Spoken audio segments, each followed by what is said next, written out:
Paramashivoham.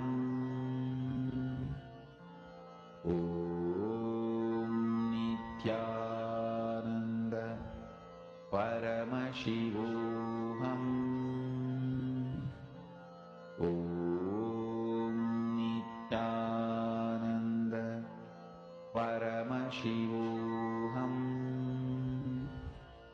Om Nithyananda Paramashivoham. Om Nithyananda Paramashivoham. Om Nithyananda Paramashivoham. Om Nithyananda Paramashivoham. Om Nithyananda Paramashivoham. Om Nithyananda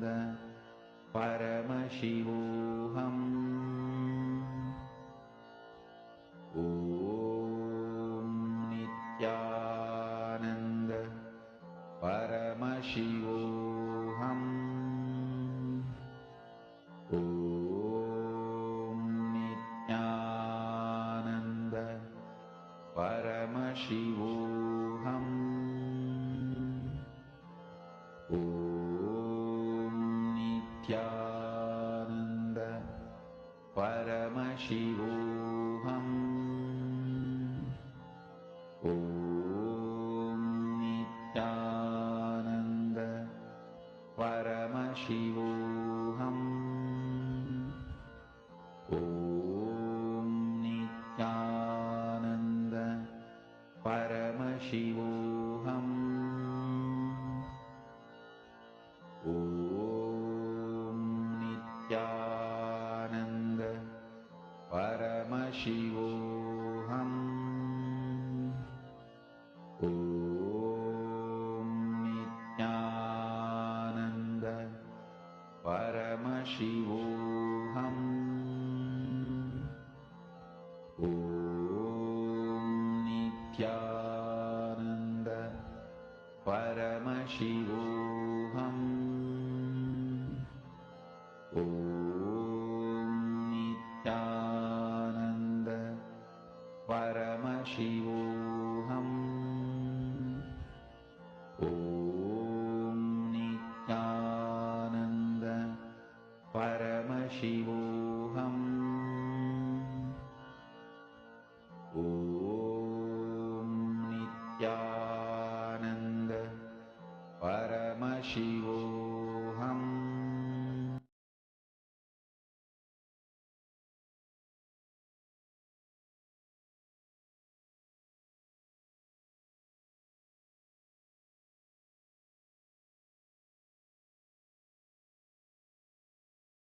Nithyanandam Paramasukhadam Kevalam Jnanamurtim Dvandvatitam Gagana Sadrisham Tattvamasyaadilaksham Ekam Nityam Vimalamachalam Sarvadhi Sakshibhutam Bhavatitam Trigunarahitam Satgurum Tam Namami. Welcome to Nithyananda Yoga, where we transcend the limits of conventional practice and dive deep into the source of our being, drawing from the original source of yoga itself. Today, we are embarking on a journey of a simple 308 asanas, the Dvitiya Vinyasa Krama. But it's not just about contorting the body or mastering complex postures. It is about connecting in oneness with the cosmos. Your body will be like wax, moldable and pliable. Today, as we embark on this journey, shed the notion of limitations. Forget the boundaries imposed by your bone and flesh. Instead, recognize yourself as the very source material of the cosmos. the consciousness from where we all come from. With each movement, you will not just be stretching muscles, you will be reaching into the depths of your consciousness. Visualize yourself as a sculptor, crafting your form with intention and precision. Want to grow 4 inches taller by the end of this session? Believe it, for your body is a wax waiting to be molded as per your intention. There is only one enemy towards this that we have built within each one of us, that is the parasites of negativity. Every muscle you have built in the moment of anger, of anxiety, of pain, of incompletion becomes the boundary of your consciousness. Today, we embark on a journey to detoxify ourselves, make us experience our original nature as divine. So as we go through these 12 components, which is so unique to Nithyananda Yoga, from the original source, the Vedas and Agamas, remember, you are not bound by limitations. You are the creator of your reality. Embrace your true nature. Let us sculpt our beings into an epitome of strength, flexibility, and bliss. Welcome to a transformative experience like no other, Nithyananda Yoga. There are 12 different components that consist Nithyananda Yoga. One is the asanas, which we traditionally know of. The various body postures revealed by Paramashiva to align the physical geometry of our body, the physical geography of our body, to the cosmic geometry, the cosmic geography. As Paramashiva says, sthiram sukham asanam, that body posture which is steady, comfortable, because it's in its original nature of Paramashivatva. The second are the pranayamas, the various systematic breathing techniques that Paramashiva has revealed for each one of us, that connect us to the higher dimensions of the cosmos and increase the life energy within us. The fourth are the bandhas, the different internal locks of the body. The third are the mudras, the various hand gestures and body movements to seal that life energy within ourselves. The very word mudra means seals. You will be able to seal the space of oneness within you with Paramashiva. The fourth are the bandhas, the various internal locks of the body to awaken the Kundalini Shakti, our latent potential energy, and make us conducive for the ultimate experience.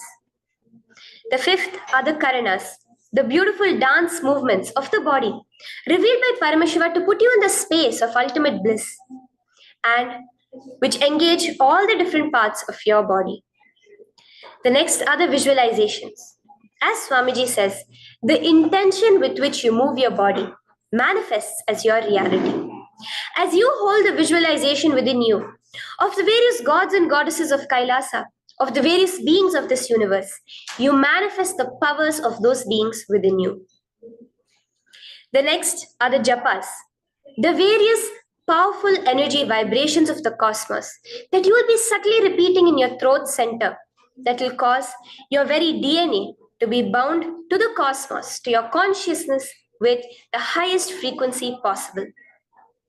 The next are the pramanas, the chanting of the sacred mantras, the original source scripture of Hinduism that reveal the science of Nithyananda Yoga, of yoga, because as Swamiji says, yoga has a source and it is Hinduism.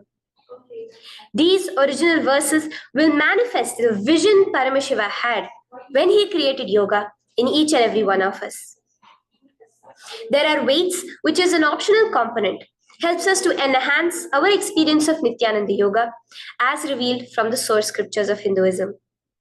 The next are the mandalas, the cosmic geometrical representation. The Shri Chakra, the Shri Yantra, which is the direct geometrical representation of the cosmos.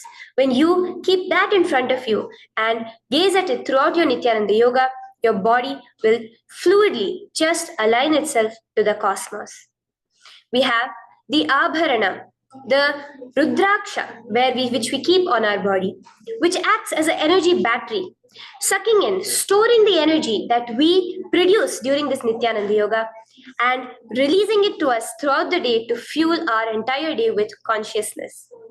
The last but not the least are the Aushadas, the various sacred herbs that you can apply to which can be infused with the thought current of Parameshwatva to manifest it within you. With this understanding, let us get right into the practice of Nithyananda Yoga, which starts with invoking the presence of Paramashiva himself, the very being of Paramashiva, to witness our Nithyananda Yoga today, with the chanting of the Shiva Moola Mantra.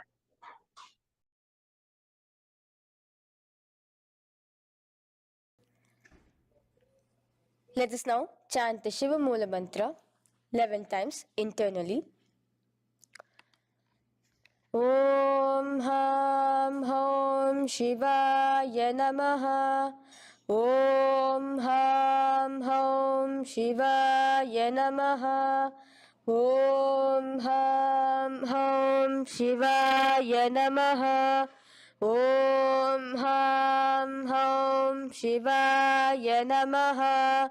Om Ham Hom Shivaya Namaha.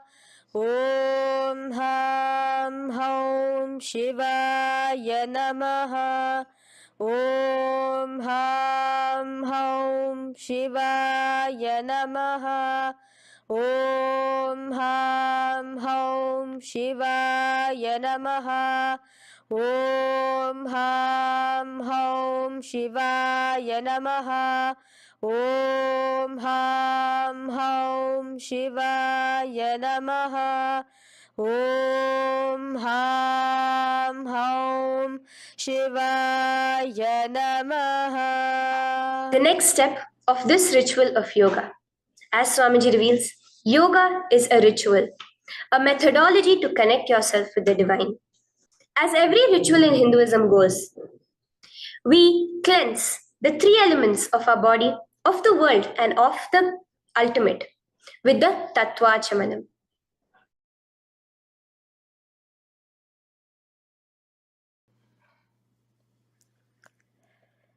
The next is the Tattvachamanam. So now I request all the participants to have the Panchapatram and the Uddharani, the traditional cup and the spoon filled with some fresh water. Now,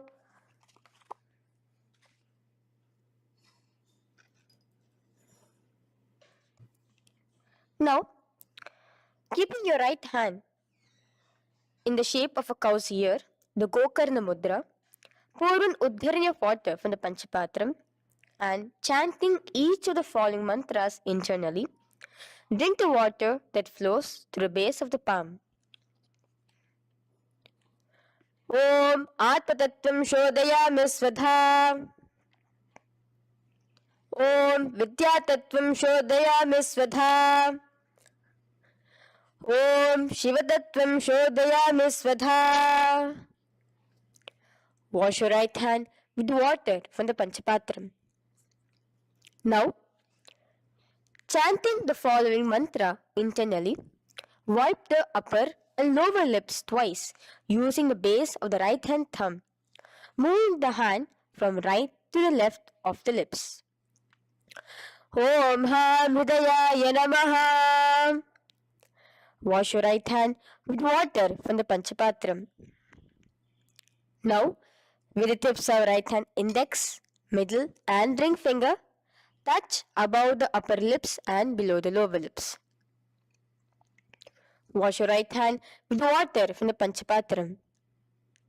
Now, with the tips of right hand index finger and thumb joined together, touch your right nostril, left nostril. With the tips of right hand ring finger and thumb joined together, touch your right eye, right ear, left ear. Wash your right hand with water from the Panchapatram. Now, with the base of the right hand thumb and little finger, touch the navel, right chest, left chest. With the right hand, fingertips together, touch the top of the head, right shoulder, left shoulder, and your heart center. With that, we have the Sankalpa. The Sankalpa the manifestation of our conscious intention. What is it today each one of us want to manifest through Nithyananda Yoga? Hold that in your inner space. Through this conscious intention, which directly happens with the blessings, with the grace of the Supreme Pontiff of Hinduism, Bhagavan Shri Nithyananda Paramashivoham, you will just see your intention manifesting as reality.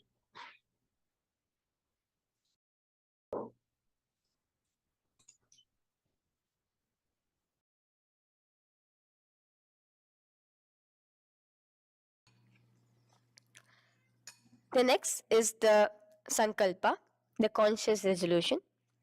So now I request all participants now to,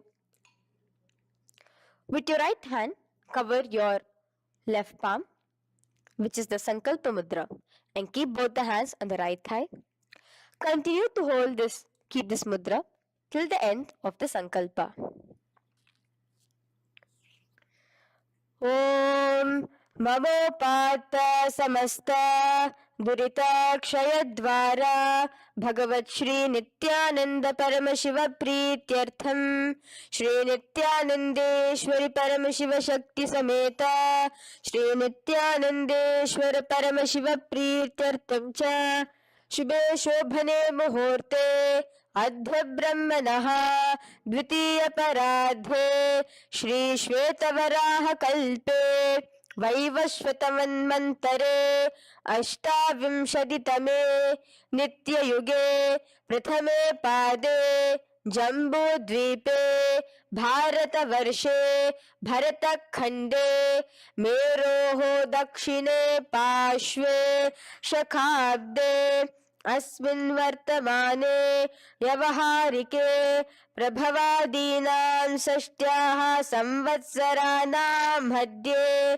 शुभनाम संवत्सरे शुभायने शुभऋतौ शुभमासे शुभपक्षे शुभतिथौ शुभवासरयुक्तायां शुभनक्षत्र शुभयोग शुभकरण एवं गुणविशेषण विशिष्टायाम् अस्यां शुभदितौ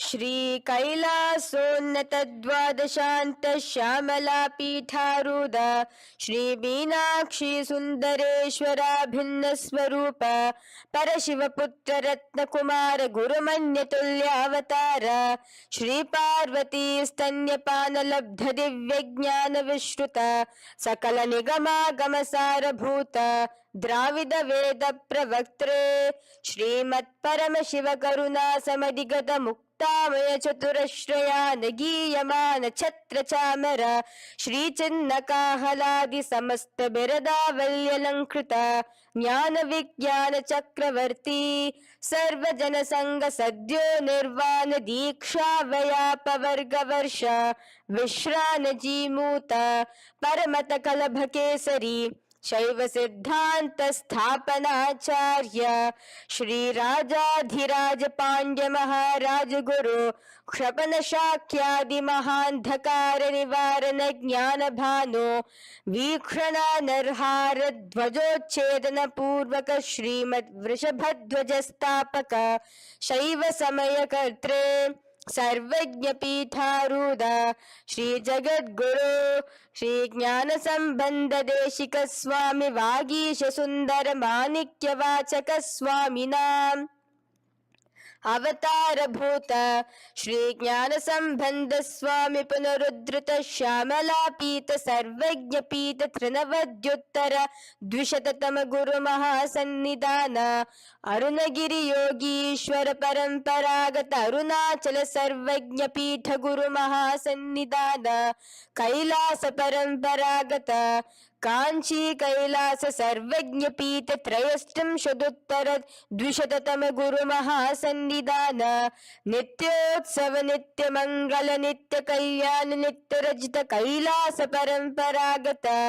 आदि कैलास नित्यानंद पीठ महासंस्थान महासिंहासन पीठ कर्त्रे साक्षात् श्री परम शिव समुद्भूत कैलास परंपरागत वैवस्वत मुनि इक्ष्वाकु हरिश्चंद्र भगीरथ श्रीरामचंद्र सूरसेन इत्यादि अनवच्छिन्न सार्वभौम चक्रवर्ती परंपरागत चतुष्षष्टि योगिनी मंदिता चतुष्षष्टि संप्रदाय प्रवर्तक मनुधर्म शासन सूर्यवंश प्राप्त सर्वज्ञ पीत सुरांगी साम्राज्य मूधाभिषिक्त चूदामने साक्षात् श्री परम शिव समुद्भूत कपिल महागुरु पुनरुद्धृत महानिर्वाणि पीत अष्टोत्तर सहस्र श्री महामंडलेश्वर साक्षात् श्री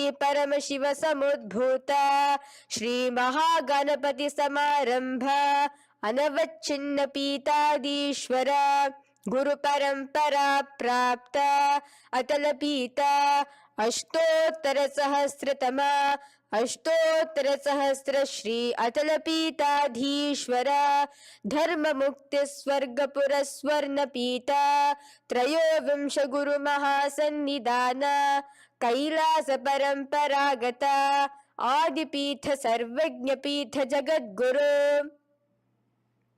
श्री कैलास पुनरुद्धारक श्री कैलास परमाचार्य श्रीमत् परमहंस परिव्राजकाचार्य वर्य सच्चिदानंद प्रणव स्वरूप श्रोत्रिय ब्रह्मनिष्ठ श्रीमद् जगद्गुरु श्रील श्री भगवत श्री नित्यानंद परम शिव श्री ज्ञान संबंध देशिक परमाचार्य स्वामिनां प्रीत्यर्थम तेषां पादारविन्दयोः भक्ति सिद्ध्यर्थम गुरु कृपा कटाक्ष सिद्ध्यर्थम क्षेम स्थैर्य वीर विजय आयुरारोग्य ऐश्वर्यानां अभिवृद्ध्यर्थम धर्मार्थ काम मोक्ष चतुर्विध फल पुरुषार्थ सिद्ध्यर्थम समस्त दुरितोपशान्त्यर्थम समस्त मंगलावाप्यर्थम भगवत श्री नित्यानंद परम शिव प्रसादेन सकुटुम्बस्य ज्ञान वैराग्य जीवन मुक्ति प्राप्त्यर्थम भगवत श्री नित्यानंद परम शिव कृपा कटाक्षेन पूर्ण आरोग्य युक्त दृढ़गात्र यौगिक शरीर सिद्ध्यर्थम परम शिव शक्ति आविष्करणार्थम नित्यानंद योगाभ्यासं करिष्ये. Now wash your right hand with water from the Panchapatram. Om Apaupasprisya. Now, let's get started with the asanas. Okay? Sit first in a cross-legged position on the ground in Sukhasana. Bring your hands into the Bindu Mudra with your thumbs and index fingers touching each other. Place it on top of your knees. Here we have the Kumbhaka, the pranayama of Samana Kumbhaka. As you inhale and exhale, visualize flames licking up your spine. Do the bandhas, the locks, the Mahamudra Bandha, all three of the bandhas, where you are doing the Jalandhara Bandha, tucking in your chin to your chest, the Udyana Bandha, sucking in your stomach, and the Moola Bandha, clenching your perineum. For the first set of asanas, we have the japa Soham, which you'll be repeating in your throat center. As you do Sukhasana, visualize Lord Shiva in your inner space. The next asana is Parvatasana. Now, from the seated position, bring both your feet to the opposite thighs. Clasp your hands together in front of your heart center in the Anjali Mudra and raise it above your head. Keep your hands as straight as you can. Continue the Samana Kumbhaka and the Japa of Soham. Remain with all the three bandhas, the chin to your chest in Jalandhara Bandha, the stomach tucked in Udyana Bandha, and the clenched perineum in Moola Bandha. Here, visualize yourself as Mount Kailash. The next asana is Halipavasana. Now slowly bring your feet together in front of your body as you stretch it out a little further away. Now bring your hands behind your back and clasp the left hand by your right. Lean forward, placing your forehead on the ground as you continue to engage all the three bandhas. Here, gaze at your nose. Visualize Swamiji, the Supreme Pontiff of Hinduism, in your inner space. Now, in a similar position from Halipavasana, just release your hands, slightly get up and bring your hands in front of your body. Place them on the ground, cupping your hands, making a hollow in Nagi Pavasana. Visualize yourself as a snake, gazing at your nose. Continue the japa, the pranayama, and all three bandhas engaged. Now, raise up. This is Kokilasana. Hold your big toes with your index and middle finger in the Prana Mudra. Stretch your legs straight out and upwards. Cross it into Padmasana. Bring it to your opposite thighs. Lean forward and down onto your elbows. Again, tuck your chin into your chest, suck in your stomach and clench the perineum in the Mahamudra Bandha. Visualize yourself as a bird in Kokilasana. The next is Nithyananda. Now, raise up again. Bring one ankle to the top of the opposite knee. Hold the elbows with your hands. Hold the respective elbows with the opposite hands. Again, engage all the three bandhas and rotate your arms in a circular motion. Keep the spine completely straight and gaze towards your nose. Visualize Swamiji, the Supreme Pontiff of Hinduism, in your inner space. Next is Gajasana. Press your hands onto the ground. You can bring your feet a little back as you raise yourself up, your hips up high. Lower your head and then chest, scooping your body forward again and again. Here, engage the Udyana Bandha, where you suck in your stomach along with the Mula Bandha, clenching the perineum. Visualize yourself as an elephant. Gajasana. Now stop the movement slowly. In another dynamic asana, which is Rikshasana, you will start alternatively pressing the heel of one foot onto the ground while lifting the other heel up. Repeat this again and again. The next is Vaishyasana. Now slowly come to a standing position. Stand tall on the tips of just your big toes. Keep your head neck straight line. And bring the middle, index and ring fingers to your heart in the Hridaya Mudra. Continue engaging the Udyana Bandha. Visualize Swamiji in your inner space. Here we have a very interesting movement, which is the Karanas, the dance movements. So the first Karana is Urdhva Janu Karana, which literally means the raised knee.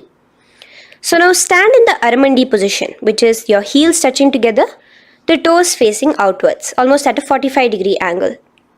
Bend your knees low and keep both your hands at your chest, elbows parallel to the ground. Twist one knee towards the center of your body. Raise it up, back across the body back to the original position. Simultaneously with the leg movement, follow it with your respective hand, up and across the body. Repeat this alternatively on both sides.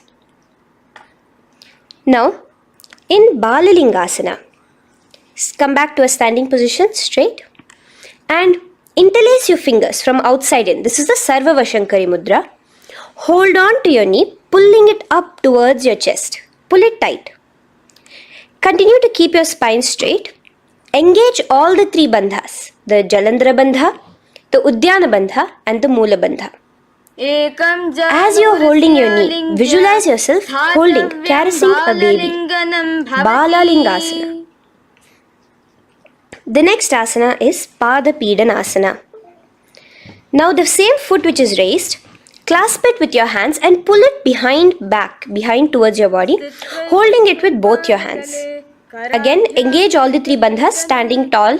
Visualize Swamiji, the Supreme Pontiff of Hinduism, in your inner space.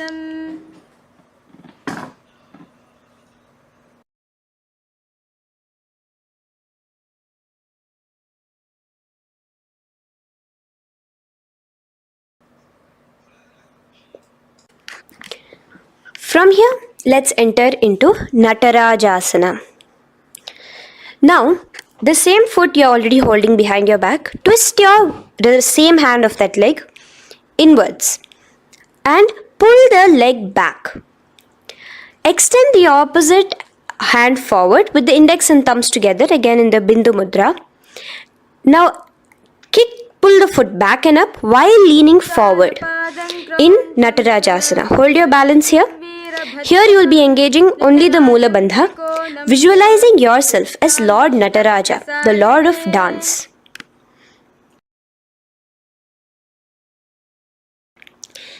Now again let's repeat Balalingasana on the other side with the other leg. Pull it up towards your chest with the hands in the Sarva Vashankari Mudra. Engage all the three bandhas as you visualize yourself holding and caressing a baby. Now pull your foot back into Padapidanasana on the other side. Remain with all the three bandhas engaged. Visualize Swamiji in your inner space. And lean forward. Now hands stretched in the Bindu Mudra into Natarajasana. Balance there as you visualize yourself as Lord Nataraja. Now come back to a standing position. Release your leg. Gain your balance. As we enter into the Ardharechita Karana.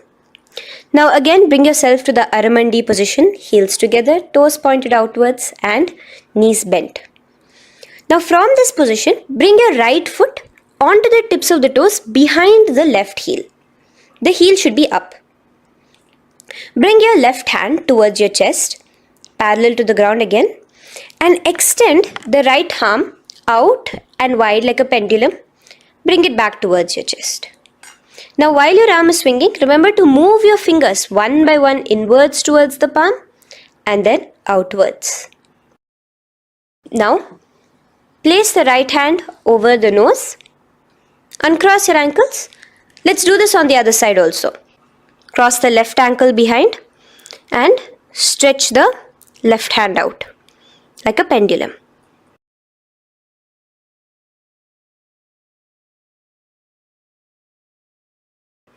Bring it to your nose, uncross the ankles. Now let us enter into the skeleton dance. It's a very powerful meditation. It cleanses the muscle memory. Any patterns which are there within your muscle memory can be completely wiped out through this skeleton dance. Just 2 simple steps. Now stand straight, visualize yourself as a skeleton. You can close your eyes. Just visualize yourself as pure bones. There are no muscles, no veins, no nerves, tissues, organs, nothing. Just bones, a skeleton form. And shake your body intensely. As a skeleton, you are moving yourself wildly, intensely. Just shake it all out. Move your hands, move your legs, your head. Let there be no bone in your body untouched. Just move it. Move wildly, shake. Literally feel yourself throwing all the patterns out of your system with the intensity of your shaking.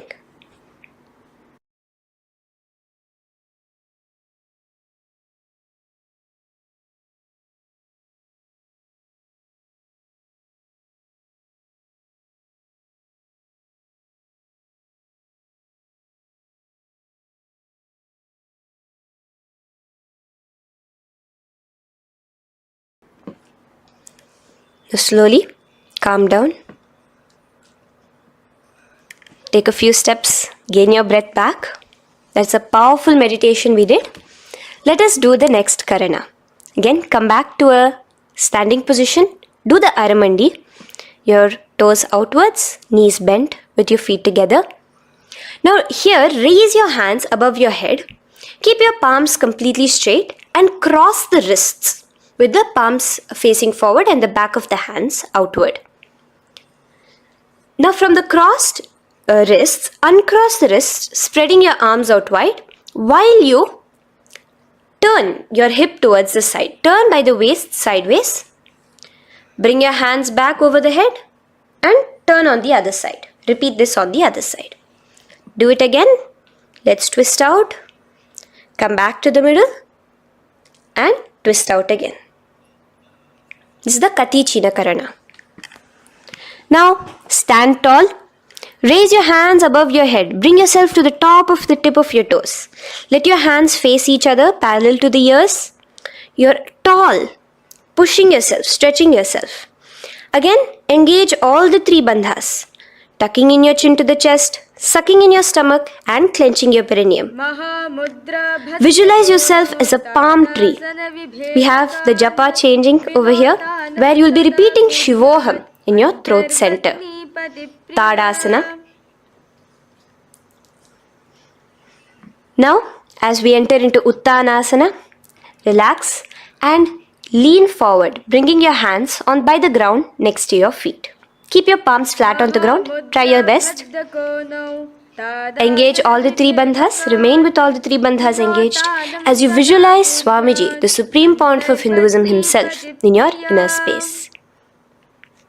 Now jump your feet back into Tarakshvasana, coming to a plank position.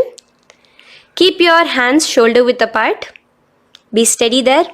Chuck in your chin to your chest in the Jalandhara Bandha as well as engaging the Moola Bandha. Now rotate your head while in the Jalandhara Bandha from shoulder to shoulder, side to side. This is Tarakshvasana. Visualize Swamiji, the Supreme Pontiff of Hinduism, in your inner space. Yes. Now lay flat onto the ground in Bhujangasana. Lower your entire body down. Now point your toes backwards. Keep your hands by the side of your chest and push yourself off the ground. Remember to use the strength of your lower back to hold yourself up. Open your mouth wide. Inhale through the hollow of your throat and exhale through your nose. This is the Bhujangani Mudra. In Bhujangasana, you will visualize yourself as a cobra. Now come back into a plank position. So you can tuck in your toes and come back into a plank position. In Shashasana, alternate bringing one knee towards your chest, back and forth. So you'll bring one knee front, push it back and bring the other knee. Repeat this again and again. Do the Sahaja Kumbhaka. Simple breathing in, breathing out. Engage the Moola Bandha, clenching your perineum. Visualize Swamiji, the Supreme Pontiff of Hinduism. Okay. Now place your legs back into the plank position as we enter into Rathasana. Again, bring one foot between your hands and alternate jumping one foot back and bringing the other foot forward simultaneously. Again and again. Continue the Sahaja Kumbhaka and the Moola Bandha engaged as you visualize yourself as a chariot, a Ratha, in Rathasana. Now, into Veerabhadrasana. Remain one leg in between your hands. So as you jump, one leg comes between your hands. Stop in that position. One leg stretched back. And raise yourself up into a standing position. So the front foot will be pointing forwards and bent at a 90-degree angle. The knee will be bent at a 90-degree angle. The other leg, which is extended back, the foot will be pointed sideways at a 45-degree angle. Now raise your palms, hands up, parallel beside your ears. Do the Uddiyana Bandha along with the Moola Bandha, pulling in your stomach in. Gaze towards your third eye as you visualize yourself as Lord Veerabhadra. Now relax down, switch your legs around and let us do Veerabhadrasana on the other side. Stretch your hands up, gaze towards your third eye, suck in your stomach in the Uddiyana Bandha and visualize yourself as Lord Veerabhadra. Okay, bring your feet together now. Let us move into Vrikshasana. Now stand tall, gain your balance here slowly. Bring one foot towards the inner thigh. Bring your palms together, raise them up above your head in the Anjali Mudra. Keep your elbows as straight as you can. Again, continue the Uddiyana Bandha, sucking in your stomach. Gaze forward, hold your balance, visualize yourself as a tree, the stability of a tree in Vrikshasana. Now, slowly bring your hands down. Now the foot which is in your inner thigh, bring it towards the opposite to the root of the opposite thigh. Bring your hands in the Namaskar Mudra in front of your heart center together and visualize yourself here as Lord Garuda, just engaging the Moola Bandha alone here. This is Garudasana. Now let us repeat Vrikshasana on the other side. Slowly put your foot down. Bring the other foot to the inner thigh. Raise your hands above your head. Suck in your stomach in the Uddiyana Bandha and visualize yourself as a tree. Let's repeat Garudasana on the other side. Slowly bring the foot to the opposite thigh and lower your hands to be in front of your heart center. Release the Uddiyana Bandha, just engaging the Moola Bandha, clenching your perineum. Visualize yourself as Lord Garuda, the eagle vehicle of Lord Mahavishnu. Okay, bring both your feet to the ground now and spread them far apart from each other. Now keep one leg toes pointing forward and the other set of toes pointing sideways. Straighten your arms out parallel towards the ground. Bring your front arm down towards the front foot, beside your foot, while the other arm extends towards the sky. Visualize yourself as a triangle in Trikonasana. Now raise up and let's repeat Trikonasana on the other side. Switch the position of your legs around and go forward. The other arm raised towards the sky. Visualize yourself as a triangle. Now come back to a standing position. Bring your feet together. We are having another Karana, the Nikuttaka Karana. Bring yourself to the Aramandi position. Feet together, knees out wide. Here now bring your hands towards your chest, but keep both your palms parallel towards each other. Bring your right foot onto the toes with the heels up. And simultaneously bringing the right hand towards the top. Now drop the right foot, simultaneously lifting the left foot onto the toes and switch the hands position. Now the left hand is on the top and the right hand is on the bottom. Repeat and let us do this repeatedly. Okay, relax now, come back to a straight position and sit down onto your toes. Sit on your heels with your toes on the ground, knees raised up off the ground, together in front of you in Angushtasana. Bring your hands together in the Namaskara Mudra in front of your heart center. We have a very interesting pranayama over here, which is the Bhramari Kumbhaka, where you will be subtly buzzing like a bee as you do this asana. The japa we will be entering into is Sadashivoham. In Angushtasana, engage the Moola Bandha as you visualize Swamiji, the Supreme Pontiff of Hinduism, in your inner space.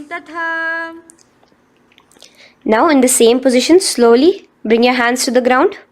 Balance yourself as you stretch one foot forward, sitting on the heel of one foot and the other foot stretched forward, toes pointed upwards.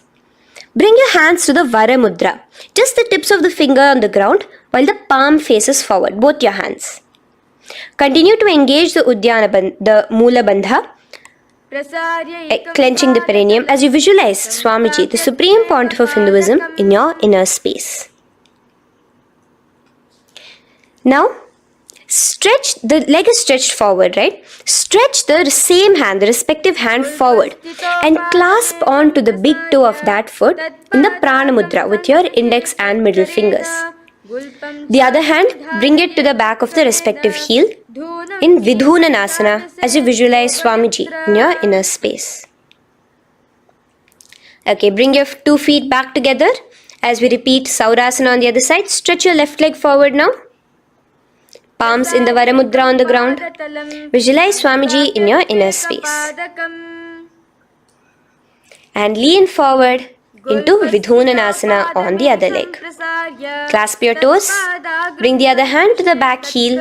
Continue to visualize Swamiji.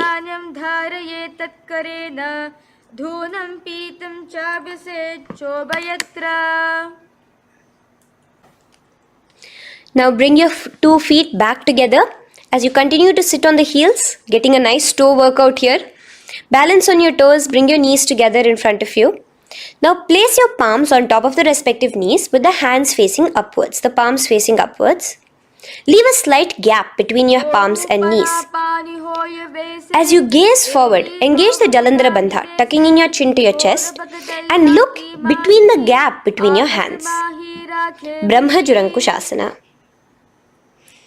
The next is Kapilasana. Now spread your knees wide and place them onto the ground. Keep your hands on the respective knees. Pull your stomach in and up in the Uddiyana Bandha. Gaze towards your nose as you visualize yourself as Maha Kapila Muni, the first man that ever started thinking. In the same position, just release that Uddiyana Bandha. Release the lock of the stomach, but continue to clench your perineum in Mula Bandha. As you switch your gaze to your third eye. So from your nose, switch your gaze to the third eye.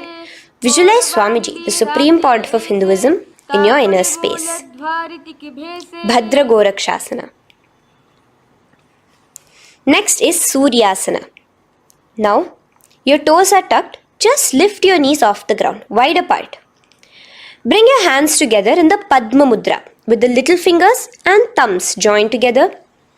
Engage the Uddiyana Bandha, suck in your stomach and raise your hands up tall above your head. Slightly lean back as you look towards the gap between your hands. Visualize Lord Surya in your inner space. Now relax, slowly bring your hands to the ground. Sit on top of your heels, the toes flat. Here, keep your hands on top of your knees and lift your tongue up against the roof of your mouth in the Manduki Mudra. Do the Sahaja Kumbhaka, simple breathing in and out. Engage the Mula Bandha, clenching your perineum. With the Japa Sadashivoham, repeating in your inner space, here you will visualize yourself as a frog in Mandukasana. Your tongue pressed against the upper palate. Is your frog-like tongue catching the nectar of immortality dripping from your Sahasrara Chakra? Gaze towards your third eye in Mandukasana. Now from here itself, moving into Uttana Mandukasana. Just bring your hands to the opposite shoulders, remaining in the same seated position. Continue with the Uddiyana Bandha engaged, gazing at your third eye. The Manduki Mudra, tongue pressed against the top of your palate, visualizing yourself as a frog in Uttana Mandukasana. Slowly bring your hands out from behind your back. Now slightly raise up and cross your ankles behind you. Sit on top of your crossed ankles. Keep your knees wide and your fingers spread on the top of your knees, both your hands. Open your mouth wide and stick out your tongue, exhaling forcefully. Gaze at the tip of your nose. Repeat this several times because you're visualizing yourself as a lion in Simhasana. The next asana is Bhadrasana. Now you can release yourself and uncross your ankles. Just keep your toes crossed behind you. Again, sit on top of your heels, keeping your knees wide apart. Cross your hands behind your back, hold on to the big toes in the Prana Mudra with your index and middle fingers. Apply the Jalandhara Bandha, tuck in your chin to your chest along with the Mula Bandha, sucking in your perineum. As you gaze towards your nose, here, resume the Brahmari Kumbhaka, buzzing like a bee subtly in your inner space as you visualize Swamiji, the Supreme Pontiff of Hinduism, in your inner space. Now, bring your hands out from behind you. As you bring yourself to a squatting position. Keep your feet flat onto the ground as close together as possible, but your knees opened wide. Bring your body in between your knees, your torso in between your knees, and take your arms in and around your knees towards the back, clasping your fingers, interlacing your fingers behind you in the Parashu Mudra. Gaze towards your nose. Visualize yourself as a crow in Kakabhusandhiya Asana. The next asana is Kani Pavasana. Unclasp your hands and place them flat onto the floor. Keep them shoulder width apart for good balance. Now, slowly bring your knees to the back of your arms, above the elbows. Lean your chin forward and down. Keep your gaze steady as you lift your feet off the ground. In Kanipavasana, visualize Swamiji, the Supreme Pontiff of Hinduism, in your inner space. Now in the same position, slowly lower your head to the ground and stretch your legs up high, forming a tripod between your two hands and your head in Kapali Asana. Gaze at your nose, continue the Brahmari Kumbhaka, continue engaging the Mula Bandha and the Japa of Sadashivoham. Visualize Swamiji in your inner space. The next asana is Parshva Mayurasana. Slowly bring your feet down. Yes, relax. And now squat on your toes with your knees together and twist your body. Place both the hands to one side of your knees. Now bring one of your elbows to the knee and the other of your elbows towards the hip. Lean onto your arms, balance, extending your legs out to the side. Gaze towards your third eye, visualizing yourself as a peacock. In Parshva Mayurasana, as you do the pranayama, the Rechaka Kumbhaka, let your exhalations be prolonged and your inhalations be slightly shorter. Now relax, bring your feet to the ground and bring your body to the other side of your knees. As you repeat Parshva Mayurasana on the other side, lean forward, stretch your legs, gaze at your third eye, visualize yourself as a peacock. Now let's do Bhairaganathasana. Now come again to a plank position. Place your hands down, stretch your legs back and bring one foot around your shoulder to be placed in between both your palms. Gaze at your third eye. Just engage the Mula Bandha, clenching your perineum. Here, this is Bhairaganathasana. Visualize yourself as Lord Kala Bhairava. Slowly bring your foot out and bring the other foot in between your palms, remaining in the plank position. Continue to visualize yourself as Lord Kala Bhairava in Bhairaganathasana on the other side. The next asana is Unmukha Pithasana. Now from the same plank position, bring your forearms onto the ground. Be steady as you walk your feet closer towards yourself, forming like a slight mountain. In Unmukha Pithasana, gaze at your third eye. Continue the Rechaka Kumbhaka. Visualize Swamiji in your inner space.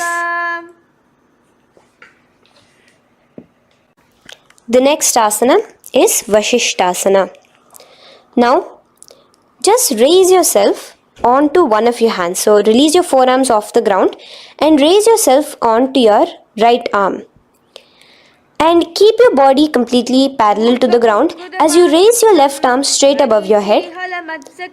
Visualize yourself as Rishi Vashishta as you do the Vashishtasana.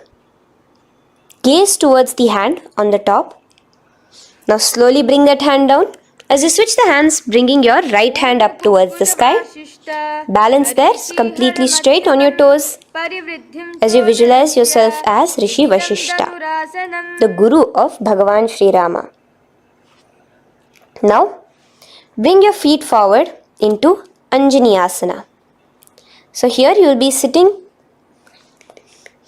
on your hips with your legs pointed forward and sit on top of your hands. So keep your palms facing upwards and sit on both your palms as you tuck your elbows into your body. Do the Rechaka Kumbhaka, continue the Rechaka Kumbhaka.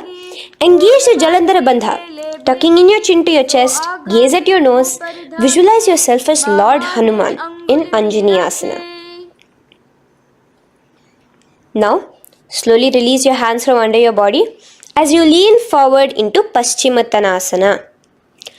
Clasp your respective toes with your index and middle finger. Lean forward and down, bring your elbows to the ground, your forehead towards your knees. Engage all the three bandhas, the Mahamudra Bandha, as you visualize Swamiji, the Supreme Pontiff of Hinduism in your inner space, with a new japa, Mahasadashivoham, starting here.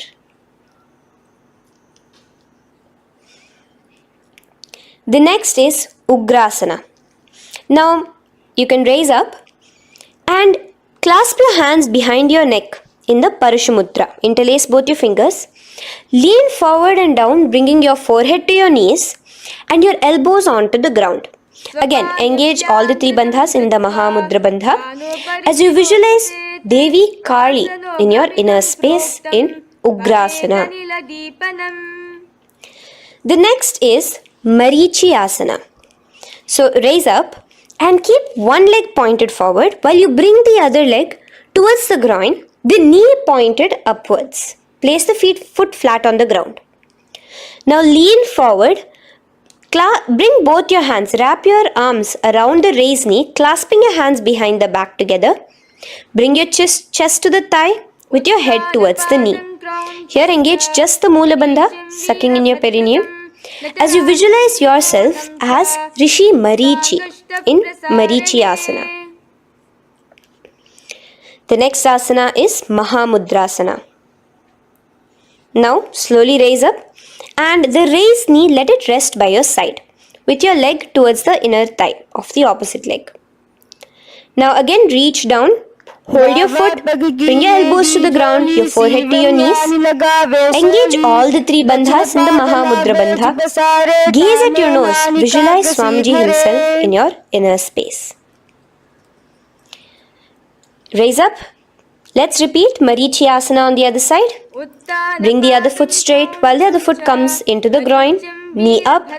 Lean forward, clasping your hands behind your back. Visualize yourself as Sage Marichi. Now from here, raise up, engage all the three bandhas as you let your knee fall to the side. Lean forward, clasping the foot. Gaze at your nose. Visualize Swamiji in your inner space in Mahamudrasana on the other side. Now, bring yourself to a seated position.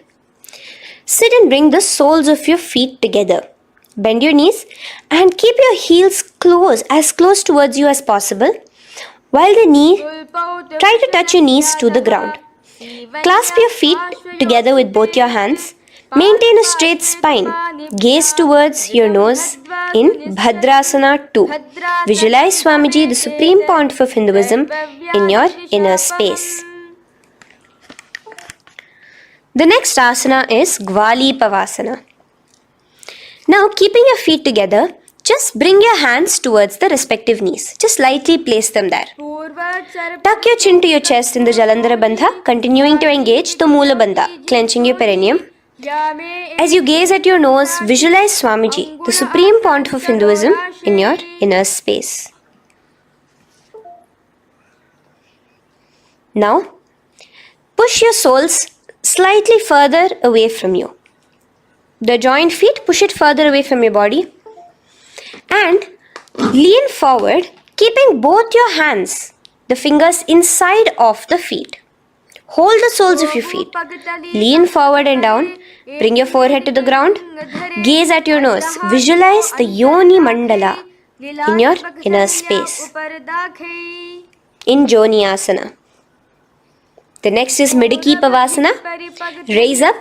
Stretch your arms out wide beside your body as you lean forward, your arms going over your knees. Bring your forehead to your feet. Continue to gaze at your nose. Visualize Swamiji, the Supreme Pontiff of Hinduism, in your inner space. Now, in Siddha Samadhi Asana, raise yourself up. Now, put your forearms underneath the calves of the respective legs. Let your palms face up towards the sky as you bring your head down to your feet. Gaze at your nose as you visualize Lord Surya in your inner space in Siddha Samadhi Asana.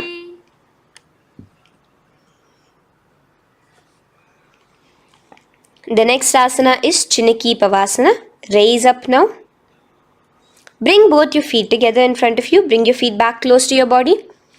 Now place your hands underneath both the feet and pull your feet open like a book facing towards the sky. Both your feet. Press your elbows onto your thighs near the knees and gaze towards your nose, visualizing Swamiji in your inner space in Chiniki Pavasana. Giving yourself a nice stretch. Now release your feet and bring your hands to the respective knees. Gently push down on your knees, pushing it towards the ground. Suck in your stomach in the Udyana Bandha. Gaze at your third eye, visualizing Swamiji in your inner space. This is Charapata Chokasana. The next asana is Bhairavasana. Now, continuing to remain with your feet together, you can use the help of your hands to bring your toes onto the ground with your heels pointed upwards. Just push yourself and try to do it. Continue to remain with the Udyana Bandha engaged, your stomach sucked in. Bring your hands to the Bindu Mudra with the index and thumbs together on top of the knees. Gaze at your third eye. Visualize yourself as Lord Kala Bhairava in Bhairavasana. The next asana is Samanasana. So slowly you can bring your feet out from underneath. Take now one foot towards your chest, holding with both your hands as the other foot rests by the perineum. Pull the sole onto your chest. Gaze at your third eye. Visualize yourself holding the breath in the Mooladhara Chakra, the Chaturdala, the 4-petal lotus of your body. Gaze at your third eye. Visualize Swamiji, the Supreme Pontiff of Hinduism, in your inner space in Samanasana. From here, let's move into Apanasana. Now, the foot that you have towards your chest, just bring it over your shoulder and place both your palms onto the ground beside you. As you lift the leg by your perineum, stretch it out and lift it up high into the sky in Apanasana. Gaze at your third eye, visualizing Swamiji in your inner space. Let's repeat Samanasana on the other side. Bring your foot down. Clasp the other foot towards your chest. Gaze at your third eye, visualizing Swamiji in your inner space. And bring the foot onto your shoulder as we repeat Apanasana on the other side. Stretch your leg out straight in front of you, up high towards the sky, gazing at the third eye, visualizing Swamiji in your inner space. Okay, relax slowly. Let's move into Gomukhasana. Now, sitting in a seated position, cross one leg over the other, like over, and align the knees together at the center of your body and the feet by the opposite hips. Place both your hands on top of the stacked knees. Gaze at your nose. Here we have a beautiful pranayama, very cooling pranayama, which is the Sheetkari pranayama, where you will be inhaling through your clenched teeth with your tongue pressed against behind your teeth and exhaling through your nose, creating a hissing sound. The japa will be for the next sequence of asanas. Om Nithyanandoham. Visualize the face of a cow in Gomukhasana. Now keep your knees crossed. From the knees, bring your hands towards the respective toes on the side of the body. Clasp the big toe in Pranamudra. Suck in your stomach in the Udyana Bandha. Visualize yourself as Rishika Anasuya in Anasuyasana. Now in Anusuyasana 2, just bring your hands behind your back, clasp together, interlaced fingers in the Parashamudra. Lean forward and down. Try to bring your nose to touch the ground in front of you. Just visualize yourself as Rishika Anasuya and gaze at your nose. Anusuyasana 2. Raise yourself up now. Now bring one foot towards the perineum, knee resting on the ground. Raise your other foot with the foot in front of the lying down foot, knees pointed upwards towards your chest. Place your hands on the respective knees. Keep your spine tall, chest out. Gaze at your nose. Visualize yourself as Lord Garuda, the eagle vehicle of Bhagavan Mahavishnu. Garudasana 2. From here, moving into Naradasana. Now, keep both your hands, bring both your hands behind your neck and clasp them in the Parashamudra. Interlace your fingers behind your neck. Twist outward of the raised knee. Just keep your whole body outside of the raised knee. Gaze towards your third eye, visualizing yourself as Deva Rishi Narada in your inner space. From Naradasana, let's enter into Matsya Pithakasana. Place one foot on the top of the opposite thigh. Wrap your respective arm across the knee, holding on to the opposite shin. Extend the opposite hand straight. Hold on to the respective toe with the index and middle fingers in Prana Mudra. Gaze towards your nose. Visualize Matsyavatara, the fish form of Bhagavan Mahavishnu in your inner space. In Matsya Pithakasana.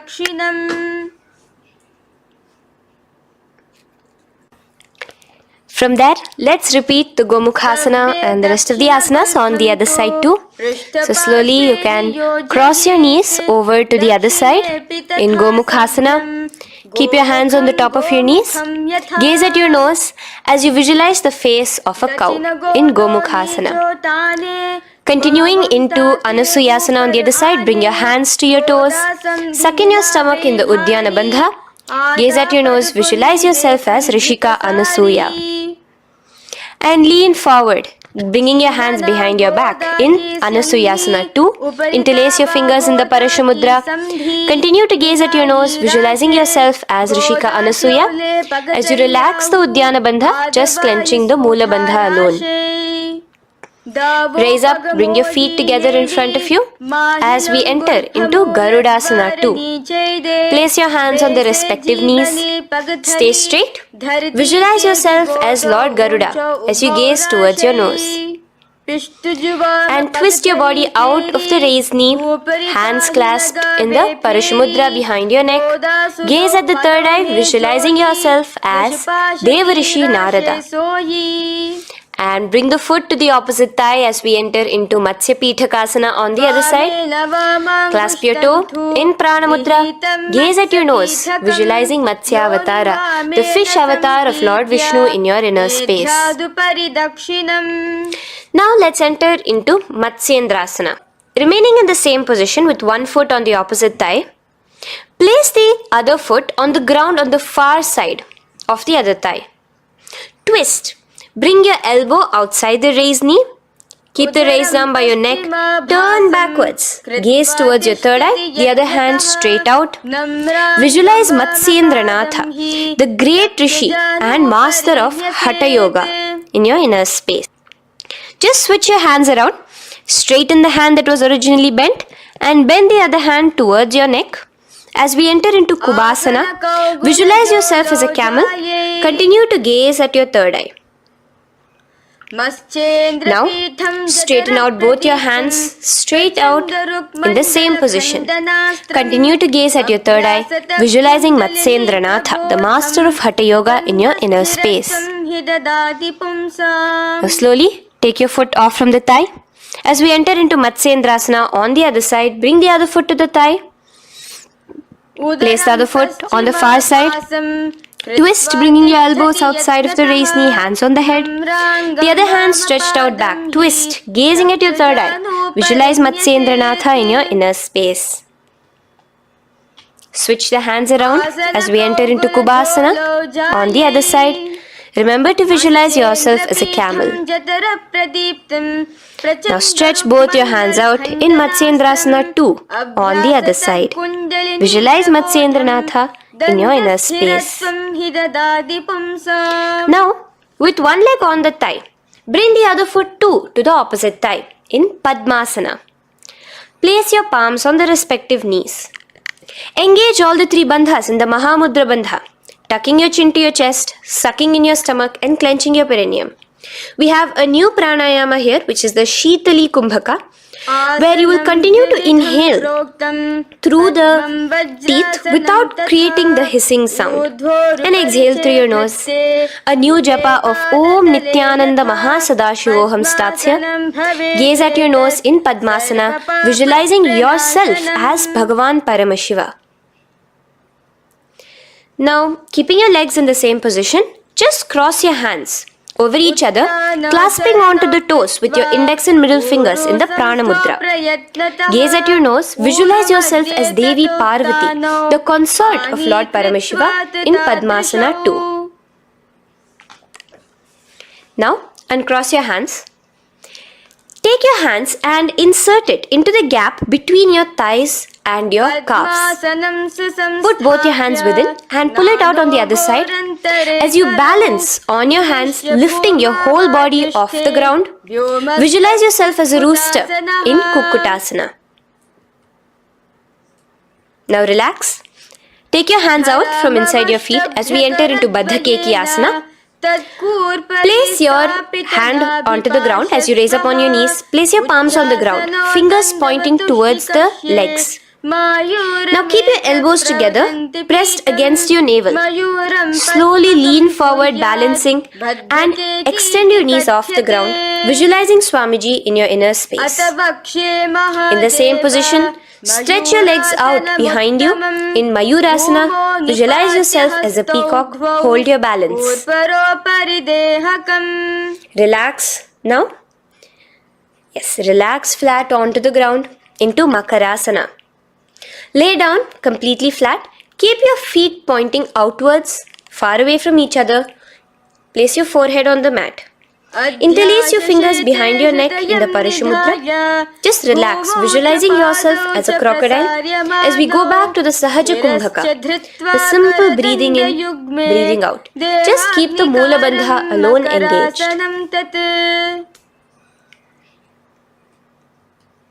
The next asana is Shalabhasana.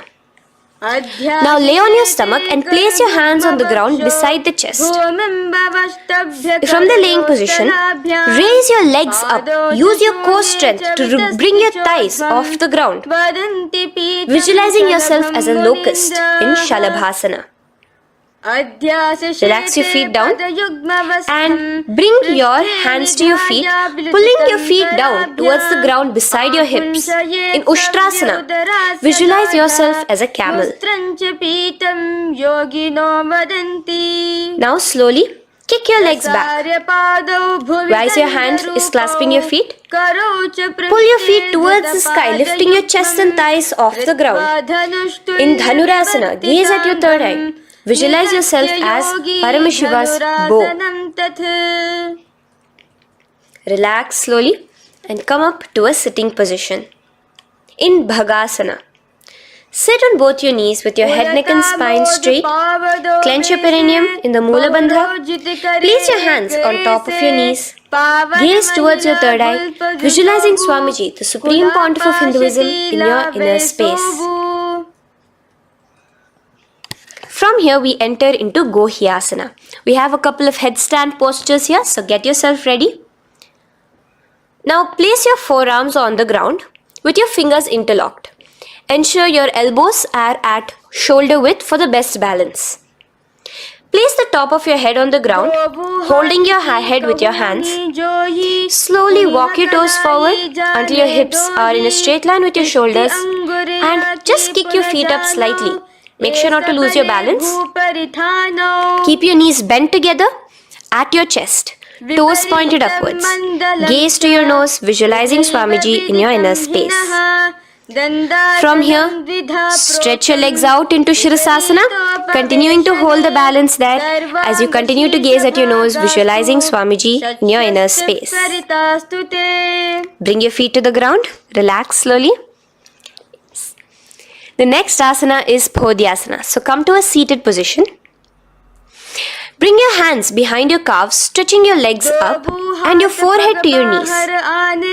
Visualize Swamiji in your inner space. Here we have a new Kumbhaka, which is the Bhastrika Kumbhaka, where you will be exhaling forcefully, making the sound of a bellows. Podhyasana. The japa for this next series is Om Nithyananda Paramashivoham, the Mahavakya. Relax yourself. Continuing to remain balanced with your legs up, just bring your hands to the opposite shoulders. In Parighasana, visualize yourself as a mace as you gaze towards your third eye. Now relax. Keep your elbows and palms onto the ground as your legs are raised. Visualize yourself as a boat in Naukasana. Continuing to gaze towards your third eye, remember to continue the Bhastrika Kumbhaka. Forceful exhalation. Now, continuing to keep your balance, just bring your hands to your feet and Scoop your hands underneath the heels, pull it towards the chest. Keep your spine upright, gaze towards your nose. Visualize yourself as Lord Rudra in Rudrasana, the most ferocious form of Paramashiva. Now lay on your back. So you can remove your hands from underneath your feet and lay on your back. With your feet flat on the ground, knees pointed upwards. Now place your palms down. Just let your fingers touch the back of your heel. Do not clasp your feet. Lift your hips up high, pressing the feet onto the ground. Chin tucked to the chest in the Jalandhara Bandha automatically. Gaze at your nose, visualizing Swamiji in Unmukha Pithasana 2. Now lay onto the ground in Shavasana. Just lay completely flat with your palms facing upwards by the side of your body. Just unclutch from any movement happening within you. Visualize your body is dead. The Supreme Pontiff of Hinduism, Swamiji, is just liberating you. Just let your awareness, your energy completely pervade your body in the Shakti Chalan Mudra as you continue to vibrate with the Mahavakya.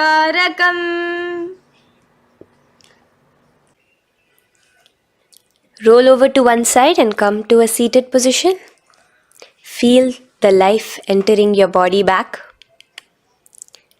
In a seated position, let us get continued with the sequence. We have 200 asanas more to go, starting with Yatha Sanishtasana. In Yatha Sanishtasana, sit in any posture you are completely comfortable in, bringing your hands into the Bindu Mudra with the thumbs and index touching. Start off with the Samana Kumbhaka.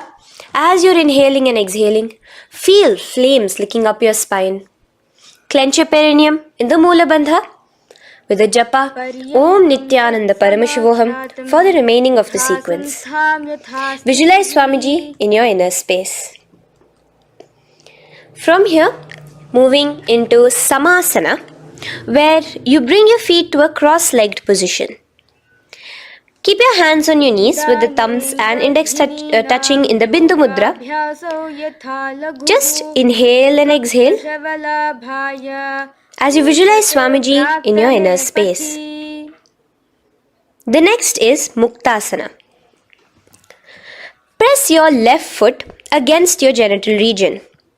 Place the right foot on top of your left. Keep your hands facing downwards on top of your knees. Sit straight, gazing towards your nose. Visualize yourself as a sage liberated by Swamiji himself. Now, continue to remain in the same position as we go into Siddhasana, where your gaze will be switching from the nose to your third eye. Continuing to visualize Swamiji in your inner space, ensure the Moola Bandha, the perineum, is locked. In Siddhyasana now, continuing the same position. Engage all the three bandhas, sucking in your stomach, bringing your chin to your chest in the Mahamudra Bandha. Switch the gaze to the ground in front of you from your third eye. Visualize Swamiji in your inner space.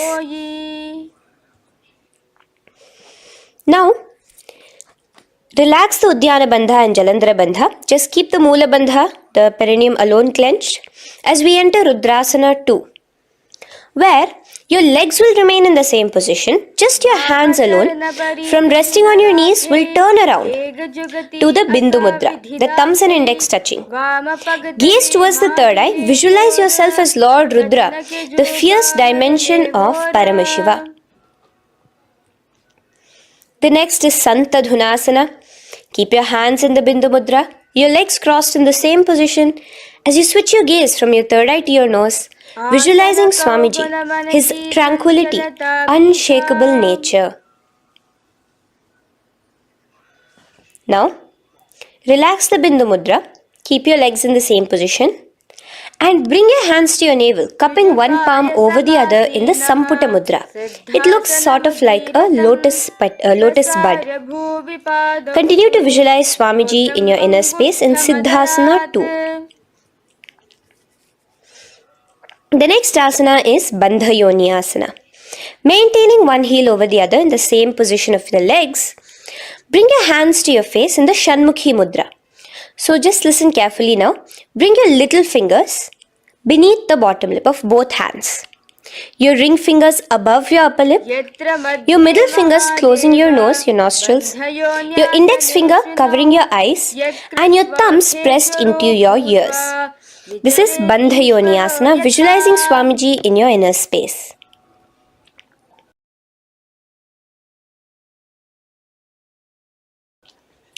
The next asana is Virasana. Now, you can remove your hands from your face and bring one foot onto the opposite thigh, and the other foot underneath the thigh. Keep your hands in the Bindu Mudra, thumb and index fingers together on the top of your knees as you embody the space and state of bravery, Veera, in Virasana.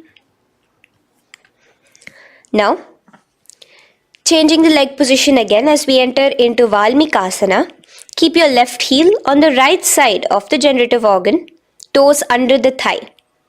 Keep your right foot on top of the left leg, toes by the knee. Again, bring your hands into the Bindu Mudra on top of the knees. Gaze towards your third eye. Visualize Rishi Valmiki, the poet, the first poet and author of Ramayanam. The next asana is Joni Mudrasana. So you're going to remain here as you switch your gaze to your nose, visualizing the Yoni Mandala, a beautiful formation, divine cosmic geometry, representing Devi, Shakti, a symbol of the creative energy of the universe in Joni Mudrasana. In the same position, switch your gaze to your third eye, continuing to visualize the Yoni Mandala in your inner space. Now, let's move into Bhadrasana 3. So bring your feet, the soles of your feet together, uncross them and bring them together in front of your body. Hold it with both your hands, pulling it against you. Push your knees down towards the ground. As you gaze at your nose, suck your stomach in the Udyana Bandha. Visualize Lord Veerabhadra in your inner space. Bhadrasana 3. In the same position, we are entering into Aghorasana, where your left hand will rest on top of the left knee, while your right hand comes towards your face. Now, do the Khechari Mudra, where you are bringing your tongue towards the upper palate, gazing towards your third eye.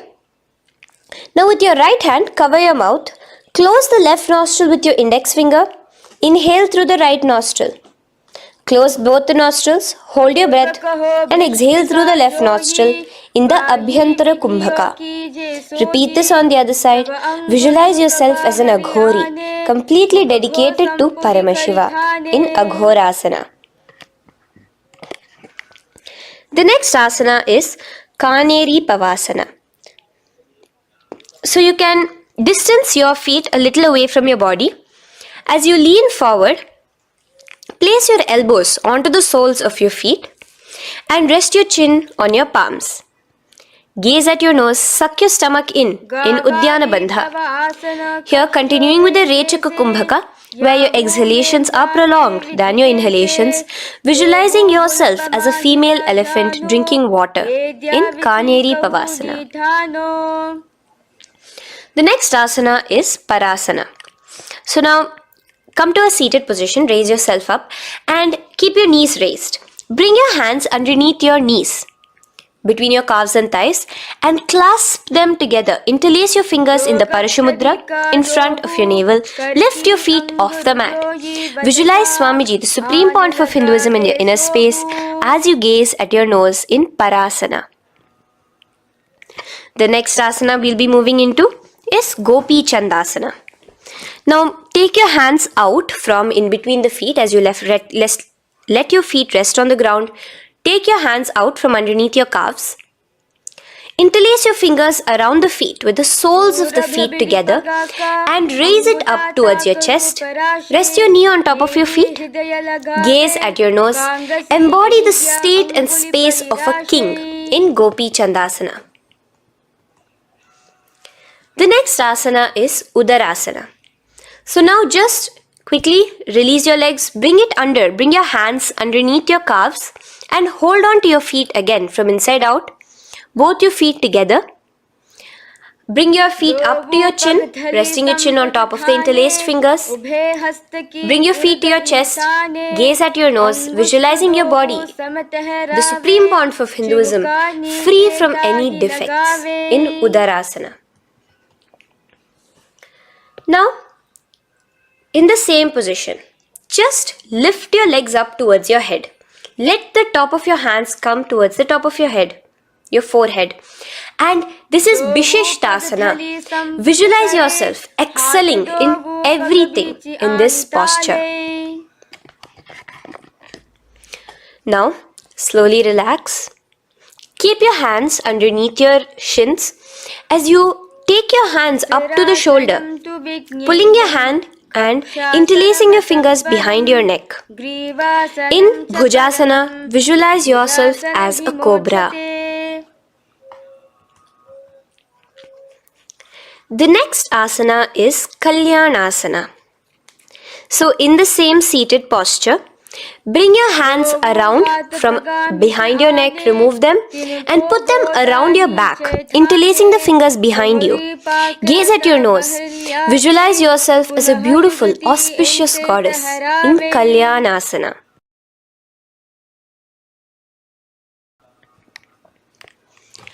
The next posture is Sankatasana. So now, uncross your hands from behind you. Release yourself completely onto the ground. Place your left knee on the mat and the left foot flat. Sit on top of your left foot, knee pointed forward. Raise your right leg on top of the left, bringing the right heel to the left hip. Place your hands on the opposite knees. Here, do the Ujjayi Pranayama. As you inhale and exhale, make the sound of an ocean. Visualize yourself as a swan, a beautiful swan in Sankatasana. The next is Dhenukasana. Just in the same position, slide your left heel to the left hip. Keep your right knee on top of the left. Place both your hands on your right thigh. Visualize a cow in your inner space as you suck your stomach in the Udyana Bandha, Dhenukasana. Now slowly uncross your legs as we move into Matsyendrasana. Place the right foot on the left thigh, the left foot on the right knee. Bring your left hand behind your back, hold the right thigh. Twist a little bit. Place your right hand on your left thigh. Twist your body, gaze towards your third eye, visualizing Swamiji in your inner space.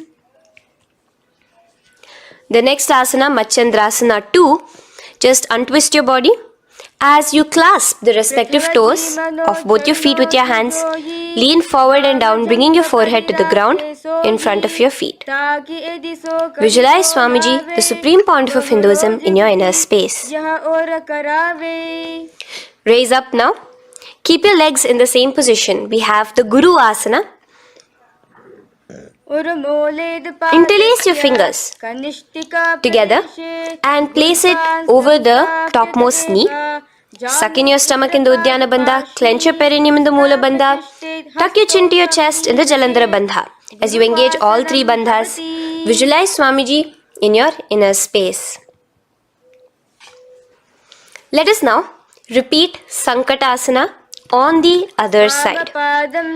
So, you can release your hands, your legs as you cross the other leg over.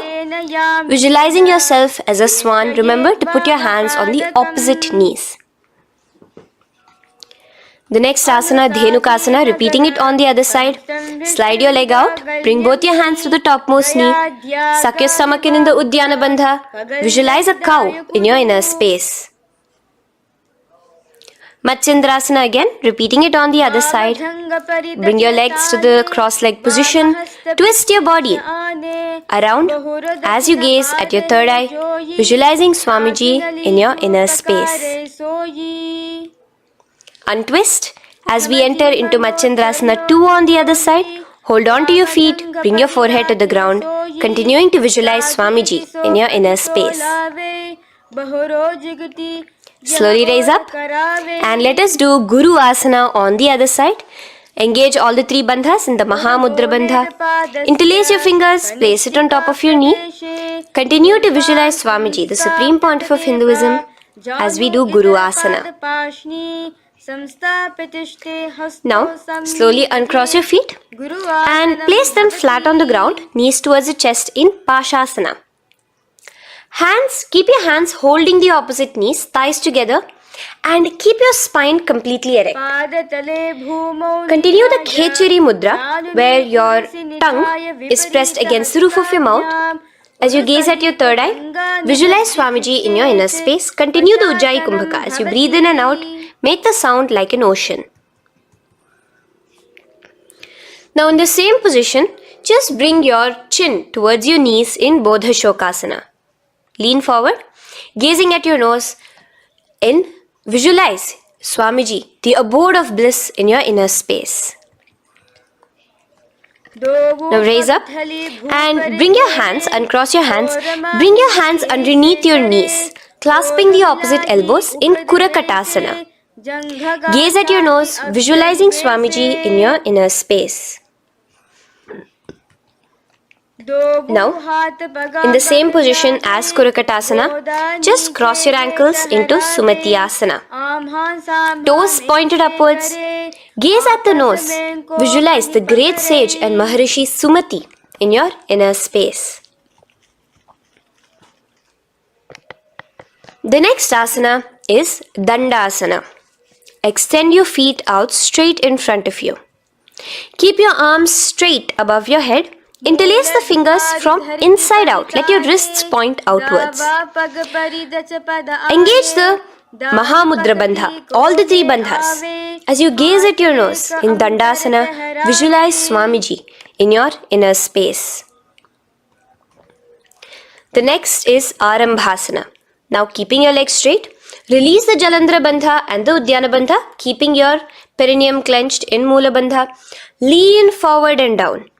Hold your big toes in the Prana Mudra with your index and middle fingers. Head to your knees. Do here the Nadi Shodhana Pranayama. Inhale through the left nostril, hold and exhale through the right. Visualize Swamiji in your inner space.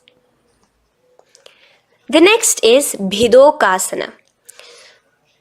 So, slightly raise your body up and bring your hands underneath your knees, extending your knees slightly up. Keep your heels a bit apart from each other and clasp your feet. Bring your shoulders down, wrapping your hands around your legs. Gaze towards your third eye, visualizing Swamiji in your inner space. So from here, let's enter into Jalandhari Pavasana. So you can actually remain in the same position with your hands underneath your calves and just bring the soles of your feet together. You might want to bring your body closer. Place your head on top of your feet with the palms facing upwards on the ground. Gaze at your nose. Visualize Swamiji in your inner space. Now slowly bring your hands out from underneath and come to a seated position. Stretch your legs out as we enter into Urdhva Paschimottanasana. Here we have a new Kumbhaka, the Pratyahara Kumbhaka, where you will feel your breath coming from your Mooladhara Chakra up to the Brahmarandra above the Sahasrara. This is the Pratyahara Kumbhaka. In Urdhva Paschimottanasana, extend your legs out, lift one foot behind your neck and lean forward and down towards your foot, visualizing Swamiji in your inner space. Now, slowly, keeping your leg behind your neck, lay onto your back as we enter into Anantasana. Hold the foot from the top of the opposite hand. Visualize yourself as infinite, endless, eternal. Gaze at your nose in Anantasana. Just now, in the same position, roll onto your elbow of the hand holding the foot. Gaze at your nose, feeling in complete control like Swamiji in Ankushasana. Slowly remove the leg from behind your neck. Take a moment to stretch, relax. Lay on your back. Bring your knees towards your chest. Bring your hands around, encircling the thighs and the calves with your arms. Roll to the left and right in Drishasana, visualizing Swamiji in your inner space. The next asana is Urdhva Paschimottanasana. On the other side, let us repeat it. Raise up to a sitting position and bring the other foot behind your neck. Lean forward and down, clasping your foot. Repeating Anantasana on the other side. Lay on your back. Bring the opposite hand to the foot. Gaze at your nose. And continuing to gaze at your nose, roll onto the elbow as we repeat Ankushasana on the other side. Now, you can release your foot and try to remain in the same position without removing the leg from behind your neck as you bring the other leg too to cross behind your neck with both your legs behind your head. Laying on your back, bring both your hands to clasp behind your back. Gaze to your nose, visualizing Swamiji in your inner space in Yoga Nidrasana. As we enter into Atma Ramasana, in the same position you can uncross your hands from behind your back. Bring it up, continuing to keep it underneath the legs. Just clasp it behind your neck. So you can bring your legs out from behind your neck. Just let your hands interlace behind your neck, gazing to your nose, visualizing the Atma Rama, Bhagavan Mahavishnu within you as your soul blessing you, as you gaze at your nose in Atma Ramasana. Now, you can release your hands and legs. Continue to lay on your back as we enter into Kochikasana. Bring your knees to your chest with the soles facing upwards. Extend your arms sideways as you gaze towards your third eye, visualizing Swamiji in your inner space.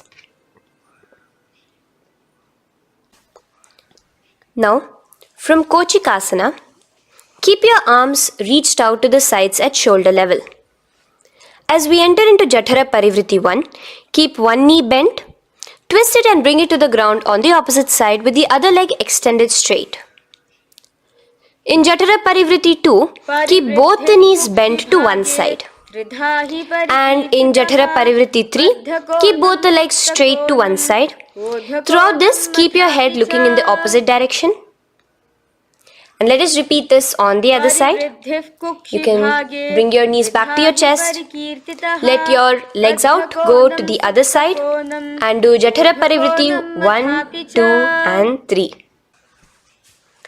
The next asana is Dvipada Pitham. So now from Jatara Parivritti you can bring your feet down, lay on your back with your knees pointed upwards, feet flat on the ground. Extend your hands holding your ankles. And lift your hips up. Engage the Jalandhara Bandha automatically as you raise your hips up. Gaze at your nose, visualizing yourself as a bridge in Dvipada Pitham. Now in Paryankasana, so you can lay back onto the ground and place your feet flat. Bring your arms over your head, placing the hands flat near your shoulders with the fingers pointing towards the feet. Lift your entire body up and off the ground in Paryankasana as you visualize yourself as sturdy as stone furniture. Lay back down slowly as you bring your hands out. Keep your knees to your chest here and your hands on the shoulders as we enter into Svottanasana. Visualize you're laying on your back as a playful dog. Move your hips in the circular motion. Do the Sahaja Kumbhaka. Now let us enter into Viparita Karani. First, bringing your arms out from behind your shoulders. Let your arms be extended by the side of your body. Use the strength of your arms, palms flat on the ground, to push your body, your upper body, your lower body off the mat. And keep your legs straight above you, extended. Move your legs around and around in Viparita Karani. Automatically the Jalandhara Bandha is engaged. Breathing during the Jalandhara Bandha is the Murcha Kumbhaka. Visualize Swamiji in your inner space. The next is Viparita Karani 2. In the same position, just stop the rotational movement of your legs. Visualize Swamiji in your inner space. Now, as we enter into Langalasana, just let your feet from the top rest onto the ground above your head. Interlace your fingers in the Parshamudra behind your body. Visualize yourself as a plow in Langalasana, continuing to engage the Jalandhara Bandha. भूमिं कर्षयेत् लङ्घलासनं भवति. Now, in Shaita Paschimottanasana, bring your hands out from behind your body and hold on to the toes above your head. Keep your legs and hands completely straight. Visualize Paramashiva as Shaita Paschimottanasana is one of the 84 different asanas directly revealed by Paramashiva himself. Continue to do the Murcha Kumbhaka, inhaling and exhaling with the Jalandhara Bandha. Clasping your toes now, spread your feet wide apart from each other in Supta Konasana. Visualize Swamiji in your inner space. Bring your feet back together as we enter into Chakrasana. Clasp your ankles, keeping your legs and hands completely straight above your head. Visualize yourself as a chakra, a wheel in Chakorasana. Now slowly rest your back onto the ground. Keep your legs raised up in Supta Prasarita Padangushtasana. Clasp the respective toes in the Prana Mudra with your index and middle fingers and spread your legs out wide apart from each other. Visualizing Swamiji in your inner space, restart to Ujjayi Kumbhaka where you're inhaling and exhaling, making the sound of an ocean. Bring your feet together in Supta Padangushtasana in the same position, continuing to visualize Swamiji in your inner space.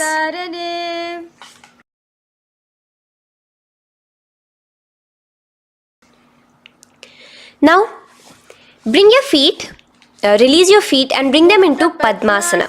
As you lay flat on your back in Matsyasana, hold the opposite elbows over your head, gazing at your nose. Visualize Matsya Avatara, the fish form of Bhagavan Mahavishnu. Now in the same position, put one hand over the other, extend it straight above your head. As you visualize Lord Rama in your inner space, continue to gaze at your nose. Now, slowly bring your hands to your hips as we enter into Sarvangasana. Lift your hips and legs up into the sky, crossing your legs in Padmasana. Let your hands support you, your elbows on the floor. Do the Jalandhara Bandha as you gaze at your nose in Sarvangasana. Now, bring your hips back onto the ground in Vrishchikasana. So, in the Padmasana, just remove one foot alone. Keep one foot on the opposite knee as you pull the knee towards your face. Let your hands stretch out above your head, hooking forward as you raise your upper back off the ground, visualizing yourself as a scorpion in Vrishchikasana, gazing at your third eye. Do the Jalandhara Bandha, tucking in your chin to the chest. Now just switch your legs around as we repeat Vrishchikasana on the other side. Continuing to visualize yourself as a scorpion, gaze at your third eye. The next asana is Vrishapada Kshepasana. So come now to a complete flat position on your mat. Come down to a complete lying down position and interlace your fingers around your neck. Now raise both your feet off the ground. Extend one leg straight and the other knee to the chest in a bicycle motion.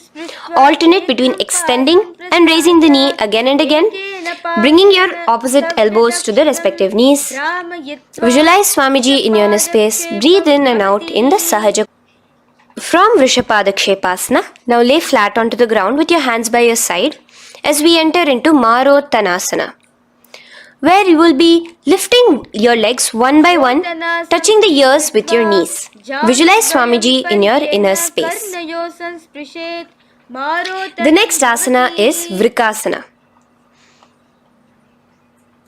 Now what you'll be doing is laying on your back. Bring the soles of your feet flat onto the ground. Stand up completely and lay back down. Visualize yourself as a wolf in Vrikasana.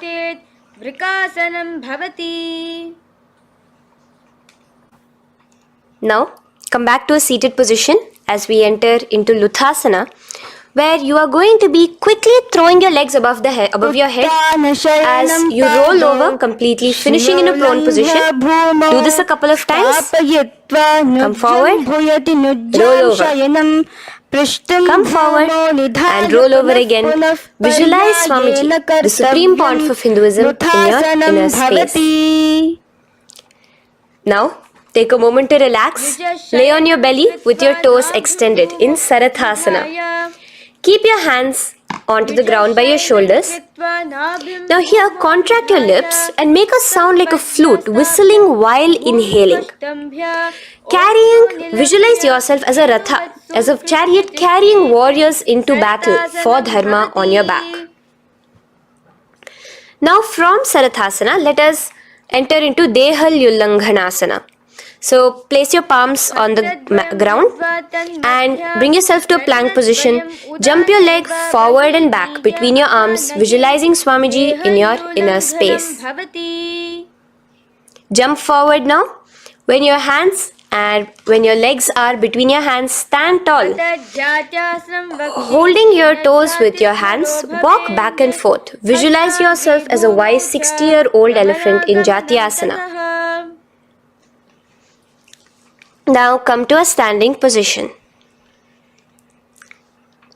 The next is a beautiful karana, the Lolitika karana. So keep your knees bent, feet pointing outwards again in the Aramandi position. Bend your elbows, keeping your hands at the chest level. Now swiftly move your arms across the body, bringing it back to the center and tilt your head back. Opening your chest up towards the sky, move your head in all the directions. Now stand back straight as we enter into Sarpasana. So stand erect like a rod with your arms by your side, hands touching the thighs. Visualize Devi, Kundalini, raising up and curling upwards around your body in Sarpasana. The next asana is Ushtra Sadanasana. Lean forward and down, standing on top of your palms. Begin to move and walk like a camel, visualizing yourself as a camel.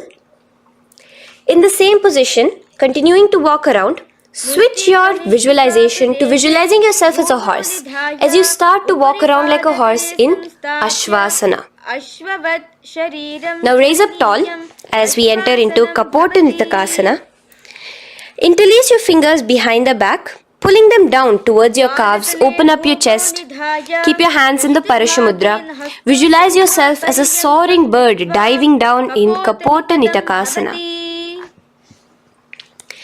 Now, stand tall as we enter into another karana here, the Tala Pushpaputam karana. Bring yourself to the Aramandi with your hands in the Namaskara mudra. Simultaneously now, open up your palms while raising one heel off the ground, slightly lowering the waist and shoulder of the heel you have raised. Visualize you're offering a bouquet of flowers to Paramashiva as you come back to a standing position and repeat this on the other side. Let's do this a few times, offering flowers to Paramashiva. Now, come to a standing position. Stand straight and bring your hands together in the Namaskara mudra. Slightly lean forward. Visualize yourself as a rhinoceros. Your hand is the horn as you gaze at your nose in Khadgasana. The next asana is Utthanotthanam. So come to a standing position and sit down all the way as low as you can to the ground and stand up. Do this again. Sit down, stand up, and again. Sit down, stand up. As you gaze at your nose throughout this. The next asana is Musalasana. Now come back to a standing position. Raise your hands above your head. Tall as you jump up and down repeatedly. Visualize yourself as a mace. Jump here in Musalasana. The next asana is Uchchirshaka. So come back to a standing position. Pull the sole of one foot towards your belly. Now with the other leg, sit down and stand up. Release the leg. Pick the other leg up, pull it towards your belly. Sit down and stand up in Uchir Shaka as you visualize Swamiji in your inner space, gazing at your nose. The next is a Karana, which we will be entering into, the Parshvajanu Karana. So again, bringing yourself to the Aramandi position.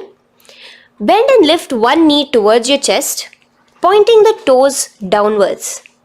Keep your arm around the knee, holding it with the hand in a fist. Let the other hand hang down on the thigh, wrist twisted, fingers pointing inwards.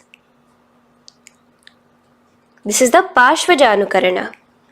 Now slowly release as we enter into Tandavasana. Stretch one leg out straight in front of you as you alternate between sitting and standing. Visualize yourself fiercely dancing as Paramashiva. Raise the foot to the inner thigh of the opposite side. As we enter into Brahmanasana, let your hand be resting by the sides. Keep your standing leg erect like a rod. Visualize yourself being blessed by Lord Brahma. Now, you can bring the left foot around the right knee and rotate it, tucking the left toes on the other side of the right calf. Simultaneously cross your left arm below the right, bring your palms together in the Namaskara Mudra. Visualize yourself as Lord Garuda in Garudasana 3. Now slowly uncross your legs and hands as we enter into Ekapadasana, coming to a standing position. On the right leg, bring your left foot to the opposite thigh with your hands relaxed by the knees. Now take a hold of the raised foot with your hand in the Prana Mudra. Stretch your leg out wide, out to the side and rotate your body quickly on the standing leg. Visualize yourself as the North Pole star in Dhruvasana. From here now, in the foot which is in your hand, just slowly, once you finish the rotating movement, in Trivikramasana, bring it up towards the back of your neck. Stand as tall as you can and alternate between sitting and standing. Visualize Bhagavan Mahavishnu in your inner space. Now you can take the leg out from behind your neck and stand straight. As we repeat the Parshvajanu Karana on the other side, bring your knee up to your chest, clasp your knee in a fist while the other hand comes to the opposite thigh. Hold there for a second and stretch your leg out. In Tandavasana, sit and stand. Visualize yourself fiercely dancing as Paramashiva. Bring the foot to the inner thigh, standing straight like a rod. Get your hands by your sides. Visualize yourself being blessed by Lord Brahma. In Brahmanasana on the other side. Move into Garudasana 3 on the other side as you rotate your leg over, your hand under.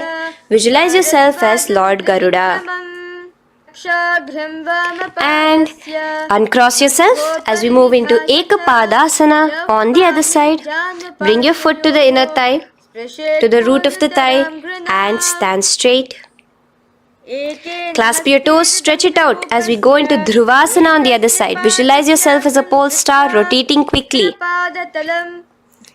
Come back to a standing position and bring your foot behind your neck. In Trivikramasana, sit and stand. Visualize Vishnu, Bhagavan Mahavishnu in your inner space. Now, stand tall as we do the Samanakha Karana. Stand with your feet close together, toes slightly pointed outwards. Keep both the hands to the side of the body. Take a moment to breathe in and breathe out and relax. Now, slowly relax and from the standing position, slowly bend forward, bringing both your hands underneath your knees. Now once you have squatted down fully, interlace the fingers together in the Parashamudra. Bring that interlaced fingers in front of your navel. In Ghorakanjali Asana, visualize the great sage Goraknatha, the founder of the Natha Yoga Hindu Sampradaya. As you do the Jiva Chala Kumbhaka, engage the Moola Bandha. The next asana is Kanchyasana. So now just slowly unwind your hands from each other, from your navel, and now bring your hands from the opposite side inwards underneath your calves and wrap your hands around your back. Hold them together in the Paramashivoham. Keep your body, your upper body, upright, visualizing the Supreme Pontiff of Hinduism in your inner space. The next is Bhairu Asana. So slowly unclench your hands and bring them out from underneath your legs.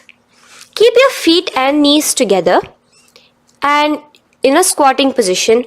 Bring your hands behind your back, clasping them together, remaining in the Parashamudra.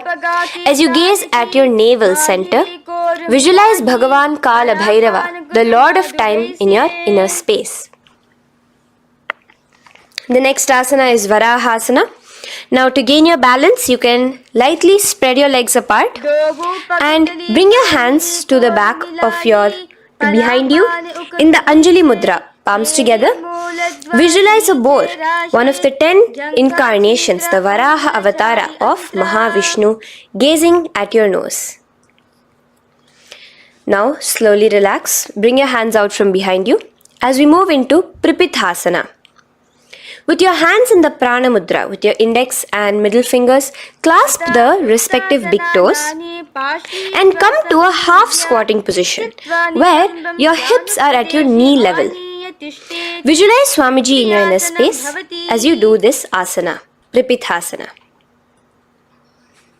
Slowly let go of your feet and place your palms flat on the ground in front of you with the fingers wide for balance. We're going to be balancing here in Bakasana.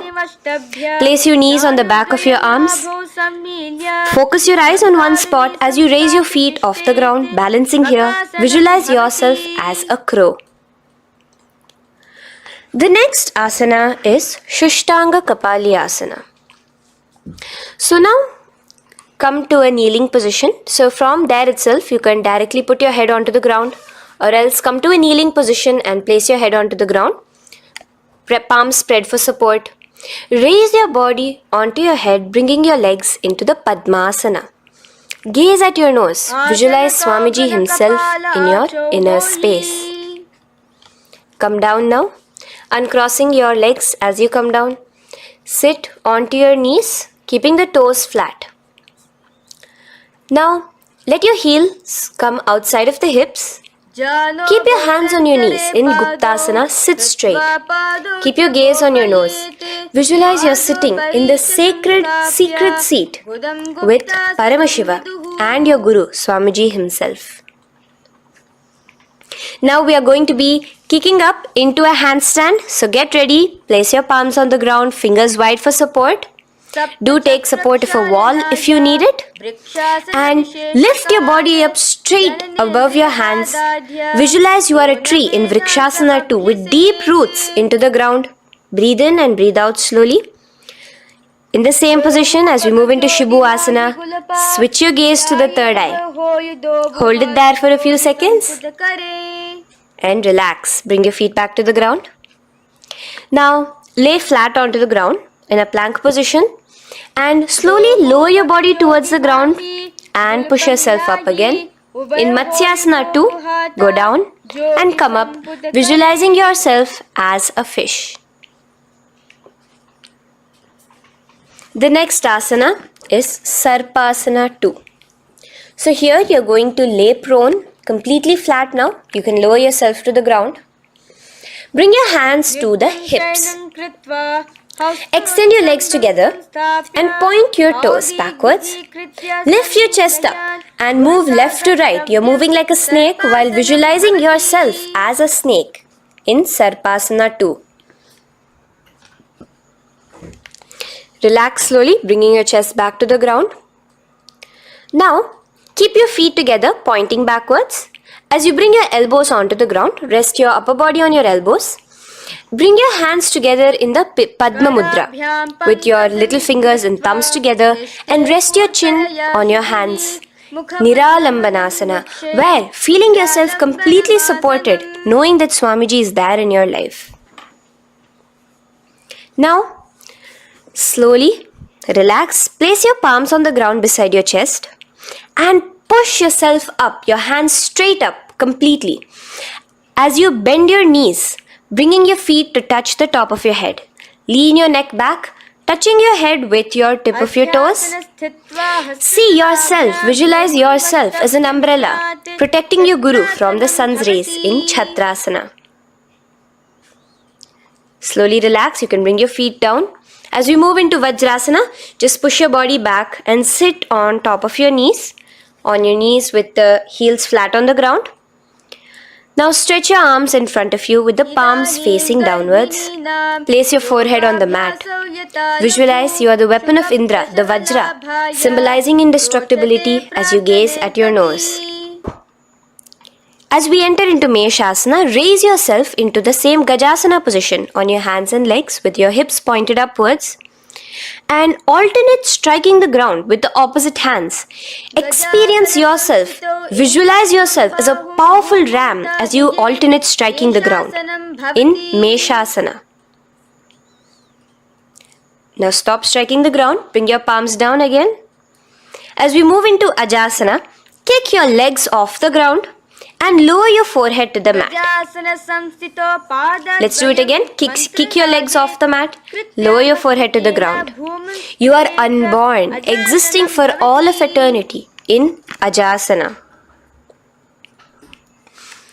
Now, come to a seated position as we move into Dhanantara Asana. Sit on your heel with your legs together. Pull your toes underneath you. As you bring your hands top of the knees, gaze at your nose, visualize Swamiji in your inner space. Here, do the Ujjayi Pranayama, inhaling and exhaling like an ocean, Dhanantara Asana. From Dhanantara Asana, now interlace your fingers in front of you and then behind you. Stretch your arms towards all the sides, backwards, forwards. Giving a massage to the various different joints and muscles in your body. Lean forward, get up again. Continuing to visualize Swamiji in your inner space. Relax your hands and now take your respective heels and point them outwards, outside the side of your hips. Keep your hands on your knees with your thighs and knees resting on the ground, spine straight. Visualize yourself as Lord Garuda in Garudasana 4. You have Mahavishnu and Mahalakshmi on your back as you are flying. The next asana is Ananda Mandirasana. Now you can continue to remain in the same position. You can bring your feet pointing inwards. Use your hands to clasp underneath your ankle. Make sure your knees are spread out wide. Gaze at the third eye. Visualize residing in the blissful space of a temple. You are in a temple in Ananda Mandirasana. Now, as we move into Mandukasana, keep your knees wide and sit on top of your ankles. Your hands underneath your knees. Gaze to your nose. Visualize yourself as a frog. Suck in your stomach in the Udyana Bandha and remember to do the Manduki Mudra, your tongue, your frog-like tongue, catching the nectar dripping from the Sahasrara Chakra in Mandukasana 2. Now, as we move into Narasimhasana, tuck your toes in and sit on top of the heels. Place your palms on the ground, spread your fingers wide and spread your knees apart onto the ground too. Gaze towards your nose, stick out your tongue and exhale forcefully, visualizing the Narasimha Avatara, the form of Mahavishnu as a half lion and half man. Now just raise up, bring your hands off the ground. Here we'll be doing a new pranayama, which is the Bhishraka pranayama, as we enter into Bhishrakasana. So continue to keep your knees and feet on the floor. As you bring your hand up to your face, make a hollow of your palms and place it over the mouth. Keep your thumbs under your teeth and close your lips. Gaze to your nose. Inhale through your left nostril, exhaling through the mouth. Gaze at your nose again. Visualize yourself as Devi, presiding over any and all minuscule fears you may have within you.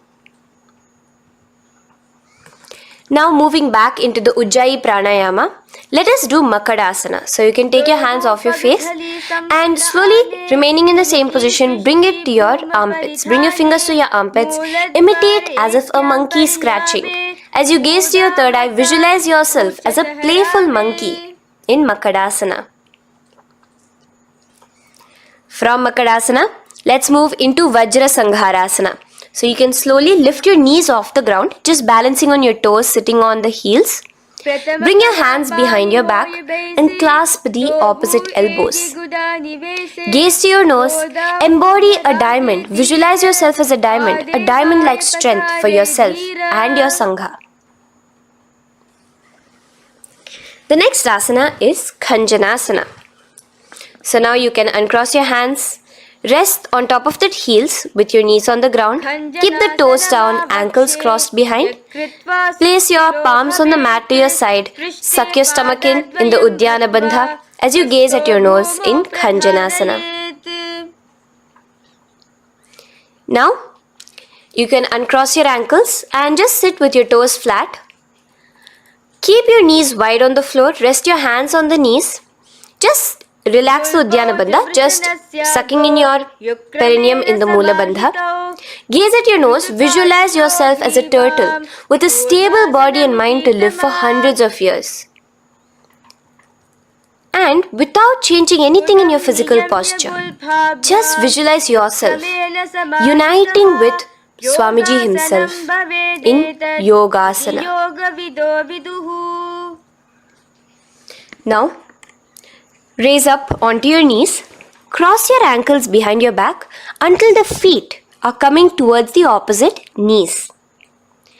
Now, bring your hands behind you and hold on to the calves with the fingers inside, the thumbs outside. Gaze at the third eye as you visualize yourself in a space of oneness with Paramashiva himself as Swamiji. Now you can uncross your ankles, come back to standing on your knees as we enter into Ushtrasana 2.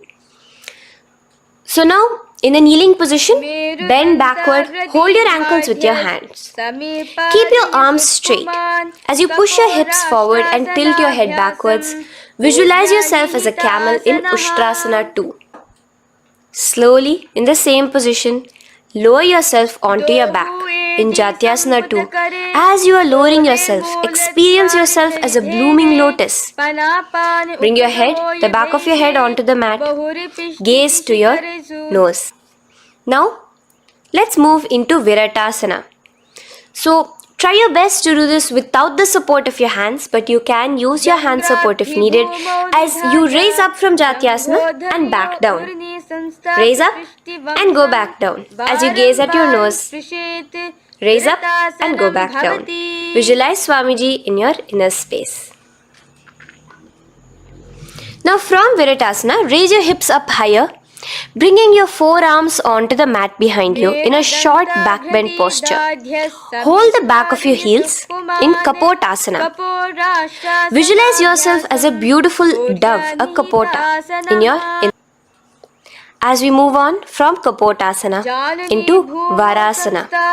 So stand upright on your knees with the toes tucked. Hold your arms with the opposite hands. Gaze at your nose. This is the boon fulfilling posture. Visualize your boon becoming a reality directly from Paramashiva himself in Varasana.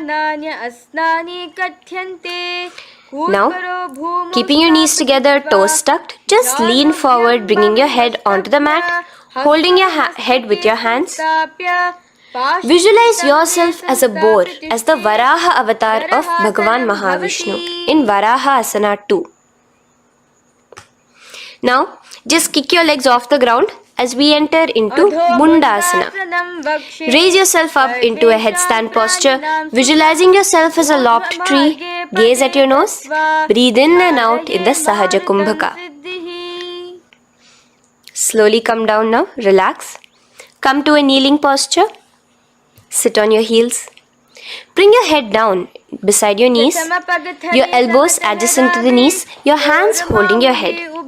Exhale through your mouth as you gaze at your nose, visualizing Swamiji in your inner space in Andhasana. Now from here, push yourself off the mat as you come lying prone on your belly. Let your arms be extended straight out and together lift your thighs, arms and chest off the ground, stretching your body, balancing there. Visualize yourself as a locust in Viparita Shalabhasana. The next asana is Kapalasana. So slowly lower yourself back to the ground. Now laying on your belly, bring your arms to your side, palms downwards. Keep your forehead on the ground and your chest on the mat. Only lift your legs up into the air. Only your legs are lifting up. Visualize yourself as a skull. You are a mind with purified thoughts, a strong will to attain enlightenment in Kapalasana. The next asana is Akasha Kapotasana. So now, in the same position as you are, let your arms be straight out behind you. As you kick your legs up and over your head, bring your feet slowly to the mat in front of you. Push yourself, balance there. Visualize yourself as a free and open flying dove in Akasha Kapotasana. Bring your legs back out as you lay flat on the mat. Now push yourself onto your knees. Place your forearms on the ground and your chest down such that your navel is touching your knees. Be sturdy, visualizing yourself as a sparrow in Chatakasana. The next asana is Vrishchikasana 2. So your forearms are on the ground. Now slowly raise to your toes and kick your legs off the mat. Slowly lowering your legs to your head. Visualize yourself as a scorpion as you balance in Vrishchikasana 2. Slowly release yourself, coming back to the ground as we enter into Vrishasana. Sit down on top of your right heel and let your left foot remain outside of the hip, the ankle to the side. Place your hands on the mat, visualizing yourself as a bull in Vrishasana. Now, bring both your knees underneath you, sit on both your heels, cross your left leg over top of the right lightly and in Lolasana, push yourself off the ground. Your knees are off the ground, you're just balancing on your hand above the mat. Visualize Swamiji in your inner space. Lower down now. Bring the left foot now outside. Bring the right foot out and sit on your left heel now. As we do Vrishasana on the other side, visualize yourself as a bull. From here, let us get into a very powerful asana, Balagunasana. So, place your left toes on the ground, sit on the heel of your left foot. Place the right foot flat with the knees raised towards your chest. Maintain your palms on the respective knees. Be upright. Visualize Balagunahai, one of the 84 siddhas in your inner space in Balagunasana. Now come to a squatting position. Let your feet be flat as you bring your elbows under your thighs and calves, wrapping it around your shins.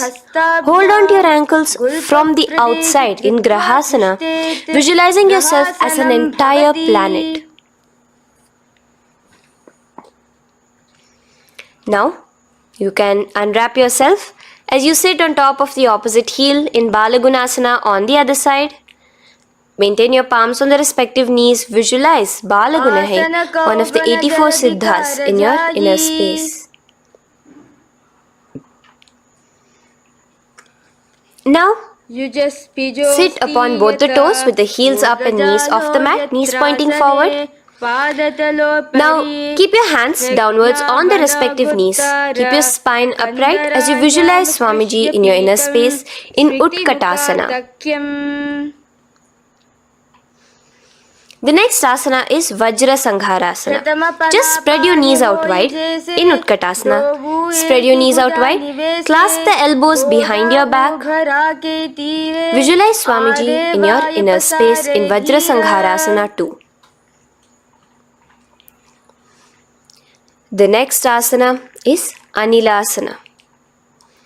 Now, sit with your feet hip width apart. Bring your hands under the soles of your feet from inside. your palms facing downwards. Step onto your hands. Keep your arms straight, elbows together at the navel. Gaze to your nose. Visualize yourself able to consume and live off of air alone in Anilasana. The next is Padukasana. So from Anilasana, you can release your hands. Place the back of your hands on the mat with your fingers facing upwards. With your fingers facing towards your body, palms upwards, step your feet on top of your hands and wrap your hands around your feet like a shoe. Walk around. Visualize you're wearing padukas, walking across the length and breadth of the world in Padukasana. Now bring your palms onto the ground. Stop moving around as we move into Kukutodana. Kick your feet up into the air and let them fall back down. Let's go up again and come down. Kick up and go down. Visualize yourself as a rooster in Kukutodana. The next is Viparita Nrityasana. So as you're kicking yourself up, you can go up into a complete handstand posture, which is Viparita Nrityasana. Do take support if needed. And move around on your two hands as if you are dancing in Viparita Nrityasana. Slowly come back down to a standing position. Lean forward and let your feet be slightly apart from each other. Bring one palm down on the mat with the arms straight. Bring the opposite hand to your head and be stable in Kunjarasana. Now just put that hand down as you bring the other hand to your head, repeating Kunjarasana on the other side. Be stable here. Now you can squat back down onto the ground. Keep your feet flat. Hold your respective ankles and lift your feet off the ground in Kadambasana. Visualize yourself as a Kadamba tree, a pious tree that promotes a long life. The next asana is Pavana Muktasana. Now sit back down onto the ground. Bring your knees towards your chest. Let your hands wrap around your knees. Hold it close to your body. Visualize all the excess vata, air, just balancing and releasing in your system in Pavana Muktasana. Now, let us move into Chakorasana. So first stretch your legs out in front of you. Bring one leg behind your head. Now place both hands on the ground and lift your body off the ground while lifting the other leg too, up straight. Visualize yourself as a powerful source of energy. Gaze at your third eye in Chakorasana. Slowly relax back down. Now hold your left toes with the left hand, index and middle fingers. Pull the foot to the left ear. We are entering into Dhanurasana 2. Extend your right leg out, keeping straight. Hold the big toe with your right hand. Visualize yourself as a bow in Dhanurasana 2. The next is Ashtavakrasana.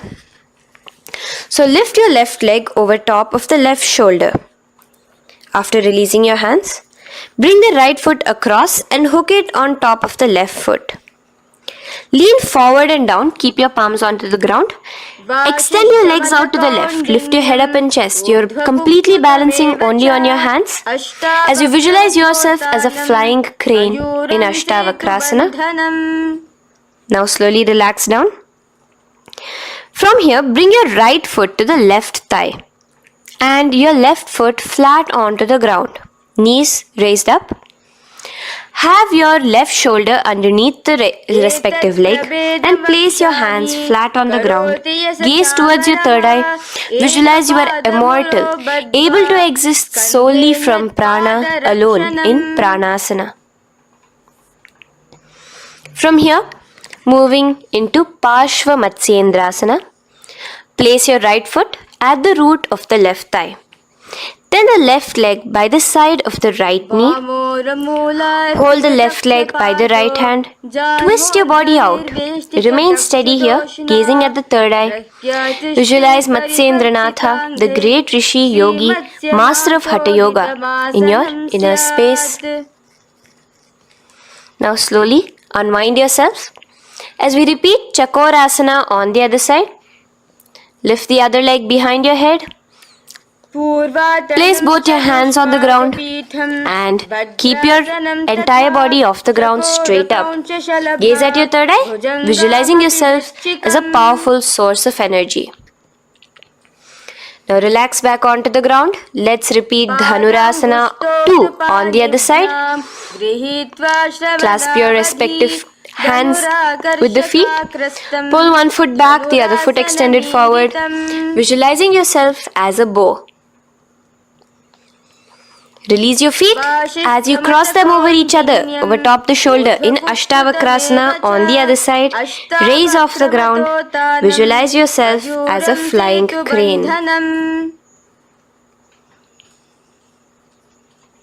The next asana, we'll be repeating Pranasana on the other side. Bring the right foot to the left thigh.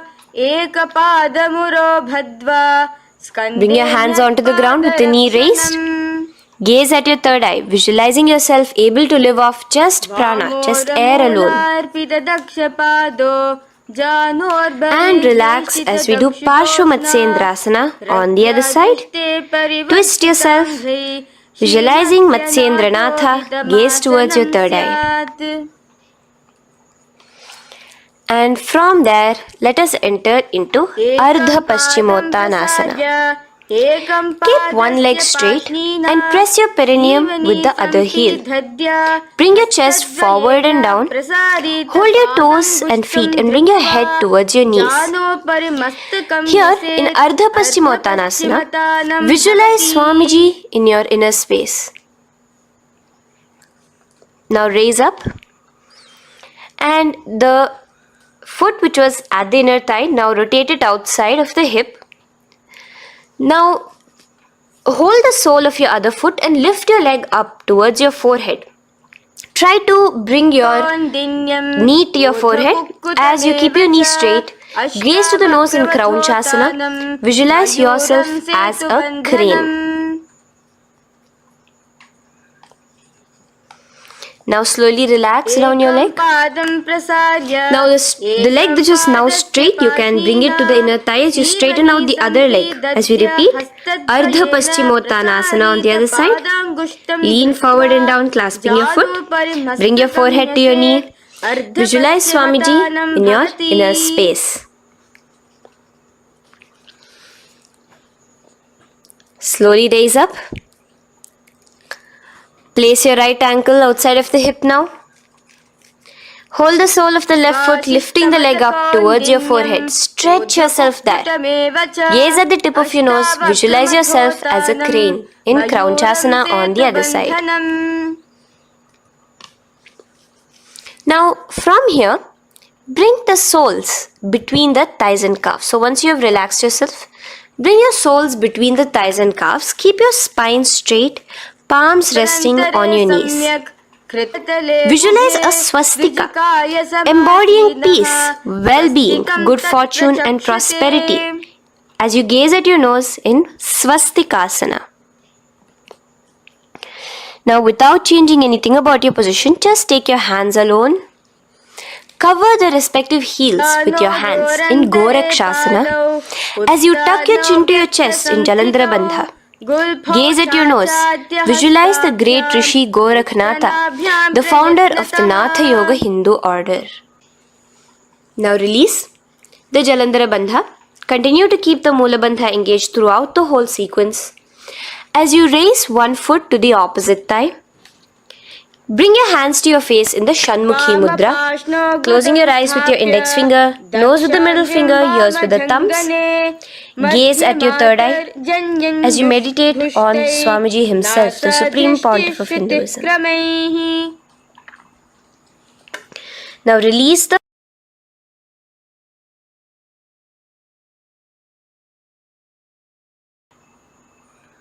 Shanmukhi Mudra. And in Yogasana 2, bring your legs into the Padmasana position over the opposite thighs. Keep your hands flat onto the ground beside your knees with the palms facing upwards. Sit straight, gaze at your nose Here we'll be starting the Kakachanchu Kumbhaka, where your inhalation will be through your tongue wrapped like a pipe, and your exhalation will be through your nose. From Yogasana 2. Now, keeping your palms beside your body, just switch them around to be flat on the ground and push your entire body off the ground, balancing. Visualize yourself as a rooster in Urdhva Kukkutasana. Now, relax down. Come back to a seated position on the floor, keeping your legs in Padmasana. Insert your hands through your knees and place them on the mat. Remember, do not lift your body up, just stay seated down there.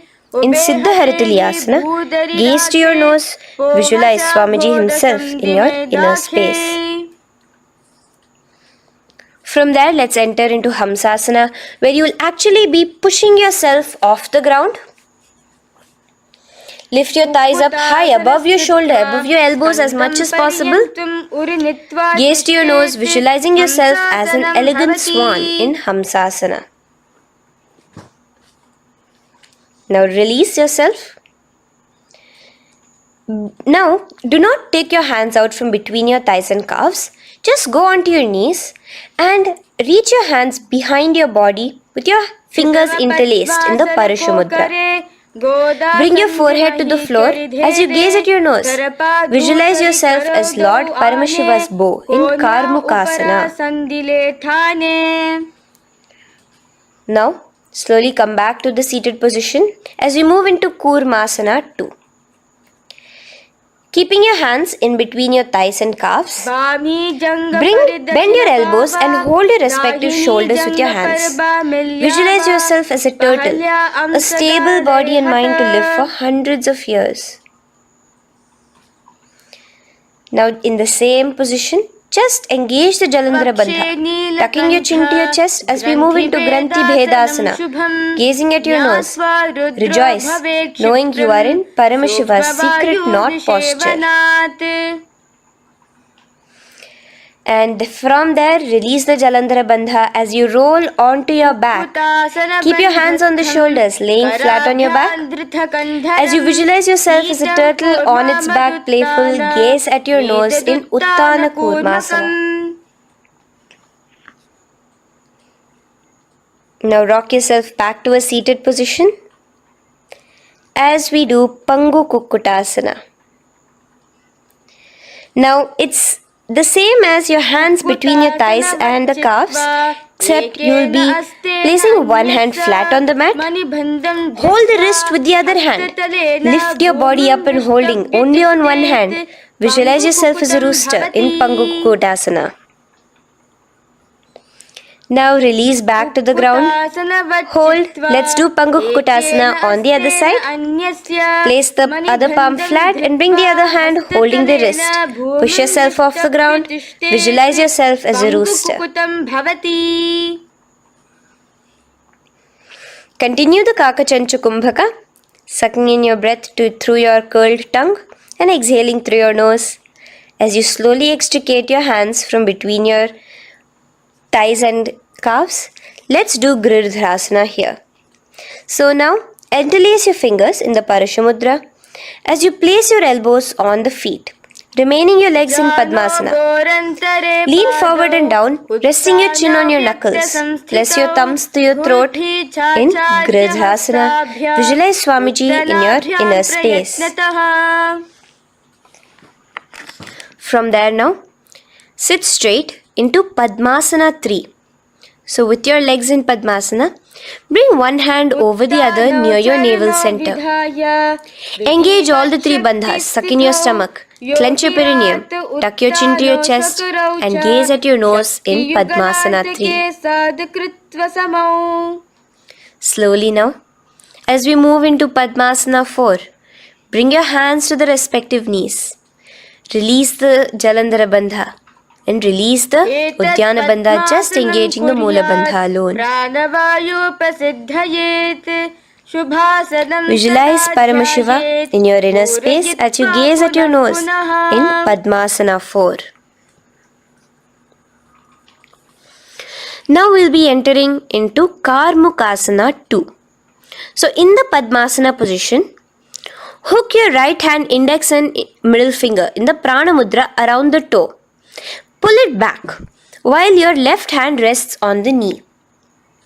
Now, as you visualize yourself as Paramashiva's bow, just release your right foot, bring your left hand to the left toe, right toe, and let your right hand be on the right knee. Now from here, let's do Karmukasana 3. So you can release your toes, cross your hands behind your back, continue to keep your legs in Padmasana, and with your respective hands, cross behind your back. Hold on to the toes in the Prana Mudra.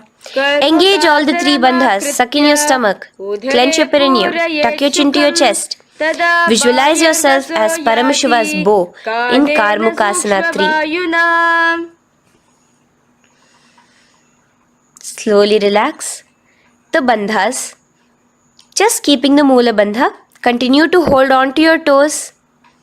Release the Udyana Bandha and the Jalandhara Bandha. Switch your gaze to the third eye. Visualize you are Paramashiva's third eye itself. Anything you come across, you just rejuvenate it, destroy it in Dridhasana.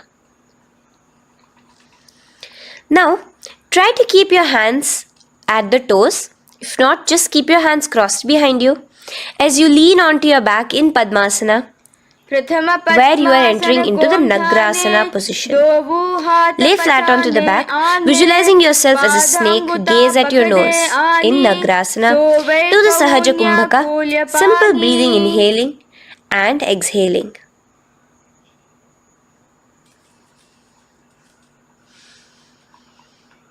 Now bring your knees to your chest. Let your hands wrap around your knees. Slowly uncross your Padmasana and bring your knees to your chest. Bring your hands to the Parashamudra, the fingers interlocked on top of your knees. As you pull your chin up to your knees, visualize yourself as a ball in Kandukasana. Now relax. Bring your feet onto the ground, the knees pointed upwards in Urdhva Pavanasana. As you interlace your fingers, bring the interlaced fingers behind your head. Laying down, gaze at your nose in Urdhva Pavanasana. The next asana is Marakata Pithasana.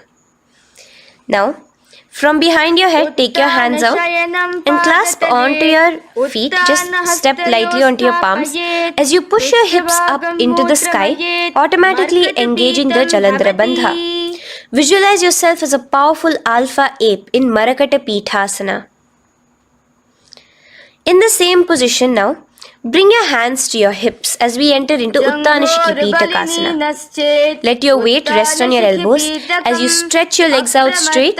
Gaze at the nose. Visualize Swamiji in your inner space. From there, continuing to rest on your elbows, kick your feet up high into the sky in Narakasana. Stretch your palms out behind you, flat on the ground. Balance there. Visualize yourself blissfully traveling through hell unscathed in Narakasana. Bring your hands to your hips now as we move into Tiryanaukasana. Angling your legs down at an angle, visualize yourself as a boat crossing the ocean of samsara in Tiryanaukasana. Now from there, come back straight as we enter into Dhwajasana.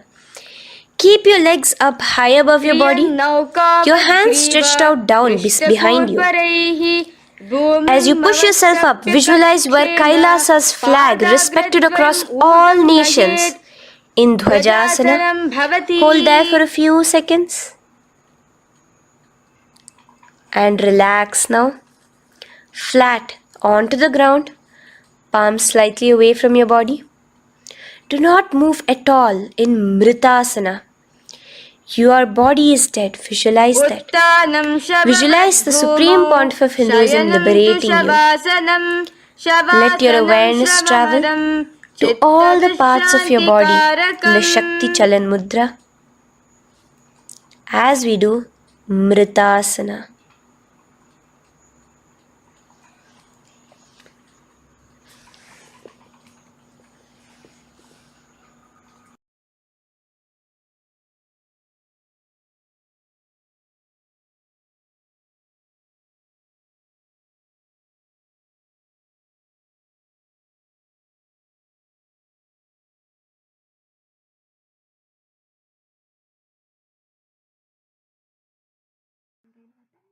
ॐ पूर्णमदः पूर्णमिदं पूर्णात् पूर्णमुदच्यते पूर्णस्य पूर्णमादाय पूर्णमेवावशिष्यते ॐ शान्ति शान्ति शान्तिः हरिः ॐ तत्सत् सर्वं भगवच्छ्रीनित्यानन्दपरमशिवपादुकार्पणमस्तु ॐ नित्यानन्दम्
Nithyananda, and welcome to each one of the participants, each one of you who are sitting here with us today. After that beautiful, powerful yoga session that we just had, hope all of you completely enjoyed it and really had a breakthrough as you were doing the Nithyananda yoga. Because the next which we are going to be entering into is a very powerful power manifestation session. See, yoga, as Swamiji has revealed it to us, is not just some movements of the bodies.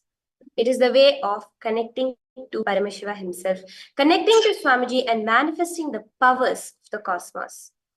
So now we are all going to be entering into a very powerful and very beautiful power manifestation session. So I hope all of you are excited and ready for that. If you are, please do come settle down in front of your camera. As we enter, I request all those of you who are sitting here, turn on your camera, settle down, as we get ready to start this round of power manifestation.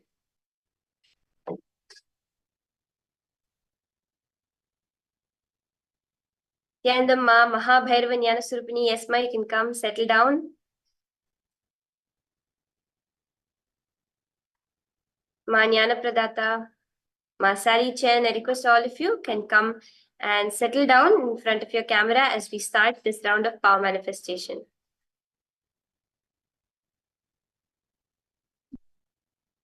Do get your blindfolds ready as we will be starting the day with the power of the third eye. So if any of you are there who would like to get your blindfolds and come settle down, do go ahead.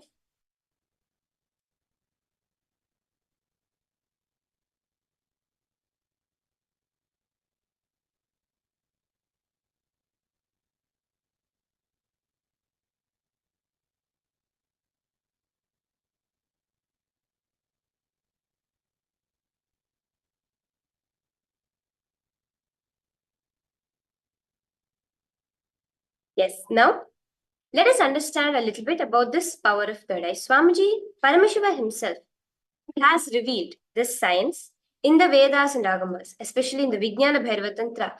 Very beautifully, Paramashiva elaborates about this power of blindfold reading, of being able to see through the third eye without the aid of the two physical eyes, where he says, Kapalantarmanonyasya tishthanmilitalochanaha kramena manasodadhyat lakshaye lakshamuttamam. Paramashiva beautifully reveals that science of third eye. How? By connecting in the space of oneness. Having fixed your attention within the crown center, without having any thoughts. When your mind is completely stable, completely in the space of oneness, at that moment, you perceive beyond the sight, the true goal of life. And that is the ultimate space of oneness with Paramashiva. Every pramana that you see, every instance of manifesting powers that we look at from the Vedic tradition, from our Itihasas and Puranas, always happen from the space of oneness. Even in the Mahabharata, when Krishna gives the divine third eye vision to Arjuna to witness his Vishwarupa Darshana, he says, Natumam shakyase drashtum anenaiva swachakshusha divyam dadami te chakshuhu pashyame yogamaishwaram. He is telling to Arjuna that you cannot see my cosmic form with these physical two eyes of yours. Therefore, I grant you the divine third eye vision. Behold my cosmic opulence. Krishna is explaining to Arjuna. At that moment, when Arjuna witnesses Krishna's Vishwarupa, the first things which Arjuna describes is that he is all pervasive. He is in the space of oneness, because that is the space from which powers manifest. In Swamiji's own life, beautifully, at the age of 12, when Swamiji experienced this power as he was sitting in the Pavalakundra, the coral rock, and just sitting and looking at the source of his thoughts, he had a divine experience. That was where suddenly all 360-degree vision, this way and this way, became available to Swamiji. Swamiji, it was not logical, it was just magical. And not only was Swamiji able to see, Swamiji was able to feel himself as a part of each and every one of these beings that he was witnessing around him. Again, emphasizing how power manifestation happens from the space of oneness. So, with this context, understanding that it is only our oneness that can manifest powers through us. It is the amount of time. Again, Swamiji says, when we do manifestation, we always say, go into the space of oneness with Swamiji. What does that exactly mean? Swamiji beautifully says, that is the space of being in love with me. When you are in love with my vision for yourself, for the humanity, at that moment, you are in the space of oneness with me. So, with that context, let us start now.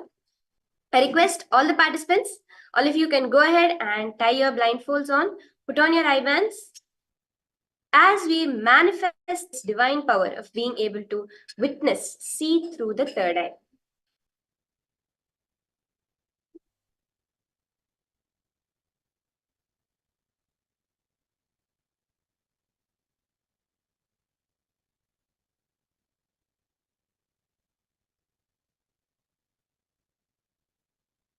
So now, my stick, you can put on your blindfold, Masari Chen, Ma Mahabhairvanyana Surupini. If all of you can wear your blindfold, we can start this round of manifestation.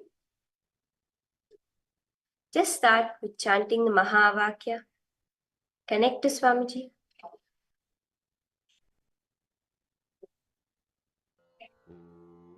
Intensely chant the Mahavakya. And now, the first image, the first object for all of you to scan is now on screen for you.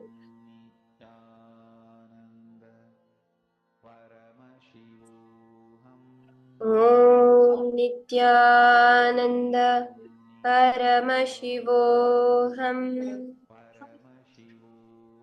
Om Nithyananda Paramashivoham.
Just connect to Swamiji in the space of being completely unclenched.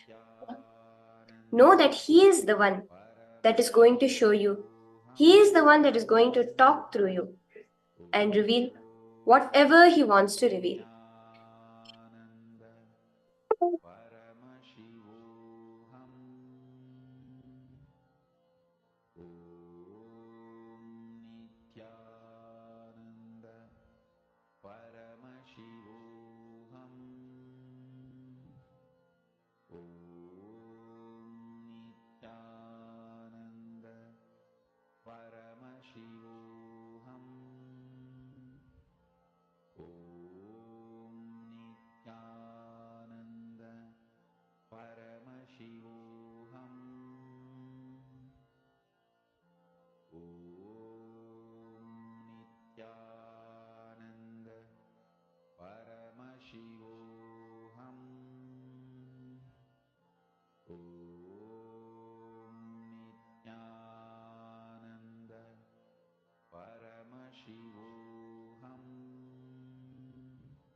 Now, I request each of you to go ahead and post whatever it is Swamiji showed you through your third eye.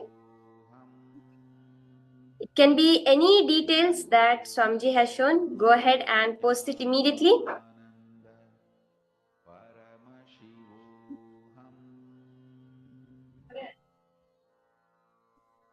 Mahamahavaagya, spiritual lullaby for samadhi. I request all the participants, go ahead, post your answers in the chat box. Whatever it is Swamiji showed you, post it in the detail, up to the utmost detail that Swamiji is showing you, post it. A spiritual lullaby for you to fall into samadhi. Suprabhatam, wake up song for Paramashiva to wake up in you. Just remember this one powerful cognition. This Mahamahavaagya puts me in samadhi. This is spiritual lullaby for samadhi. And Suprabhatam, wake up song for Paramashiva in me. For Paramashiva to manifest. With this one spiritual powerful cognition, chant this Mahamahavaagya. Yema Shreya Gupta, you have posted purple and white, amethyst rocks, a red bicycle, the color purple, red tulips with lots of green leaves and grass, a vivid sunset with red, orange and purple hues. Okay, interesting. Masali Chen, you can go ahead and post. Maisa Kyutuma.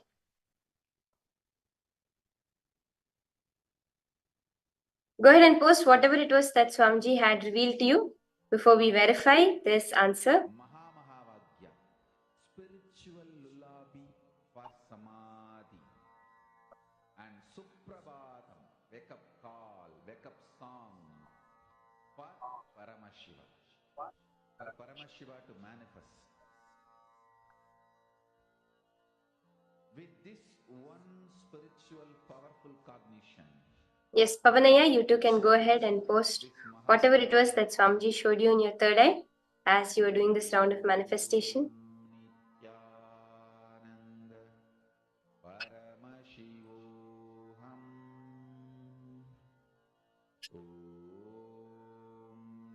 Nithyananda, Paramashivoham.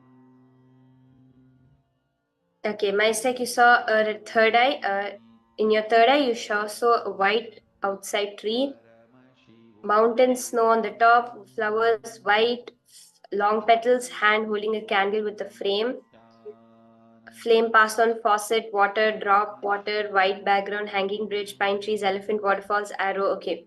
And Ma Sarichan, you saw crystal white brilliantly and a diamond. Okay, let's see the answer for this round.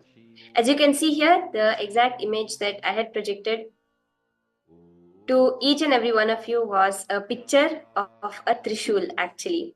It was a Trishul, like the Trishul which Paramashiva holds in his hand. That is the exact picture that I had projected to all of you. Nithyananda, Paramashivoham.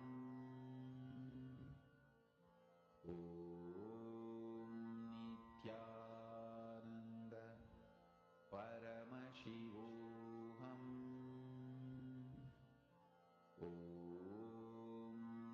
Nithyananda, Paramashivoham.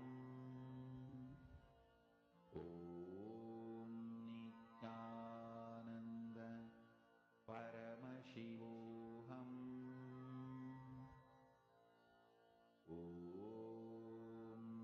Nithyananda, Paramashivoham. That's very nice. Even if you got one color, if you saw even the red color that's there in the gem of the Trishul, whatever it may be, understand, the more and more we do it, every time you do the next rounds of manifestation, you'll see more and more the powers manifesting through you. Okay, so let's do another round now.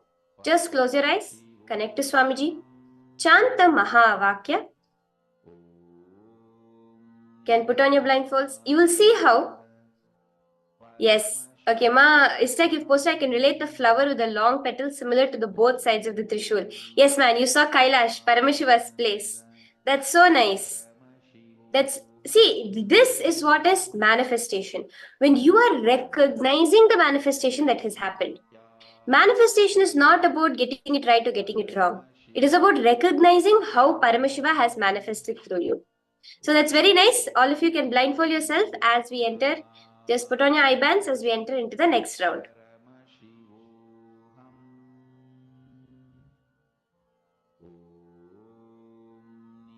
Continue chanting the Mahavakya intensely.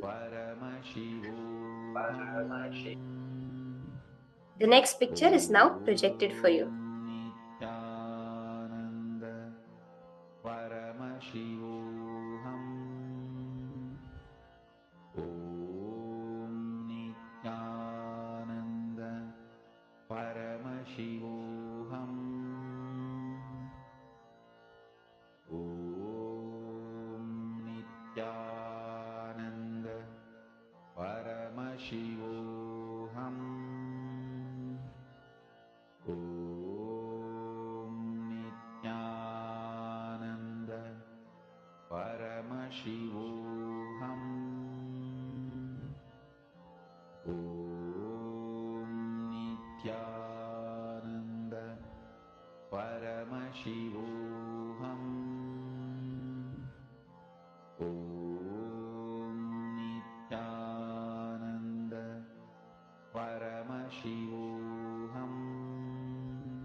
Now, if you can post your answers again.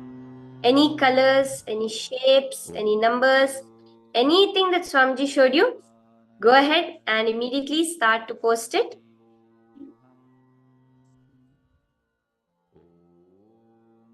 Just see, go to the detail. It can be a taste, it can be a smell, it can be a sound you heard. But go and put exactly what it is Swamiji showed you in your third eye.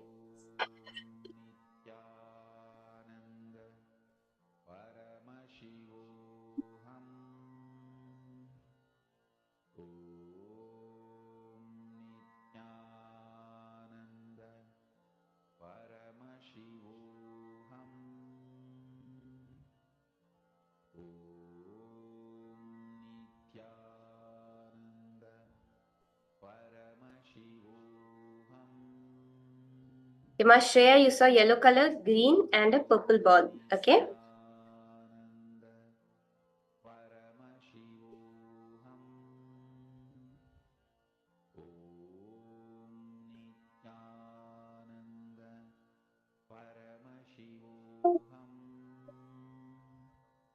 Abhishek Sangaraya, you too can post whatever Swamiji showed you in your day. See, Pavanaya, you're saying that you're able to see mostly darkness, right? Whenever you feel that only darkness is coming up, it is because of a fear, a subtle fear, incompletion we have with the unknown component of ourselves. So, yeah, what you need to do is you have to just sit with that darkness and whatever feelings are coming up, it can be something, no, nothing is appearing in my third eye, I cannot see anything.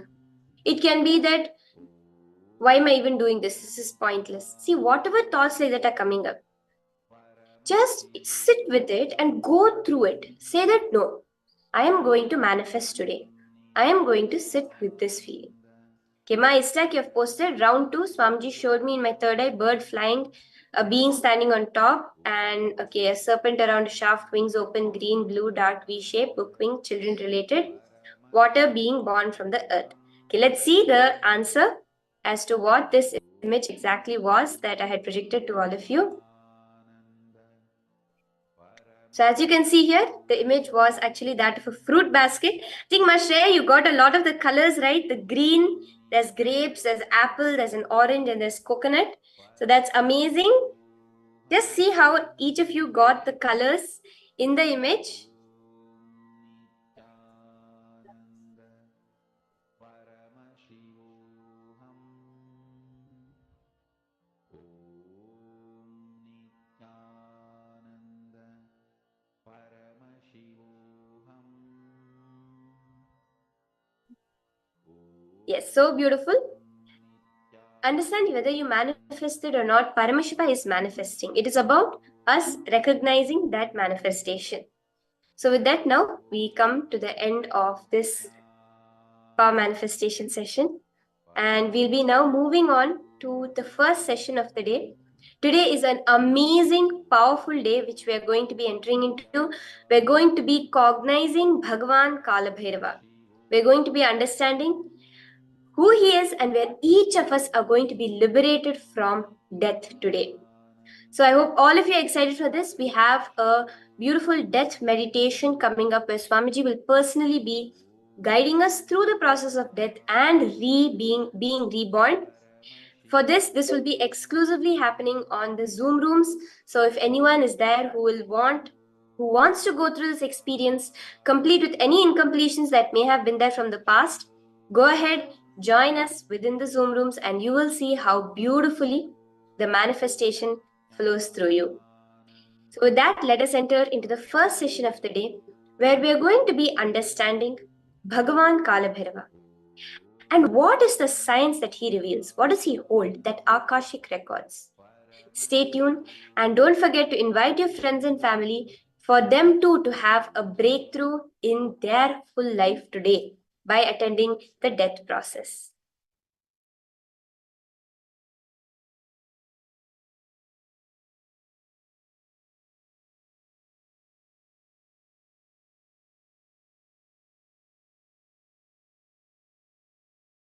Mahadeva assumed the form of Kalabhairava and removed the false identity of Brahma and gave Shivoham experience to Brahma. Each of Mahadeva's action is considered as one incarnation. When he came out and destroyed Daksha and his Yajna, that action is Virabhadra. When he came out and destroyed the arrogance of Brahma and gave him Shivoham experience, that action is Kalabhairava. See, at one point, constantly creating, Brahma forgot he is doing it because of the blessings of Mahadeva, with the energy of Mahadeva. See, the Brahma's Kamandalu, which is the sacred water, out of which he creates whatever he wants, that water is the Abhisheka Tirtha of Mahadeva. The water washed the Mahadeva's body. That is why in all Shiva temple, where the sacred water, the sacred bath water, what do you call, Abhisheka Tirtham, where it flows out, there Brahma will be standing with his Kamandalu to constantly refill his Kamandalu. Go to any Shiva temple, you will see where the sacred water flows from the Garbha Mandir, the Abhishekam water flows, there Brahma will be standing with his Kamandalu, because that is where he refills and creates the whole cosmos. Unfortunately, by constantly creating, he forgot from where he is refilling his Kamandalu. He was also given the 5 head by Mahadeva, but suddenly he became a little egoistic and arrogant and started thinking that the Shivoham has to happen from inside out. It should become experience and then start coming out. And this guy, out of his hypocrisy and arrogance, started declaring, I am everything. So now Mahadeva has to make him understand and give him that real Shivoham experience.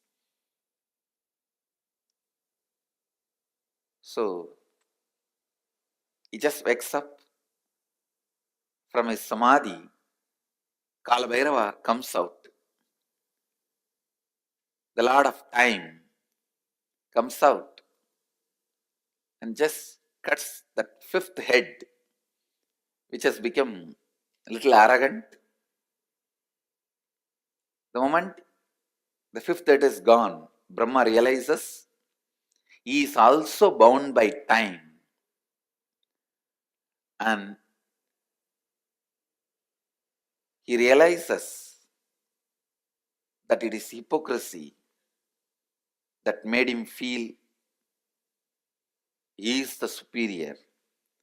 The moment he surrenders, Mahadeva again gives him the Shivoham experience and gives him the place back in his temple and says, you can start refilling your Kamandalu from now on and continue the creation.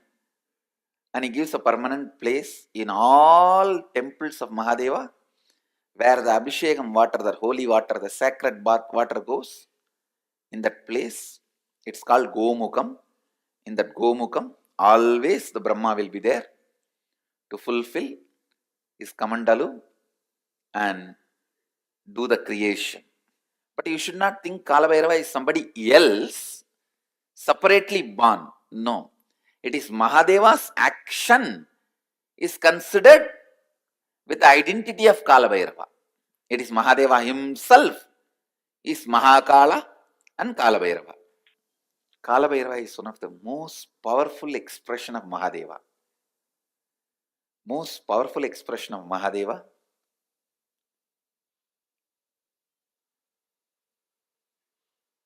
He is the energy on which all the memories are stored. All the memories are stored.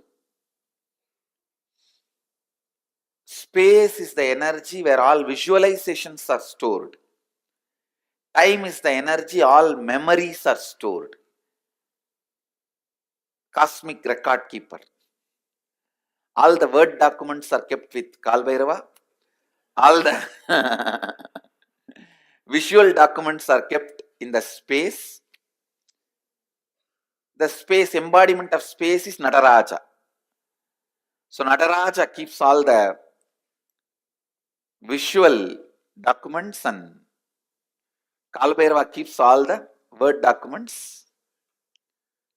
So anything happened, happening, yet to happen, you can just ask Kalbhairava, he will pull it out and give the whole record.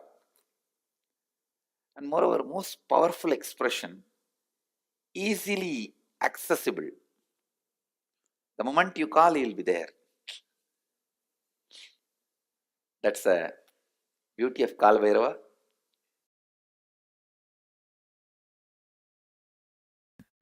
Understand, Kalabhairava is eternal compassion, eternal love. Whenever you express love, even in simple acts, like giving a smile, giving a sweet hug, without calculating, even simple act you do, the strength you feel is Kalabhairava's strength. It is Kalabhairava's strength. A lady devotee with a mentally little challenged child goes to Ramakrishna and asks, what wrong I did that I have got a child like this? Ramakrishna says, remember that child is God and take care, you will become enlightened. Because the simple act of giving love strengthens your Kala dimension. And if you remember, cognize to whom you are giving love is God, it becomes devotion. I tell you, every time you share love, every time you use love as the strategy for your existence, the joy oozes out in your being is the strength of Kala Bhairava. Strength of Kala Bhairava. Kala Bhairava is eternally loving, caring, blissful, ferocious, ecstatic, blissful, ferocious.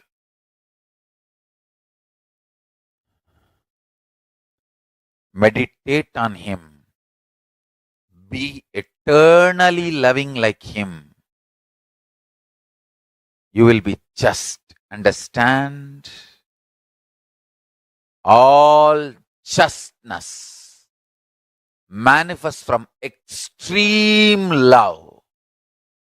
That is why Kala Bhairava is Lord of Yama. Kala Bhairava is the Lord of integrity.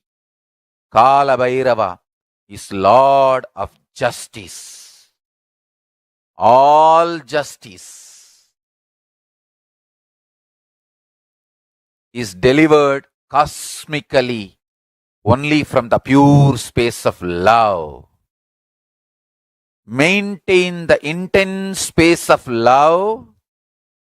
Paramashiva will raise you to the space of being a justice, delivering justice to the world. Compassionate, eternally loving are always kept in the space of delivering justice, giving justice. Understand, I am revealing the logic with which Kala is functioning, logic with which Kala Bhairava functions.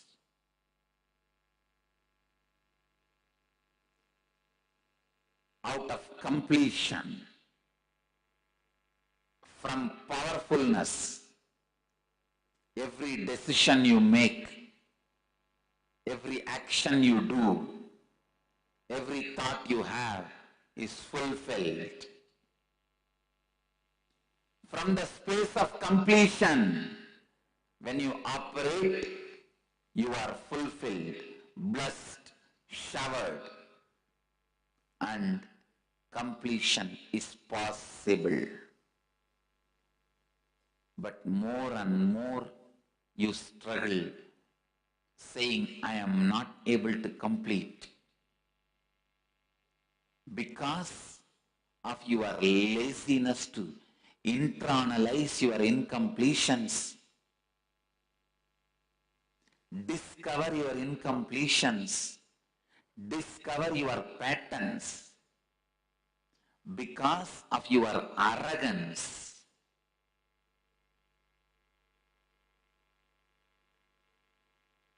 if you don't discover your patterns, if you don't do completion because of your laziness or boredom or uninspiredness or arrogance, whatever may be the reason, the more and more you indulge in the idea, completion is not possible, or I am not able to complete, I am not able to get rid, Kala destroys you. This is the logic of Kala. Go and tell Kala Bhairava, all the known incompletions, I commit with you, I will complete. All the unknown incompletions is your responsibility. I am surrendering to you. And I tell you, he really responds and completes. Whenever you ask him to bring completion to you, is embodiment of compassion. Whenever you associate you with incompletions, is the terror. Which side you are standing only decides whether he is terror or compassionate being. He is the most compassionate if you are standing on the side of the completion. He is the ultimate terror if you are standing on the side of the incompletion. He can show the extra teeth and the smile both. He can show the terror teeth and the smile both. He is the only God capable of that. To terror teeth and the wide smile. If you associate yourself with completion, he has such a sweet smile for you. If you associate yourself with the incompletion, he has such a terror teeth for you. The terror teeth will grind even universes and swallow. The smile can create even universes for you.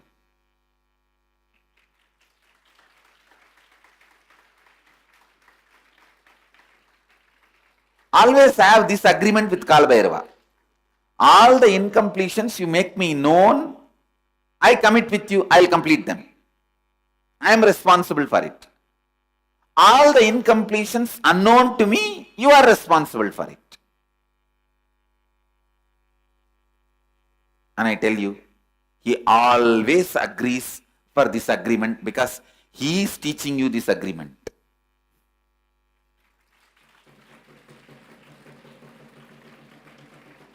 He always agrees for this agreement. All the incompletions known to me, I am responsible. I will complete them. I will drop them. I will complete and drop them. I will never allow them into my cognition. But there are many unknown to me. I cannot do anything about it. That you are responsible. I tell you, everyone who has spectacles or contact lens, today tell Kalbhairava, go and sit and talk to him. I will back to you. You don't even need to talk for him. You just go and talk to him. You will see. He will answer. You will simply listen the answer in his own voice. You don't need to say, how you do in the temples. Oh God, please save me. And then you talk for the God also. Oh my son, don't worry. I am here. I will protect you. For our Kalbhairava, you don't need to talk back. You just say, oh Mahadeva, please protect me. He will say, hey, what you are trying to act here?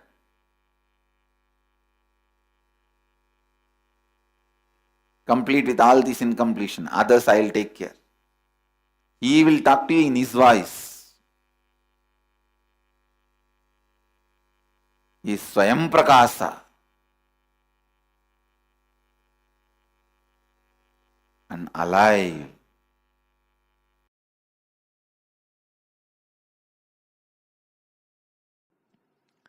First, nothing can be destroyed. Please understand, none of your actions, thoughts, plans, emotions, words, nothing can be destroyed. Everything is addition to existence.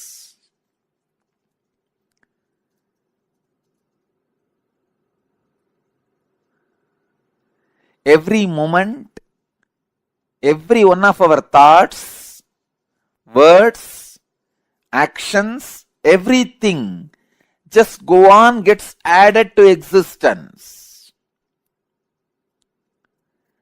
10,000 years ago, what Rishis were doing on the banks of Saraswati is still available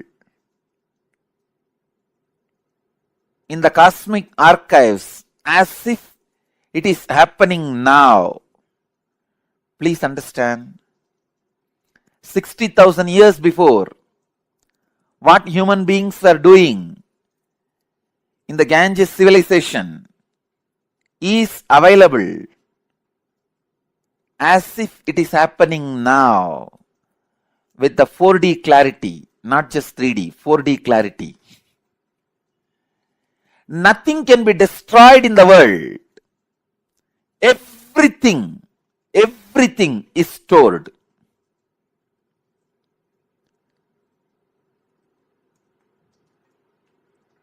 Akashic records are the cosmic archives of everything happened, happening, will happen. And one more important sacred secret you need to understand: time is not 3 as you think, past, present, future. It is the small mind which cannot see things as it is, which constantly needs to segregate.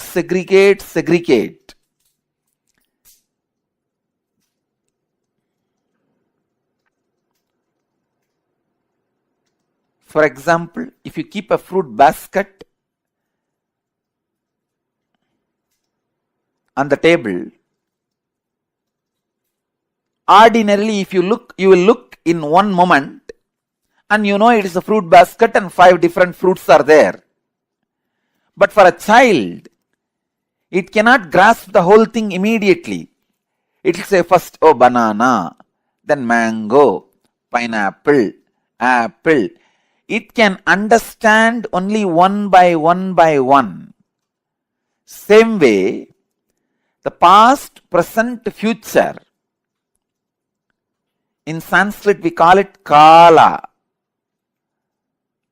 Only an ignorant mind which cannot grasp perceives as past, present, future. But in truth, it is not 3 different things. An enlightened being sees Kala as one entity, one experience, one reality. Continuously, wise men all over the world, again and again, in all religions, repeat this one truth: history repeats itself. Understand, the patterns are same. So it is not even repeating, it is rebeating. The whole life is certain rhythm with certain beats. That rhythm is continuously moving. Even the word repeating is not right word. Rebeating is right word. History is constantly rebeating itself.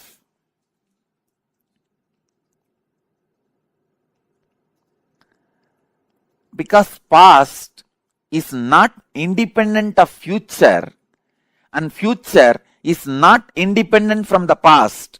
They are just single unit.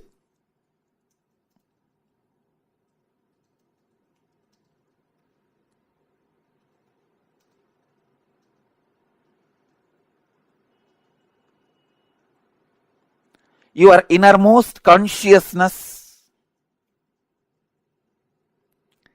can just experience all 3 at a time. Simply, it can experience.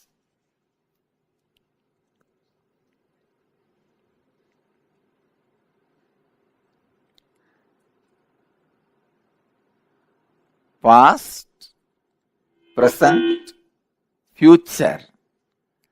All these three are just the very integral part of your inner space. When your consciousness leans towards past, it is caught in greed. When it leans towards the future, it is caught in fear. When it is sitting with the present, it is inspired. Please understand, when it moves towards the future, it is caught in fear. That is why it jumps to greed. Fear is a wound, greed is a medicine. When greed is a wound, fear is a medicine. Fear heals greed, greed heals fear. Fear reduces greed, greed reduces fear. Greed reduces the fear and brings you back to the reality. And greed reduces the fear and brings you back to reality.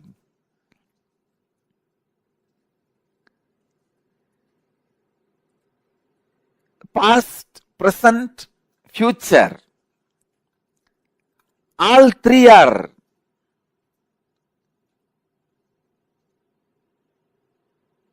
one entity, one existence, one unity.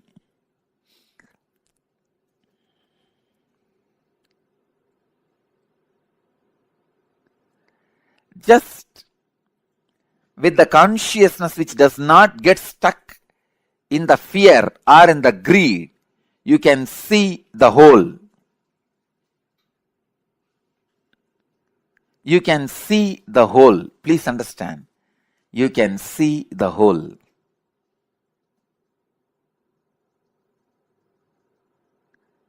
Past, present,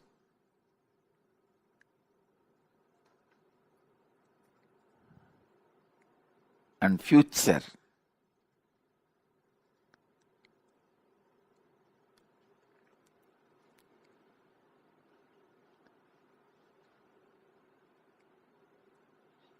I'll give you a very simple understanding. As on now, each one of you will be having some fears about the future, some desire about the future. Constantly your inner mind will be projecting your fears are going to be reality. But your desires are saying, no, your desires should become reality. So now leave both. Leave the fight to your fears and desires. You just back out in the fight without supporting fear or desires. Please understand. If you just distance yourself from your fears or desires, even now, just distance yourself, back out, and look at the future without any of the projection. You will simply be able to see your past, your future, your present. All three of them does not have watertight compartmented separation or boundary walls. It is just one flowing into the another. Akashic records are the verbal, visual, five-dimensional document. When I say five-dimensional, I mean any incident as it is happened, including the smell that was there at that moment. The smell and the feeling of touch means the weather temperature, visual, sound, and the emotion, all 5 dimensions are packed and recorded in the Akashic records. Please understand, just like a film in the camera captures 2 dimensions of visualization and verbalization. In the video camera, visualization and verbalization both are captured. Same way, the film in the cosmos is a space. In the space, all 5 dimensions, sound, visuals, smell, taste and touch, all 5 dimensions of whatever is happening is continuously getting recorded.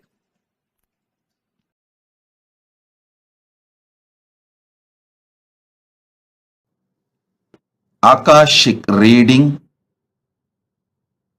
accessing Akashic records is a simple conscious decision. Decision 1. The Satya Sankalpa 1. Decide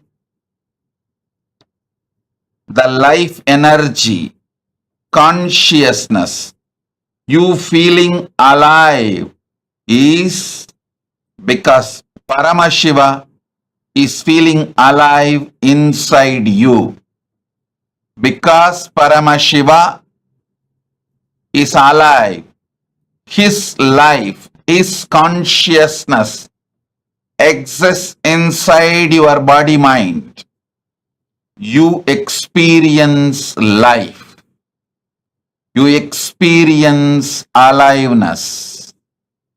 This is the first Satya Sankalpa. Second, anything Paramashiva can access, you can access. You have a right because you are his manifestation. This is the second Satya Sankalpa. Third, whatever knowledge, information,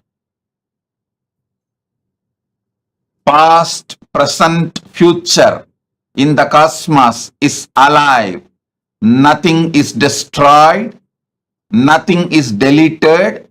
Everything is alive, available in the Akashic records. The next Satya Sankalpa. Decide Paramashiva is manifesting in you. The life energy you feel inside you is Paramashiva, because of Paramashiva, due to Paramashiva. So let that Paramashiva show you the Akashic records. Give access to you the Akashic records to guide your life, to manifest your life, to experience the ultimate Paramadvaita, ultimate truths. Next Satya Sankalpa, listen carefully.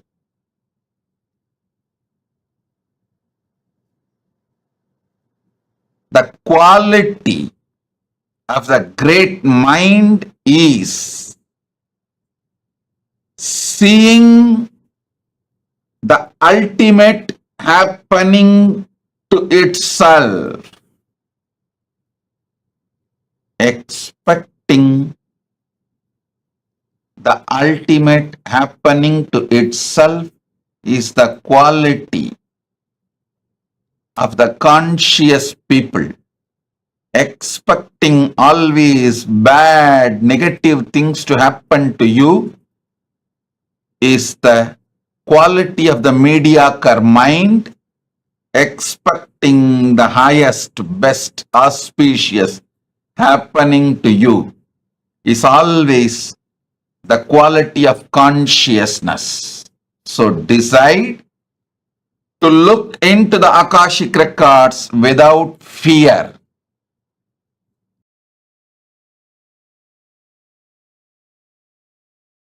It is all about simple understanding. Now, if I have to put it in a very simple word,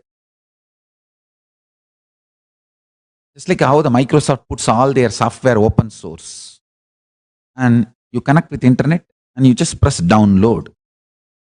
Even Google Earth, all those, how they put all their apps, free download. You just press download. Same way, the whole Paramashivoham Jnana is available as open source. Ontology, eschatology, epistemology, axiology of the Paramashivoham Jnana. Connect with the internet connection called Guru Bhakti, integrity to Guru. And press your third eye with the Atma Linga. That is the download. That's it.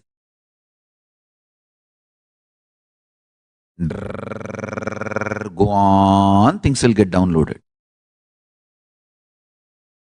You just need to have confidence, little bit of clarity. What is downloaded and what is vomited by your own SDHD, that can be segregated within 1 or 2 days. 48 hours it may take maximum, because just pick up some incident, how it is going to happen, how it is going to end as the third eye, and naturally third eye will give one answer and your SDHD will give another one answer. Note down both. Which one works out, you will know which is SDHD, which is third eye. Understand that one of the important quality of third eye is whenever the download happens, deep sweetness will be there in your throat, and whole body will feel like a nectar. It will be extremely ecstatic.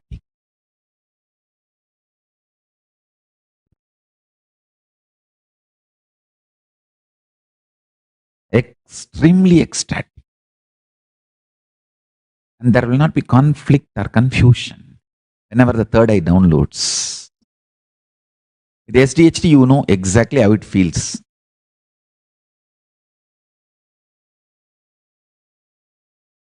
All the time tantrum throwing, calculating, beating yourself, and checking, trying to play gambling with yourself.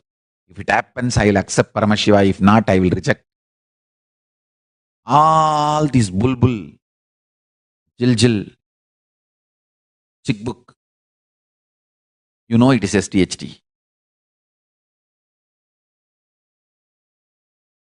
It is too simple as I am uttering, especially for my initiated disciples. If you are initiated and received Atmalinga and you are still integrated to your initiation, there is only one point. If you have not abused, you are integrated to you. If you have not abused Guru, Sangha and Linga, Guru, Linga, Sangha, you are still integrated. You can always declare your integrity back and come back to the integrity and start downloading. That is why I am saying integrity to Guru is not a favor done to Guru. It is a favor done to yourself, by yourself. It's not just a favor, it's a power.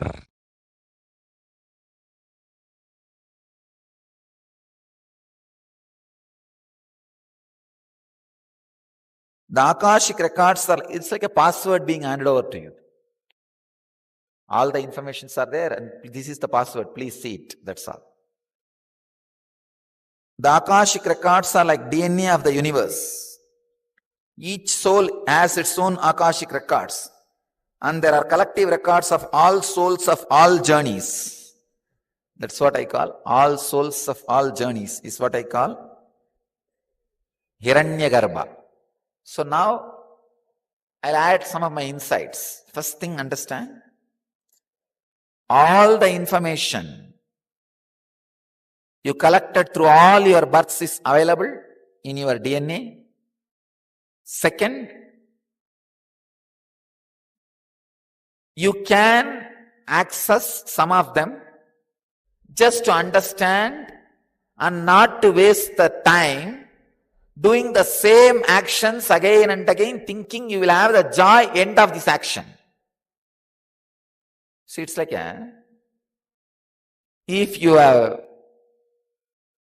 done certain action and you did not receive the joy which you wanted, and if you forget that you did that action and did not have the joy, you will be trying it again and again in various ways.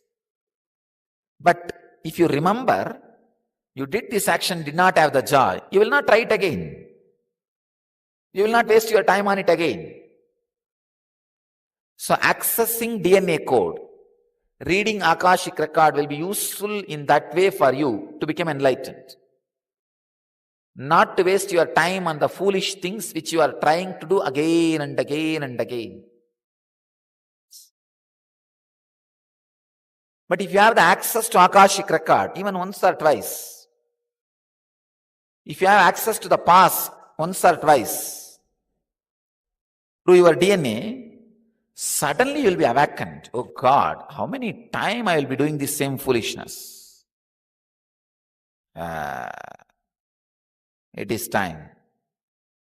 Start living, doing, and no making decision. You will learn the art of surrender. You will learn the art of surrender in your practical life. Understand the truth of my existence. As Kala Bhairava Murti, I am the Lord of time. Time, its manifestation, movement, existence, and even stopping. Everything of the time happens in me as per my sankalpa.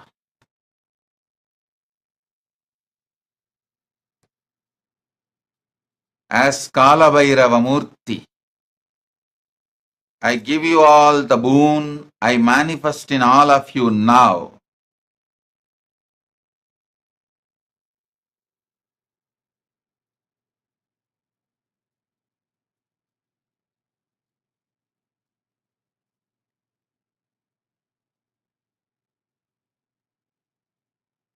As Brahma Siraschetana Murti, I destroy even creation.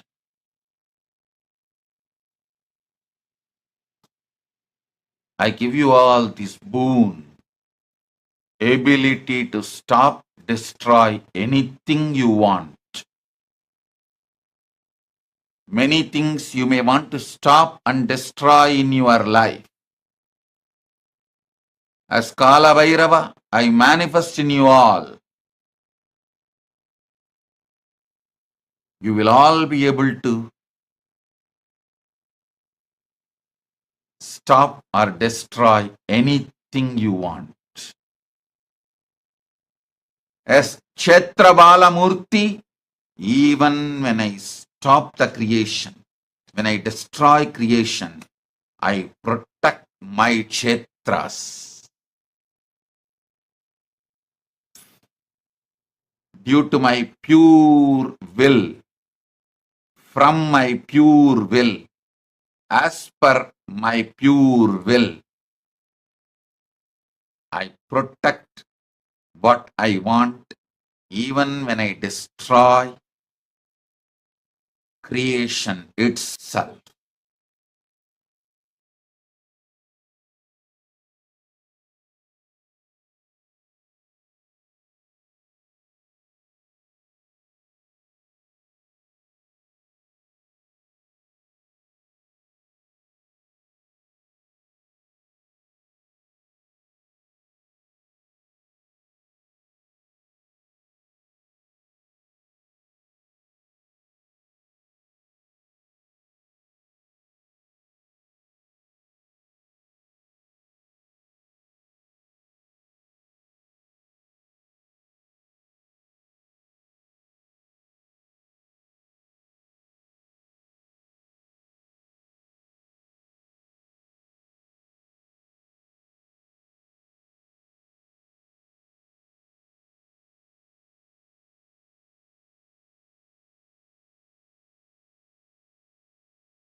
Nithyanandam to all the participants, to all of you that are here. We welcome all of you for this program. And right now, we all just listened to the first session in which Swamiji revealed to all of us about how the idea who is Bhagavan Mahakalabhairava and what he represents, what he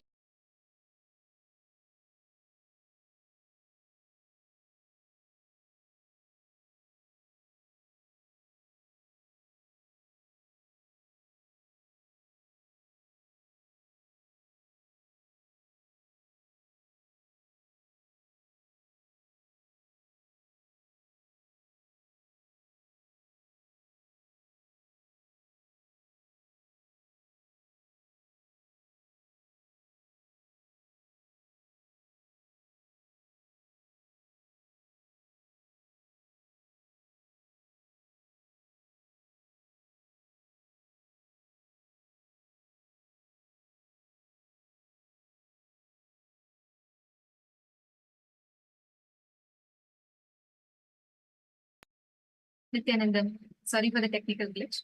See, please understand, Bhagavan Mahakalabhairava embodies, represents the truth of ultimate authenticity.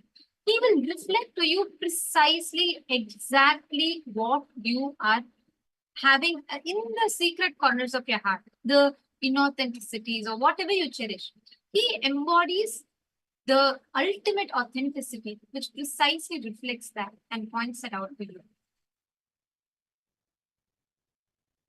Nithyanandam, Ma Sally Chen, Nithyanandam, Ma Ananda Agorini, Nithyanandam, Ma Sarlananda, and Ma Istak. Can I request everyone to come on camera, please, as we all are getting ready and preparing for the session? Today is a very, very important day because today we're all going to be addressing one of the most core aspects of us, which exists for each of us. And when you this is like a part which is sure of all of us, but still continuously a part which you are not aware of. Understanding about what death is, all the ideas, the understandings that you carry about death inside of you. In this session, very beautifully, Swamiji revealed to all of us about what is death, who is Bhagavan Mahakalabhairava. And Swamiji beautifully took us all through, making us understand how exactly do you overcome that fear, the different understandings that you carry within you. Now, Swamiji revealed a very, very important truth. If you constantly support and side your inauthenticities, protecting your pattern, that is the exact aspect which Bhagavan Kalabhairava reflects back inside of you. Wherever you try to protect yourself, Bhagavan Mahakalabhairava precisely reflects that back at you. Now, to all the participants that are here, to every one of you, this is the ultimate gift that you can have, knowing what exactly inside of you, what exactly do you need to have, which side do you need to exactly stand by. Swamiji beautifully described, right? When you see, if you are constantly siding your inauthenticity, which means if you feel your powerlessness is cute, if you feel it's okay to be ignorant, when you look at Kalabhairava, you will feel he's terrorizing. You'll only see that that sharp teeth of Kalabhairava. If you decide to support and stand by your authenticity, even behind that ferocious teeth, you will see that soft, sweet, compassionate smile of Bhagavan Mahakalabhairava.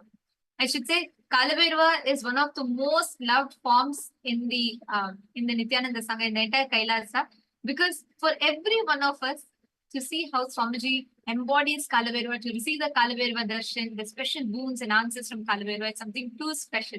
So today it's going to be very, very, very powerful, very special, as all of us are going to be receiving the darshan of Bhagavan Mahakalabhairava. So now, with this understanding, let us all enter into understanding about the initiation that we are going to be receiving today. The initiation into Vishesha Diksha. Let us understand what Vishesha Diksha is. and how you can receive the initiation for it, how it prepares you. So we're going to be listening to this very, very powerful revelation now. I request all of you to provide a complete listen.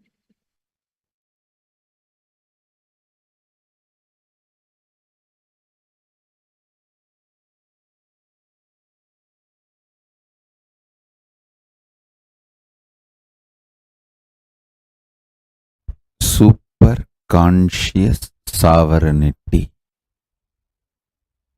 Listen. Super conscious sovereignty is the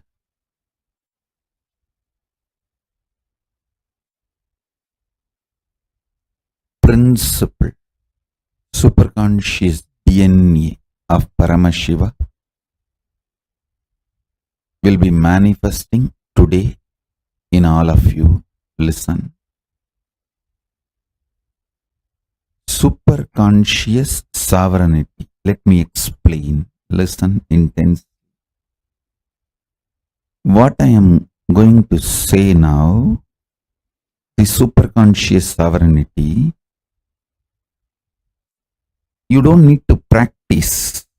I'm just going to put this like a golden light ball inside you.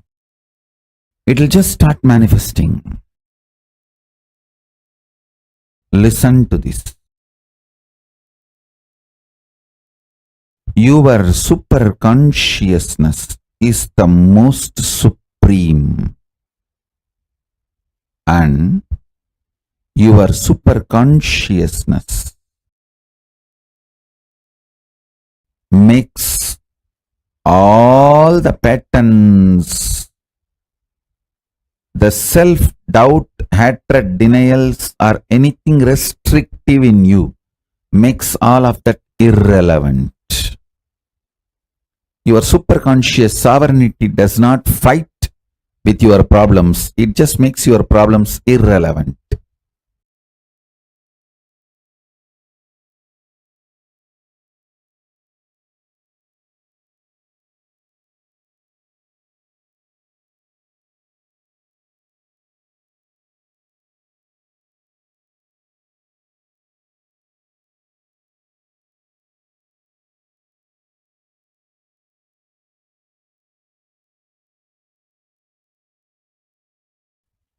Declare your superconscious supremacy over everything. Not just what you think as problem, even what you think as your plus points, your strengths. Declare your superconscious supremacy.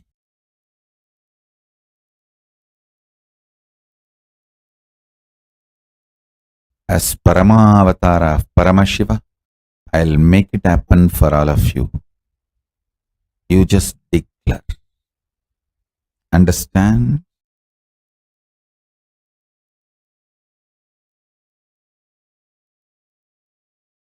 When you are declaring, because I am asking you to declare,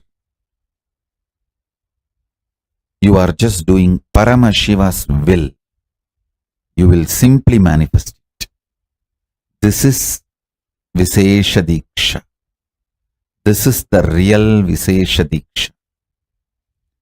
I ask you to declare your superconscious sovereignty, your superconscious supremacy over everything.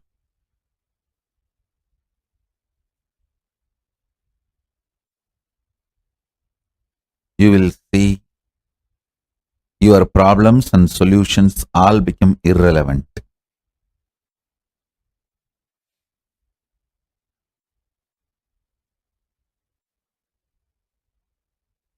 Understand? Tons of things which you did not even know, but sitting inside you like a parasite will just leave you. They will all be just burnt.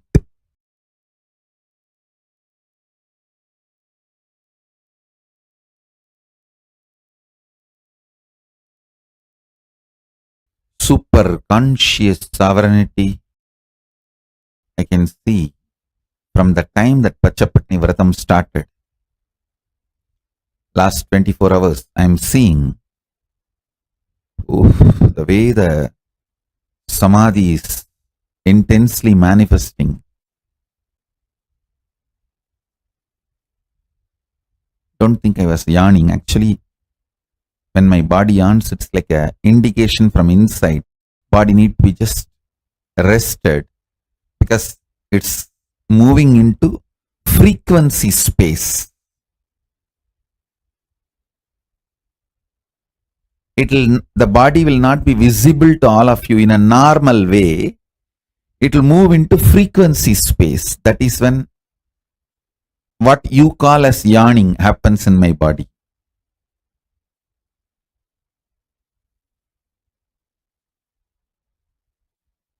After yawning, you feel tired in you. But in me, after yawning, I feel ooh. Huge power manifesting.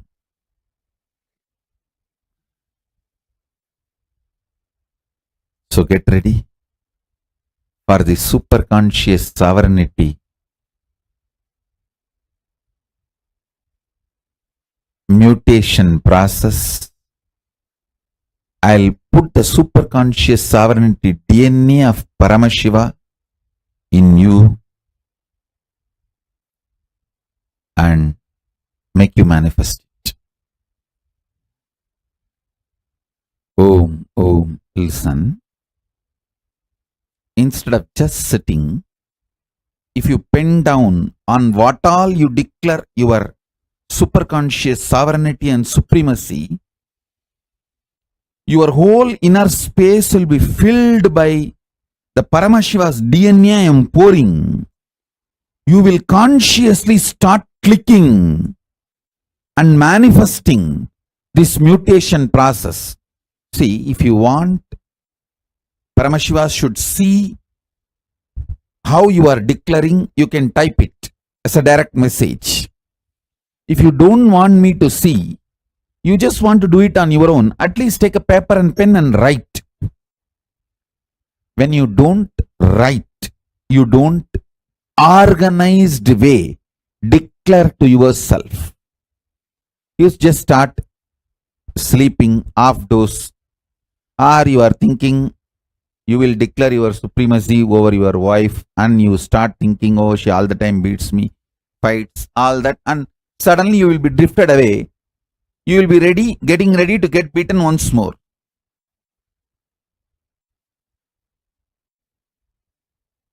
So listen, consciously, either type or write, but declare, so that I can just make you real. Make Paramashiva superconscious sovereignty real in you. So many of you are saying, health became better, eyes became better, consciousness became better. It is possible if I infuse more and more superconscious mutation energy in you. Superconscious DNA of Paramashiva in you. Anything you want to change in your life, declare supremacy over it. Any problem you are going through, declare supremacy over it. Maybe physical, mental, psychological, emotional, legal, anything. Declare supremacy over it. Declare your superconscious sovereignty. I'll make it into reality. Because you are doing it through Paramashiva's direct initiation. I am sitting here doing that for you. Come on, start. Om. The Paramashiva's instruction. Paramashiva says very clearly the Atma Linga has to be gifted by Guru.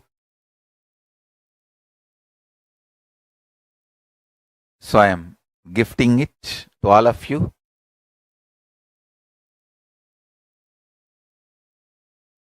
Paramashiva also says, when I give Atma Linga, I am not supposed to charge any specific money for it. But disciples can offer Guru Dakshina on their own means you can offer anything you want, but I'm not supposed to charge anything specifically. So I follow the Agama as it is. Understand, Vishesha Diksha is giving you superconscious breakthrough. The action now I am supposed to perform. I do not know whether the Acharyas read out Somasambhu Paddhati to you. The action I am supposed to perform now on them is taking their old life out and dumping it, and putting the Shivatma, means Shiva's consciousness, from my Anandagandha and putting it in them. Read out the whole thing, then they will understand why Vishesha Diksha. Unfortunately, people think Vishesha Diksha means vegetarianism, that's all. No. Shaivam is not just Shaiva meal, Shaiva life. It is initiations you receive, and few minutes every day you spend to bring yourself to the oneness. Puja is nothing but bringing you to oneness. For example, I give you my personal cell phone number and tell you every day and one particular time, if you call me, you can talk to me directly. Are you going to take that as a load work? Oh, every day I have to call. Or are you going to feel, wow, I have a direct access to him. Every day I can, few minutes, I have a direct access to him. What are you going to feel? Puja is giving you Sadashiva's personal cell phone number. He has committed to me, whoever I initiate. When you connect with him, he is committed to me, he will respond to you. I am authorized to give you his personal number. Puja is nothing but giving you the authorization to call him at particular time. And he has committed to me, he will respond to you. Vishesha Diksha is nothing but giving you his personal number, hotline connection. So every day during the puja, that few minutes you can connect with him in oneness, and he has committed to me, he will respond to you. Understand? I am authorized exchange for him. He has given me the authority. That is the reason I am sharing. One more thing I want to tell you. Sometimes people come and try to tell me, oh, non-veg food is a human right. Being human itself is not right. What stupidity you are talking about non-veg food? Your body is not made for that. I am not talking from the sense of moral. If you want to evolve into the next level, don't eat poison. Vishesha Diksha demands only two requests from you. One, you need to be vegetarian. Another one, every day at least 10 minutes you need to bring yourself to the oneness with the puja. 10 minutes is too less time. It doesn't take more than 10 minutes, I know. It's too less time. Sadashiva is demanding to respond to you every day and keep yourself in oneness. Actually, I don't promote any other spiritual practice. People ask me, should I do this technique, that technique? Twisting the eye and looking here and blowing the nose, this corner, that corner. I don't give you any technique. I only ask, connect with him in oneness, 10 minutes a day.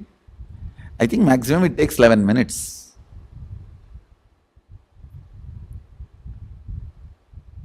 Anybody who listens to my words, I will strongly recommend you take Vishesha Diksha and become vegetarian. That will really help you. You cannot compare. Understand? Whether you take Vishesha Diksha or not is only going to decide whether you are going to manifest powers or not. So please understand, the secret is in initiations and aligning yourself to the oneness, that's all. So I have to be integrated to Mahadeva. So I am revealing the truths as it is.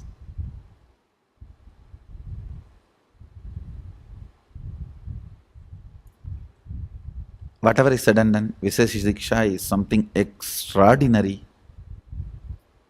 Literally the whole system gets upgraded to the super consciousness.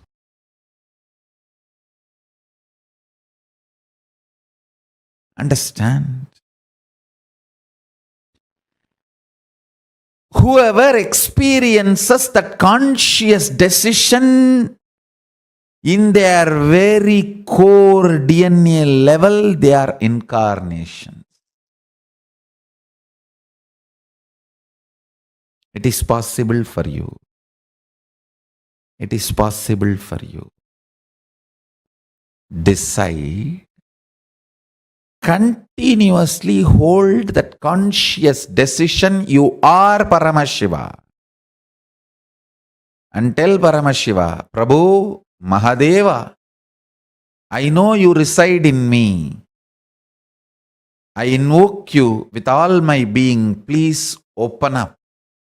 Let your conscious decision capacity manifest in my DNA and upgrade myself from the natural selection process to conscious decision process. Listen. You do not need anything more than consciously deciding Paramashiva. He is waiting to manifest in you the moment you decide Him. Today, make this decision. I decide consciously, let ultimate God, Paramashiva, manifest in me. I may not be educated about His qualities, His identities, but that does not keep Him away from me.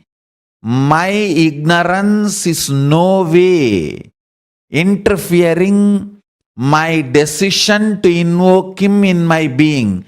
I know something exists which is ultimate, which is source of everything. So let that manifest in me. I am consciously deciding. This is more than enough for you. Because He is not waiting for a perfect call, He is waiting for a conscious call. Understand? No 911 call can be a perfect, hello, how are you? Are you doing well? How is your wife? And how is your father-in-law, daughter-in-law, mother-in-law? No. All 911 calls are from anxiety, from distress, from suffering, asking to save. Paramashiva knows every call we make to Him is a 911 call. He does not expect perfection. He expects consciousness. That's all. Listen carefully. I'll give you the essence. Your body evolves, goes through the process of mutation and natural selection. That is the way from a one cell, your supreme mechanism on the planet Earth has evolved. The body you are carrying has evolved. The consciousness from Paramashiva as a super consciousness, it descends. And you are both together. You are not just body, you are body also. Now, by invoking this conscious being, Paramashiva,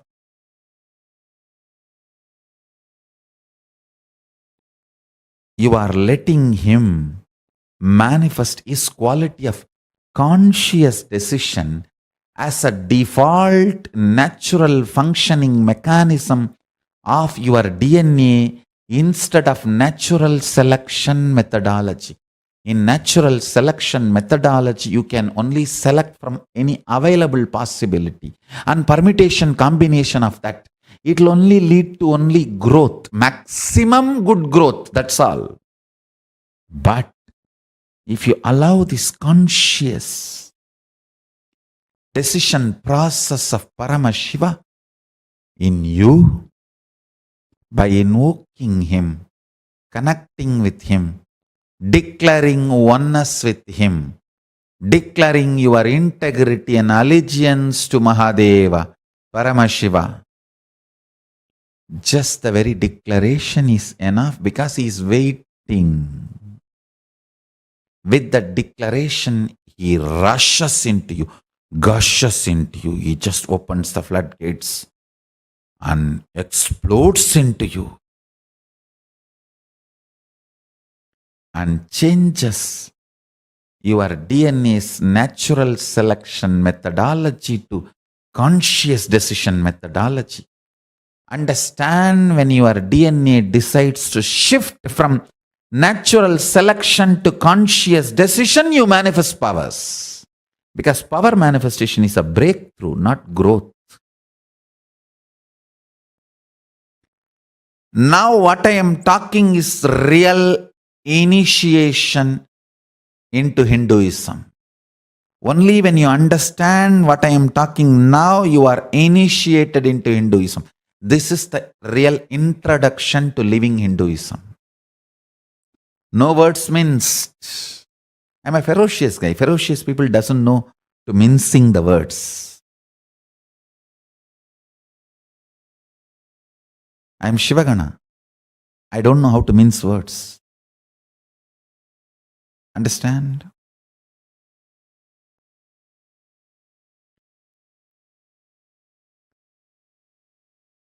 Declare your integrity to Paramashiva consciously and tell him, I really don't know how you look, your qualities, qualifications, identity, all that. But I know something superior exists, something ultimate exists, which is source for everything.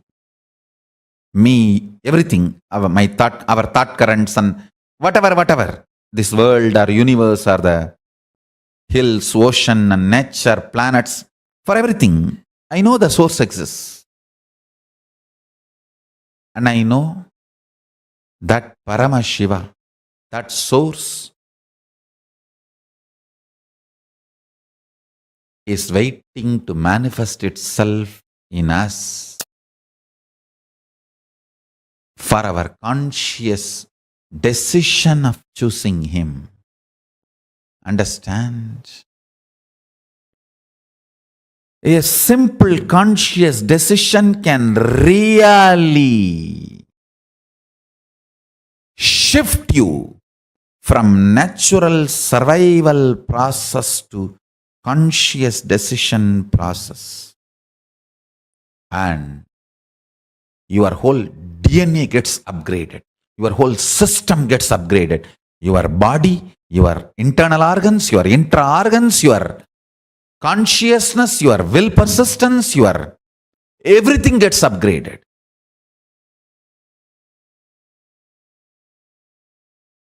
It is like Paramashiva starts breathing through you. He starts beating your heart. He starts moving your blood. He starts functioning in your Jataragni intestine. He starts filling prana in your lungs. He starts moving your muscles with energy. He creates thought currents in your brain. He creates, he operates, he manifests. From the methodology of conscious decision, not natural selection. This breakthrough is what is initiation. If you experience this breakthrough, you are called Dvija, initiated into Hinduism. People ask me, when thousands worship you, Why do you bow down so much in front of the deities and understand this is the secret? When you sit in oneness, you should know very clearly, even when I pray, I am you. When you are operating in relative existence, you should know, even when I am one with you, I am praying. I am devoted to you. In relative existence, always be devoted. In reality, always be one. Understand, duality is not ultimate. I am repeating again. Oneness is the ultimate truth. That does not mean in relative existence you will be arrogant. No. You will be humble. In relative existence, you will be humble. That is why I say, the Advaita I am teaching is Sutta Shivadvaita. In oneness, even when we pray, we are one with you. In relative existence, even when we are one with you, we are devoted to you. Be humble, be devoted even to your own oneness. Sometimes when I go to devotees' houses, I directly go to puja room and do the puja. Some of the devotees will keep my photo also. When I do the arti, I have to show to all. I cannot move the hand. I have to show all only. They ask, what is this, Swamiji? You are showing arti to your own photograph. What can I do? It is the symbol of my oneness. I am devoted to that.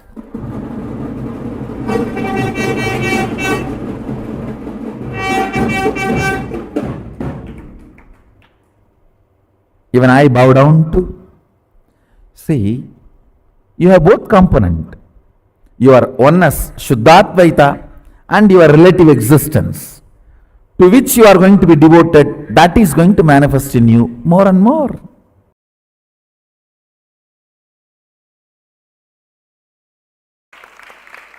It is a Spatika Sriyantreshwara. See, Adi Shankaracharya, the architect of modern day Hinduism, goes to Kailasa and meets Mahadeva and asks Mahadeva to give the deity, main deity for the mutts he wants to establish, monasteries he wants to establish. Mahadeva gives 5 linga and tells him 4 for 4 monasteries you are going to establish, 1 for your own Atma Puja, means personal worship, Atma Linga. The 4 linga, which for the 4 monasteries, Mahadeva materializes 1 from his third eye, 1 from his Devi part, 1 from his Mahadeva part, and 1 from his Mooladhara, and after doing 1 he takes out of his own Anandagandha and gives it to Shankara and says, this is the linga, my Atma Linga, it is for you to worship as Atma Linga, for you to worship as your personal deity. That linga he worshipped as long as he was in the body, and before leaving the body, he leaves that linga in Joshimat, Badrigashrama, in Joshimat, in Himalayas, because he left the body in Kedarnath. So he leaves that linga. That linga is Sriyantreshwara. The Sri Chakra carved on it, in this Shivalinga, you can see the lines. How many of you are able to see the lines? That linga is made out of Spatika and Sri Chakra carved on it. That linga is exactly this size only, this shape only. So the exact mold, exact thing, I picked it up and made the replica. This is the Atma Linga, the soul consciousness of Mahadeva. And the Kathopanishad speaks about this linga, Angushta Matra Purusha, means just the size of the thumb, the soul consciousness which resides in the Anandagandha. Angushta Matra Purusha. That is the consciousness. This represents the pure consciousness of Mahadeva, and the Sri Chakra drawn on it represents Devi, and the Bindu, the top, there will be one point. That point represents Guru. That point represents Guru.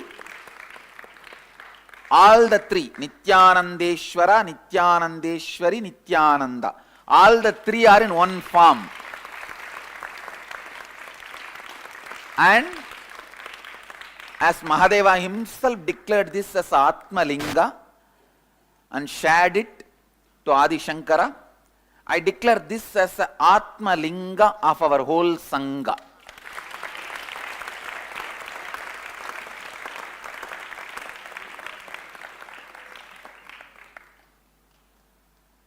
This will be the Atma Linga of our whole Sangha. Means all the temples we establish, the Linga will be like this, with the Sri Yantra carved on it.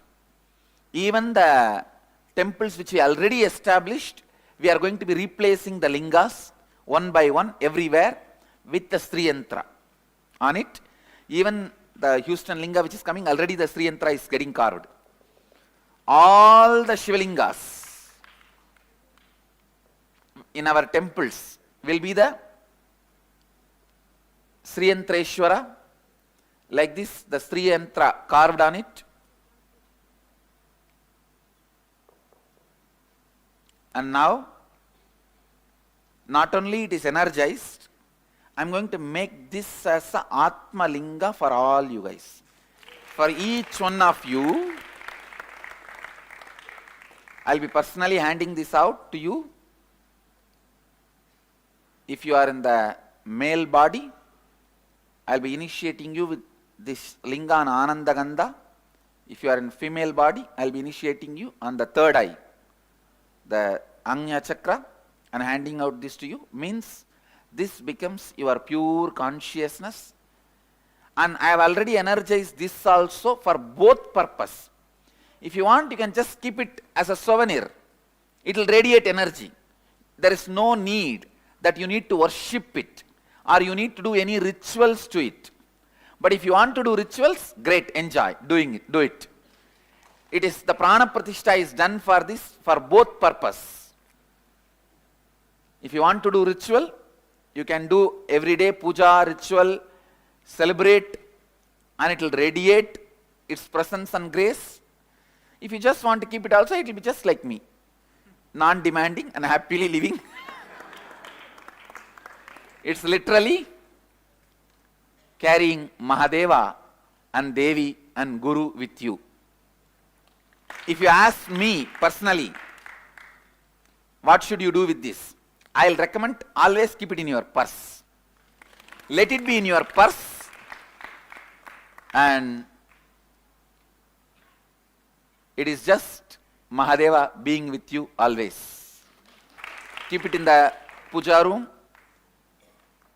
You can even wear it. You can even wear it as a kandi. See, inside the kandi of all the Sannidhanams, this Atma Linga and the Gauri Shankar, both only will be there. That's why the kandi is so big.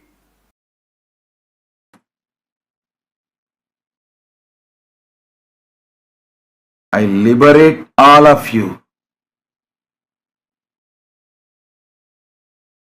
completely from Kala, time. Me as Mahakala Bhairava Murti manifest in each one of you now. I shower you all with Visesha Diksha. Shivoham, Shivoham, Shivoham. I pluck all your breathing out of your body now. Insert this ajapa of Shivoham, Shivoham,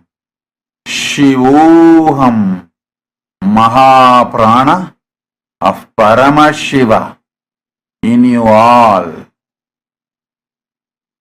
Shivoham, Shivoham, Shivoham. Sit now, breathe with me as Paramashiva.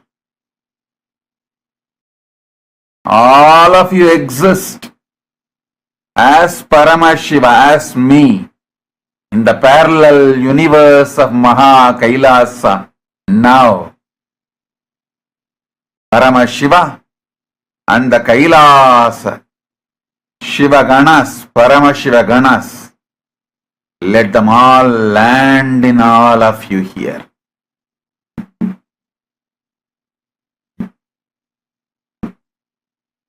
Om, Om, Om. I give you all the Vishesha Diksha. I remove your very breathing pattern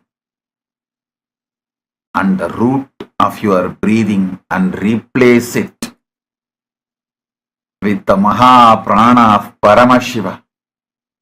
Shivoham, Shivoham, Shivoham. Sit with me, breathe with me as Paramashiva.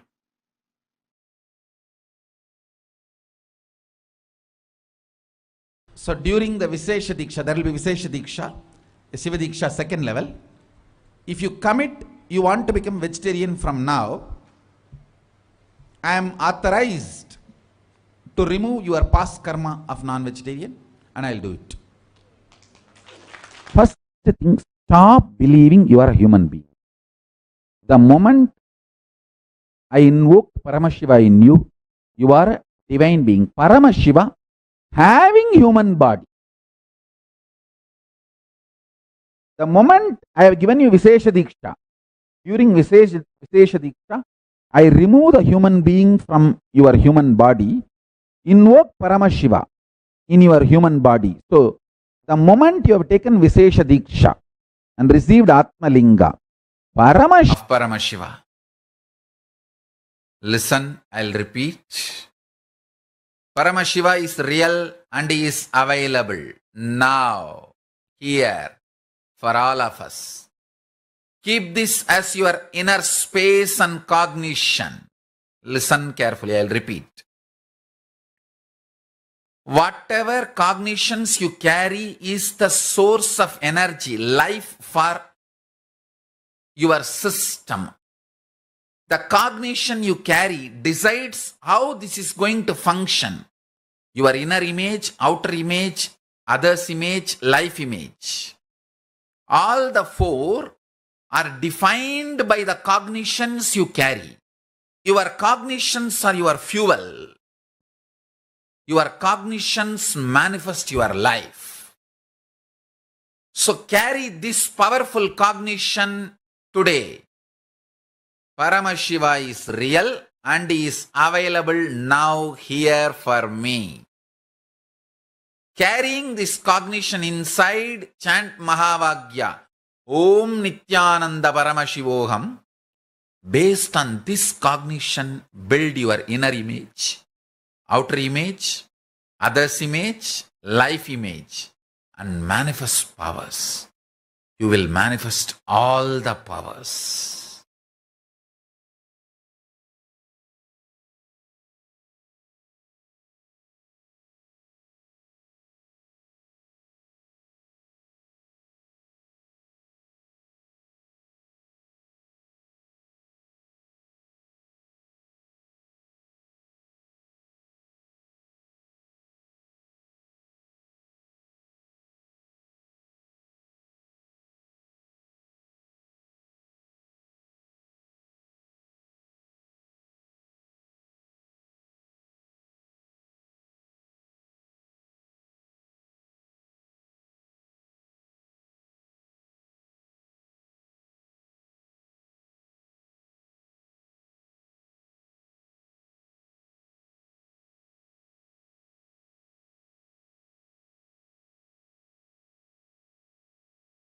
profound and a powerful revelation where Swamiji revealed to us actually just had a darshan, especially the previous clip where Swamiji was revealing this whole thing about Rishis and blessing us, Bhagavan Maha Kala Bhairava.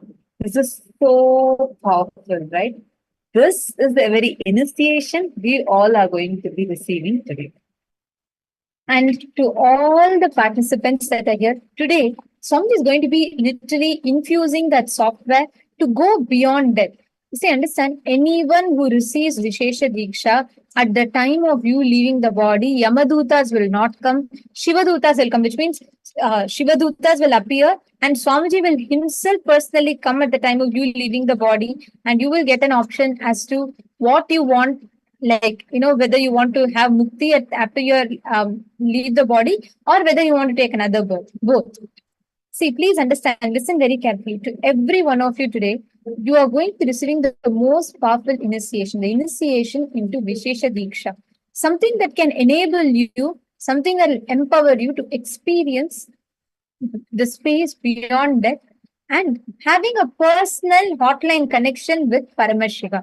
That is what is Vishesha Diksha. Can I request all of you to come on the camera and settle down, please? Vidya Rupanaya, Robert Ramaya, Yogesh Goyalji. Okay. Listen very carefully. Vishesha Diksha literally means receiving the initiation to have a personal hotline connection with Paramashiva. Like Swamiji said, the moment actually it is with Vishesha Diksha that in Hinduism, after you receive the Vishesha Diksha, you get the rights to worship Paramashiva. So only after you receive the initiation into Vishesha Diksha, you actually receive the initiation to be able to worship, connect to Paramashiva, to worship him, to experience his blessings, etc. So it's a very, very powerful initiation to Vishesha Diksha. And it's a lot of do's and don'ts. After you receive the Vishesha Diksha, there are quite a bit of lifestyle changes that you go through. And how you can experience the best of Vishesha Diksha, we are going to be learning about that now. In Hinduism, there are 7 levels of initiation of Shiva Diksha. So Shiva Diksha level 1 is Samaya Diksha. Shiva Diksha level 2 is Vishesha Diksha. It goes up until Nirvana Diksha, Acharya Abhishekam, etc. So each level, you get one, like how you go to the first grade, second grade, third grade, fourth grade, like that. With each initiation, you start having the rights for the different things, right? With Vishesha Diksha, you will manifest super conscious sovereignty, which means you will experience that real you inside of you is Paramashiva. Ultimately, it is Swamiji, and it is not any other limited delusional identity about yourself. So Vishesha Diksha literally is giving you a super conscious breakthrough, where the Guru removes the old life from you, replaces with the Shiva Atma, Paramashiva's consciousness from his own Anandagandha. Actually, if you've received the Vishesha Diksha physically, you will know. Swamiji, when Swamiji initiates us into Vishesha Diksha, right? You will see literally Swamiji will be holding a darba grass with the flower at its end, and Swamiji will take the life from his Anandagandha and he will initiate it into you. He will remove the life, the old karmas, everything from inside of you. So Vishesha Diksha is literally where the Guru replaces your life, the Jiva Atma, with Paramatma, Paramashiva's Atma. So with his own consciousness. That is what is Vishesha Diksha. And actually even Vishesha Diksha is defined in the Somashambhu Padati very clearly. So in Somashambhu Padati, Paramashiva reveals, Somashambhu Padati is a scripture that talks about Shiva Diksha, that elaborately reveals the rituals and processes for each Diksha. So it says in this, this is just one of the verses. It's about 10-15 verses. Just to give us a reference and a context, this verse is that.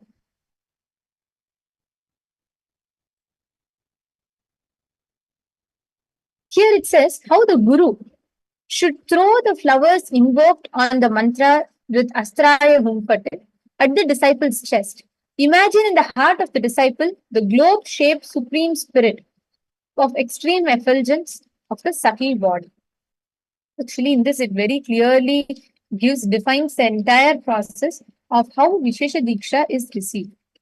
So with Vishesha Diksha, with receiving the Shiva Diksha, the disciple's heart, literally the Guru, replaces his consciousness with the disciple in the disciple's heart. He literally induces the ultimate consciousness into us. So understand, making your superconscious, your inner space superconsciously sovereign. All the patterns of self-doubt, self-hatred, self-denial, everything becomes redundant. All the restrictive patterns becomes redundant inside of you.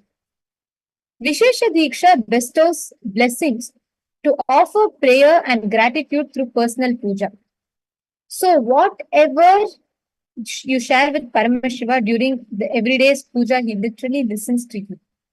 He literally gives you the experience. He will tell you what exactly you can do, how you can have a breakthrough, etc.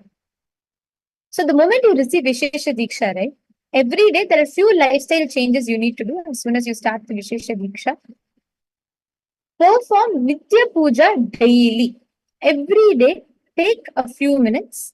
You will be offering Shiva Puja and Guru Puja to Atmalinga. We will tell you all what is the exact process of it. Every day, you will be offering the Guru Puja and Shiva Puja. After that, you will be following a vegetarian lifestyle. Please understand, once you receive Vishesha Diksha, you cannot eat non-vegetarian. You cannot eat meat, fish, eggs, and you cannot consume any of it. You can have milk, but make sure you have non-violent milk. You can have milk. Milk has no restriction. Do not engage in any activities of violence. Like you cannot harm something, you cannot attack something, you cannot kill an animal. Once you receive Vishesha Diksha, you cannot do any kind of himsa. Next, never abuse Paramashiva, never abuse his teachings, never abuse the sadhakas. Whoever have received Shiva Diksha, Vishesha Diksha, you should never abuse them. Are all of you clear? So Vishesha Diksha is very simple. Literally, you will be offering every day, you will be offering the puja. See, this is very, very important. If the moment you receive Vishesha Diksha, even one day you cannot skip puja. And how, if at all, let's say for due to some unavoidable circumstances, you had missed the puja. You should be offering, like today, if you miss Shiva Puja, tomorrow you should be offering two Shiva Pujas, which will be today's quota and tomorrow's quota. So it's actually very, very, very important. This cannot be missed for any reason. Are all of you understanding so far? If you're all clear, please put yes in the chat. So to those of you that are interested in receiving Shiva Diksha, the link for the Shiva Diksha is there on this slide. It is ecitizen.info/SV Diksha. Please go to the link and fill up. We'll give you all a few minutes. Whoever is interested in receiving the Shiva Diksha, please head to the link.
Yes, hope all of you have finished signing up. Those of you that are interested in receiving the Vishesha Diksha today.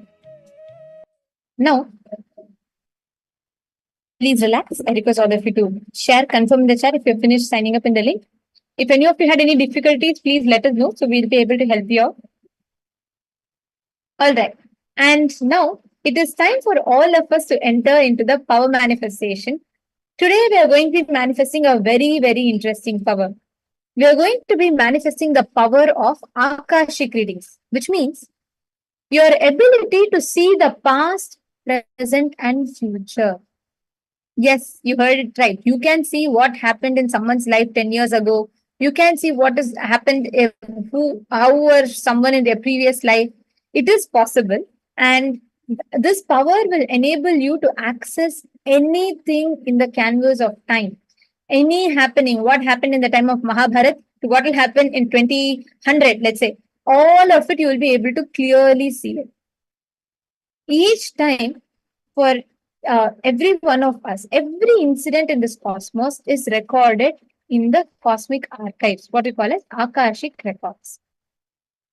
And each of those incidents are stored in the canvas called time. Every time, after each time, it is stored clearly, recorded what exactly happened on those respective days. Now, listen very carefully for every one of you. Your happening, what has happened, what is going to happen is accessible to you. Normally, we don't. Actually, normally, as human beings, only live within the past, present, future. We are all very restricted. We can only access the present moment. That also, based on our past incompletions, we project. But when a being who's beyond the time, he can access everything from the past, present, and future. That is why Akashic readings can only be accessed by an incarnation. See, understand, now all of us are going to be sitting and doing this very power manifestation. Because Swamiji, yes, it can only be accessed by an avatar, but Swamiji has given us all the power to be able to manifest this, access this Akashic reading, and to be able to manifest, have a breakthrough in your ability to access these cosmic archives. We are going to do step by step by step. And Swamiji will manifest through us and he will reveal the Akashic records. So it's like Swamiji is accessing the Akashic records and like you'll actually see it appear on Swamiji's deity and you'll be able to see it. And listen very carefully for each of you that are here. Today, we are all going to be starting with first level, initial level of manifesting this power. See, ultimately, you will actually be able to see what you were in your past life, what someone was in their past life, that also you'll be able to see. Everything you'll be able to see detail.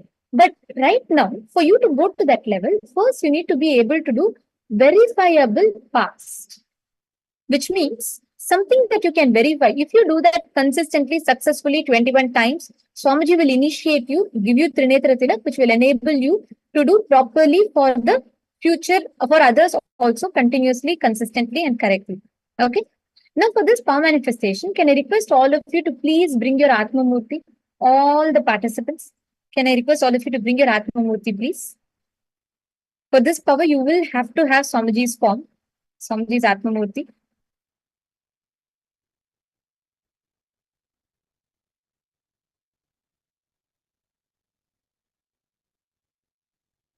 This is actually described, this power is described in the Vijnana Bhairava Tantra.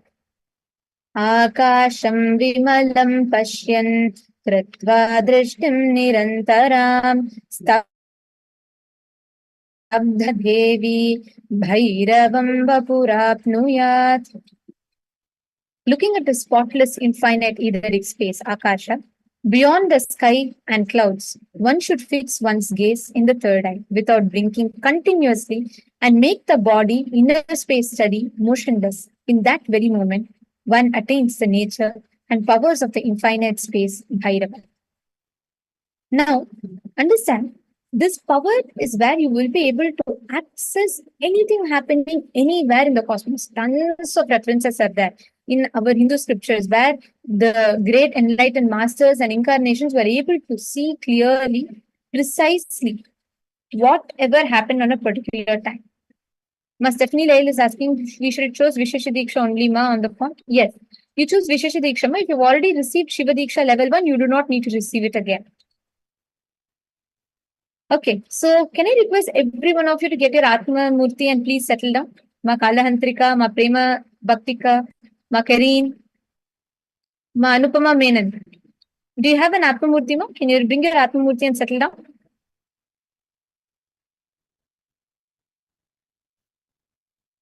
And Ma Chunyushi, Ma Maluhya Mauna, Ma Stephanie, Ma Joanne.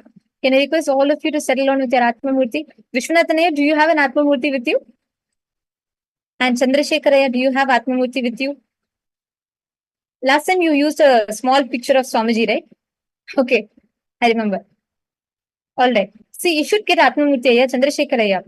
You should get Atma Murti, but for now, use that picture. Put Jnananjana on that and you can use. Yogeshji, do you have Atma Murti? See this preparation. With this preparation, you're going to be entering into the conscious death process today. It's a very powerful meditation process and that will make you conquer death itself. So I request all the participants to be ready here, fully be intensely involved in the power manifestation. Okay. Yogesh, thank you. I saw your Atma Murti. Actually, every direction your camera turns, I see Swamiji's photo in your house. So that is good, no problem. Just put Jnananjana on the Atma Murti. And what you should listen very carefully, all of you. Atma Murti is literally like a portal to access any information you want. See, for example, if I have to hold like your normal plug point in your house cannot handle the voltage of a transformer, correct?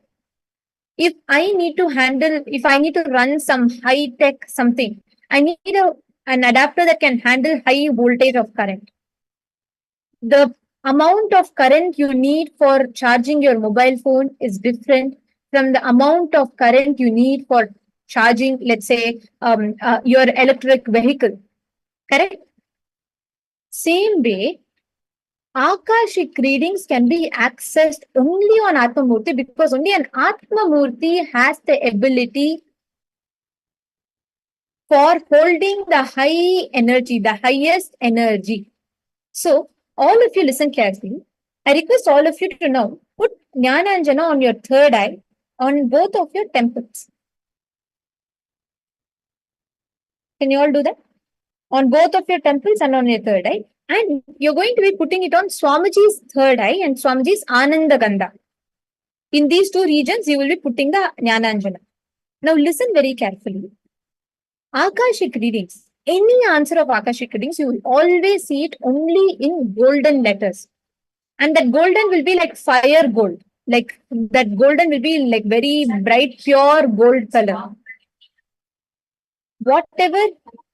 Whatever you see as gold color, only that is the answer. Are all of you catching it?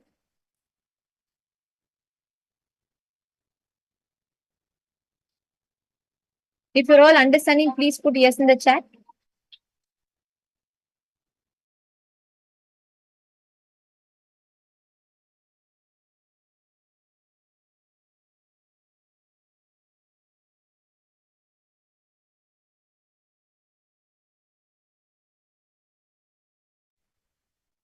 Okay. Are all of you understanding? If you're all understanding, please put yes in the chat.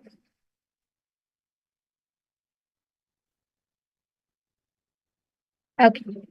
Now, that Atma Murti, see, if you are not seeing, if it is black screen, you're not seeing something, you will have to do complete with your fear and greed. Fear and greed are the only two things that will stop you from seeing Akashic records.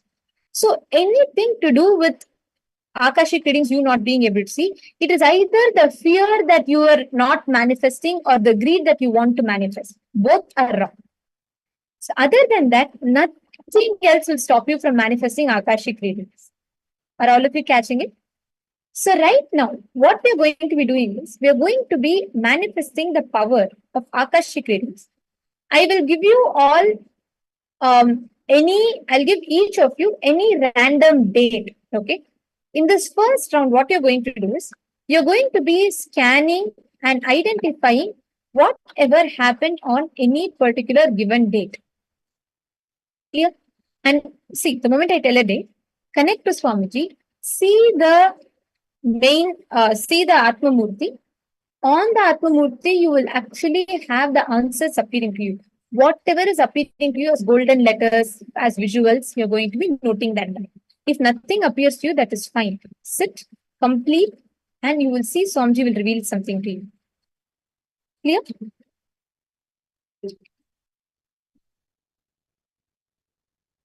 Okay. Now, I'm going to be giving you all a date. Please, all of you bring the Atma Murti. Settle down with Atma Murti.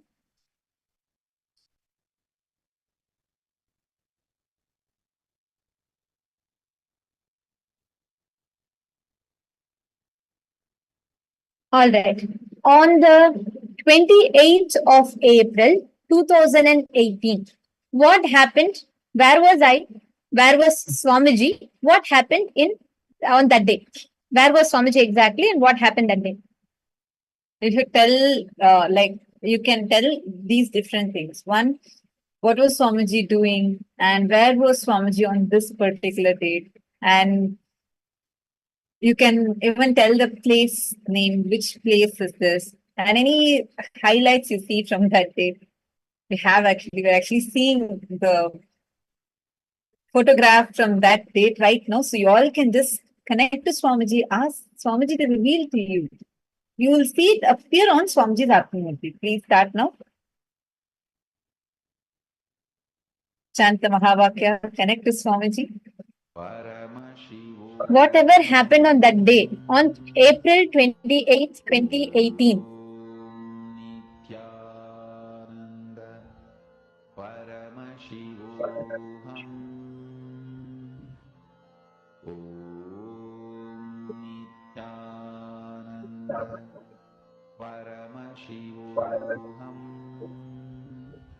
Please write it down.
Every detail, the colors, the place, whatever you are seeing, scan and start posting it in the chat.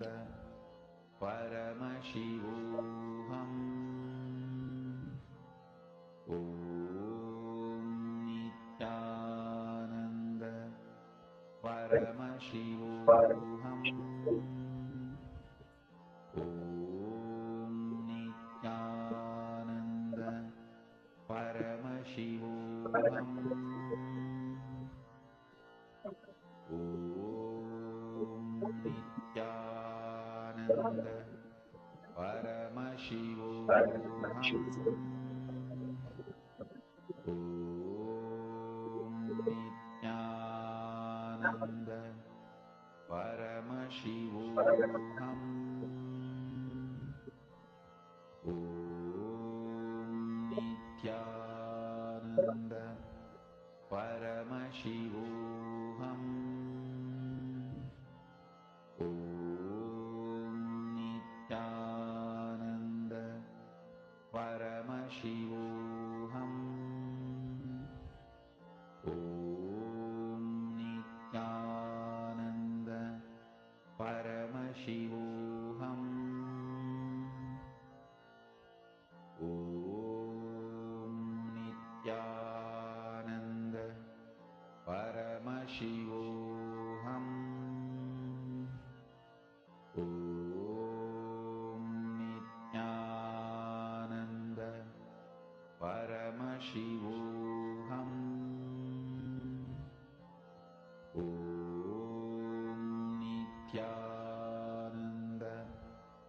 Paramashivoham.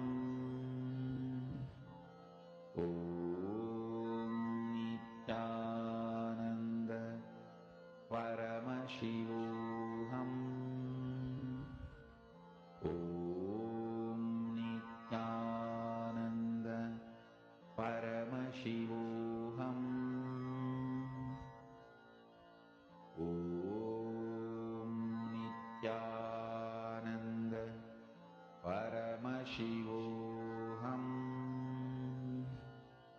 Om Nithyananda Paramashivoham.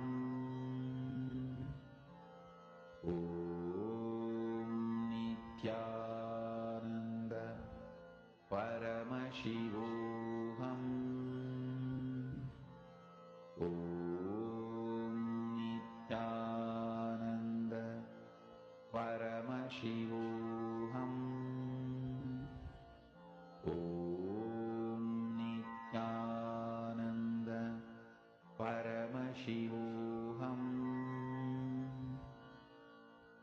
Om Nithyananda Paramashivoham.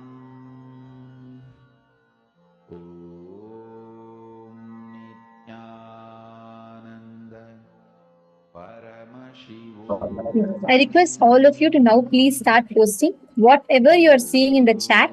Please go ahead and please start posting. Are you all ready to see what was actually that day? Please post as detailed way as possible.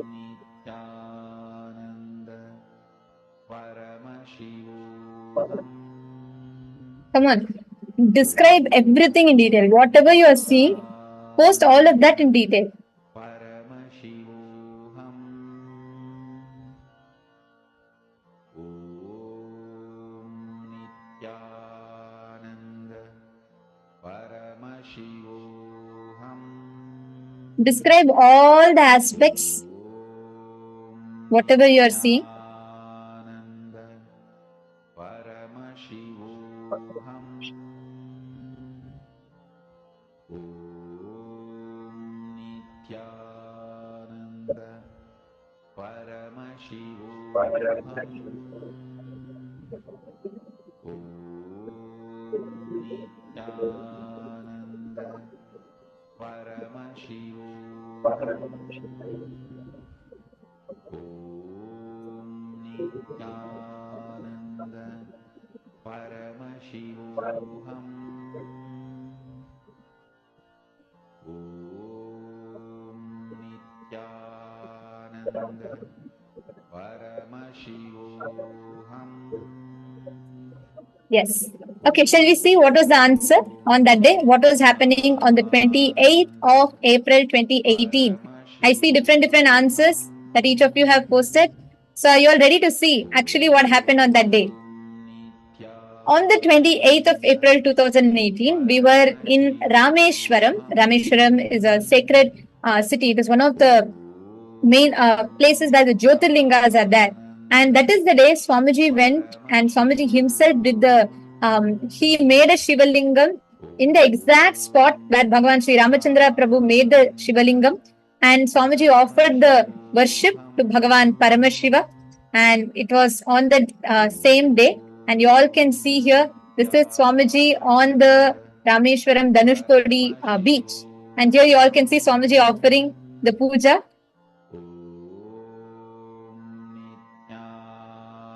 So it was a group of us and we all went with Swamiji to this temple. And you all can see this is Swamiji offering the puja in right at the shores. On the beach, Swamiji was sitting and Swamiji was offering the puja to the Shivalingam. And Swamiji himself went into the ocean. He took a dip in the ocean and Swamiji did the entire puja. As you all can see in the pictures here.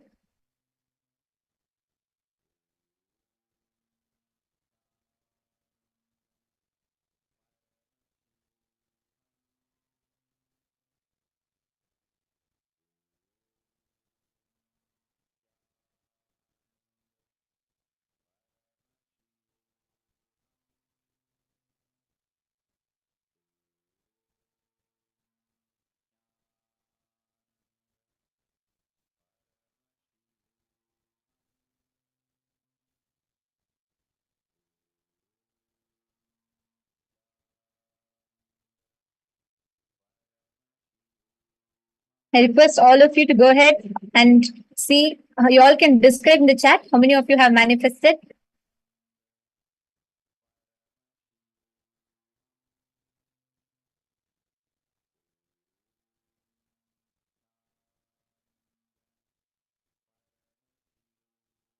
See, this you have to start slowly manifesting it. It is not like one or two. You will only when you practice more and more and more, right? The more and more you start practicing and you start doing it, you will start having a breakthrough. You will actually start manifesting. Are you all understanding? Vishwanathan is asking, will it appear on the Atmamurti or through the third eye? On the Atmamurti. Like, for example, right now you are seeing us on your screen, right? Same way, on the Atmamurti, you will actually see the answers appearing for you in golden color letters. See, only then it is Akashic reading. It should not be in our visualization or in our mind. But like once, however you are manifesting right now, continue that manifestation. See, only when we cherish that more and more and more, you will actually start manifesting the Akashic reading power.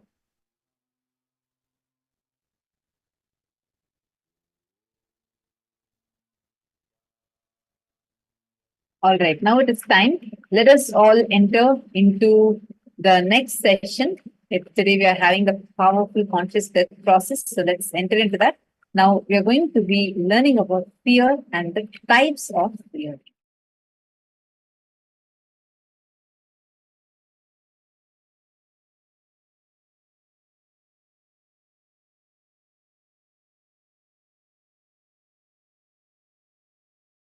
What is fear? Apprehension about something which has not happened, which is not reality. Now we will work on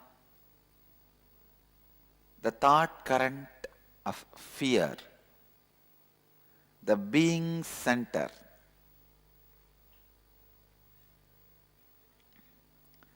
It really feels so nice. Now you know, Kalabhairava is alive, living. Time is Kalabhairava.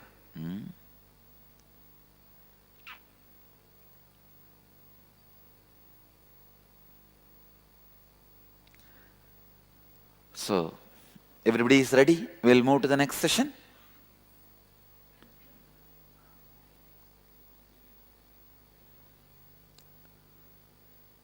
We will work on the being center, the thought current of fear.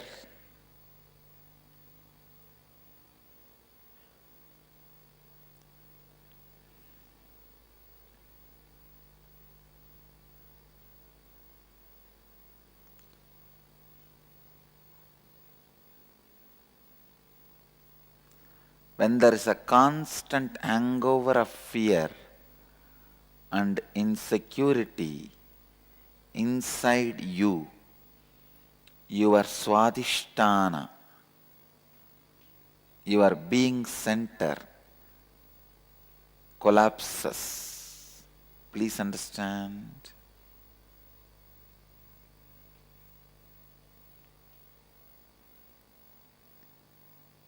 Inauthenticity with your being is responsible for the hangover of fear. Please understand this word. Inauthenticity with your being means if your being is not integrated authentically, hangover of fear remains in you. What is fear, you know? Whenever you utter a word to yourself, the incomplete part of you which is sitting inside you, making fun of you, mockery of you, is fear. There is a big chunk of you, incomplete you, which does not have a confidence over any word you utter to you, because many times you failed, you were out of integrity with you. All of you understand? Listen. Because many times you are out of integrity with you, one chunk of you does not believe you, does not trust you. So whenever you make any word, any plan, that part makes fun of you, mocks at you. That mockery is fear. That mockery is hangover of fear. How many of you are able to immediately vibrate with this truth? What is fear? Emotional shit. What is fear? Emotional shit. So, I tell you, reduce the fear to physical component. Don't give the fear the psychological power. Then you can never break fear. Fear is nothing but toxic shit sitting in your lower intestine. Understand? Listen to the lower intestine. Fear is nothing but the toxic shit sitting in your lower intestine. All you need is just marana smarana and detoxification. That's it. Fears are collective life negativity creating the snowballing effect on individual and on collective consciousness. What is fear? The life negative perceptions about the insecurities created by others you carry within you about you and towards others. You are afraid of people who are afraid of you.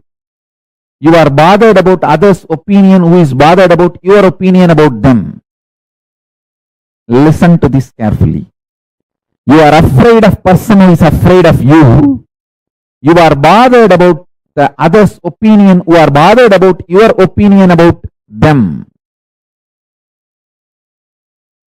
Collective fear-centric laws are created in such a way that it creates snowballing effect of deluding the consciousness more and more into life negative and giving you the feeling this is the way life is.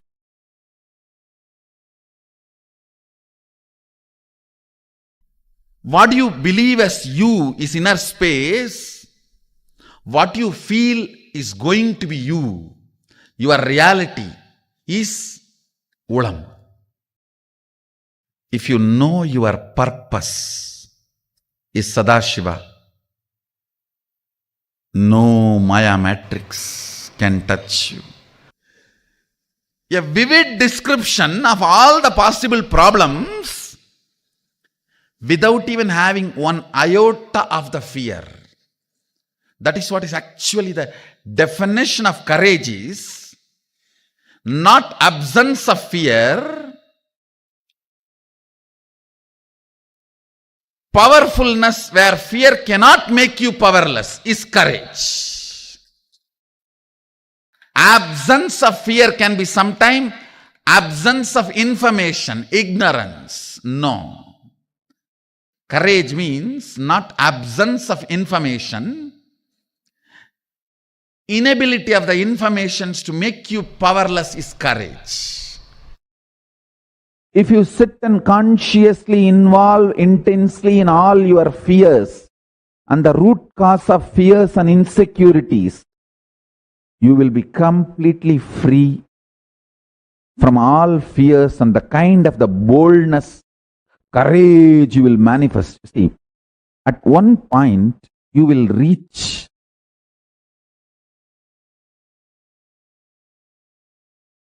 the source of your fears. You will feel, oh, everything is over. From this moment, whatever way life happens is a bonus. That's all what can be done. When that shift happens to you, that is the moment Yama, Kala, is giving you the blessing of not taking life for granted and liberating you from all the fear-centric behavioral patterns. See, at one point in my life, I reached everything is over. Now, if I am alive from next moment, whatever way I may exist is a blessing, bonus. Understand? Listen to this very carefully. This realization is the boon from Yama, Kala.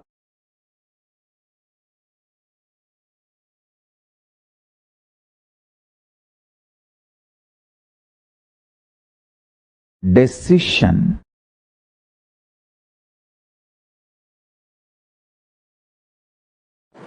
Not to hang on to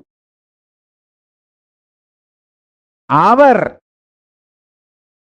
fantasies about life and our fears about our fantasies. Understand? Whenever your mind involves, your fears become fantasies and fantasies become fears. These are the statements you need to meditate very deeply. When there is an obsessive compulsive behavior, your fantasies become fears and fears become fantasy. Romance become perversion, perversions become romance. War becomes love, love becomes war. Listen carefully.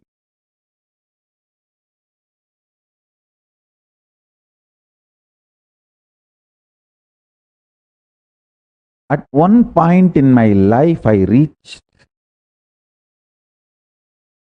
externally in the outer world, any situation. If I am going to be alive, remembering I exist, it's a blessing. Nothing more can be taken away from me. And internally, if I am still able to consciously cognize I am existing without a mental breakdown, that itself is a blessing. There is nothing more. I don't expect any bliss, or I am not afraid of depression anymore, or the worst mental states, mood swings, or the worst external conditions. See, the fear of the worst possible external conditions and internal conditions have been accepted by the deepest core of my existence, and nothing more to visualize, fantasize about the worst possible external conditions or internal conditions and get frightened. There is nothing more I need to visualize and get frightened. It's all over. That moment, something broke in me. My consciousness touched time. And Yama gave way, Kala gave way, and I reached Kala Bhairava. Listen. Consciously sitting and cherishing all your fears, not mentally being kicked. Just mind releases all the fears and the fears erupt out in you. No, I am not talking about that. I am talking about consciously sitting and visualizing, cherishing. What more can happen where this kind of illogical patterns come? I'm going around the hill alone, a small boy, reading. Still I remember the Arunagiri Andadi, the 100 songs on Arunachala. written by Guhenamachivayar, a great saint. Still, I can repeat the whole 100 verse by heart. With that book, I am walking. I've been asked to go around the hill every day by my heartless guru, Kuppammal, Vibhudananda Devi. In the night, I am supposed to go around because in the daytime, no time. I'll be sometime going to school or sitting with her and studying the Vedas, Upanishads. And usually in the daytime, it will be hot sun. So after the sunset, she will tell, now lessons are over. Please go around the hill and come back and sleep. As if it is the next door. You go and come back and sleep. If I go around the hill, when will I sleep? Because by the time I come back, I have to take bath in the tank and go to the temple for Suprabhadam. Shiva's Lord is waking up. Arunachaleshwara is waking up. You should go and see him early morning when he wakes up. So I have to run. Anyhow, I went round every day. One day night, some 10 hyenas. Hyena is a animal. Will be very shy as alone, but will attack and kill any human being if they are group. Children means simply they will kill. Simply they will kill. Children are the best dinner for them. They will kill. I was walking alone. It was Amavasya, or just near Amavasya.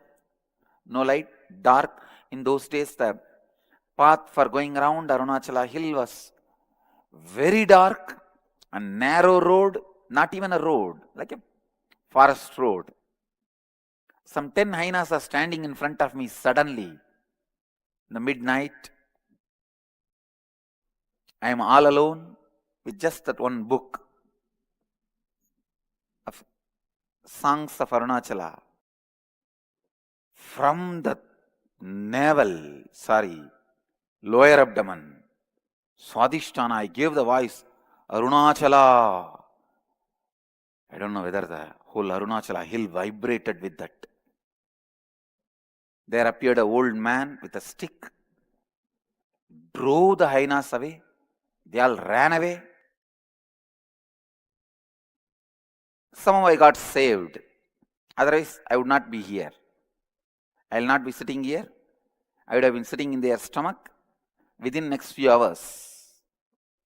And anyhow, I came back and I narrated the whole story to my guru, Vibhudananda Puri, with the deep feeling. From tomorrow, I don't need to go to the hill rounding, walking around the hill. And after describing with all the masala and the whole thing, she heard everything. Wow, Arunachala saved you. And I also, of course, Arunachala saved me, no doubt. Next day I expected, once Arunachala will come and save. But how can that be a routine?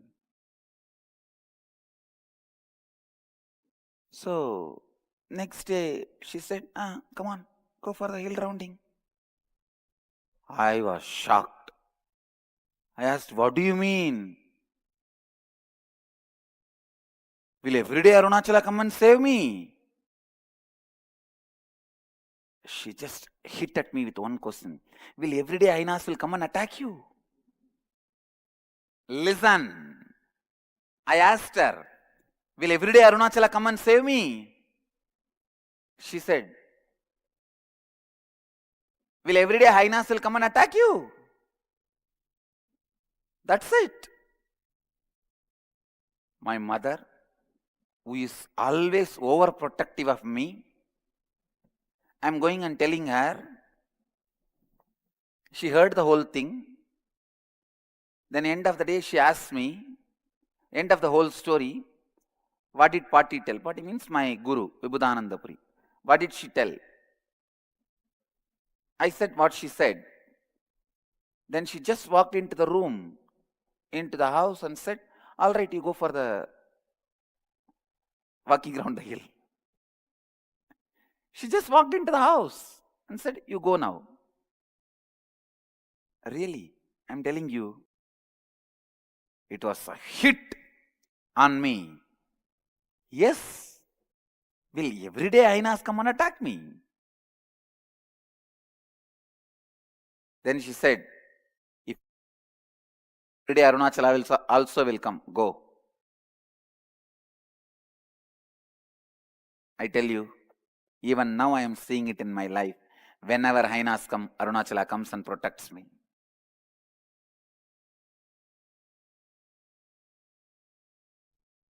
It may be 10 hyenas or 12 hyenas or 600 hyenas. Arunachala comes and protects. You don't cry all the time to your friend. You know what kind of a face you should show to your friend. Show the same face to your own being.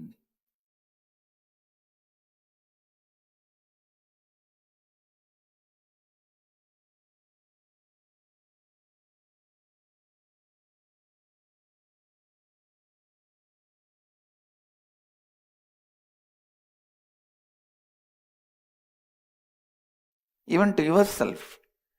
Don't be a constant frightened child to yourself. Complete with it. Get rid of that identity. Build yourself authentically.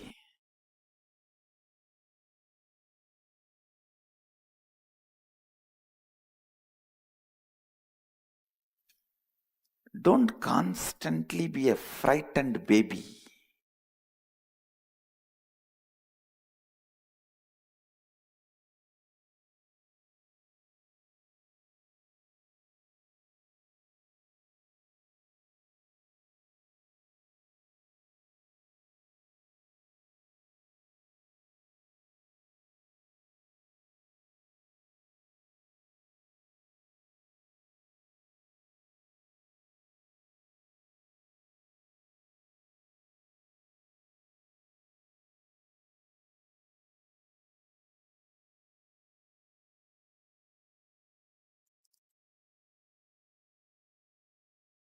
The first step in living Advaita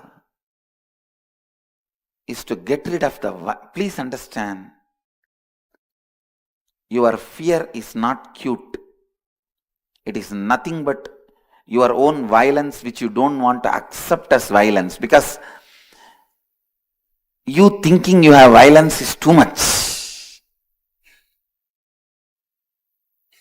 Fear is a coat, sugar coat done on violence. There is a beautiful verse by a great saint from Tamil Nadu, Manikkavasagar.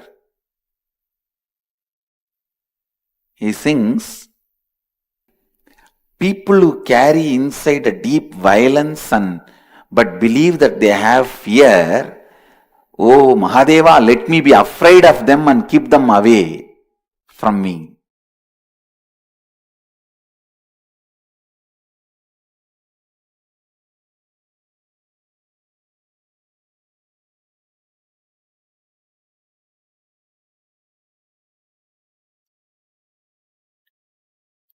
First, complete with that frightened child inside.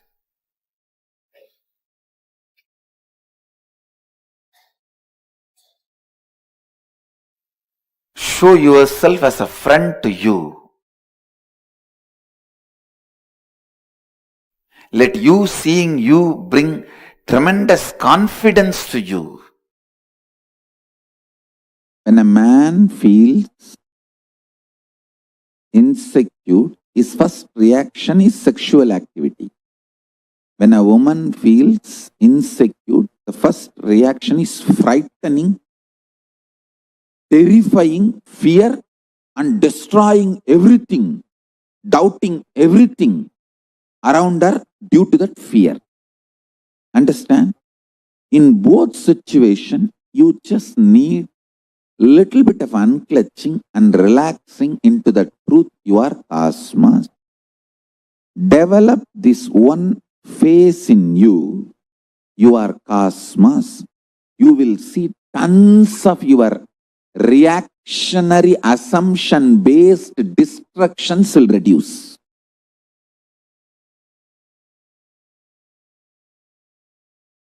I tell you, even third eye.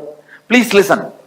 The biggest reason why you don't awaken your intuition and third eye, you are always afraid. You will get the bad news and your life will be suffering. You are afraid of intuition because the fear you will have the bad news about your life. And you don't understand, intuition always comes with not just information about future, ability to change the future.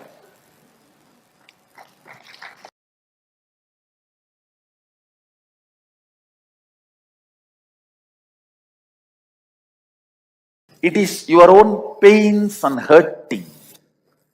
The self-hurting need to be stopped. You don't need any enemy from outside. No, really, I'm telling you. You don't need any enemy from outside. You have so much of hurting patterns. Even if everything is going well, you cannot enjoy. Who knows tomorrow what will happen? Usually, whenever everything goes well today, next day I know what happens to me. Strong belief.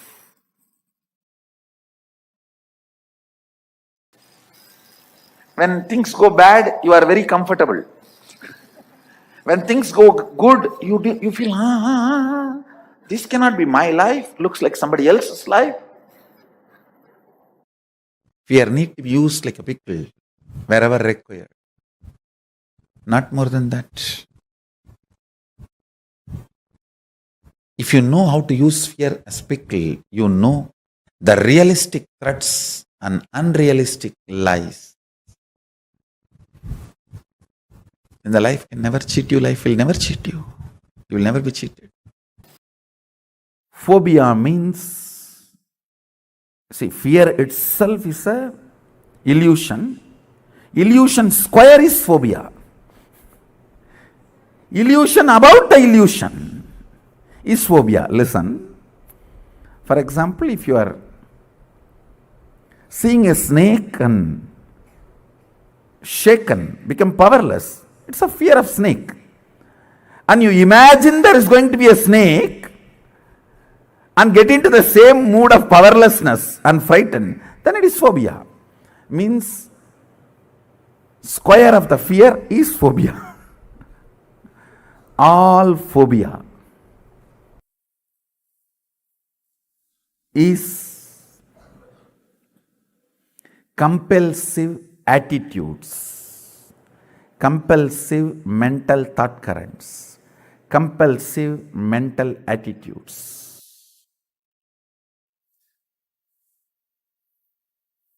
Fear itself is a powerlessness. But at least we can work on it. Tribes experience only fear. Only civilized people experience phobias. Understand? The tribal people who live in forests, villages, grounded, they experience only fears. People who live raw life, they experience only fears.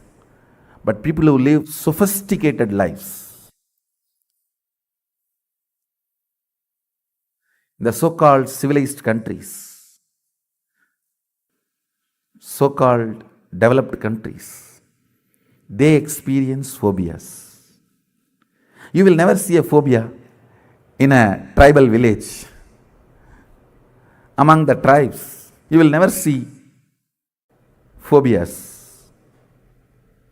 Actually, a person who has never seen snake closely only will have snake phobia. If you see snake phobia will disappear. Snake fear may be there.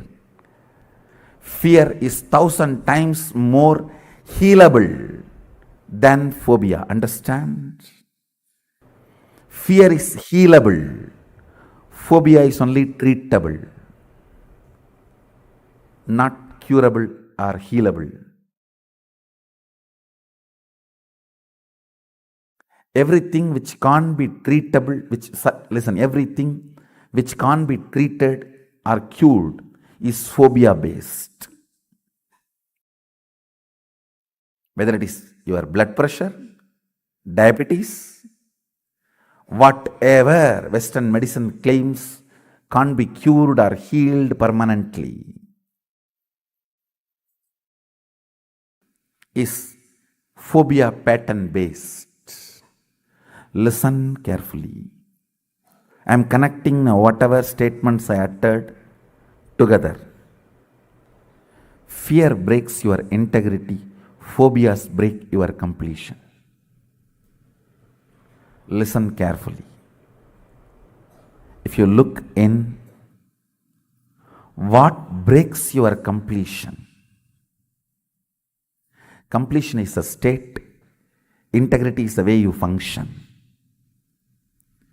What breaks the state of completion? It is always phobias, not fears. Because you already come to terms with fears. With fears you come to terms. It is law of life.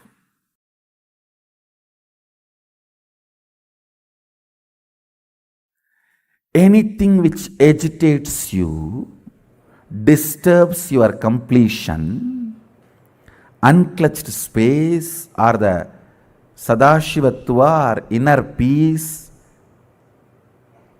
your inner silence, anything which disturbs is phobia. Look in. It's not fear.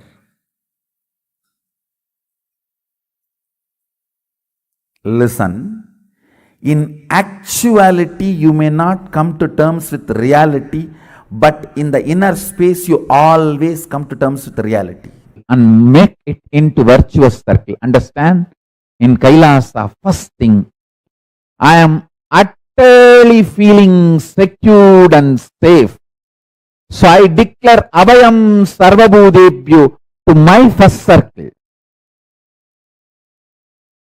The feeling of security I feel as first person, I transmit it to the second person.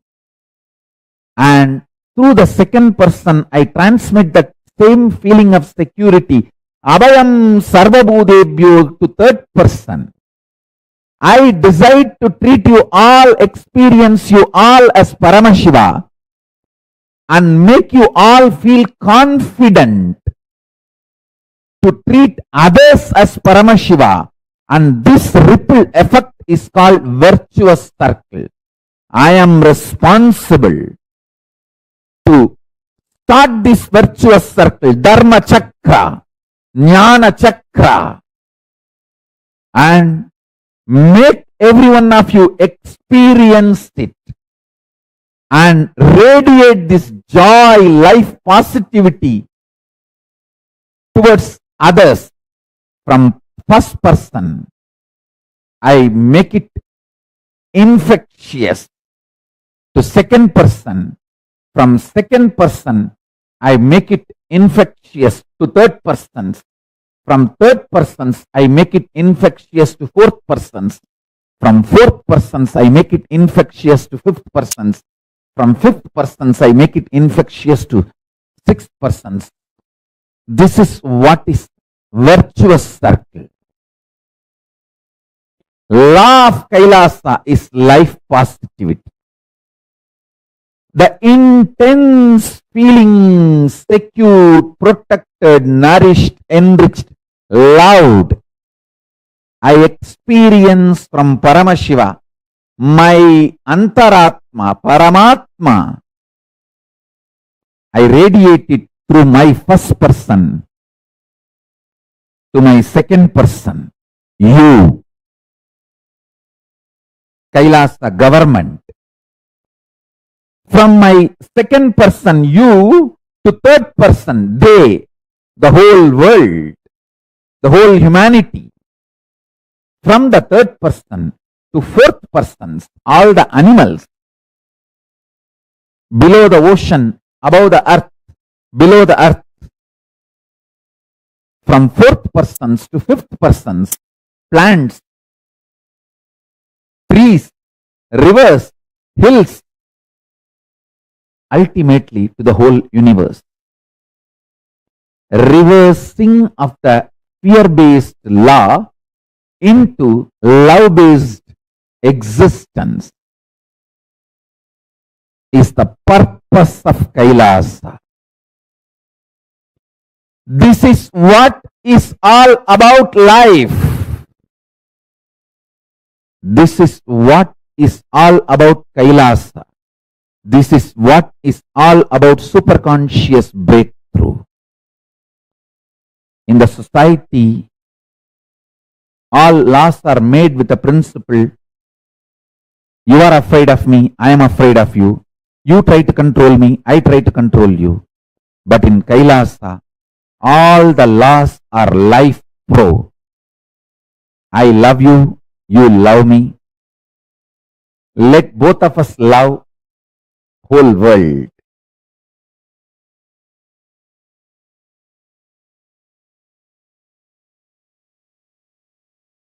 All the fear, please listen once more. Fear is not absence of a thought. Fear is not a thought. Fear is not absence of an emotion. Fear is not an emotion. Fear is just absence of your consciousness. Absence of your consciousness.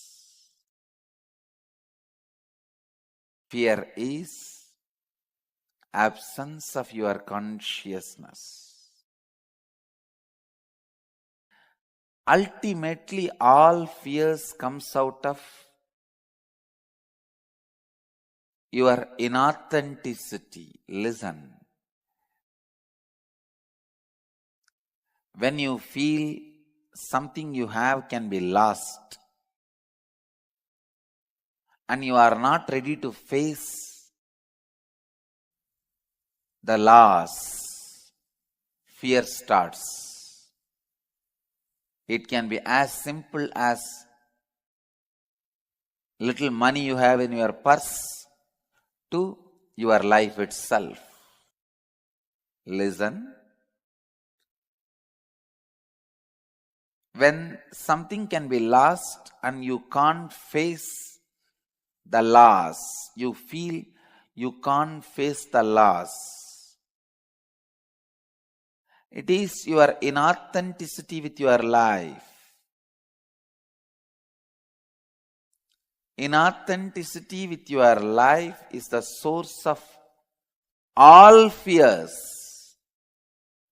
The fear of losing few dollar bills in your purse to fear of losing your life. Everything is just because of you not coming to terms with the truth of anything is, will be at some time not. Listen. Anything is now, at some day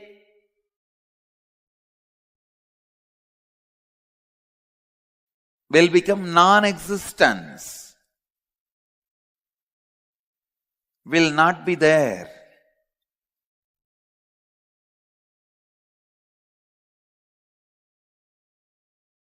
When you are not ready to face the reality, when you are not authentic enough to face the life, happens inauthenticity.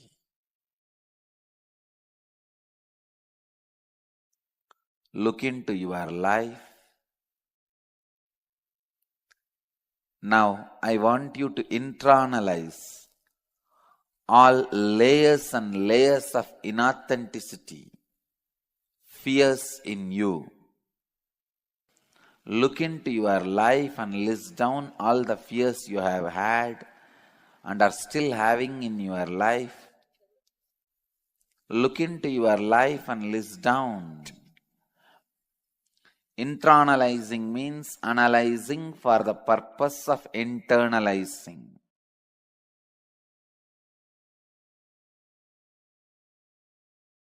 Please listen. I'll read out now. Look into your life and list down all the fears you have had and are still having in your life. For example, fear of loss of health, loss of wealth, loss of name and fame, loss of love of people around you, fear of ghosts, fear of God.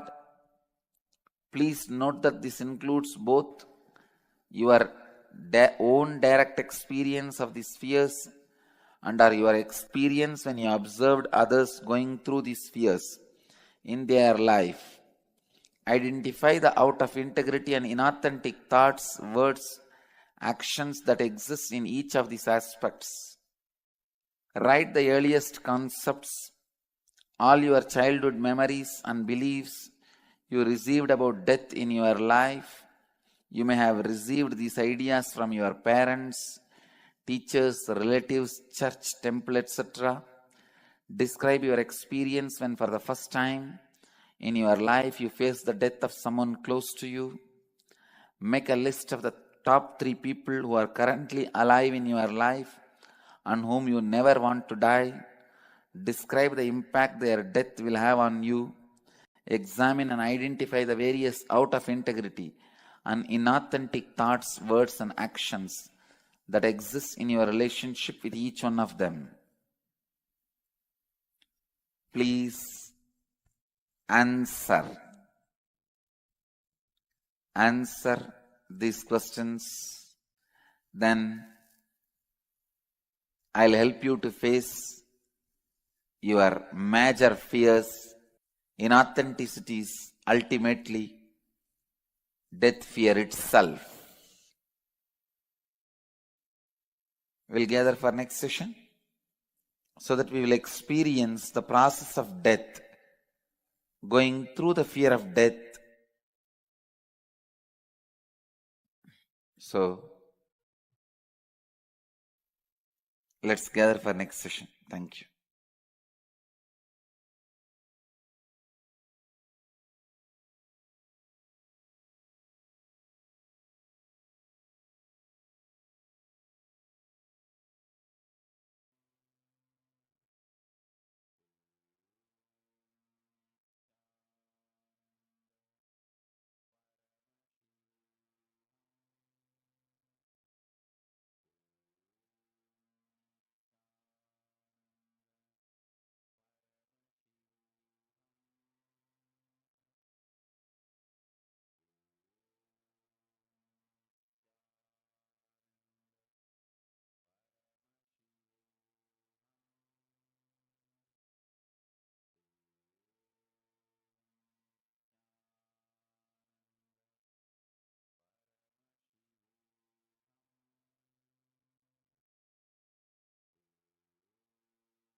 Such an extraordinary revelation on fear, what is fear, and how all of us face with fear in life. What is the difference between fear and phobia? So, how these only had revealed it to us.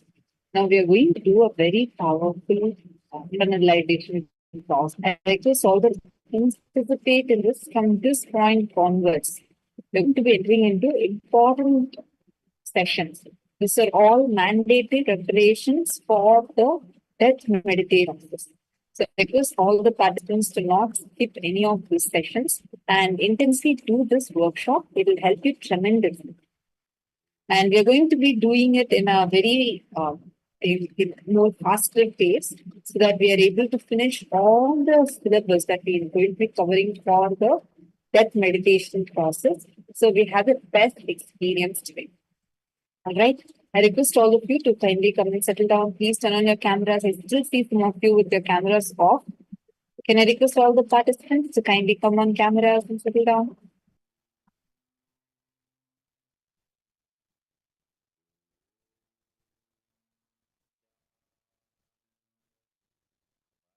Stephanie Lally, ready, Ma. That's awesome. All of you kindly come on camera. Wonderful. Nice to see all of you. Listen now, we are going to be working on this fear and types of fear. We are going to be sitting and recollecting the incidents, the earliest memories of your life, where you had the conversation, so the fear of losing your name, your fame, your identity. It can even be like your mom shouted at you in front of all your friends and said, "You're a bad boy, you're a bad girl," or you scored less in your exam. Something where first time you face this fear of losing your name, losing your identity. Are all of us clear? Let's start now. Do it sincerely. Any doubts, please feel free to post. We are going to be doing this process very, very fast. So, meaning we are going to have time given for it, but we are going to be doing it very intensely. Sit now and do it in a focused manner. Please start.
Hope all of you have finished writing this now. Let us all move to the next step. Any questions you have during this process, feel free to post it here. But I request everyone to sincerely do this exercise. Listen. The step number 2, recollect the earliest memories of your life and write down the incidents, conversations you had about fear of losing your physical health, fear of losing your mental health, or fear of accidents. It can be the first time, I remember first time when I saw one of my uncles who had accident. That's the first time I learned that word. So that just that seeing that had caused so much of fear inside. So it was like, oh, will this even happen to me? What will happen? Then maybe I should not ever go into this vehicle. See, now you may feel like, yeah, that time was silly. I was just a child. It's fine. It is not about what cognition you had at that time or what you are having now. Just remember the earliest conversations, the earliest fear, and the earliest cognitions you're having like this. Just go back, don't write recent ones, go back to the earliest one.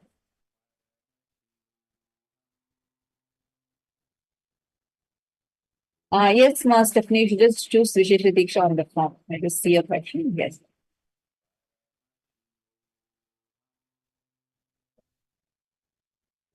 Ma Harlan, it is, see, it is not just the appearance alone. There will be a deeper fear. Go back to the earliest. See, 12 is still your teenage. Go back to even younger time. When you had these kind of fears starting in you, write down all that. Even write down this appearance part also, but write down everything. Please sit now and start writing down. Do not post it in the chat. It's only for you. Write it in your notebooks and sincerely do it. Let us start this step. If you are writing, can I request all of you to please acknowledge in the chat saying that you are writing now? Let's start.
I hope now I finished this step.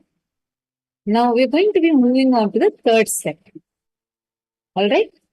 I see many of you intensely sitting and doing. Please do it. Don't need to rush. We're just taking five minutes almost for each step, and we're doing it. The next step, recollect the earliest memories from your life and write down the incidents, conversations you had about fear of losing your wealth, your possession. It can even be simple thing. It can even be your favorite toy. You thought like you're never going to lose it. So, but you had so much of fear. What will happen if I lose this? Or about money, about like you saw your mother struggling, your father struggling, and telling you, no, we are very poor. I'm struggling so much. Money doesn't grow on trees, and you should not buy this. You should not buy that. Or you had some conversation about like you watched in a movie. It can be from any sources. Please sit down and start penning this down. Any of you have any questions? Please feel free to post and ask.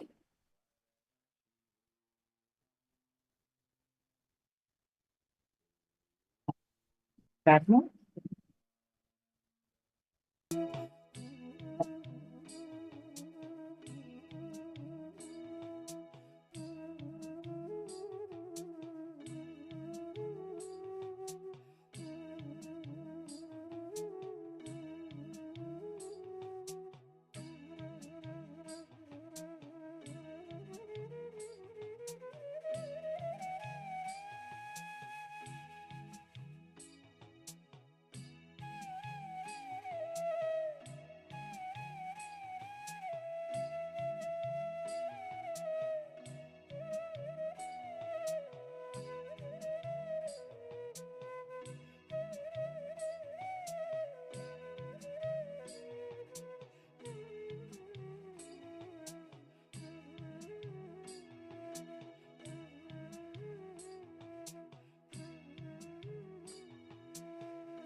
If you have finished this bit now, let us now move on to the next step.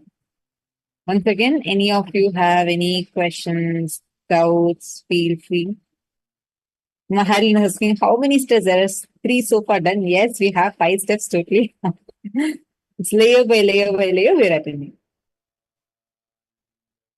Robert Ramaya, I recently had a great fear of identity theft of. Okay. The recent fear, no need to write, yeah? Write the previous ones. The earliest ones that you remember. Abhishek is saying videos coming on YouTube but not here. Are all of you able to see us clearly?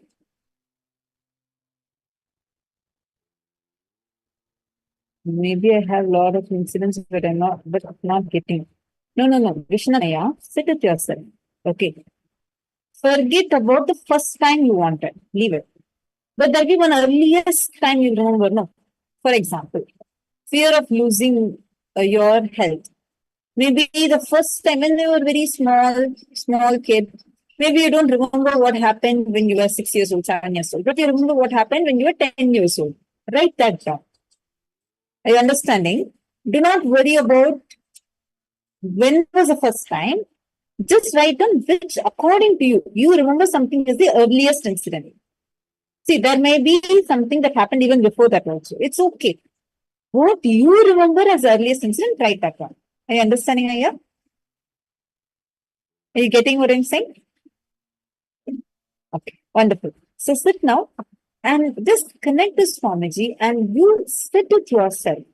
Go back, go to that earliest memory that you are having and sit and write down what are these conversations that you have had?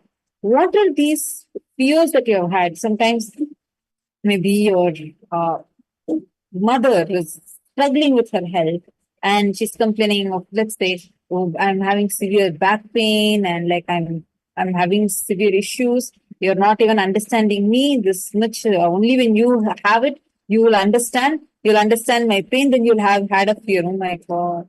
Well, I get this kind of health issues too. So anything, it can be any of these fears. So sit and write that. Are all of us clear? Are all of us doing the exercises? Great. Next step. Recollect the earliest memories of your life and write down the incidents and the conversation you had about fear of losing your loved ones or the fear of losing the love of the loved ones. This many of us might be able to clearly recollect and see how many times even when someone does not give you attention, when someone you feel like suddenly you start feeling ignored by people, you feel left out. All this, the earliest conversation, maybe someone told you, I'm not going to be friends with you anymore. When you were in school, someone told you, no, you can't be part of our group. Or someone told you, I'll not talk to you anymore. Fear of losing your loved one. Like, for example, maybe when you saw, maybe when you were young, your mother told you that, oh, I'm getting old and maybe I'll die soon, and you don't know, you're not understanding, you're not valuing, etc. And at that time, you had the fear. Losing the love of your loved ones or losing your loved ones. Write them down. Please write it down. It can even be when sometimes your parents would have told, really, when I'm not that, you will know my importance, or or they might have faced some health issue, and you would have, all of us would have faced this as children, especially the kind of emotions that you go through as a child. It's like at that point, you get it so deeply inside of you. Literally, you'll feel it in your very swadhisthana chakra, it will just hit you. So go back to what you remember as the earliest incident and write it. Okay? Don't worry about recent ones.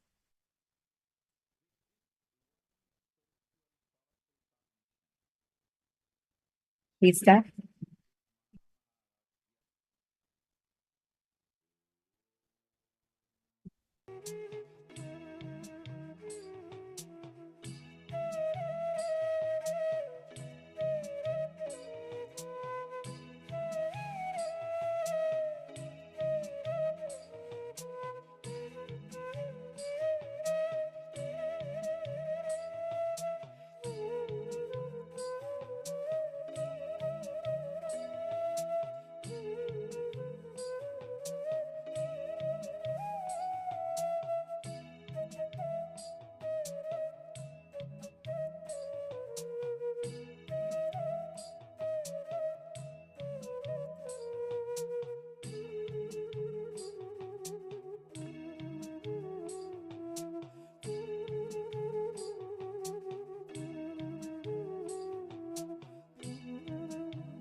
Hope all of you have finished this step. Sometimes this step might be a little bit difficult for some of us to write down, but do it intensely. You're going to be completing with all these views today.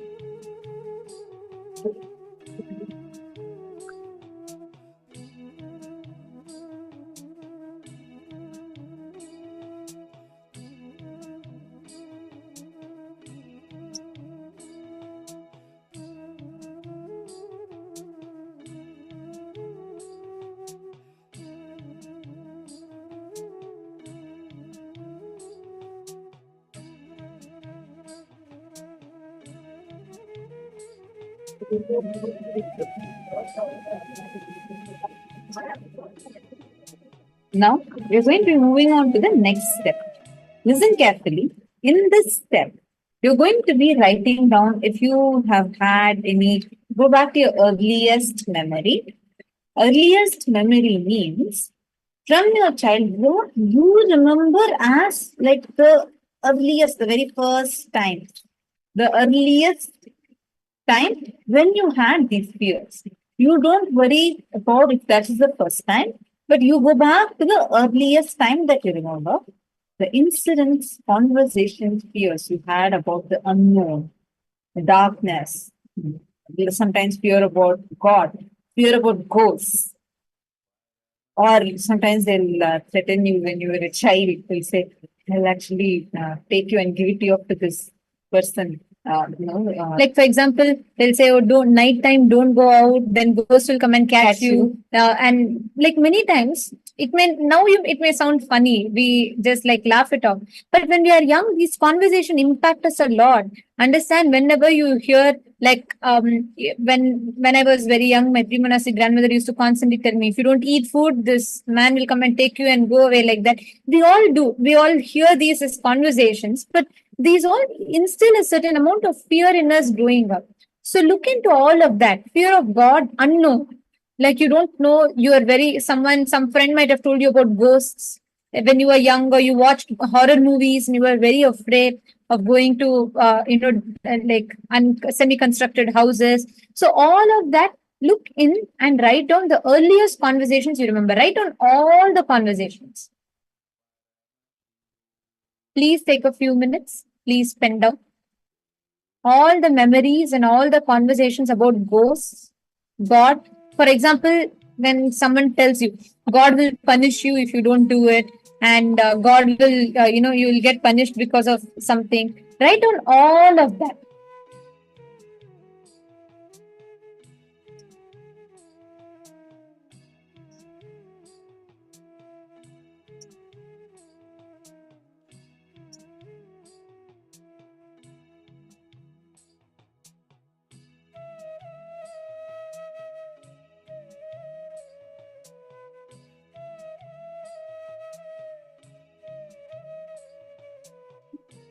I also see a question from Nithyananda, who has posted a question.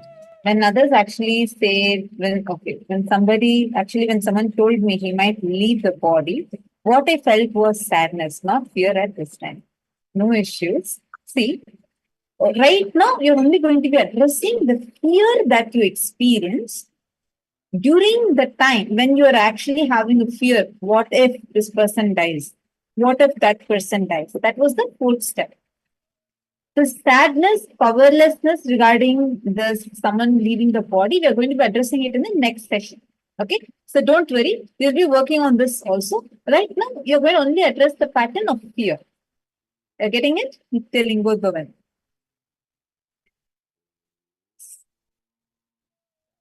Great.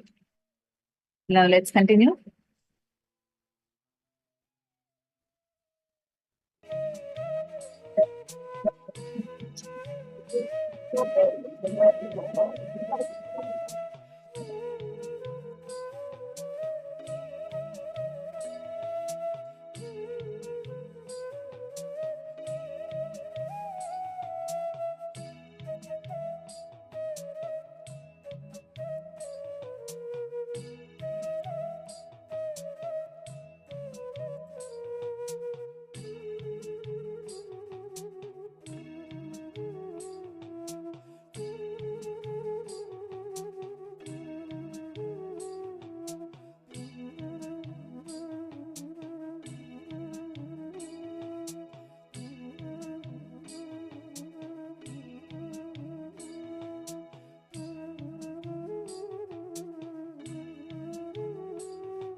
Yes.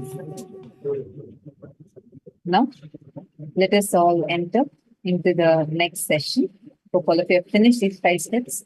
We are now going to be entering into the session where Swamiji is going to be revealing to us about what is.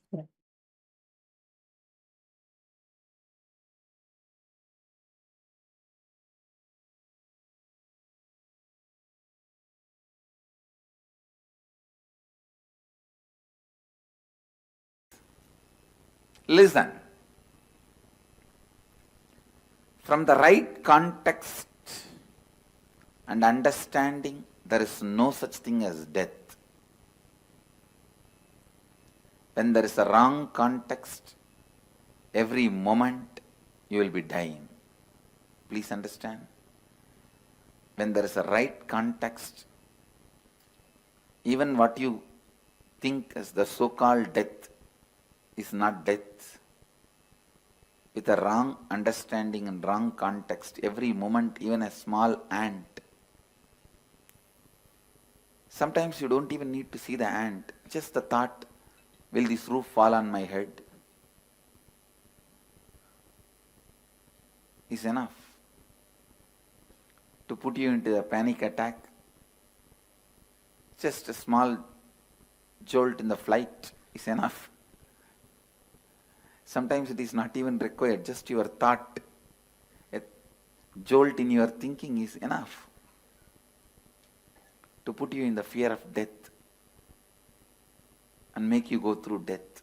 First thing you need to know about it, first thing you need to know about death is the actual happening has no significance at all. Imagination about the happening plays all the chaos, havoc in your life. Please listen. Actual happening has no significance at all. When I make this statement, I am responsible for it. Please listen. With all my integrity and authenticity, to Mahakala, Kala Bhairava, I am making this statement. Actual incident, what you think as death, at one day, you will suddenly disappear. Your body will be taken and burnt or cremated or buried, disposed. After that, you won't exist in the form you are existing now. That is what is actual incident. You call it as death. It has no significance. Please understand. It is nothing but a job change, profession change or career change. It has no significance. Just like you change your jobs, change your career, change your profession, sometimes change the city you are living in, sometimes change your spouse, sometimes change your house, you just change your body. I know. Immediately you say, no, that means too much. Listen. Please listen. The incident really has no significance at all. Changing your body happens so regularly in your life, it has no significance. Just today morning when we were walking towards satsang, I was with one of my Gurukul kid who was in the Gurukul. None of my Mahans and Sri Mahans are able to recognize him because he has grown so tall. They were trying to identify who he is.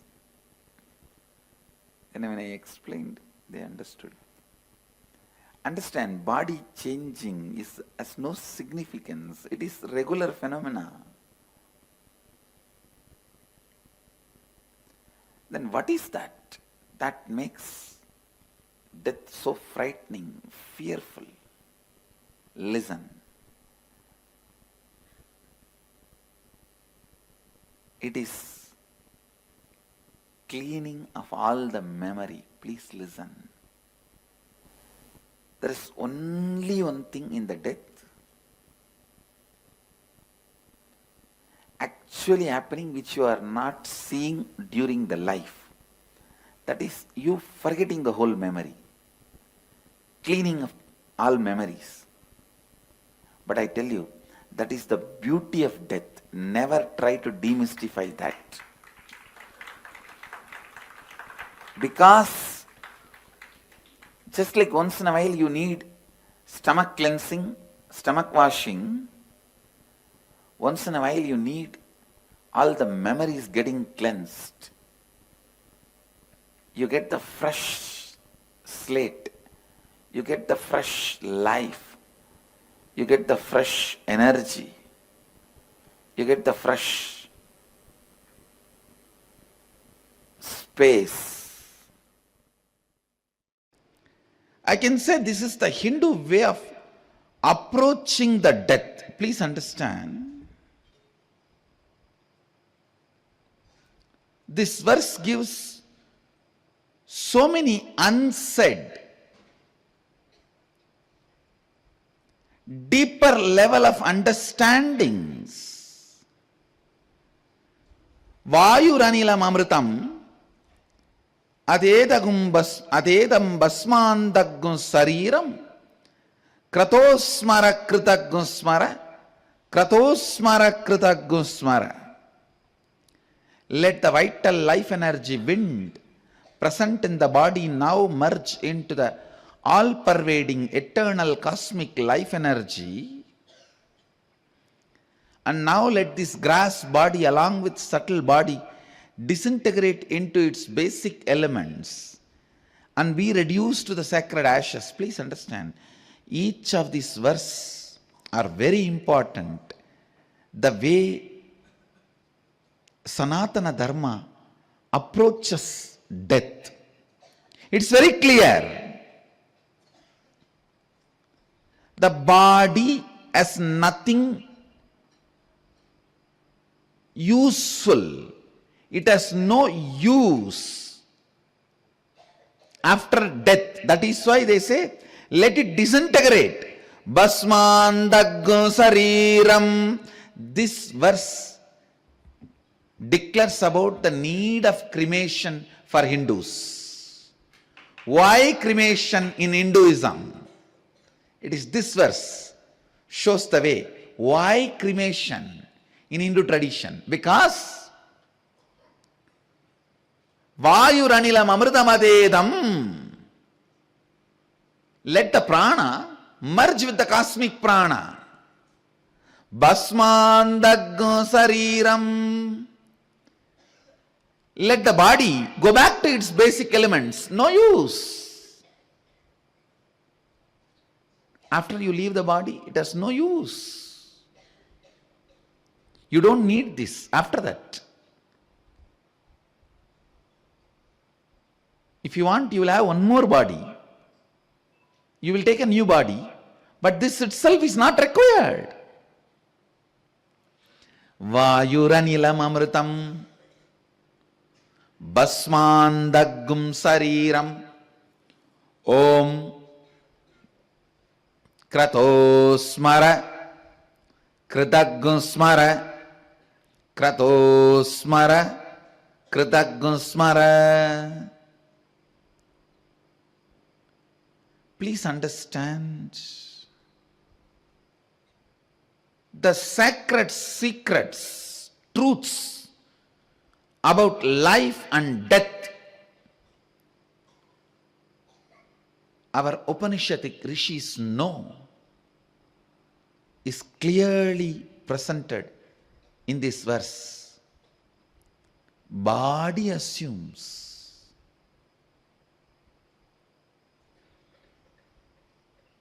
its shape and it can go back to the basic elements. See the whole talk here, it says very clearly, let the prana, vayu, relax, merge into the cosmic life, anilam. and let the body retire to the basic elements, become ashes. But you remember what all you did to become one with the cosmos. Oh cosmos, please remember what all I did to reach you. It means what? There is something beyond your life force, prana and body, which is inside you. Whatever that did during the life, only that matters. Understand? There is something beyond your breath and your body. Whatever that did during its existence, stay inside the body, only that matters. The individual consciousness, what was the context it was holding, and actions it was performing, does not matter. Only the context the individual consciousness was holding matters. The sutra does not say, oh body, please remember all the charity you did. Oh body, you lived a sinless life other than 10 nights. Remember that. Oh body, how much of merit and good actions you did, how much of charity you gave for God's organization. Please remember that. No. No. You are not asked to remember how much of good things you did. You are not asked to repent for the bad things you did. God saved, you are not asked to do any confession.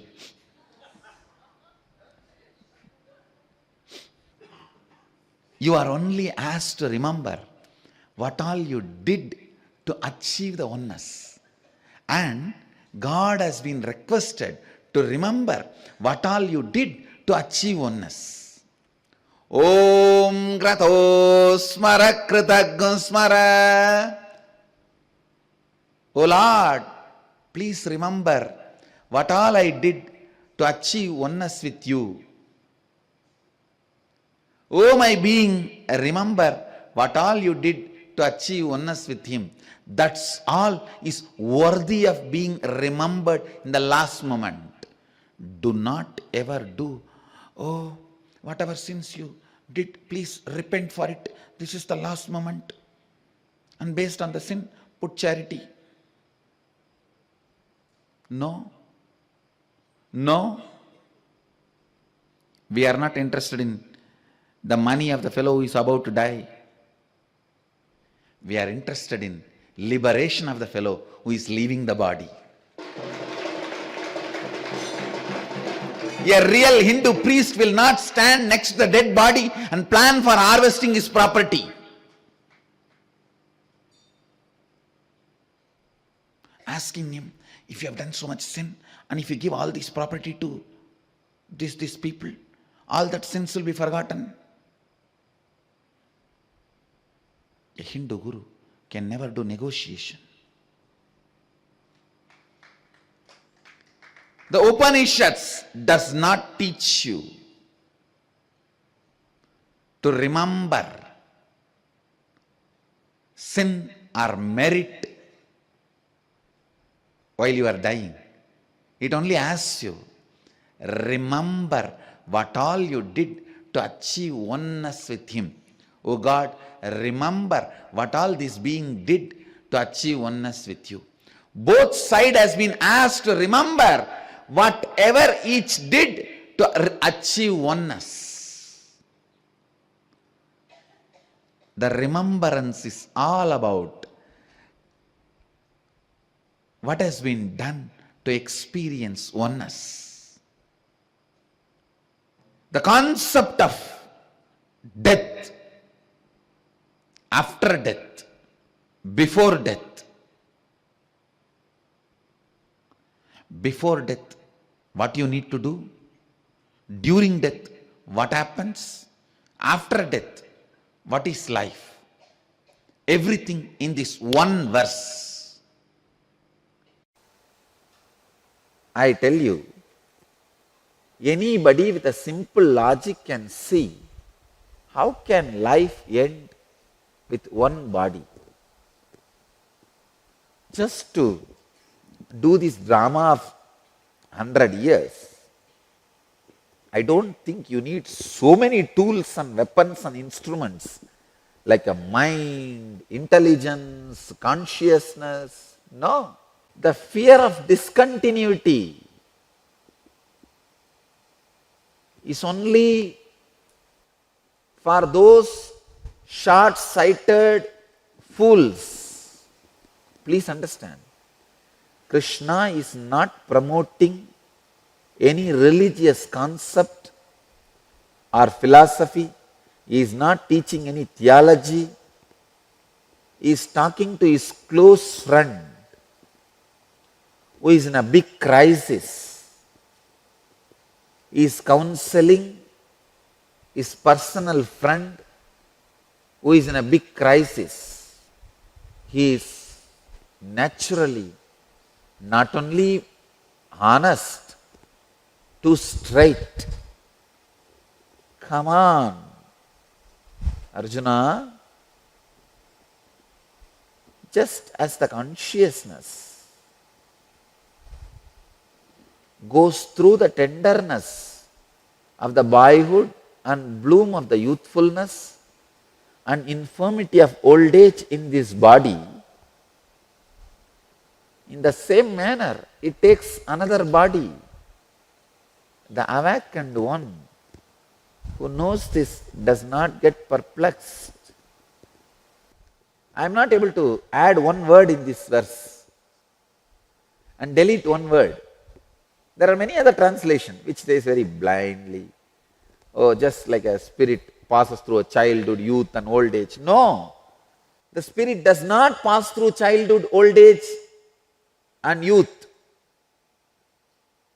It goes through the tenderness of boyhood, bloom of youthfulness and infirmity of old age. Please understand, it goes through only the characters of boyhood, youthfulness and old age. The awakened one who knows this does not get perplexed by these changes. Krishna is so straight. Drop all the fears you carry about the discontinuity. Whether the wealth, money you accumulated in the outer world, or the wealth, all the great qualities you accumulated in the inner world, does not get disconnected due to your death and next birth. The sacred secrets move from one body to another body, just like how you move from boyhood to youth, from youth to old age. Same way you just move from old age to death and death to again birth, next womb, next birth, and from birth again childhood, then youth. Death continues to happen multiple times continuously in your life because you carry multiple identities. You just need awareness to perceive, experience, live through all the multiple deaths happening. When you have the awareness, consciousness, experiencing multiple deaths in your life, you go through conscious deaths continuously. Going through conscious deaths continuously does a great conscious cleansing in you. Continuously having conscious cleansing is living enlightenment. Once you are completely cleansed in your consciousness and remain pure, you are Jivan Mukta, you are radiating enlightenment. Understand the truth, death continuously happening in you consciously is just to remind you about your original purity and help you to remain in purity. In South India, there is a place called Valangaiman.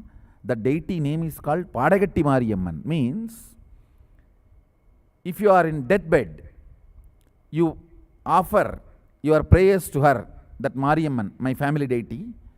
You pray to her that if you give me life,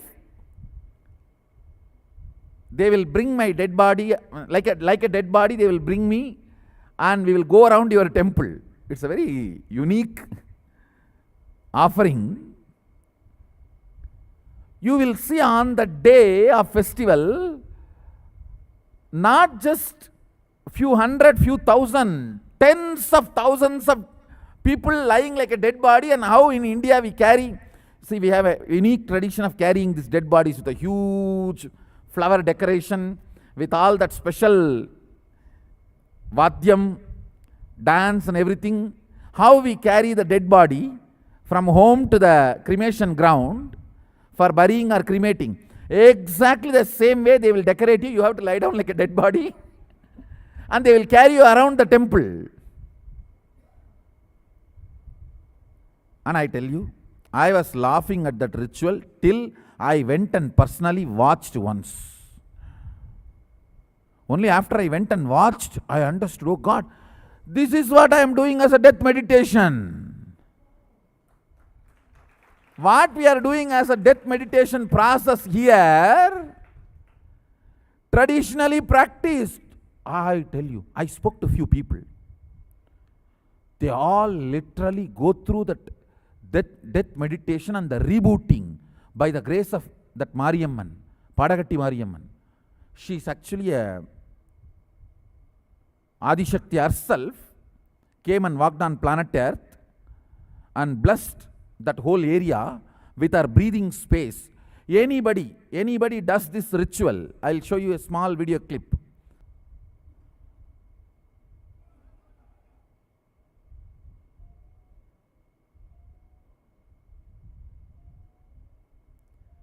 See, that person is alive, but he is practicing and offering that prayer to that Mariyamman, my family deity.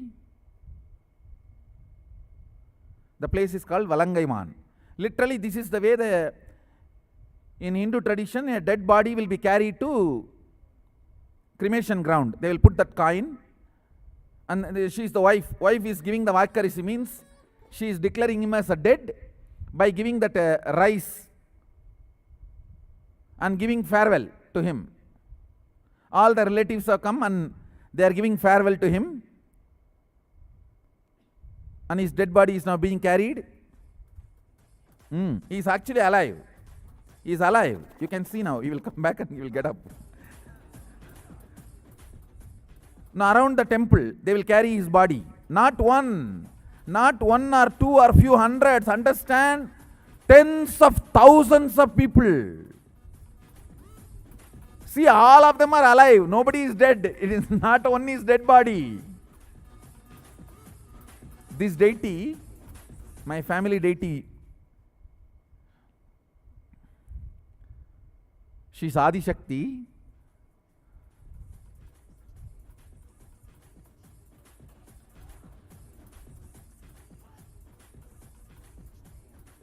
So now the ritual is done. They offered that final piece. Of course, he is not dropped. He came out. He walked down. Understand, actually I spoke to some of them.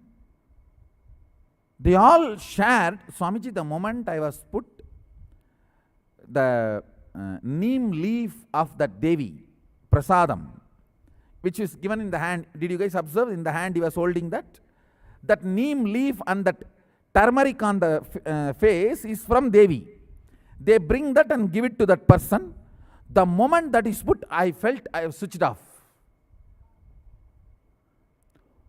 Whole being and all the relatives completely go through the completion with death. Understand? What an amazing way of teaching.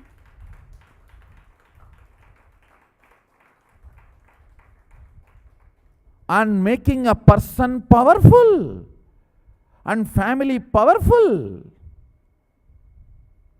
Now I am declaring, we will have a Mariamman temple here and we will have this ritual.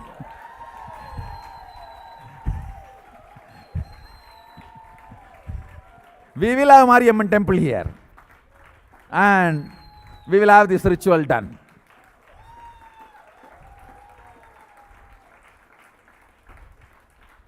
What harm is there in that ritual? There is no physical harm done to that person. But psychologically you go through so much completion with death. And you are complete. That turmeric put on the forehead is the Aushada. See, she herself, Adishakti, became a form.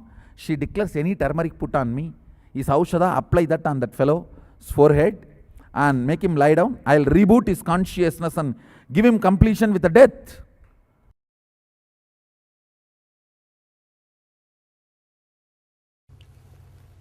Focus on fire rising through your form from the toes up until the body burns to ashes, but not you. This is again one of my favorite technique, because one of my predecessor, Ramana Maharshi, became enlightened through this technique. Let me describe Ramana Maharshi's experience in his own words. Then you can understand this technique. He says, around the age of 16, suddenly one day, very strong feeling or the fear of death started happening in him. A 16-year-old boy, fear of death means first thing what we would have done, hey, call doctor, we would have shouted 911, this, that, everything. Of course, fortunately in India, no 911 and nothing can be called. And he was not even bothered or perturbed. He did not even bother about calling or telling the family or even the relatives who were there in the same house. He was in Madurai at that time. Just he stretched his body straight and decided to go through the experience. He just lie down like a dead body and started seeing what is going on inside. Understand? A very courageous decision.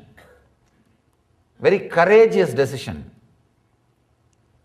He says beautifully, I saw very clearly I was dying. Step by step, slowly the body died. Suddenly I remembered, yes, only body is dead. I am alive. I exist still. I am there. And he says in the experience he saw very clearly as if his body being carried, burnt, reduced to ashes. Everything happened. In few seconds, everything happened. But suddenly he says something opened, clicked. Yes, body has disappeared.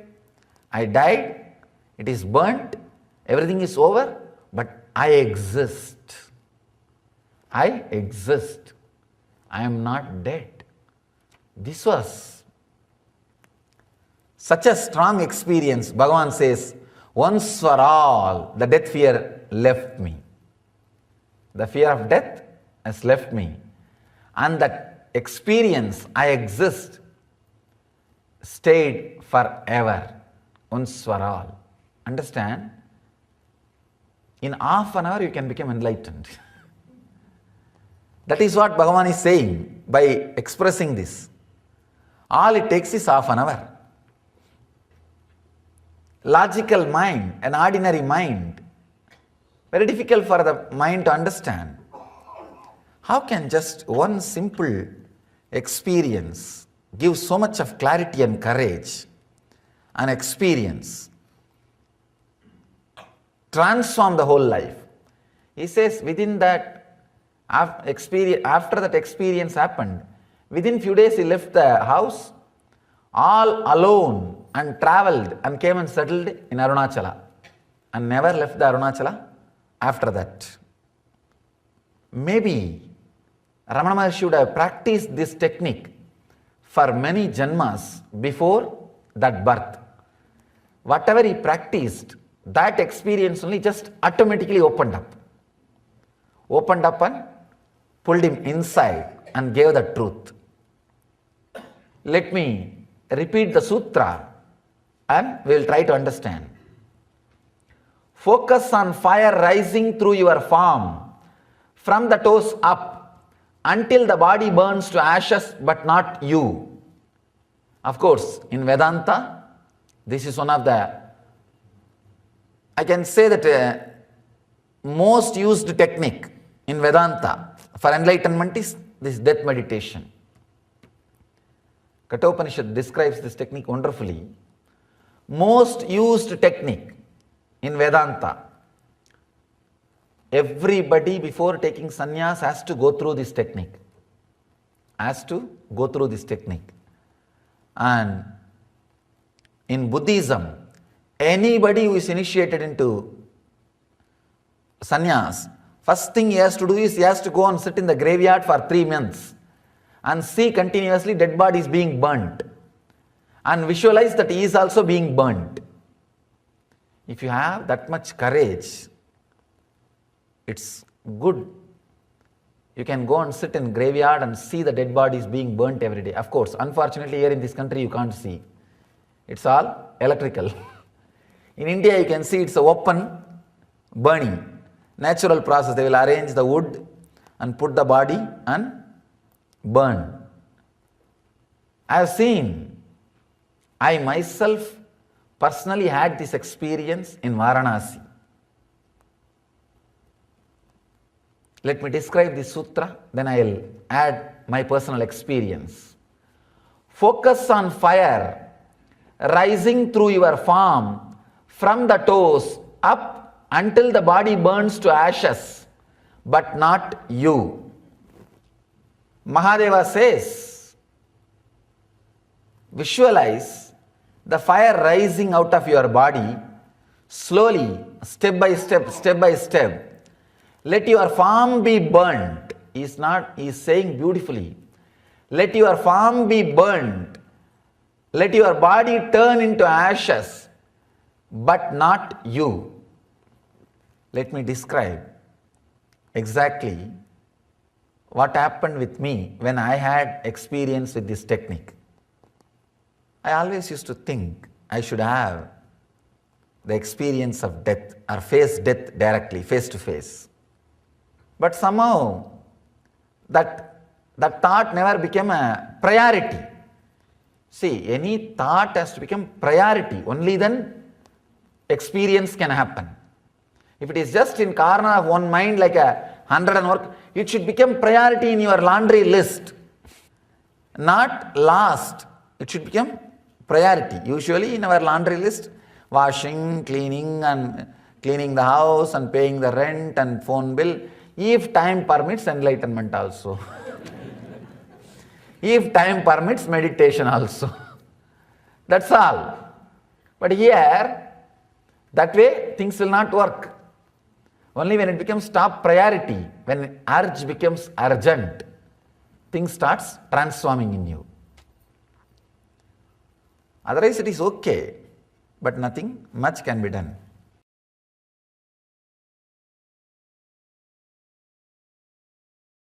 If you feel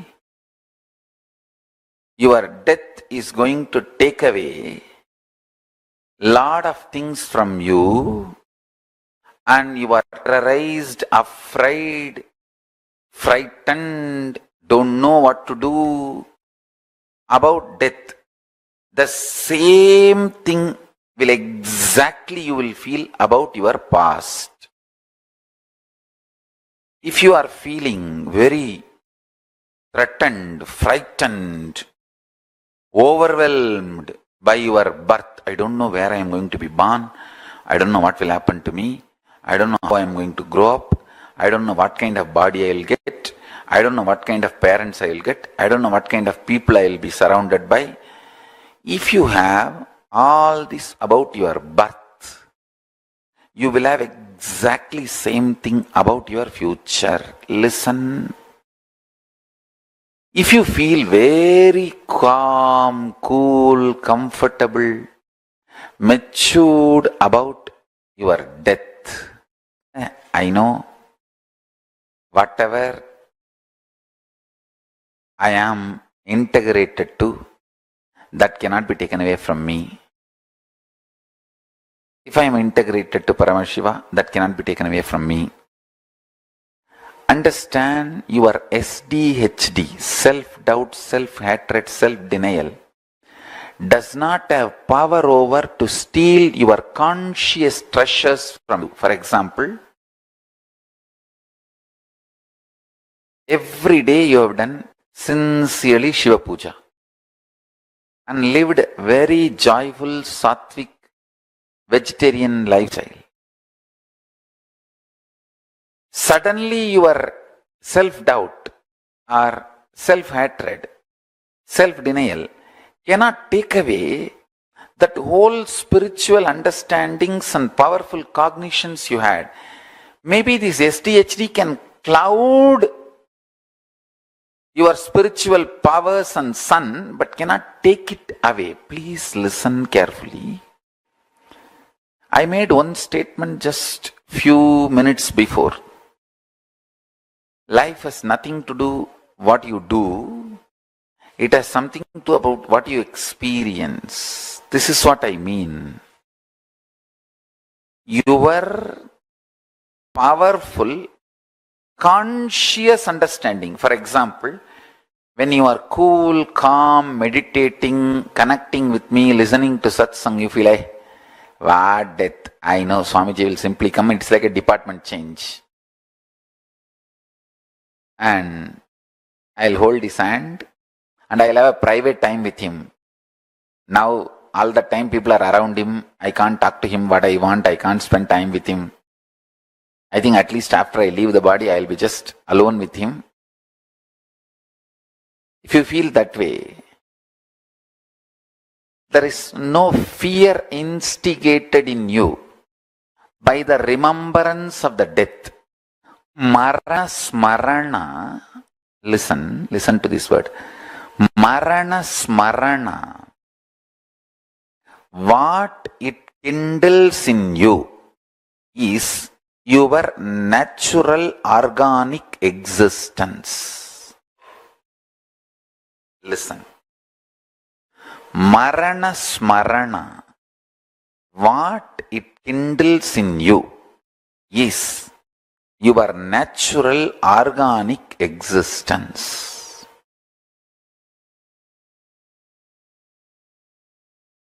If you complete with the Marana smarana's powerlessness, you will feel so much of powerfulness about your past. The concepts, cognitions, ideas you carry about death will naturally, intensely reflect on your past. You will feel the same about past. Please understand, today what I am talking is a very, very high level. It's like the Satyaloka's truths. I am mapping it in the format of formula for all our binary logical mind. The multi-dimensional truth, I am mapping it to binary logical mind. Your mind Almost 99% of your mind functions with binary logic. I am trying to make the ultimate truth, trying to map the ultimate truth into your binary logic. I only want little patience. Just don't hate me. Just don't abuse me. Have little patience. I commit with you with the grace of Paramashiva and Kalabhairava. I will make this whole understanding into you and liberate you. If you feel your death is going to take away lot of things from you, and you are terrorized, afraid, frightened, don't know what to do about death, the same thing will exactly you will feel about your past.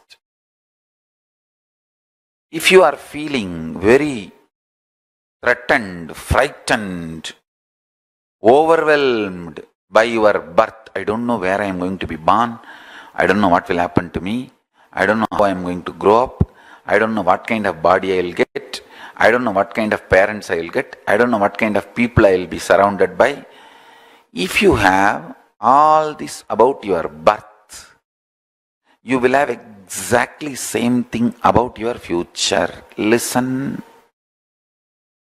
If you feel very calm, cool, comfortable, matured about your death, I know whatever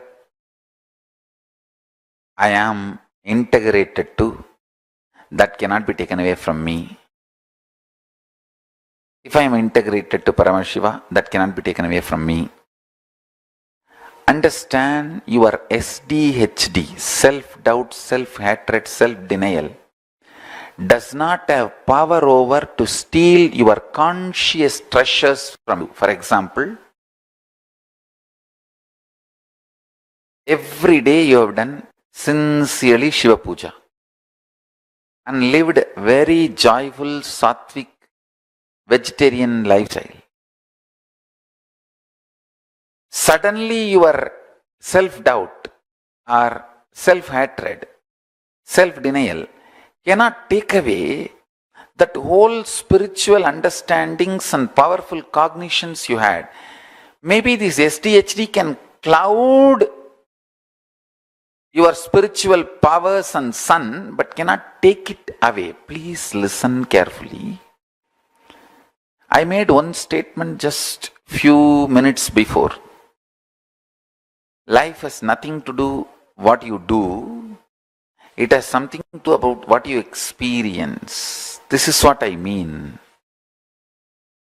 Your powerful, conscious understanding. For example, when you are cool, calm, meditating, connecting with me, listening to satsang, you feel like, what death? I know Swamiji will simply come. It's like a department change. And I'll hold his hand and I'll have a private time with him. Now, all the time people are around him. I can't talk to him what I want. I can't spend time with him. I think at least after I leave the body, I'll be just alone with him. If you feel that way, there is no fear instigated in you by the remembrance of the death.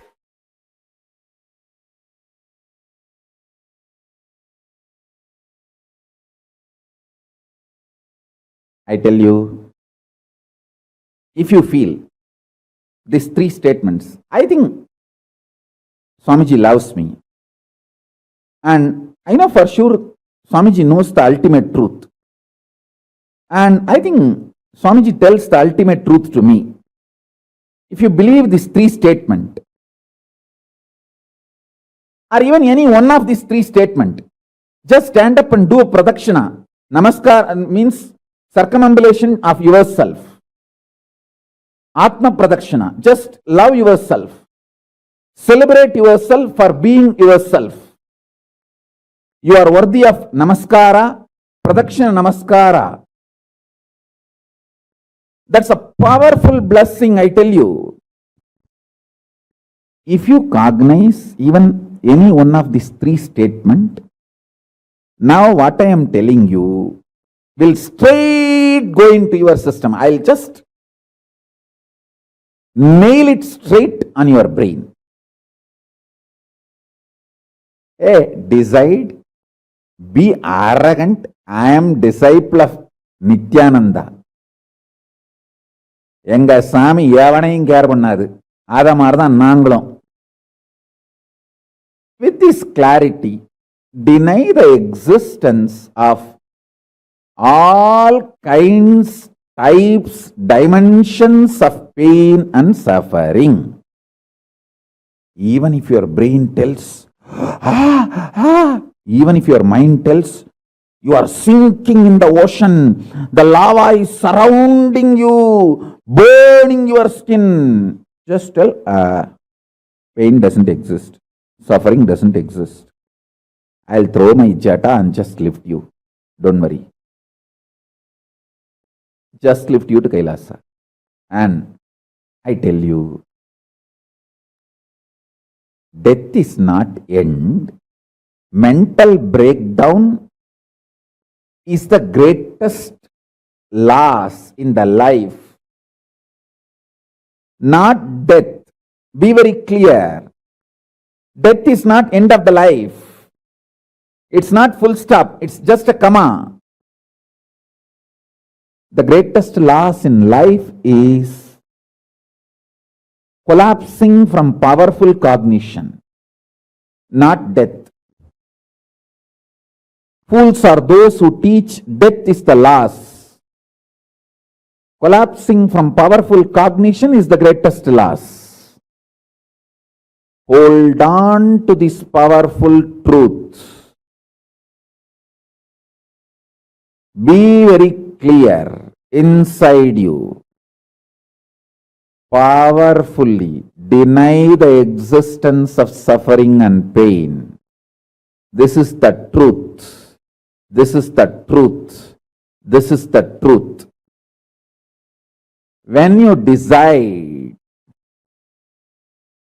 with this clarity and truth, the brain which gets rebuilt, newly built, gets rejuvenated, will just expand and reflect the pure cosmos. It will just open up to superconsciousness and vibrate Shiva, Shiva, Shiva, Shiva, Shiva. I tell you, if you feel these three statements, I think Swamiji loves me. And I know for sure Swamiji knows the ultimate truth. And I think Swamiji tells the ultimate truth to me. If you believe these three statements, or even any one of these three statements, just stand up and do a pradakshina. Namaskar means circumambulation of yourself. Atma pradakshina. Just love yourself. Celebrate yourself for being yourself. You are worthy of namaskara, pradakshina namaskara. That's a powerful blessing, I tell you. If you cognize even any one of these three statements, now what I am telling you will straight go into your system. I'll just nail it straight on your brain. Decide, be arrogant, I am disciple of Nithyananda. எங்க சாமி எவனையும் care பண்ணாது, அத மாதிரிதான் நாங்களும். With this clarity, deny the existence of all kinds, types, dimensions of pain and suffering. Even if your brain tells, Even if your mind tells you are sinking in the ocean, the lava is surrounding you, burning your skin, just tell, pain doesn't exist, suffering doesn't exist. I'll throw my jata and just lift you. Don't worry. Just lift you to Kailasa. And I tell you, death is not end. Mental breakdown is the greatest loss in the life. Not death. Be very clear. Death is not end of the life. It's not full stop. It's just a comma.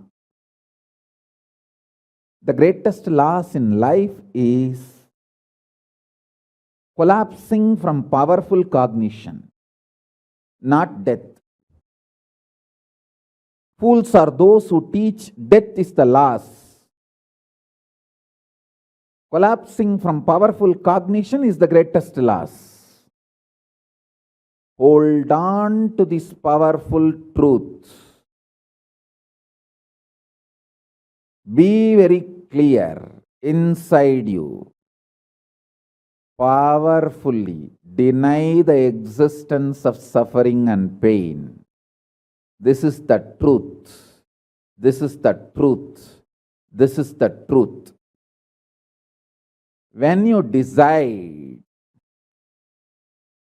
with this clarity and truth, the brain which gets rebuilt, newly built, gets rejuvenated, will just expand and reflect the pure cosmos. It will just open up to superconsciousness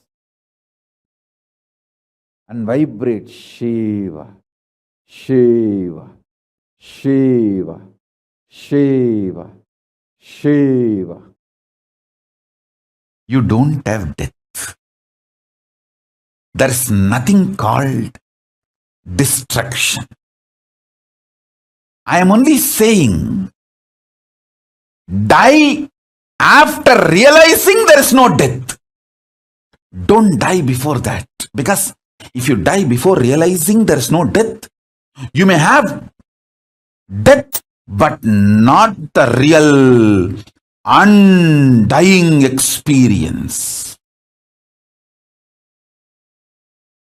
Listen carefully. Even if you die by being with Guru, he will show you the undying component of you when your body stops functioning. Even your death will be liberation. If you die without Guru, you may have death, but not the liberation or realization of undying during the death. You will be just born again and again. What? Dying? Even if you live without Guru, it's worse than death. Even if you die with Guru, it's much beyond than life and death. With Guru, everything is okay. Without Guru, nothing is okay. Is the truth. Brahma Kapala, Brahma's head, even if it is cut by Kala Bhairava and decides to be with Kala Bhairava, it doesn't die. Because after the Brahma's head was removed, Brahma realized his arrogance and surrendered to Mahadeva. That is why the Brahma Kapalas don't die. Listen carefully. With Guru, life, death, everything is great. Without Guru, life, death, nothing is right. Whoever decides life or death, it is only with Guru, lives enlightened and leaves to the vertical zone to be immortal forever. There is no death. Without Guru, even when you have your so-called life, it's extreme torture and destruction, suffering. Neither life nor death is worth going through without Guru. With Guru, both are worth going through.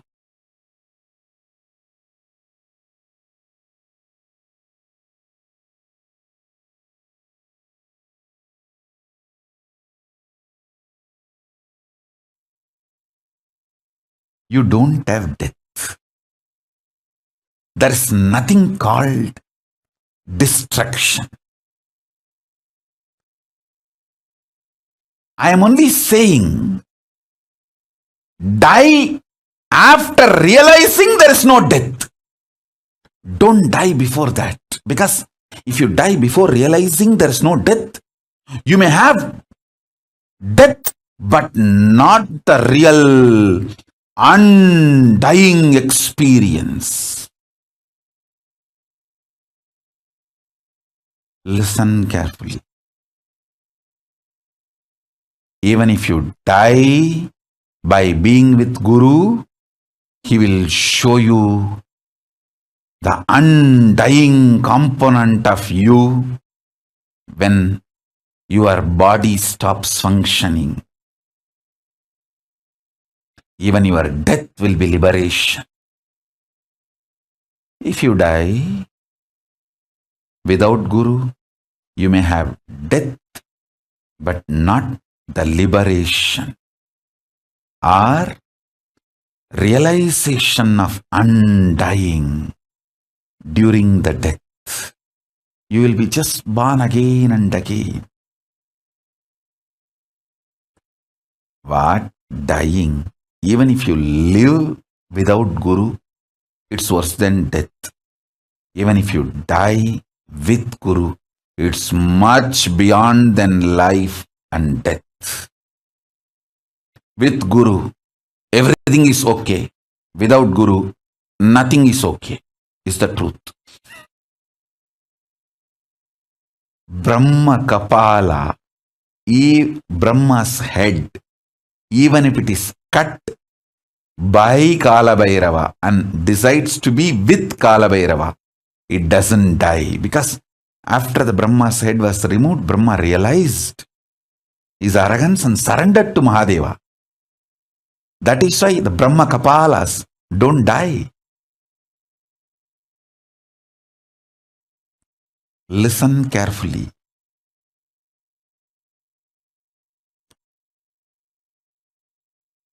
With Guru, life, death, everything is great.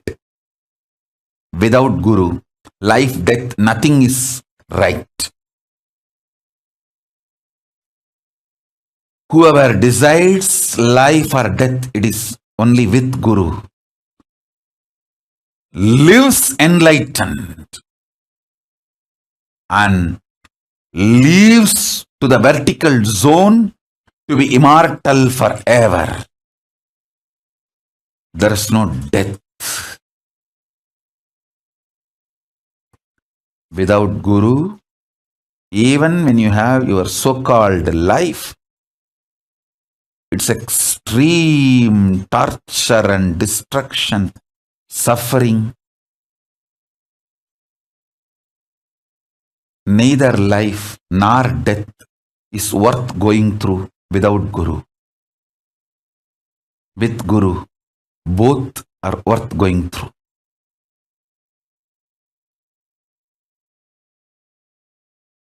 There was intense revelations in me to be shared with you all. I will share these 5 statements ask all questions about these 5 statements and have Vakyartha Sadas for next 48 hours, literally you will get enlightened. You will manifest powers just by doing Vakyartha Sadas on these 5 statements. I will now express that 5 statements. First statement, listen. If there can be second, there is infinity. If there is a second fish, the possibility for infinite fishes is there. If there is a second cow, the possibility for infinite number of cows are there. If there is a second human being, the possibility for infinite number of human beings are there. If there is a second for anything, it is infinity. The possibility for infinity exists. This is the first statement. Second, please listen carefully.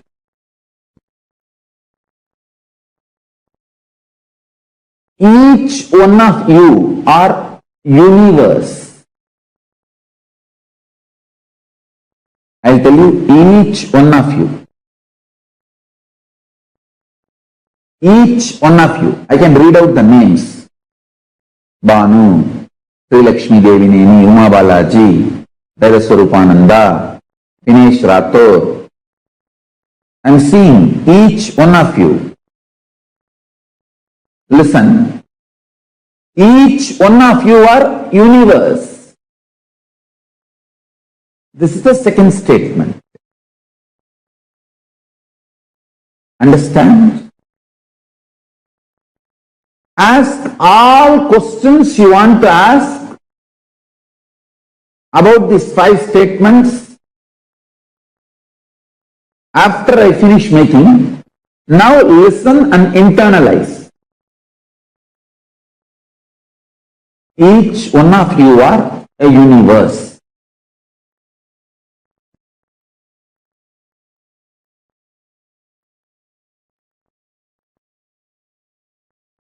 Third statement. All of you have the seeking for something unique only you have. All of you, deep in your heart, believe there is something unique only you have, and seek that, search for that, try to discover that, try to find that. This is the third statement. Listen, all of you, by your nature, by your simple existence, you are searching for what is unique in you, what makes you the ultimate unique, which nobody else has, only you have. All of you have confidence that there is something only you have, others don't have, and all of you are seeking what is that. This is the third statement. Listen. The fourth statement. What is in you that is seeking your uniqueness, that is unique, means your consciousness is unique only for yourself. Fourth statement, your consciousness is unique only for yourself. Now, listen to the second statement. Each one of you are universe. Listen to the fourth statement. Your consciousness is unique to yourself. which no one has it. Now listen to the fifth statement. Listen to the fifth statement. This can make you enlightened just like that. Just by doing Vakyartha. Listen to this fifth statement.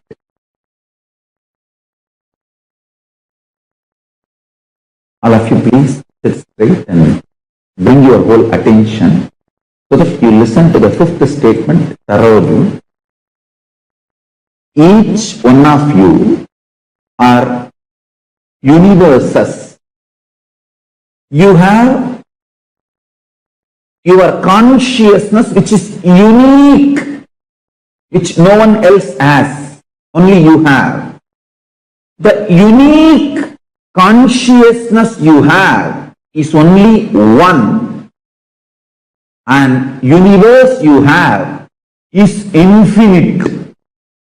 This infinite and this one is one and the same. The multiple multiverses, only one consciousness you have, are both one and the same. Listen to the fifth statement. Multiple universes, I should say multiverses, and the unique consciousness you alone have is one and the same. Understand? Listen intensely. This fifth statement, understand?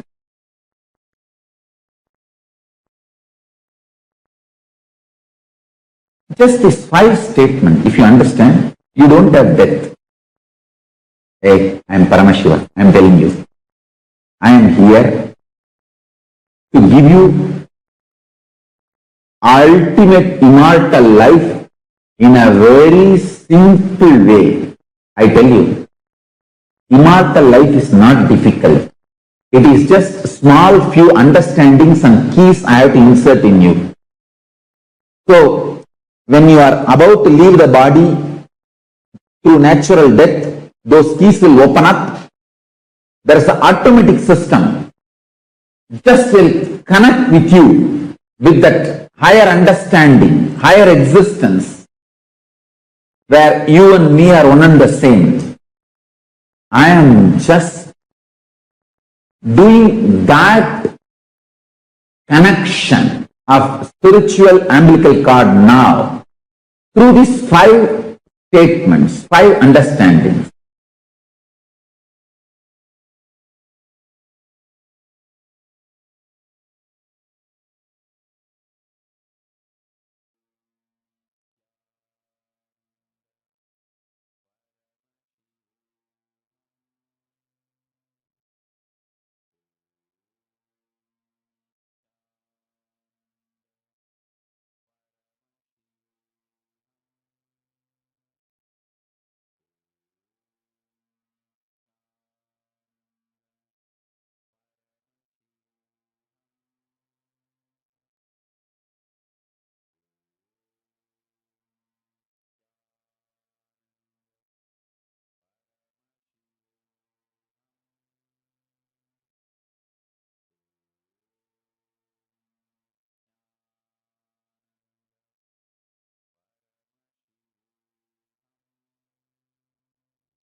Yes, that was a very, very, very, very powerful revelation from Swamiji on what is death.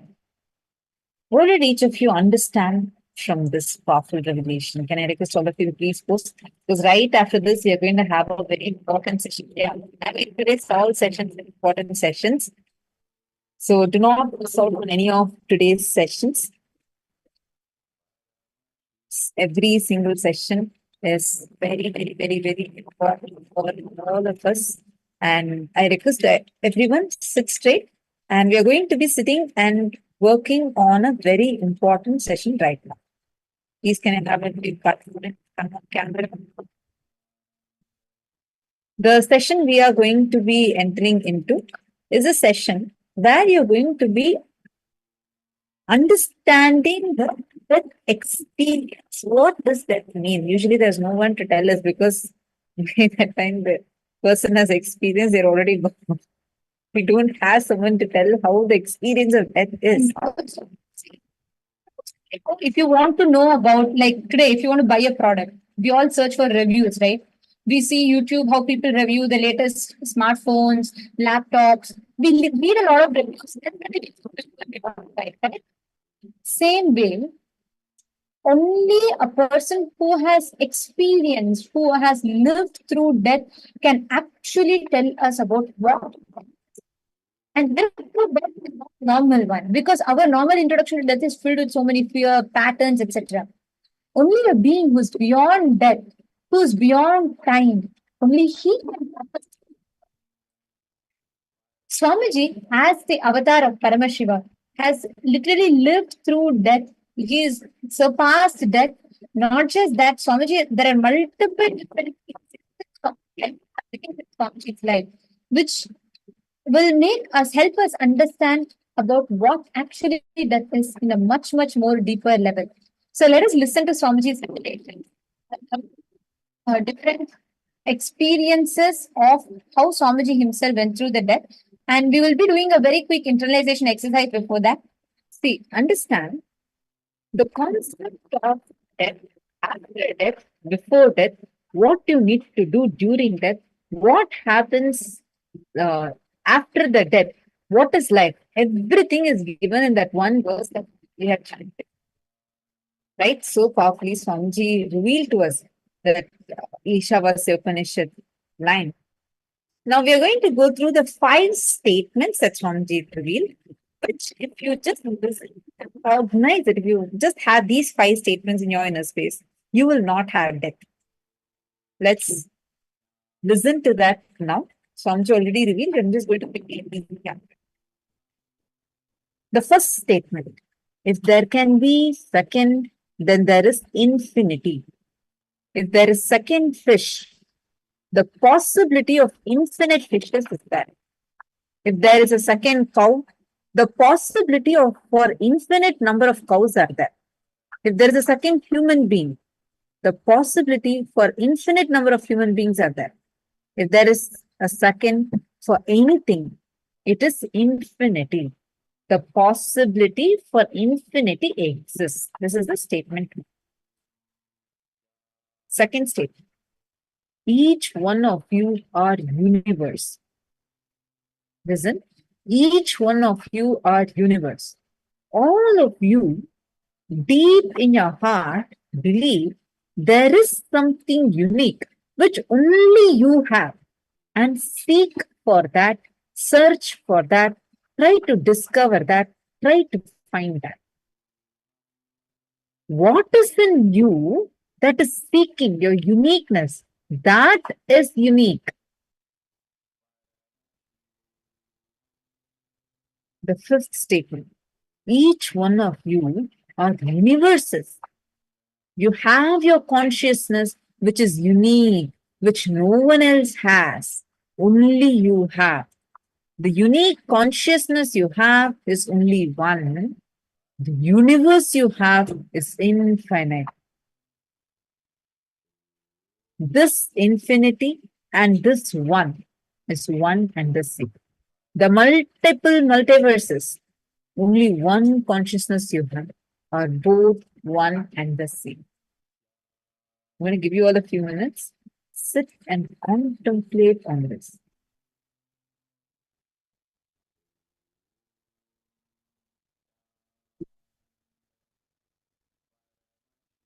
Take a few minutes. Any of you have any questions during this time, quickly post it because you're going to be entering into the next session right now. Any questions any of you have? If you have any questions, just post it here in the chat or just raise your hands now. I just want to quickly check. Sorry, we have some really powerful sessions today and I do not want to miss out on any of your questions either. So just let us know. Anyone here having questions, just wave your hands. If in case you have any question, just keep waving your hands. Anyone? Or you can just post it here in the chat. Yes, you can just post the question in the chat. No questions? All clear? Okay, thank you so much. Then let's enter with these 5 statements. Take a few minutes, sit with these 5 statements in your inner space. I'm going to go over it one last time and then we are going to be entering into the next session. First one. If there is second, then there is infinity. There's a second cow, then there's possibility for infinite cows. There is second fish, there's possibility for infinite fishes. So if there can be a second, then there is possibility for infinity. Second, each one of us are universes. Third, deep inside us, each of us in our heart believe that there is something which only you have. No one else has. It's unique to you. And we go on searching for that, finding that, trying to discover that. Fourth statement. What is in you that is seeking your uniqueness? Something inside of you that's looking for that uniqueness. That is unique. Each one of us are universes. You have your consciousness. That which is unique, which no one else has, only you have. Swamiji is saying, the unique consciousness you have is only one. Universes you have is infinite. This infinite and this one and the same.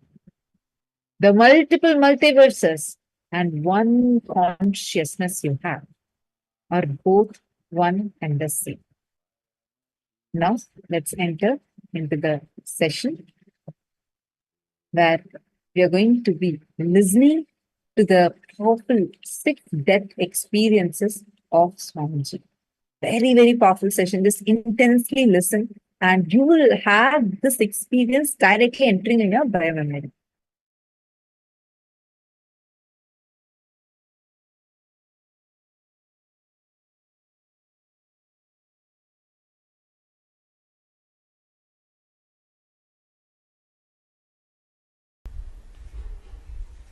The first death I faced in my life, my father's elder brother's son, elder son, he died. He fell into the village well. He went for a vacation to one of his relatives' house. You all know in Indian villages, if the school holiday, immediately we'll pack and go to some aunt's house, uncle's house, 2-3 days run around there and come back. It's the only way of vacation. He went to a vacation nearby village. My family is a tight-knit family. They don't marry outside not even outside community, not even outside the family. They'll marry inside. If you pick up one person, he will have 10 way of relationship with other persons. So this boy used to be dumb and deaf little. So he can't speak fluently.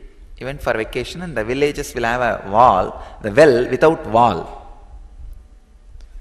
So this guy was running around and fell into that well and died, unfortunately. So when his body was brought, first time, it's reality for me, somebody whom you saw till few days before will not be there with you anymore. I can say in a way he was my first devotee. He used to have a great devotion for me. He is the one who will bring water, flowers, everything for my puja. He had a tremendous love and respect for me. Even though I am younger, to him, he will bring all the things necessary for my puja, help me in puja, assist me. Very religious person. And I used to give him a lot of attention. I am the only person who can play with him or who can entertain him. You see, in all other play, you need to talk, you need to interact, you need to be equal. But my play is sitting with the deities and playing, doing puja. There you don't need to talk much. And only I will be able to accommodate him in my play. Nobody can accommodate. So I used to have a tremendous love for me and my first assistant, maybe I can say. And a great devotee.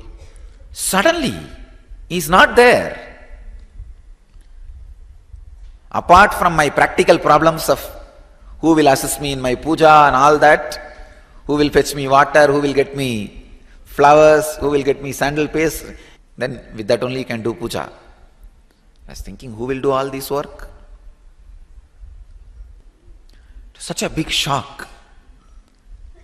The basic understanding that death is inevitable got drilled in me. Actually, I can say, this awakened the sense that I have to be dependent only on me, only on my body and mind for anything I want to do. Society will not be a permanent help. That reality was completely experienced by me.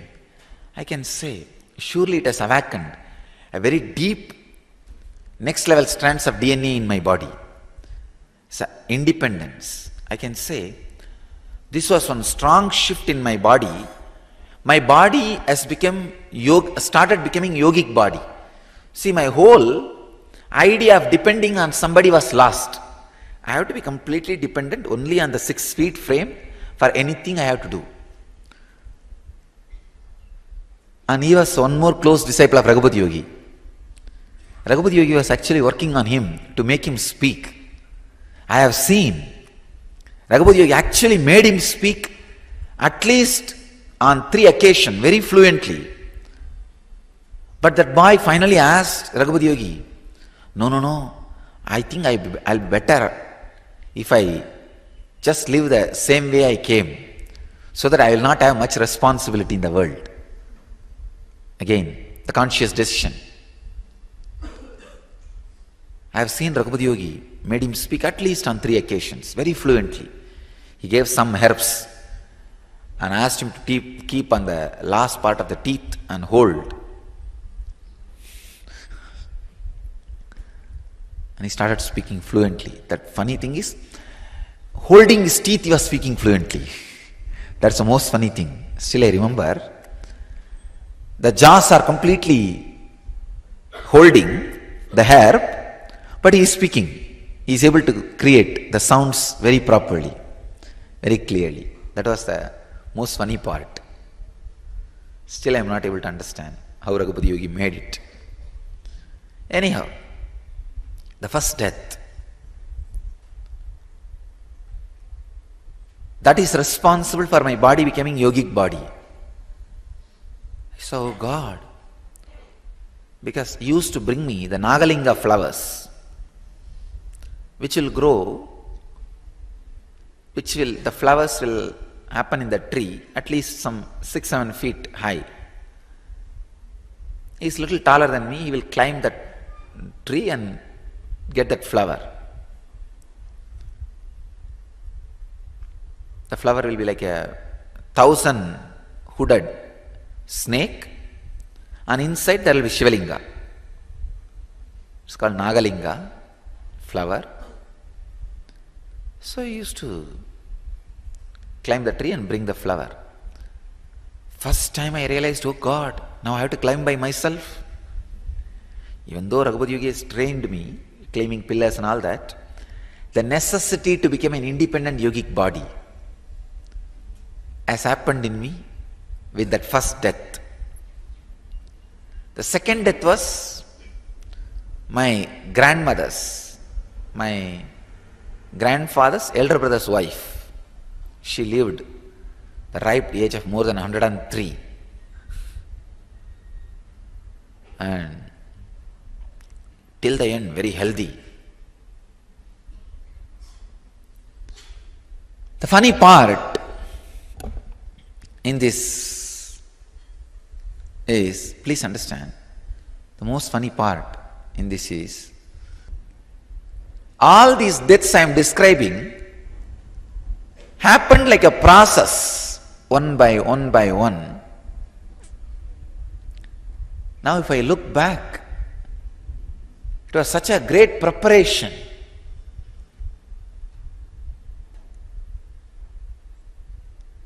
How the cosmos was making incarnation. Actually, I myself enjoy that story. I am writing an autobiography. I do not know whether somebody else is enjoying or not, going to enjoy or not. I myself intensely enjoying. Oh God, what a play! What a leela happening. It's such powerful truth, such powerful incidents, played so beautifully, such a coordinated way. The next death, my grandmother's death, that has given me the lesson of society cannot be trusted, and it is not a structure as it is believed by you. Father is not a father, mother is not a mother, uncle is not uncle, aunt is not aunt.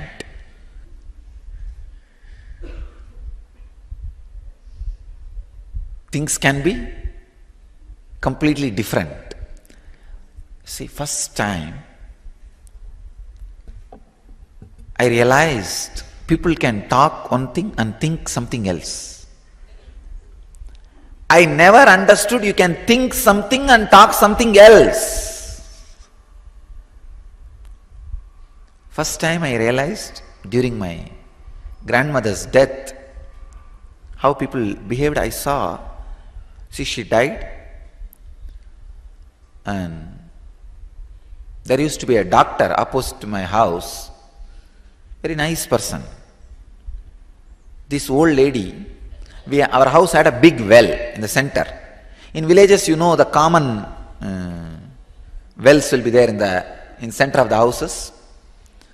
So in my whole street, this is the only well which can give water during summer. During summer, all other wells will dry up. So this poor doctor, during summer, he has to come only to this well for water.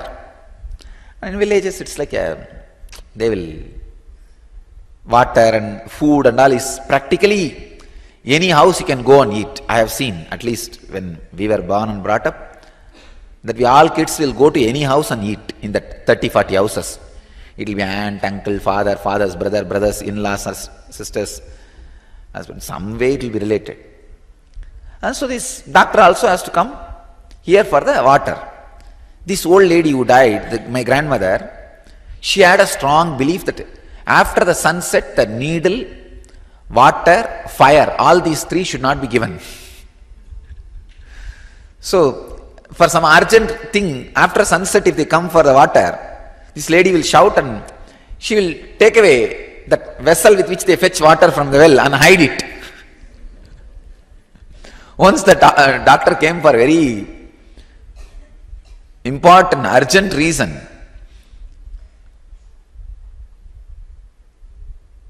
Emergency for water. This lady did not give. She quoted the proverb, needle, water and fire should not be taken out of the house after the sunset. It's a village belief. So, the day before she died, it was late night. She had some problem. She need to have injection. Some injection. So the doctor was called. The doctor came and checked everything and he said injection has to be given. Then that old lady said, go and bring from your house. An opposite house. This doctor said, you only used to tell water, needle and fire cannot be brought outside the house. After the sunset, how can I bring?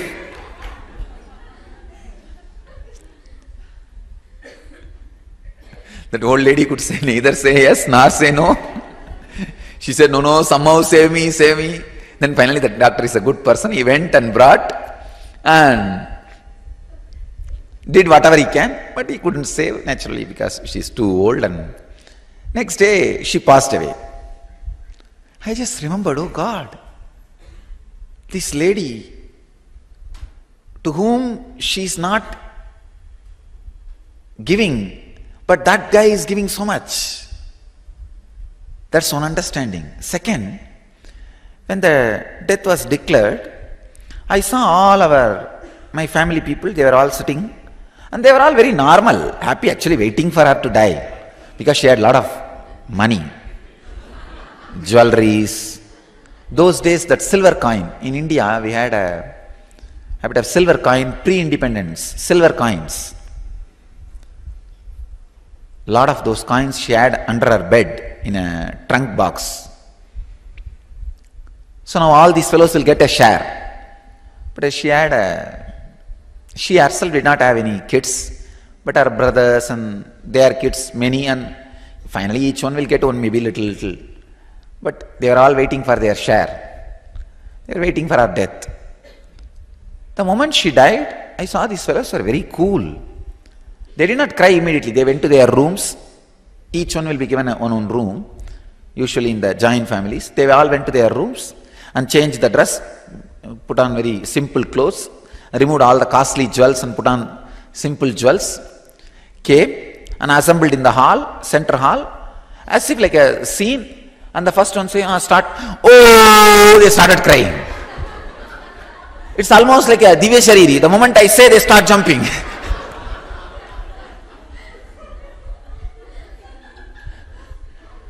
And oh, they start. I thought, oh God. I thought the pain or the suffering will come immediately.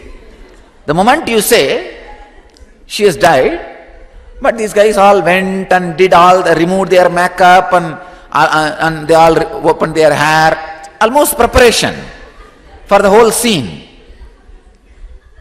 And I remember some of the ladies, they wiped all the powder and eyeliner, whatever they had. They came and sat in round circle and, oh, Pati, you left us and went away. Oh, Granny, you left us and went away. They started, I couldn't understand. Oh, God. Just 1 minute before, they were all right. And the doctor declared at least 20 minutes before she is dead. How come 20 minutes, no pain, no suffering, no crying came out? Till all of them went to their rooms and changed their clothes and came back. And they were even waiting for somebody to arrive. So they all waited. When the last one arrived, then they started, oh, Granny, you left us and went away. There is a typical song. I thought, oh God. Anyhow, I was not able to cry. I was feeling sad because I missed my candy every day. Every day she will give me one job. She'll tell me to go and bring tobacco from the corner shop in the street. Every corner in the street, she'll ask me to go and bring tobacco for chewing. She'll not give money. She'll tell, take from your father. My father is a spendthrift. That is the right word I have to say. And he and money can't go hand in hand. Anybody asks anything, you will give away. You don't need to ask second time. Only once you need to tell him, you are in suffering, and you will give it away.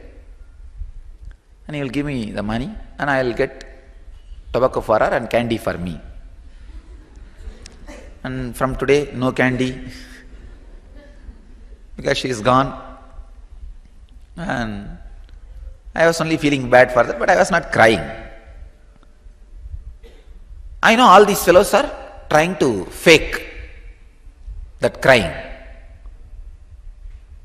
I slowly started laughing. Oh God. I'm a small boy, 10-year-old boy maybe. I went and leaned on my mother's back. Still I remember very clearly. They were all sitting like around and they were putting their hand on each other and bending and going up and down. That is the way they cry. Oh granny, you left us and went away. That is the way they cry. I am giving you the exact scene. And then after 2-3 times you shout that clean the nose and wipe on the back, somebody's backside sari, somebody's pallu. And then, oh, the milk which we boiled for yesterday got spoiled. That's all verses. And the buttermilk which we kept for you is drank by the cat. Then we realized you are not going to be here to drink that milk, to drink that buttermilk. These are all, I am giving the exact translation of the village verses. When somebody dies, how they sing, it's called Oppari in Tamil. And then after a few minutes, when it becomes tired, you see how many times you will bend and up and down, up and down. And after a few minutes, they will sit and they will wipe their face and they will talk. What happened to your mother-in-law? She did not come. Hey, this saree I never saw. Where did you buy? And they will be talking all very relaxed way.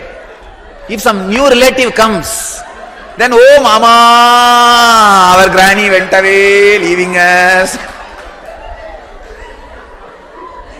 And that guy also will take the kerchief very seriously. We don't know whether he is hiding his laughter or crying.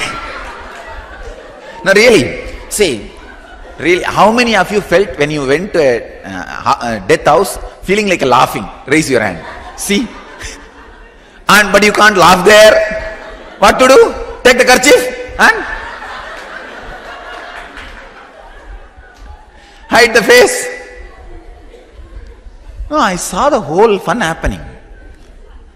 And I was actually leaning on my mother's back. She was doing that same exercise of up and down. Now I remember leaning on her back and holding her head. Ma, you were not crying earlier. I asked, hey, she said, hey, keep quiet. Now cry. Then I peeped my head between the heads and looked into my aunt's face. She also, when she comes up, she is showing the face. When she goes down, she is okay.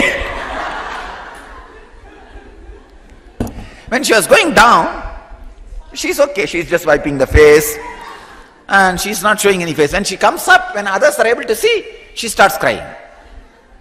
I thought, oh God, how can this be?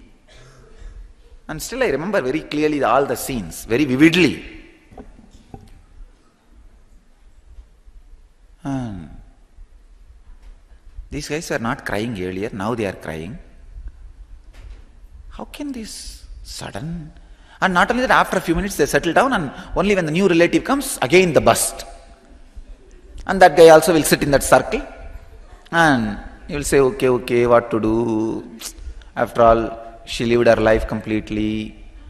And then after 2 minutes, he will wipe the face and then ask, so everything, what else is going on? What is growing in the land, in that farmland? Is all the properties in our name or shifted to somebody else's name? They will start inquiring.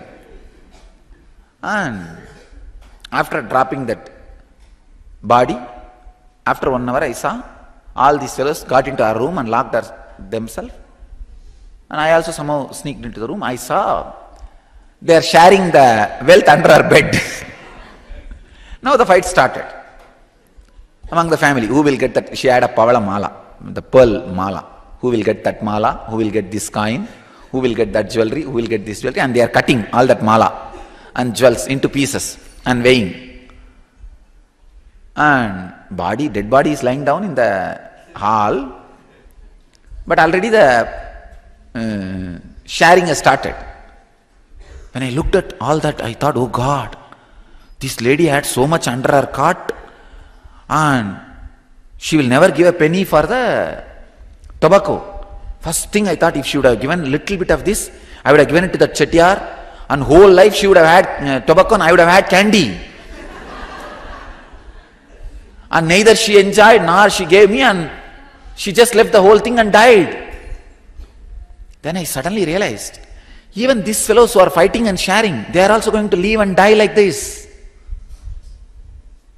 Same thing is going to happen. They take from her after her death.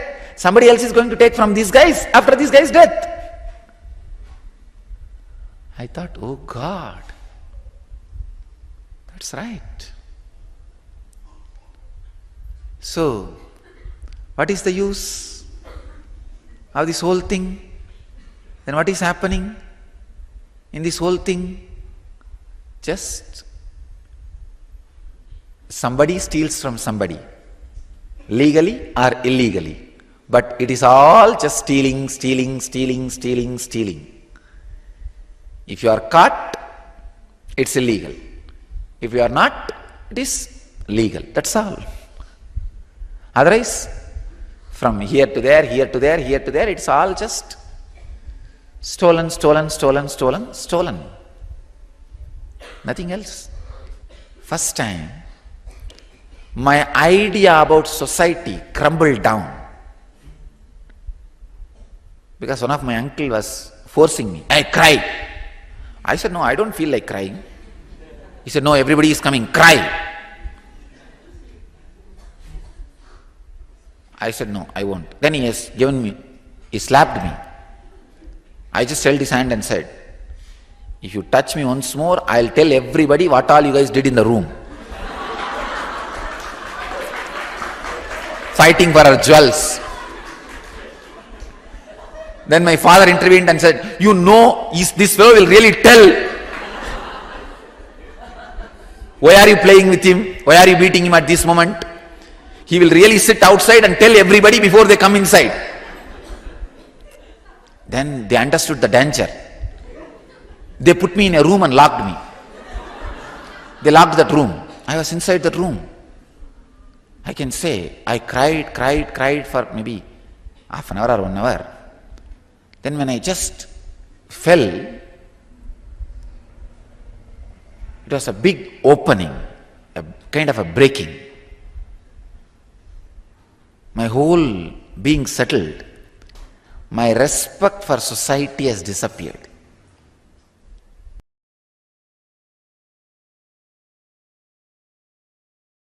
I was living near a place called Varanasi, one of the sacred pilgrimage center of Hinduism, place called Ghazipur.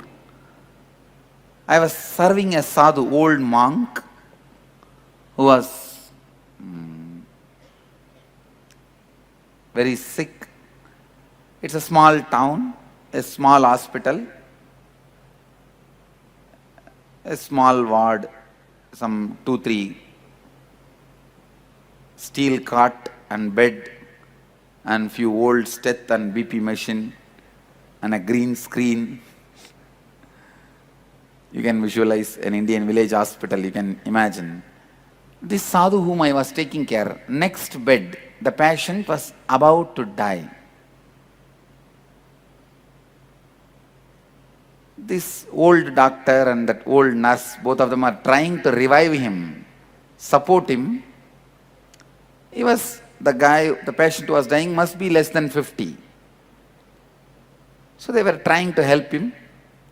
But I could see he's already started dying. Please listen.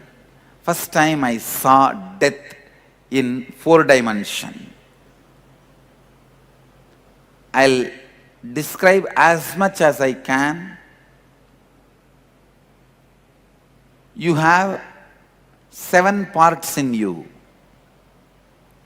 Your body with flesh, blood, this is the first part. Second is your breathing. Your breathing, that's the second part. Third, you are thinking. Fourth, you are feeling. Fifth, the area you experience during deep sleep, from where you are experiencing feeling. Understand? First, this flesh blood. Second, breathing, prana. Third, thinking, mind. Fourth, feeling, emotions. Fifth, the deep sleep state, which is called causal layer, from which all this feeling, thinking, everything happens. Sixth, the soul, your individual soul, consciousness. Seventh is the cosmic soul, Paramatma, Nirvana, enlightenment. All these seven put together is you. Please listen. If the cosmic soul is an ocean, your private beach is individual soul. Clear? If cosmic soul is ocean, your private beach is individual soul. So you can't say individual soul does not belong to cosmic soul. Your private beach is also ocean. You can't say you are having ocean. It's your private beach. How many of you understand? So all these seven put together is you. I could see this guy moving from one to another. First, in his body, the heavy pain chemicals are released. How many of you experienced scorpion bite in your life? Scorpion bite. Scorpion bite. Any? Usually, if the scorpion bites in that area, for you not to feel the pain, your body will release the painkillers, anti-pain chemicals. That will only make that whole area swell.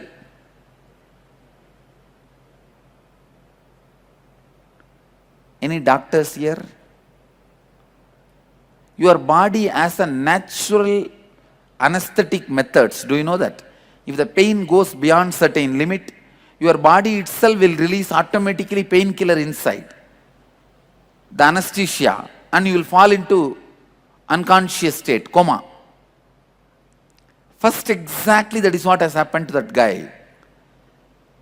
There was so much of pain in the body, as if his skin is being peeled. So much painkiller was released inside the system, he fell into coma. Automatically. The moment he fell into coma, all his patterns become alive and vital. It is like 25 kids are in the house and parents are not there. What will happen to that house? 25 violent, wild kids and parents are not there in the house. That is the way, if your consciousness is missing, and that is the way your patterns behave. Even while the kids behave, you know, your consciousness is like a father. Your patterns are all kids. When your consciousness is not there, when you become unconscious, coma stage, patterns just make ruckus. I could see his unconscious soul was kicked like a football. Imagine in this house, in this room, one football is there and 25 football players are there. If all of them kick at that ball, what happens? So all his desire patterns are kicking at him. The ball is flying from one corner to another corner. His soul, unconscious soul, which is in coma. all your patterns have a deep vengeance on your soul, your consciousness. Please listen. Please listen.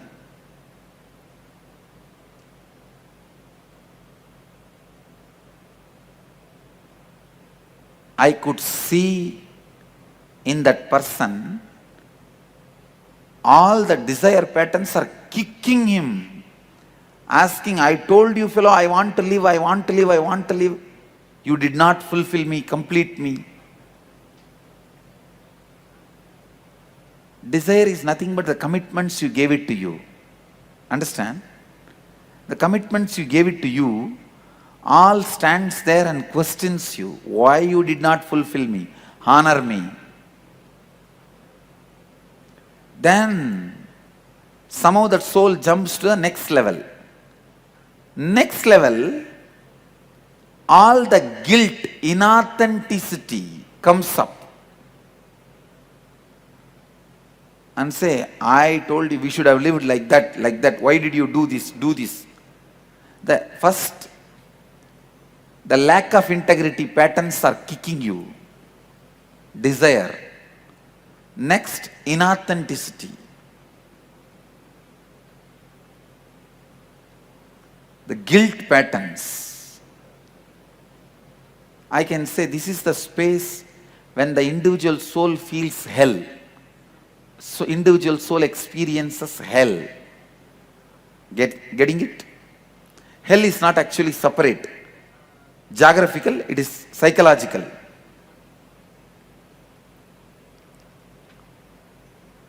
And then soul moves to next. All the pains you experienced in your life, your irresponsibility patterns, that comes up and shatters, beats the soul which is already unconscious. Then it finally goes and falls into that deep sleep layer. From there, it doesn't move further. It immediately goes and takes next body in that unconsciousness itself. So that is why you do not know what kind of a house, parents you are choosing. You just close your eyes and walk. After entering only you open your eyes and see, oh God, I thought I am coming to the cinema theater. Now only I understood. I came to the garbage tank. Oh, you are a garbage can. I thought you are a Pizza Hut. After you enter into the garbage tank, garbage lorry, you say, I thought I am in the Pizza Hut. But now you cannot change. You have taken already one more body. Exactly this is what happens while you die. Please understand, I am giving you the visual description of what happens. You do not touch your individual soul or cosmic soul, your individuality, without even touching your individual soul or the cosmic soul consciously, takes another one birth. It is like you are dreaming, without even waking up, you fall asleep and again dream. Again fall asleep, again dream. You never come to waking state. How many of you understand? That's the way body is assumed. This is the third death I saw in my life.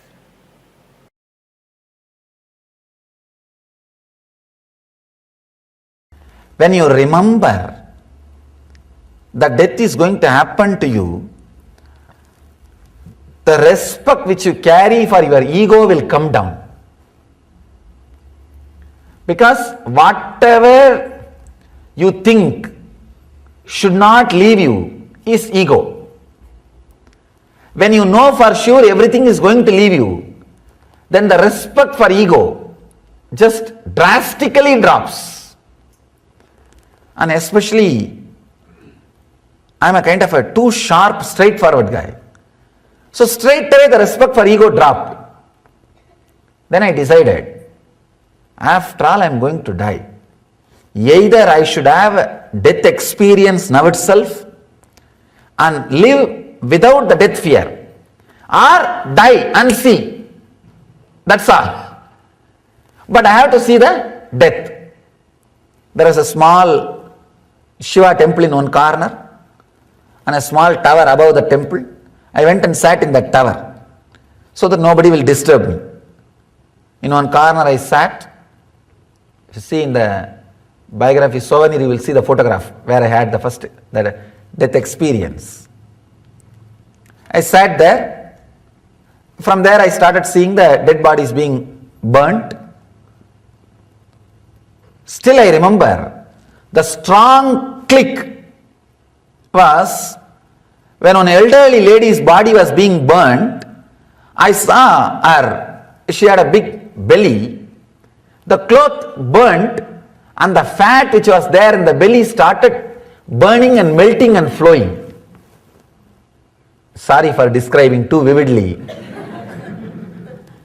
I could see very clearly because the cloth got burnt, the body is there and the fat is burning and melting and flowing. Because the fat is flowing, the fire is still burning with a full speed.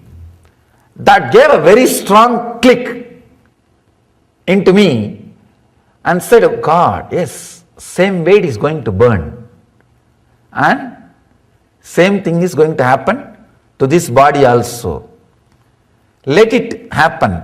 That click opened up a deep fear of death. And that fear, when it spread all over the body, when I faced it consciously, I could see very clearly that fear spreading all over the body. When the fear met my awareness, hit my awareness, that became death experience. Understand? Whenever your fear is suppressed, it stays inside you as a suppressed fear. Whenever it comes out and you are not consciously facing it, it becomes a fear stroke and shakes your whole nervous system and breaks it down. If it is faced consciously, it becomes death experience. The fear, death fear,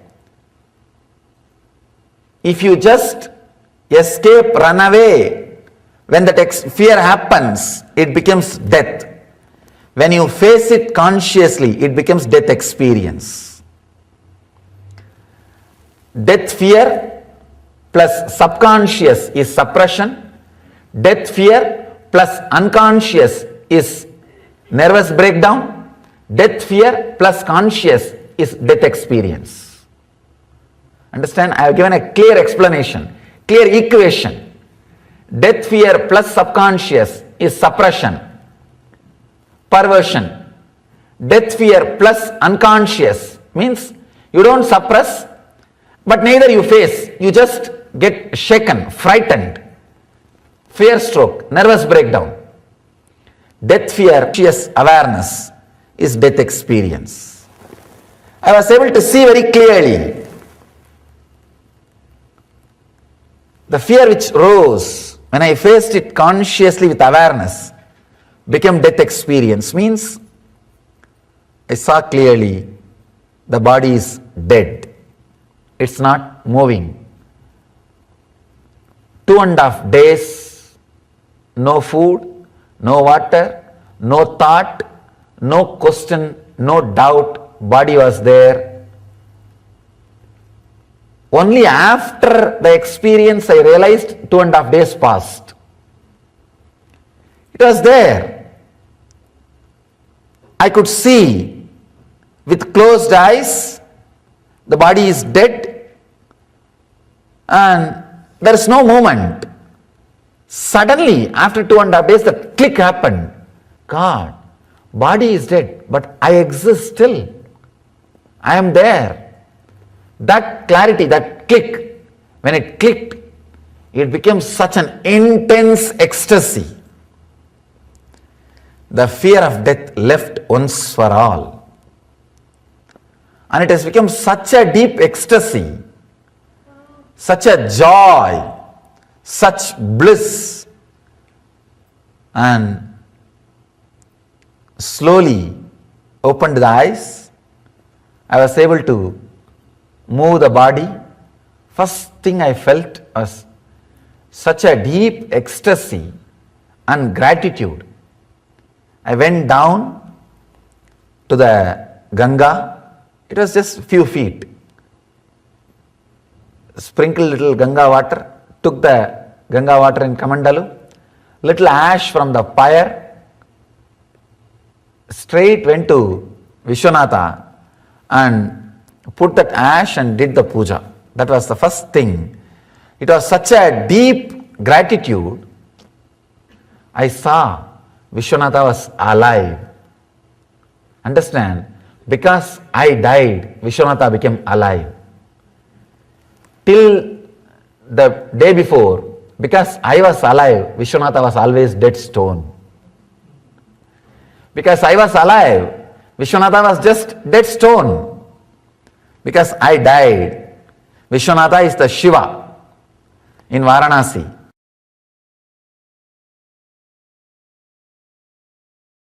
Fourth death.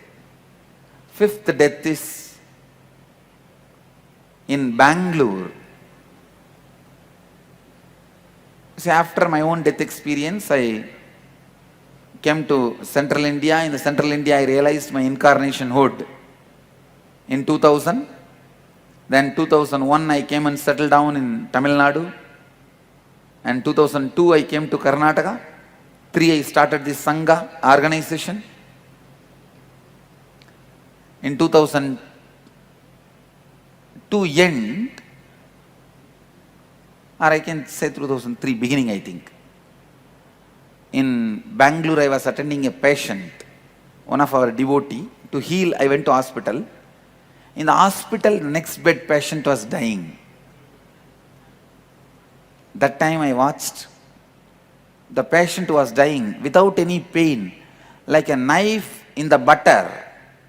He was very smoothly leaving the body and disappeared into the ocean, enlightened. I was shocked when I investigated. I did not see any special reason why this guy became enlightened, because he was not a meditator, he was not a religious guy, no guru. I was wondering how come he became enlightened. When I contemplated, I realized he was dying in the presence of an incarnation. So naturally, my presence has contributed for his peaceful passing away. Then I meditated, how can I give this help to people? If there is any way I can help people to have this peaceful death,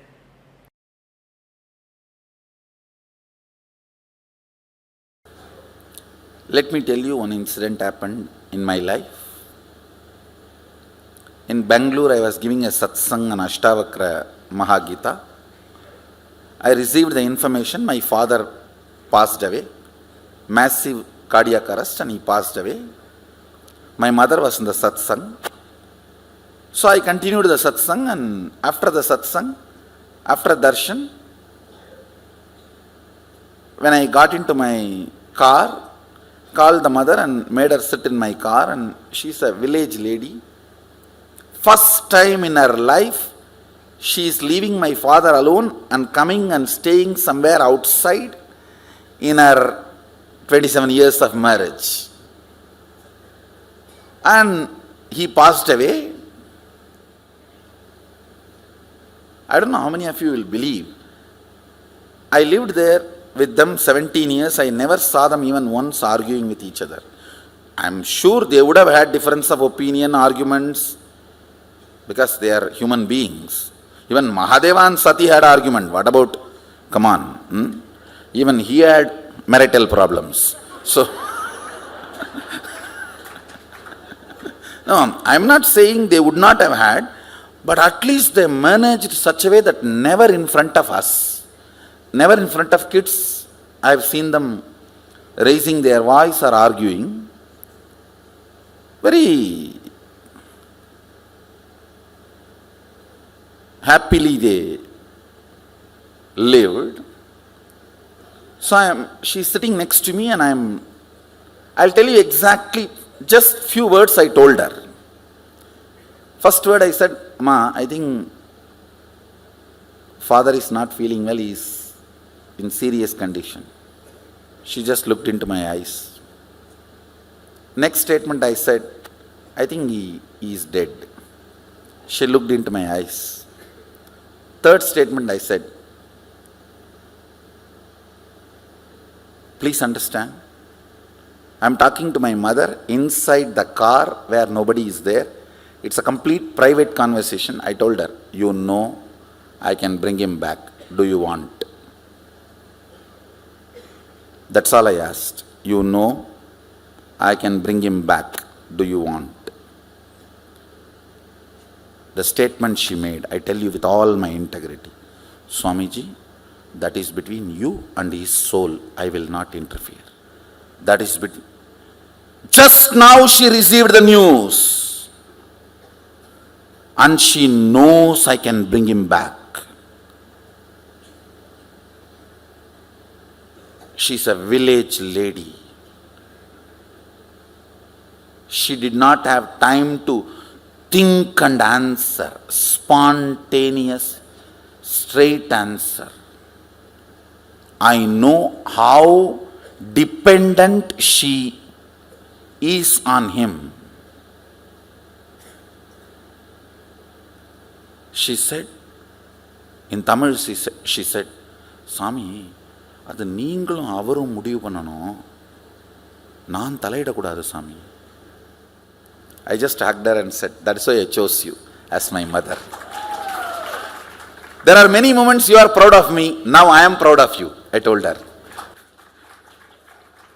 There are many moments you are proud of me, having son like whatever. I said, now I am proud of you. I told her in Tamil. பல நேரத்தில் நீ பெருமைப்பட்டிருப்ப, இப்போ எனக்கு பெருமையா இருக்குமா?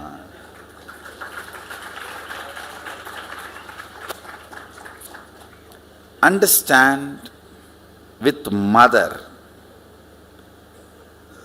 in the moment where my father is dead, you can't expect me to lie or give a false hope. All of you understand? With that integrity I am talking to all of you now. The integrity with which I was talking to my mother when my father is dead. I told her, all right, I'll relate with him and then decide. Anyhow, he wanted to rest, he wanted to relax. He said, what more? Just, he wanted to rest, so I liberated him, and that's different.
Listen. About death. Learn about death from cosmos. Who knows you before your death, during death, after your death, and what is death process. Learn everything from cosmos. Beautifully, cosmos has revealed all the sacred truths in Upanishads and Vedas and Agamas. I tell you, when you learn, understand, internalize Shravana, Manana, Nididhyasana, listening, internalizing, manifesting. These great truths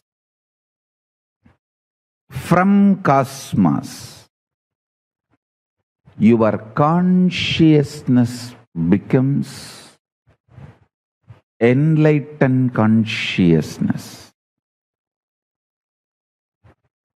You just know life as it should be known.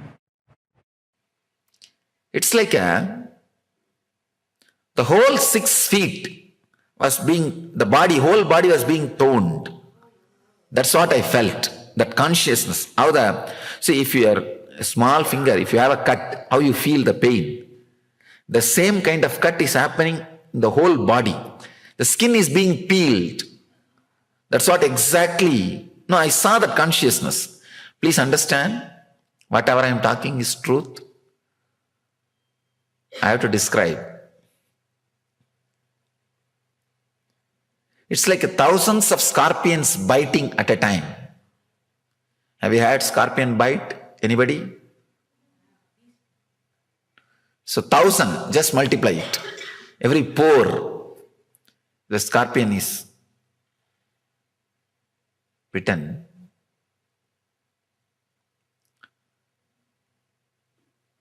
It's like one side, that soul is saying, soul means not the pure consciousness, the soul associated with all the engrams, desire, guilt, greed, lust, fear, anger, pain, pleasure. You see, when the pure soul added with all these engrams is called individual soul. Individual soul, when all the engrams are taken away, called pure soul. Pure soul is the cosmos. I can say individual soul. The individual soul was having a terrible suffering. The individual soul wants to stay in the body and enjoy. But body is saying, no, I am tired. I can't hold you anymore. I am done. Body just wants to relax. So the fight between the body and the individual soul is happening. The fight between the body and the individual soul.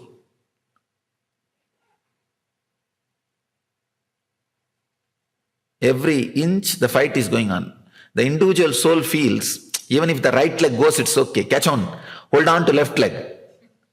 Even if the left hand goes, it's okay. Hold on to right hand. Whatever parts it can hold on, it tries to hold on.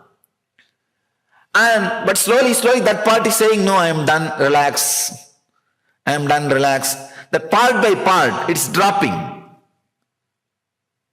When the lower body is getting dropped, the struggle was not too much.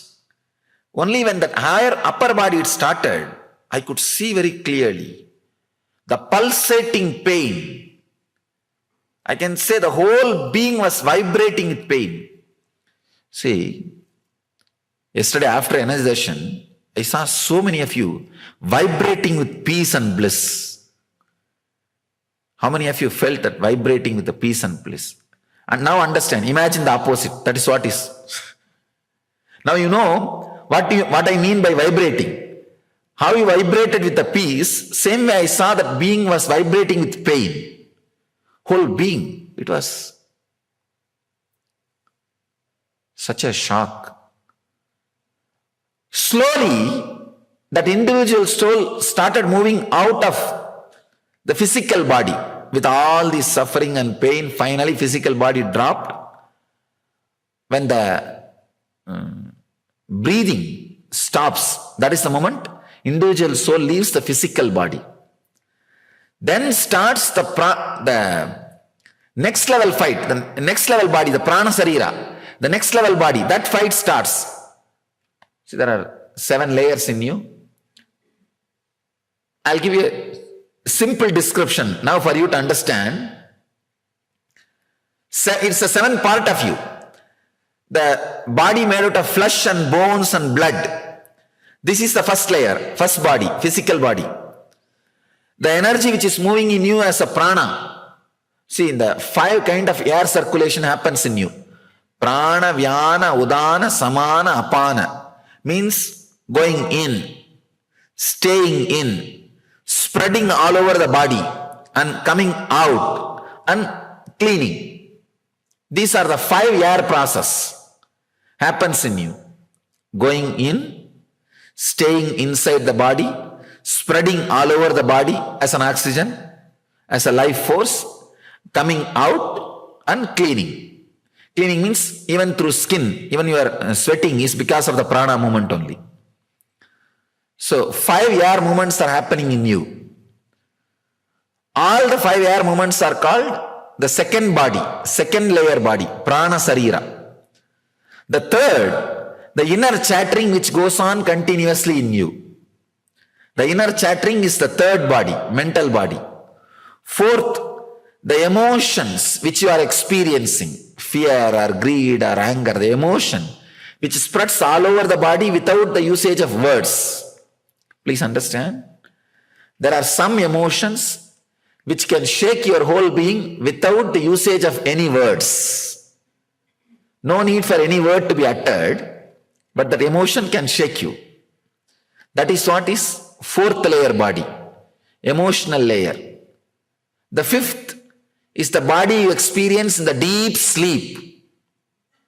Body you experience in the deep sleep, where all the engrams are in a seed level, in a causal level. They are not giving you any experience, but they are not dead. The causal level. This is the 5th layer. 6th layer, the cosmic body, where you experience bliss. In your life, at least once or twice, you would have experienced bliss. That is the 6th layer. 6th layer only continuously inspire you to be a seeker. If you are a seeker, seeking continuously, 6th layer is very strong in you. If you enrich the 6th layer, your whole life will be blissful.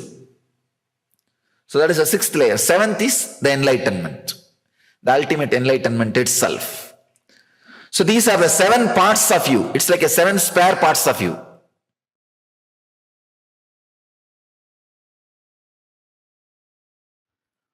Almost all spiritual tradition stops with awakening the non-mechanical parts of your brain. That's all. They stop with it. Siddha tradition is the first science, spiritual science, which has dived deep into the realms of awakening the deeper strands of your very DNA. Making new man is possible only through Siddha tradition. Of course, Siddha tradition is not separate from Vedic tradition. I can say a small secret mystical group which was doing higher parts of research and development in Vedic tradition can be called as Siddha tradition. Nobody has done so much work, so much of research and development.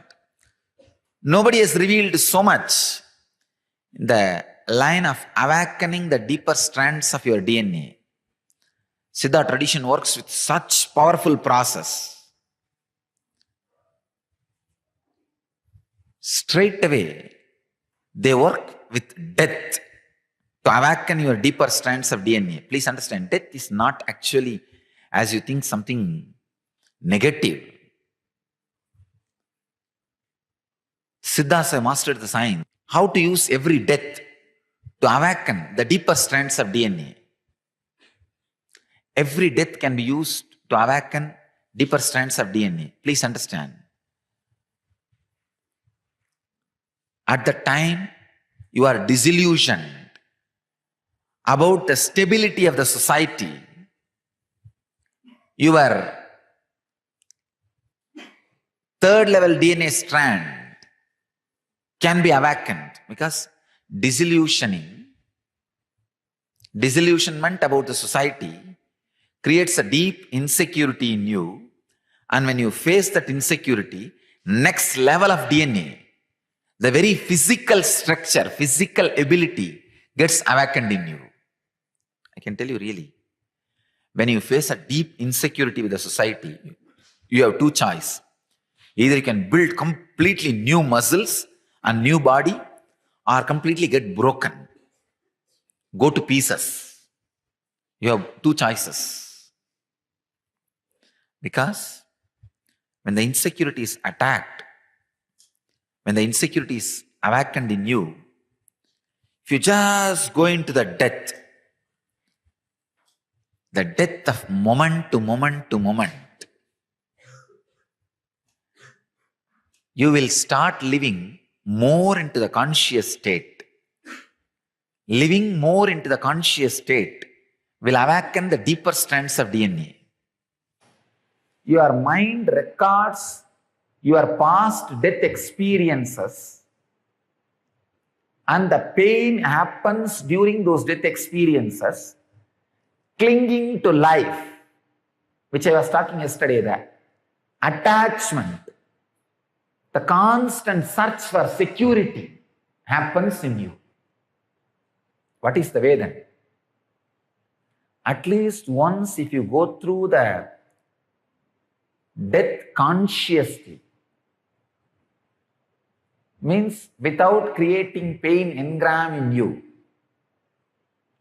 suddenly you will see you are released not only from death fear, the continuous insecurity and necessity for security, attachment. That whole engram will disappear. The whole thing will be destroyed. When he says, even in the learned, the fear continues to exist. I know one Swami who has mastered Kathopanishad, means the science of death. 35 years he is studying. But I really feel sympathy towards him. When I remember him now, he has not experienced death. One NSP will do so much good for him, but his ego will not allow. I myself learned Kathopanishad from him. One NSP can just make whatever he learned as a sign, as an experience for him. Because it has not become experience. The moment I remember this sloka, even learned as clinging to life, attachment life, I remember him only. Shankara says in Bhajagovindam, very beautifully, Nahi nahi rakshadi tukrunchi karane. Means the learning, knowledge, grammar will not protect you when Yama comes. Bhajagovindam, Bhajagovindam, Govindam Bhaja Mudamade, Samprapte Sannihite Kale Nahi nahi rakshadi tukrunchi karane. Technical information cannot solve your problem when the real problem happens. Especially the important big problems like death, marriage.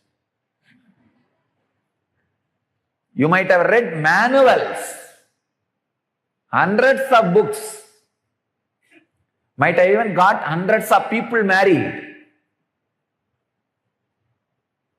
might have maybe conducting courses for a happy relationship, like Dale Carnegie. But when you face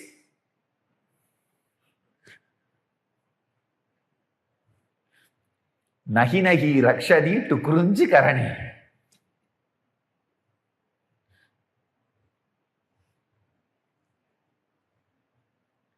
nahi nahi rakshadi to krunji karani. Very beautiful line. The grammar and the technical information you get will not protect you. It's truth. Technical information is only to inspire you into experience. By itself, standalone, it will not protect you. It's like a reading menu card in the hotel is not going to satisfy your hunger. Only ordering and eating is going to satisfy your hunger.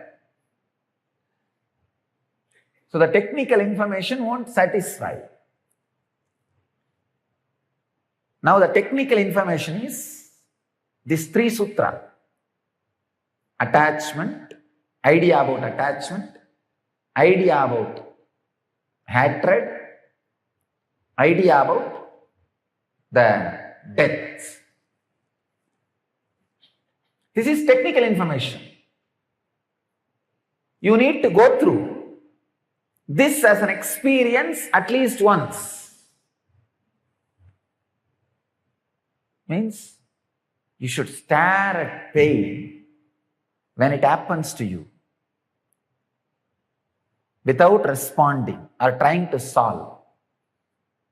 Stare, don't blink. If you blink, you lost the game.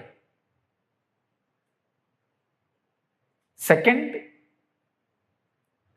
go through the death consciously at least once.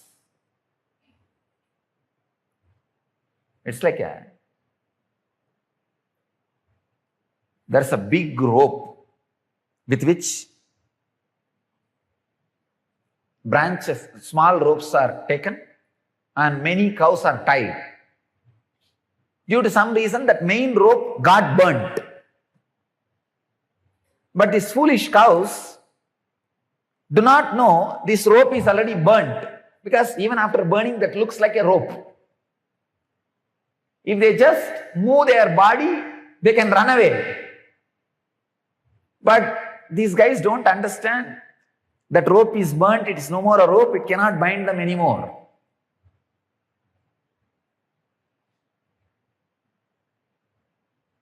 But if they move their body, they will understand. They will escape. Same way, when you go into the death consciously, all the rope that binds you will be burnt. Then you will see your simple movement will liberate you. Key of this whole sutra, solution for this whole thing is not responding. That is what is the key. Anusayi. When Shani happens to you or Yama happens to you, don't blink. Just stare. Don't respond. Just be.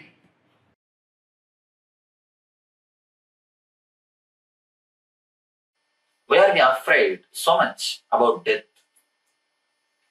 Our misunderstanding, our misconception about death makes death more worse experience. As on now, death means it's a total devastating or shaking experience for us. The very word shakes us. Nobody wants to even think about it. That is why all over the world, in all the countries, in all the religion, all the tradition, graveyards are always built outside the city, where nobody will see, and decorated very nicely, so that you don't remember. Very nicely covered and decorated. Here I heard that after death, they do full makeup to the body. And you have to purchase your graveyard plat and all those things.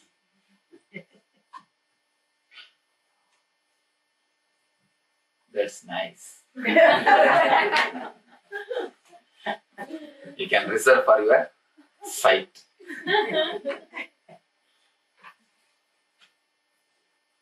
Anyhow, death means anti-life. That is what is our understanding.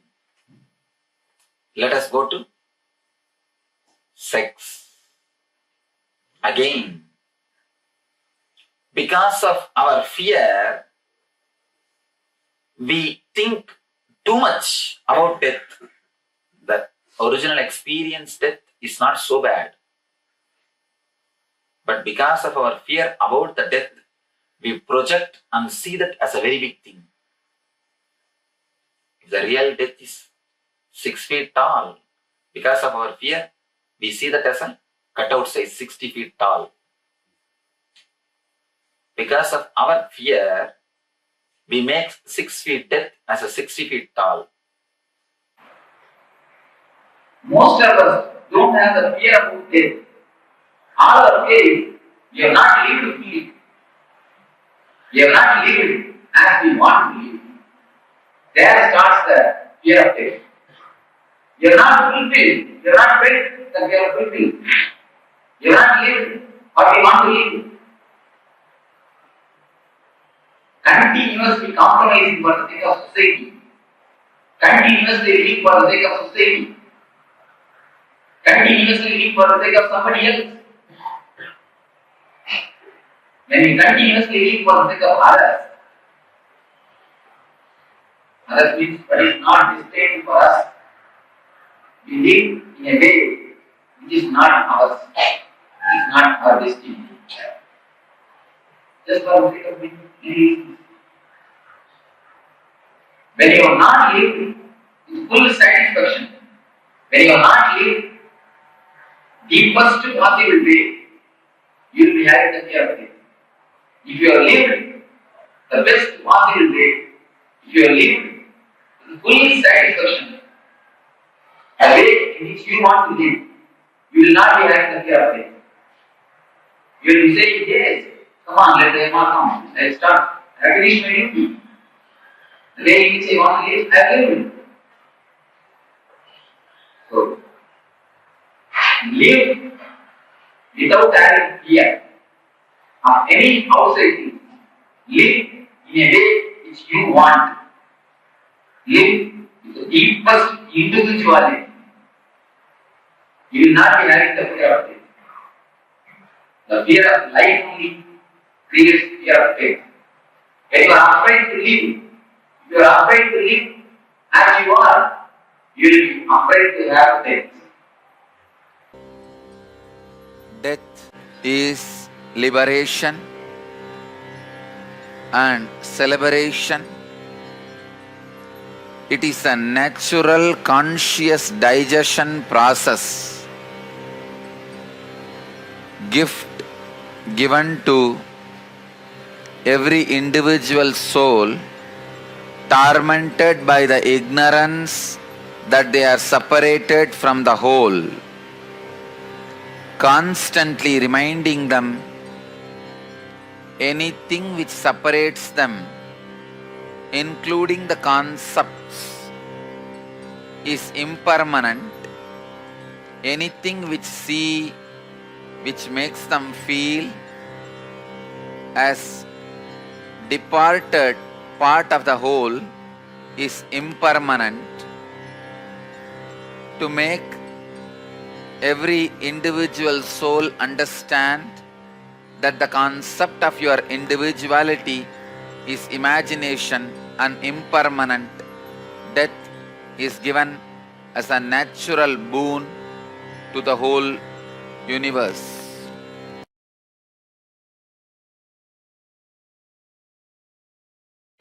Death can be a great guru to liberate you and God to give you the ultimate. having restful awareness in every moments of your life during the great attacks of fear and greed while you are in the body is the best way to prepare for the death and ability to handle your fears and greeds which you may encounter while you leave the body. Moment of the leaving the body is of great importance. That moment will decide the way you are going to continue your further journey. So, prepare yourself with restful awareness continuously, being a Jivan Mukta, practicing living enlightenment, being established in restful awareness during all the chaos or the tsunamis of fear and greed attacks in your life while you are in the body.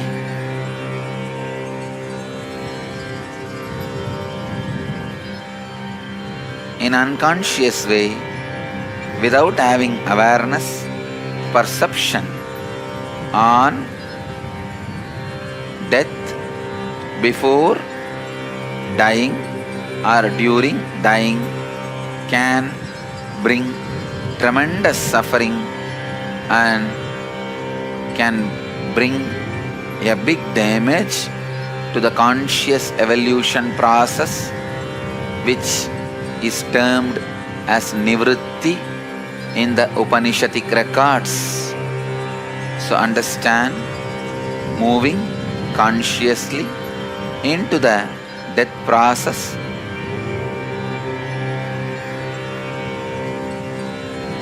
liberates you from the fear and greed. Every moment in your life when you go through the fear or greed, the small dimension of death is perceived and experienced by your restless consciousness. Bring restful awareness, you will have complete depth in handling the fear and greed with restful awareness, so it can liberate you. Let us analyze what is the most mysterious thing in the world. What's the greatest surprising thing or mysterious thing in the world? You can come up with some of your answers. God, then humans, then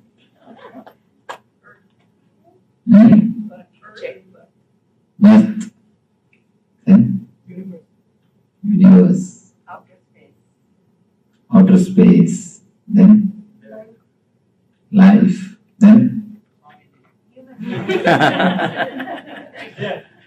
death, then whole creation, soul consciousness.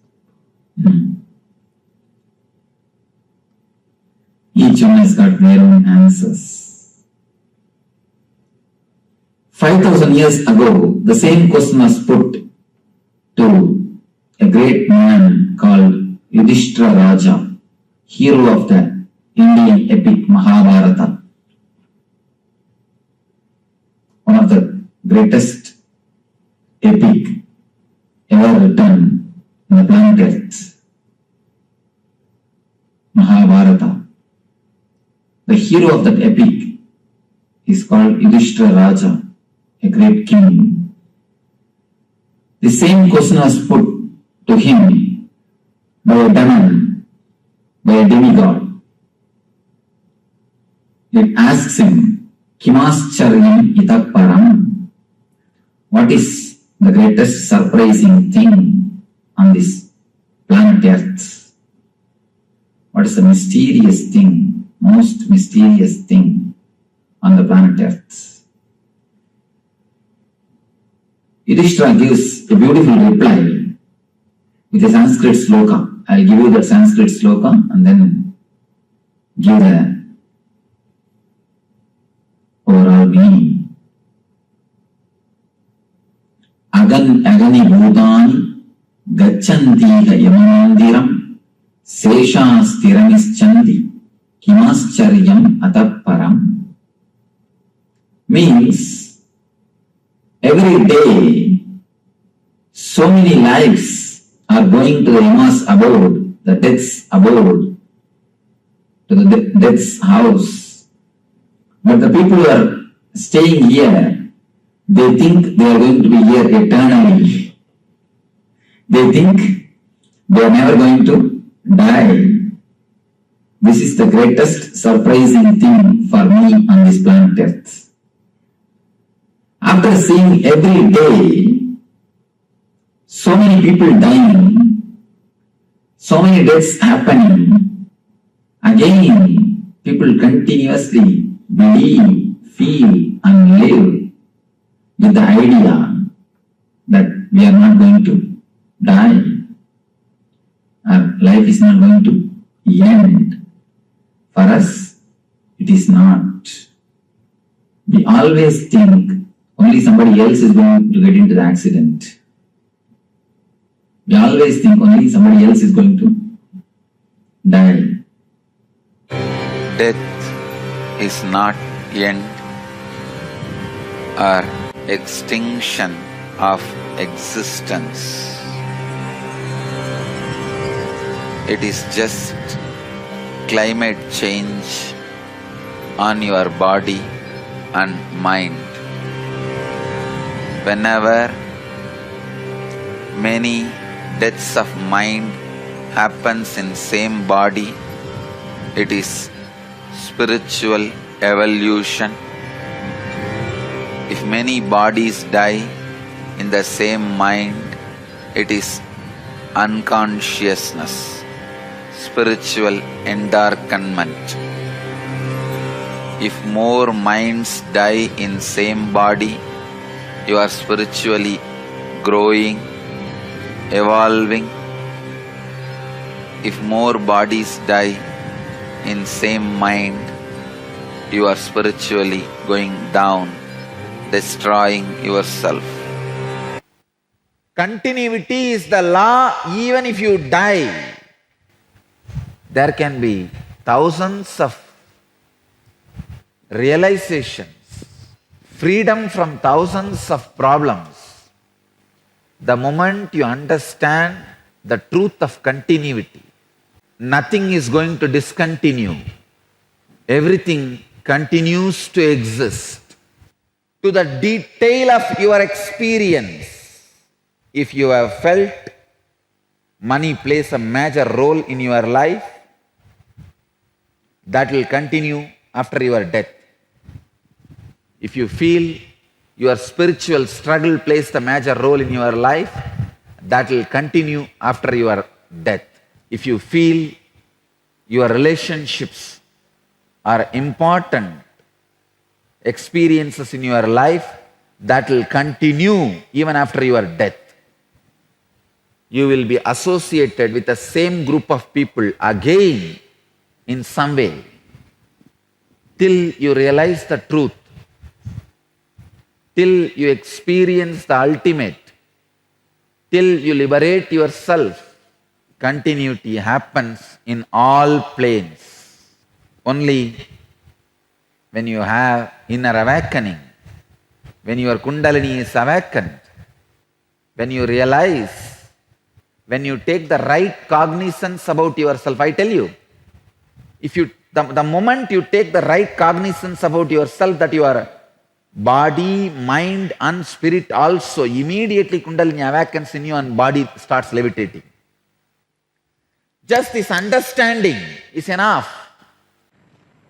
This great Upanishad, Kathopanishad. Upanishads are the essence of Vedas.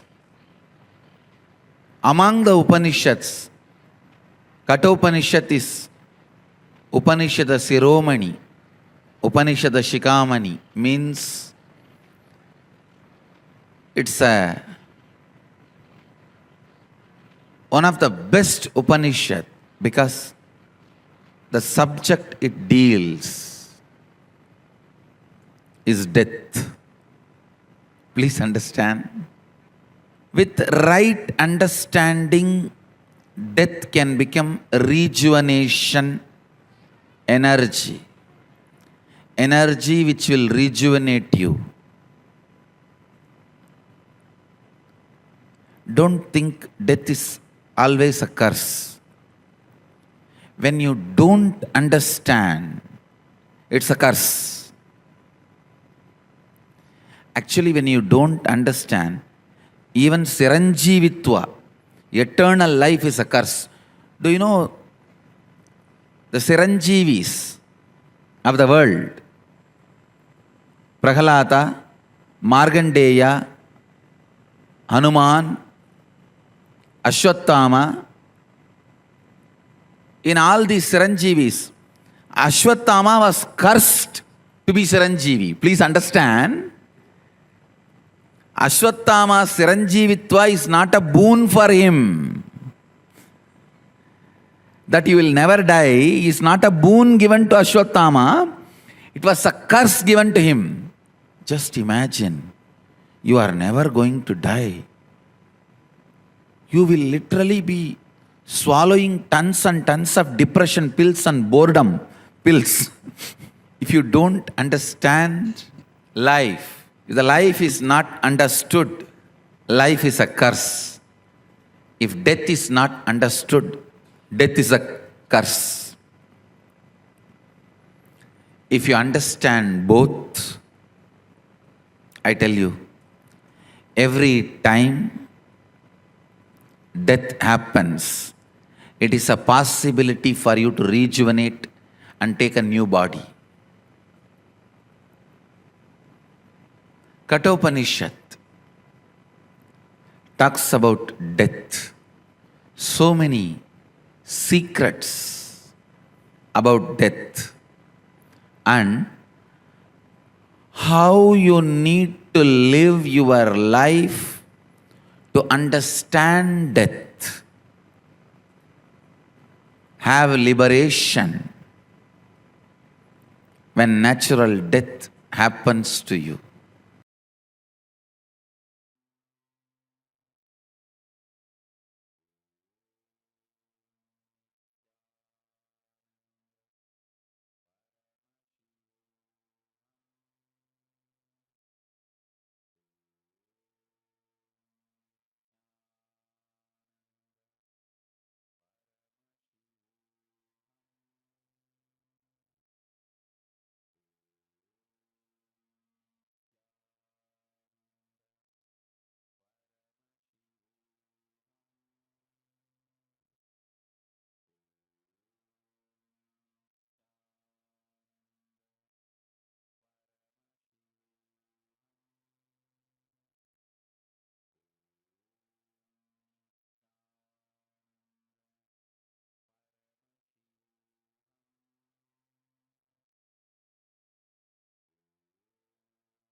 Swamiji revealed to us his 6 death experiences and what happens to us after death, during death, what exactly goes on inside us. And what we listen to is a very, very important revelation. Did you all understand the difference between death before Swamiji's enlightenment and death after Swamiji's enlightenment? Did you all see the difference? Can I request everyone to come on the camera? This is too important a session. And with all the viewers that are watching us on social media, this session, after this, the session will not be live anymore. All the viewers watching us on YouTube and on social media, please make sure for you to experience the death meditation process, please ensure that you're logging in, you're joining us on the Zoom rooms. We are going to be entering into a very, very important death meditation process now. This is very important. Beginning from now, I request all the participants to please come and settle down in front of the camera. Anyone who is not in the camera will be moved to the waiting room. And without being on camera, you will not be able to attend this session. So anyone, all the participants here, please, for this session, come on the camera. Anyone not in the camera, we'll have to be moving you all into the waiting room. So please come and settle down. This is a very, very important session. I request all the participants to please settle down. All right. Now, can I request every one of you to post one upgraded understanding that you have about death? What did you click with? In your understanding about death, what did you all click with? I request all of you to share it with us in the chat. What did you understand as death? See, till now, you may have had tons of ideas, opinions, and experiences about death. From now, what you're going to do is your conscious death meditation process. Anything which is done in the presence of Swamiji, anything that is done in an avatar's presence, infuses so much of completion, so much of fulfillment and healing inside you. Death is not a full stop, it is only a comma in your life. Swamiji has revealed some of the most amazing, powerful revelations about death. Revelations that will make you surpass any fear, any ideas that you have about death. We're going to be entering into a very powerful exercise, and all the participants, all the viewers watching us on YouTube, Facebook, and all the social media platforms, please tune in, join us on the Zoom room, and the link to join will be projected to you all on the screen. Please join us on the Zoom rooms, and this exercise and this meditation process is exclusively available only on Zoom. All right. So now let us all enter into the process. For the next 20 to 25 minutes, be fully honest with yourself. Do this process sincerely. And this process may touch some of the parts of you which you're not very familiar with, which you are not very comfortable with. It settles those parts of you. And the ideas that you are always afraid of confronting. So first thing, listen, do not worry. When you are having the death process in the presence of an avatar, his very presence heals you, liberates you from all the pain associated with death. So do this exercise with utmost sincerity. If any of you have any kind of question whatsoever about this, the understandings and ideas, and please post that in the chat. We'll be more than happy to share with you. All of you, please sit up. Do not lie down. Okay, Aya is asking, Pavan Aya is asking, what was the difference, Ma? I don't think I caught the difference. Okay, Aya, in Swamiji's experience, when Swamiji was sharing, when Swamiji was with a person in a hospital, Swamiji was serving a sadhu. That experience was there, right? We all listen to it right now. The person next to Swamiji, that sadhu, in the hospital bed, he started leaving the body, and Swamiji could see so much of suffering and pain, layer by layer. Literally, the guilt was ripping him apart.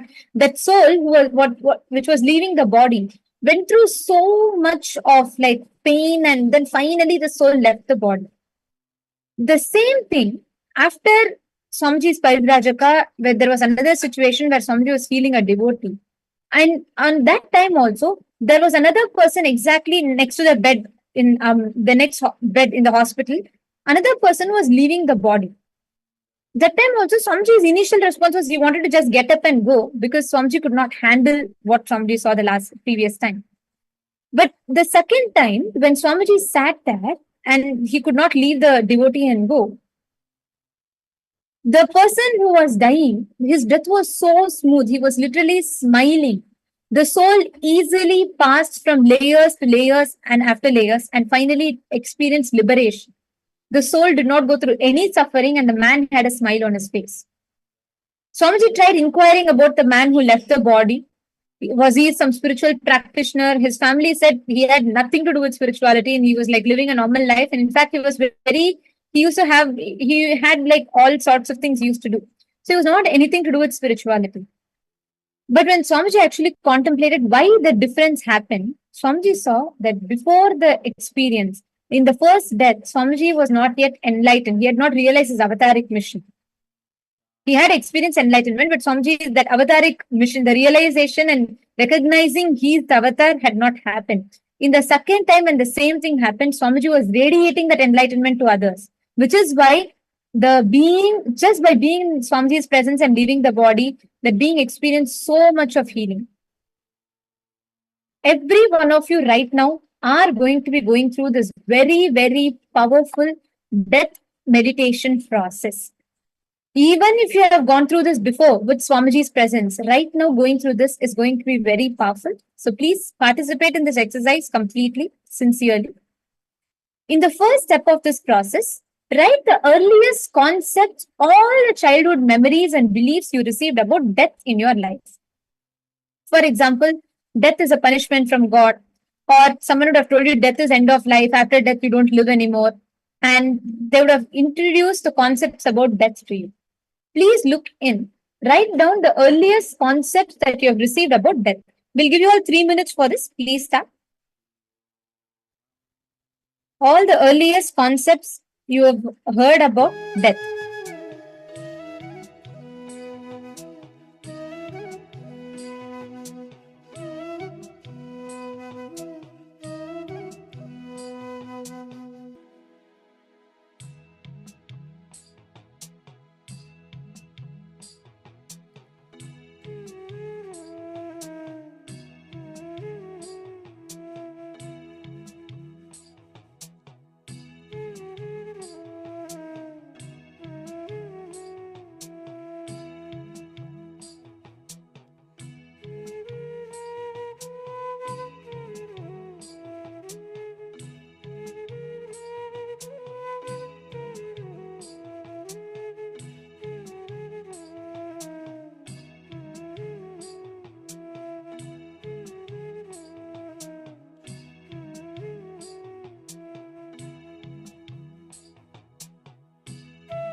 Hope all of you are done with this step.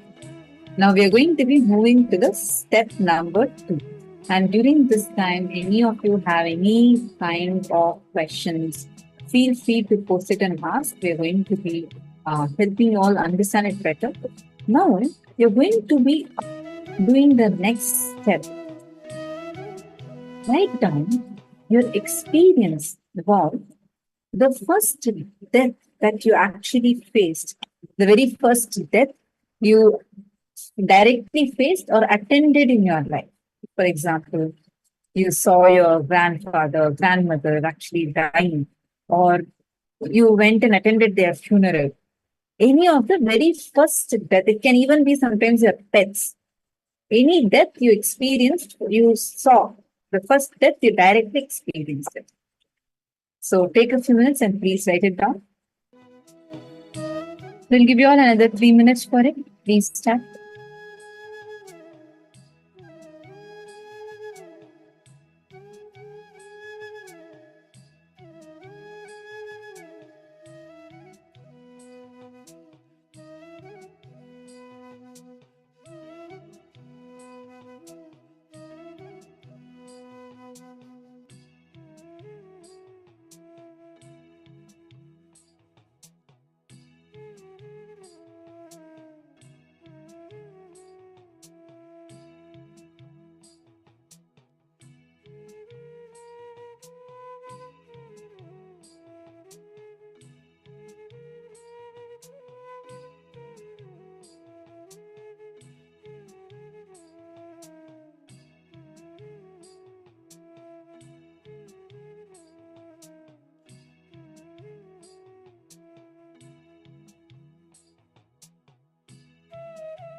Hope all of you have finished writing this step.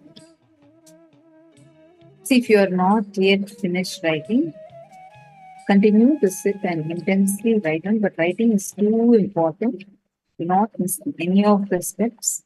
We're going to be continuing to guide you, help you in any of the questions you may be having.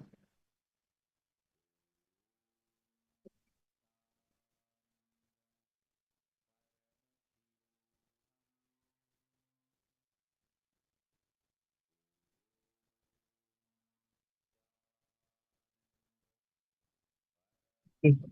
Great. I see all of your messages. So no questions so far, right? I see many of you who have posted Okay, many of you who posted your clicks. Anyone has any questions? Please post that. Any questions if you have, please post that. Now, we're going to be entering into the next step.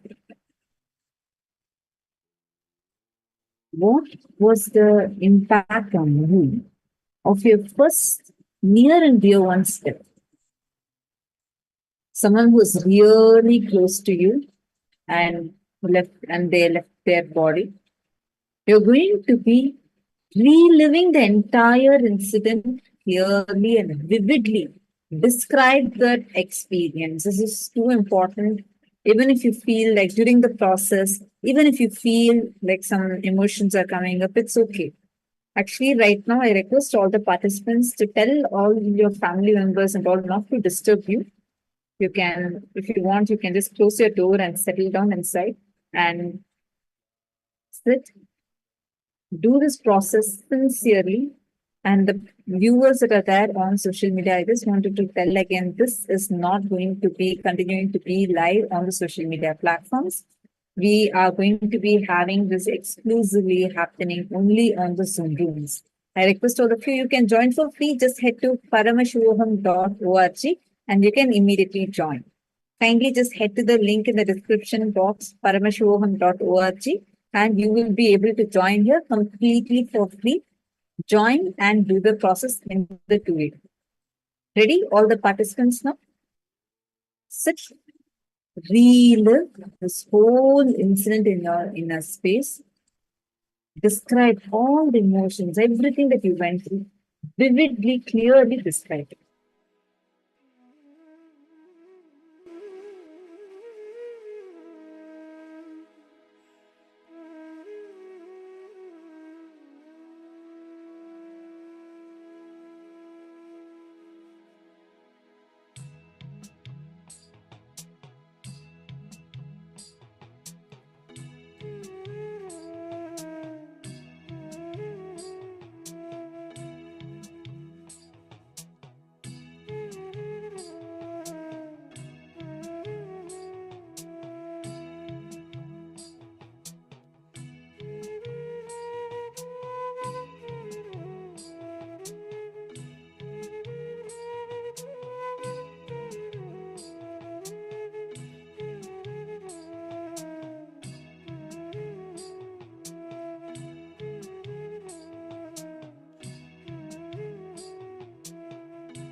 Yes.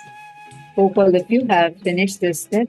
If you have not yet done, continue to do it intensely. Now, the fourth step, listen. Very, very, very important step is this. After this, we are going to be entering into the conscious death meditation process. I also wanted to request all the participants. After this, you will not be having any break time or any time to go to the restroom and come. So, because during the conscious death process, you should not move. So, if any of you want to quickly finish off your bathroom break also, please do so. We're going to be doing the step number 4 right now. This is a very, very, very important step. Now, look into every relationship in your life that you are attached to, and you don't want that person to die. You don't even want to think of that possibility that the person may die one day. You're going to be making a list of all such people and describing what will happen to you if they die. What will happen to you? It might be painful. You may feel like crying. It is okay. You can let go of all that emotion, sit and just write it down. But write it down. Do not have any resistance to write it down. It's too important of a step. Please sit and do it now.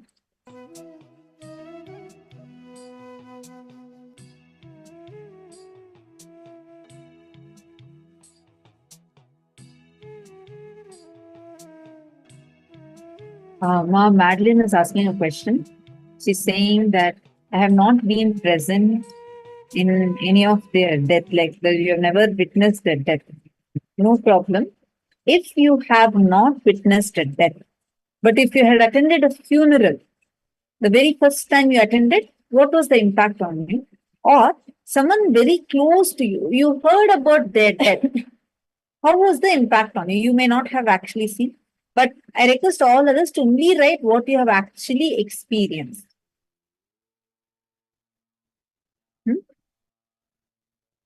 Clear? One.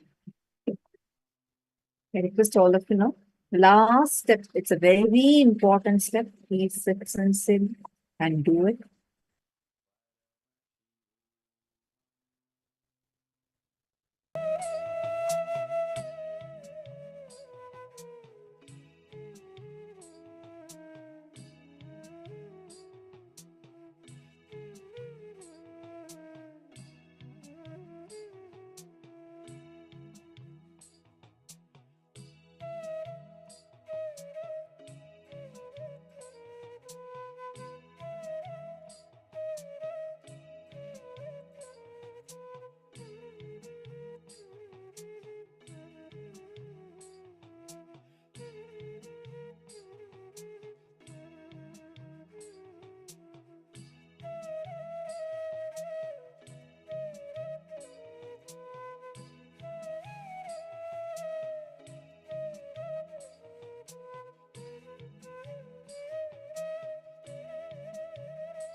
Day, you will suddenly disappear Your body will be taken and burnt or cremated or buried, disposed.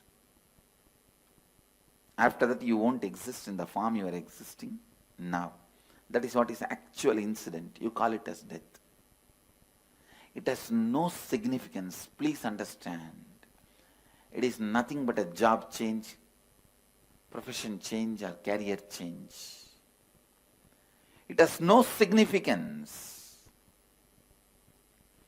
Just like you change your jobs, change your career, change your profession, sometimes change the city you are living in, sometimes change your spouse, sometimes change your house, you just change your body. I know. Immediately you say, no, that means too much. Listen. Please listen. The incident really has no significance at all. Changing your body happens so regularly in your life, it has no significance. Just today morning when we were walking towards satsang, I was with one of my Gurukul kid who was in the Gurukul. None of my Mahants and Sri Mahants are able to recognize him because he has grown so tall. They were trying to identify who he is. And when I explained, they understood. Understand, body changing has no significance. It is regular phenomena. Then what is that? That makes death so frightening, fearful. Listen. It is cleaning of all the memory. Please listen. There is only one thing in the death actually happening which you are not seeing during the life. That is you forgetting the whole memory. Cleaning of all memories. But I tell you, that is the beauty of death. Never try to demystify that. Because just like once in a while you need stomach cleansing, stomach washing, once in a while you need all the memories getting cleansed. You get the fresh slate. You get the fresh life. You get the fresh energy. You get the fresh space. I can say this is the Hindu way of approaching the death. Please understand. This verse gives so many unsaid, deeper level of understandings. Vayuranilam amritam adedam basmandaggun sariram kratosmara kritaggun smara kratosmara kritaggun smara. Let the vital life energy wind present in the body now merge into the all-pervading eternal cosmic life energy. And now let this grass body along with subtle body disintegrate into its basic elements and be reduced to the sacred ashes. Please understand, each of these verses are very important. The way Sanatana Dharma approaches death. It's very clear. The body has nothing useful. It has no use after death. That is why they say, Let it disintegrate. Basmandaggu sariram. This verse declares about the need of cremation for Hindus. Why cremation in Hinduism? It is this verse shows the way. Why cremation in Hindu tradition? Because Vayuranilam amritamadedam. Let the prana merge with the cosmic prana. Basmandaggu sariram. Let the body go back to its basic elements. No use. After you leave the body, it has no use. You don't need this after that. If you want, you will have one more body. You will take a new body, but this itself is not required. Vayuranilam amritam basmandaggum sariram om kratosmara kritaggusmara kratosmara kritaggusmara. Please understand the sacred secrets, truths about life and death. Our Upanishadic Rishis know is clearly presented in this verse. Body assumes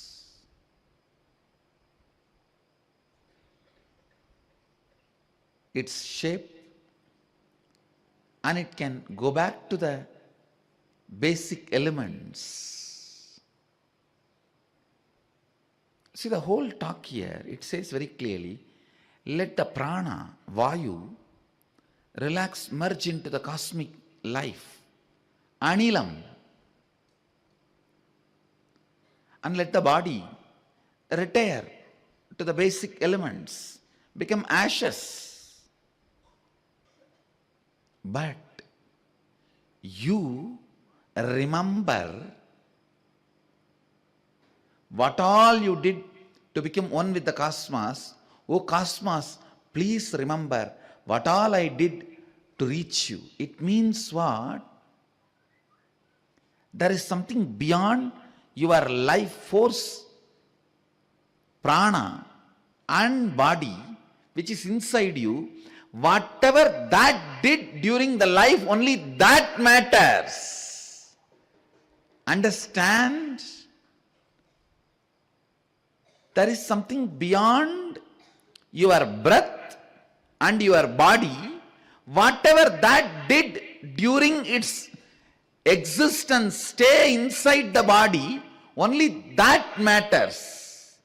The individual consciousness, what was the context it was holding and actions it was performing does not matter. Only the context the individual consciousness was holding matters.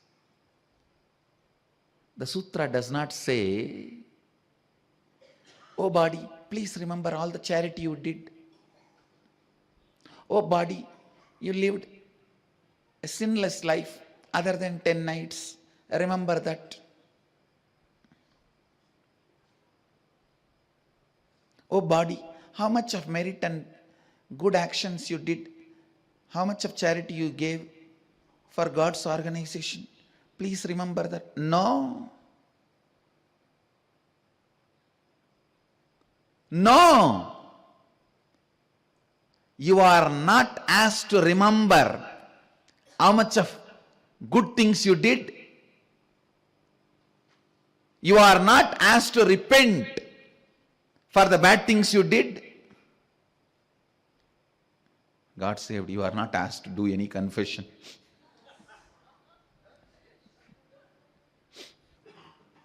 You are only asked to remember what all you did to achieve the oneness. And God has been requested to remember what all you did to achieve oneness. Om Krato Smara Kritagam Smara.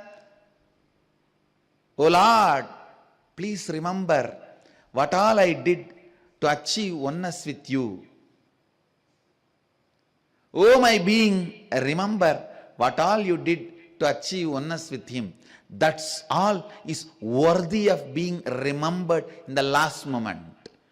Do not ever do, oh, whatever sins you did, please repent for it. This is the last moment. And based on the sin, put charity. No. No. We are not interested in the money of the fellow who is about to die. We are interested in liberation of the fellow who is leaving the body. A real Hindu priest will not stand next to the dead body and plan for harvesting his property. Asking him, if you have done so much sin, and if you give all this property to these people, all that sins will be forgotten. A Hindu guru can never do negotiation. The Upanishads does not teach you to remember sin or merit while you are dying. It only asks you, remember what all you did to achieve oneness with him. Oh God, remember what all this being did to achieve oneness with you. Both sides has been asked to remember whatever each did to achieve oneness. The remembrance is all about what has been done to experience oneness. The concept of death, after death, before death. Before death, what you need to do? During death, what happens? After death, what is life? Everything in this one verse. I tell you, anybody with a simple logic can see how can life end with one body. Just to do this drama of 100 years, I don't think you need so many tools and weapons and instruments like a mind, intelligence, consciousness. No. The fear of discontinuity is only for those short-sighted fools. Please understand. Krishna is not promoting any religious concept or philosophy. He is not teaching any theology. He is talking to his close friend who is in a big crisis. He is counseling his personal friend who is in a big crisis. He is naturally not only honest, too straight. Come on, Arjuna. Just as the consciousness goes through the tenderness of the boyhood and bloom of the youthfulness and infirmity of old age in this body, in the same manner it takes another body. The awakened one who knows this does not get perplexed. I am not able to add one word in this verse and delete one word. There are many other translations which says very blindly, oh, just like a spirit passes through a childhood, youth and old age. No, the spirit does not pass through childhood, old age and youth. it goes through the tenderness of boyhood, bloom of youthfulness, and infirmity of old age.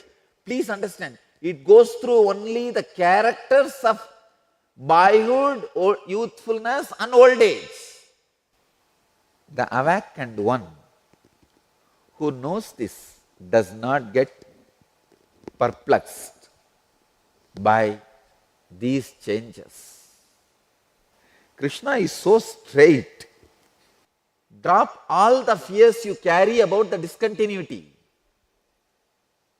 Whether the wealth, money you accumulated in the outer world, or the wealth, all the great qualities you accumulated in the inner world, does not get disconnected due to your death and next birth.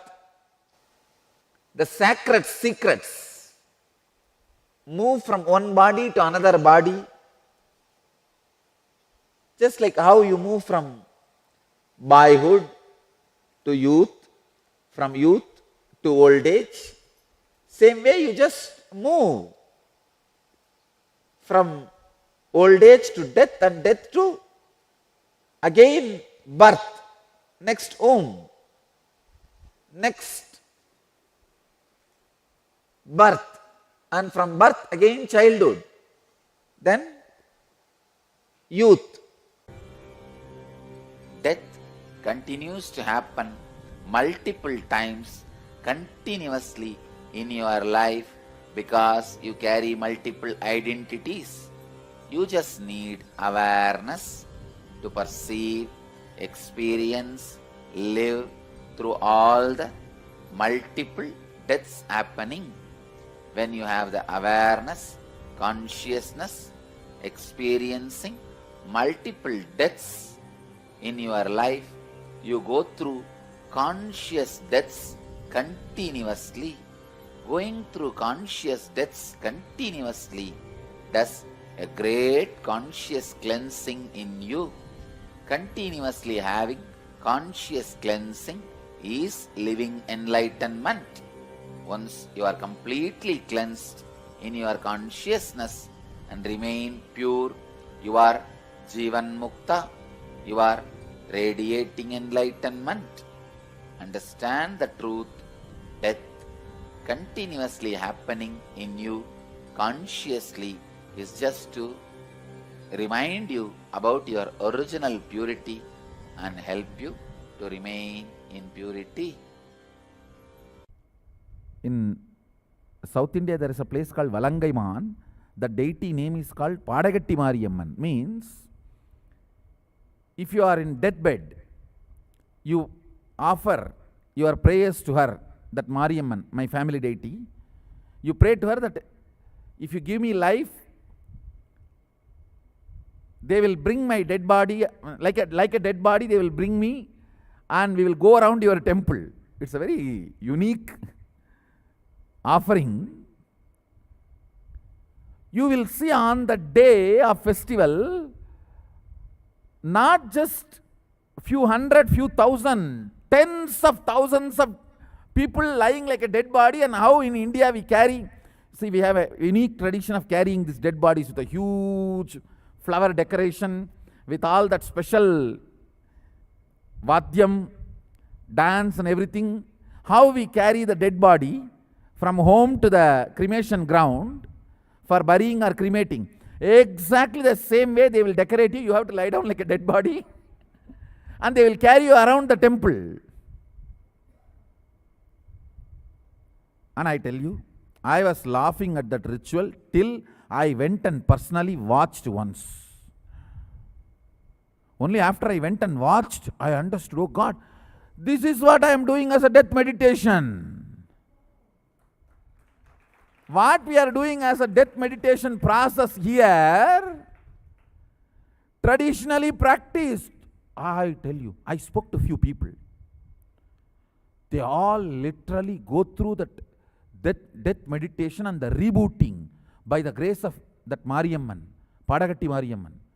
She is actually a Adishakti herself, came and walked on planet Earth and blessed that whole area with her breathing space. Anybody does this ritual, I'll show you a small video clip.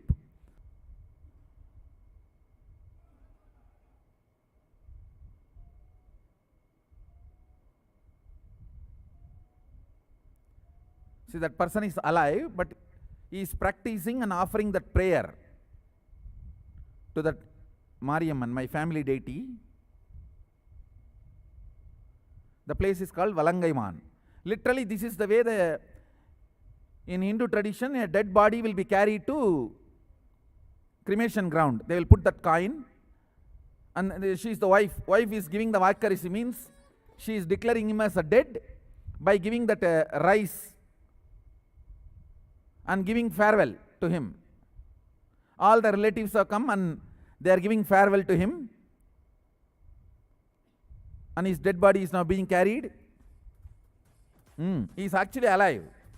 He is alive. You can see now. He will come back and he will get up. Now around the temple, they will carry his body. Not one or two or few hundreds. Understand? Tens of thousands of people. See, all of them are alive. Nobody is dead. It is not one is dead body. This deity, my family deity, she is Adi Shakti.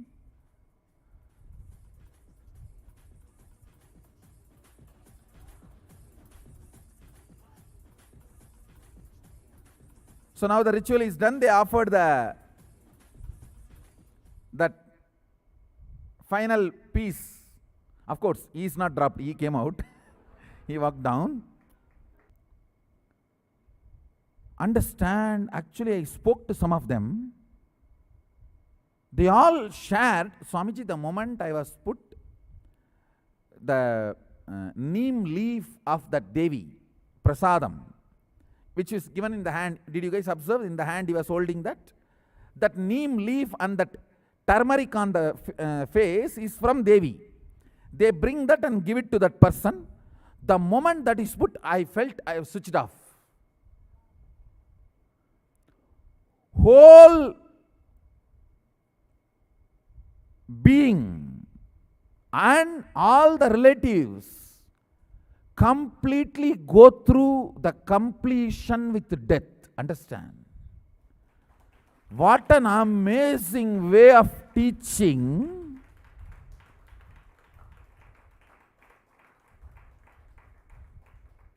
And making a person powerful and family powerful. Now I am declaring, we will have a Mariamman temple here and we will have this ritual.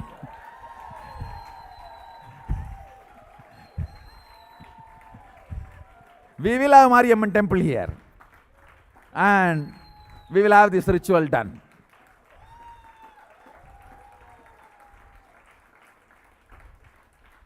What harm is there in that ritual? There is no physical harm done to that person. But psychologically you go through so much completion with death. And you are complete. That turmeric put on the forehead is the Aushada. See, she herself, Adi Shakti, became a form. She declares, any turmeric put on me is Aushada, apply that on that fellow's forehead and make him lie down. I'll reboot his consciousness and give him completion with the death.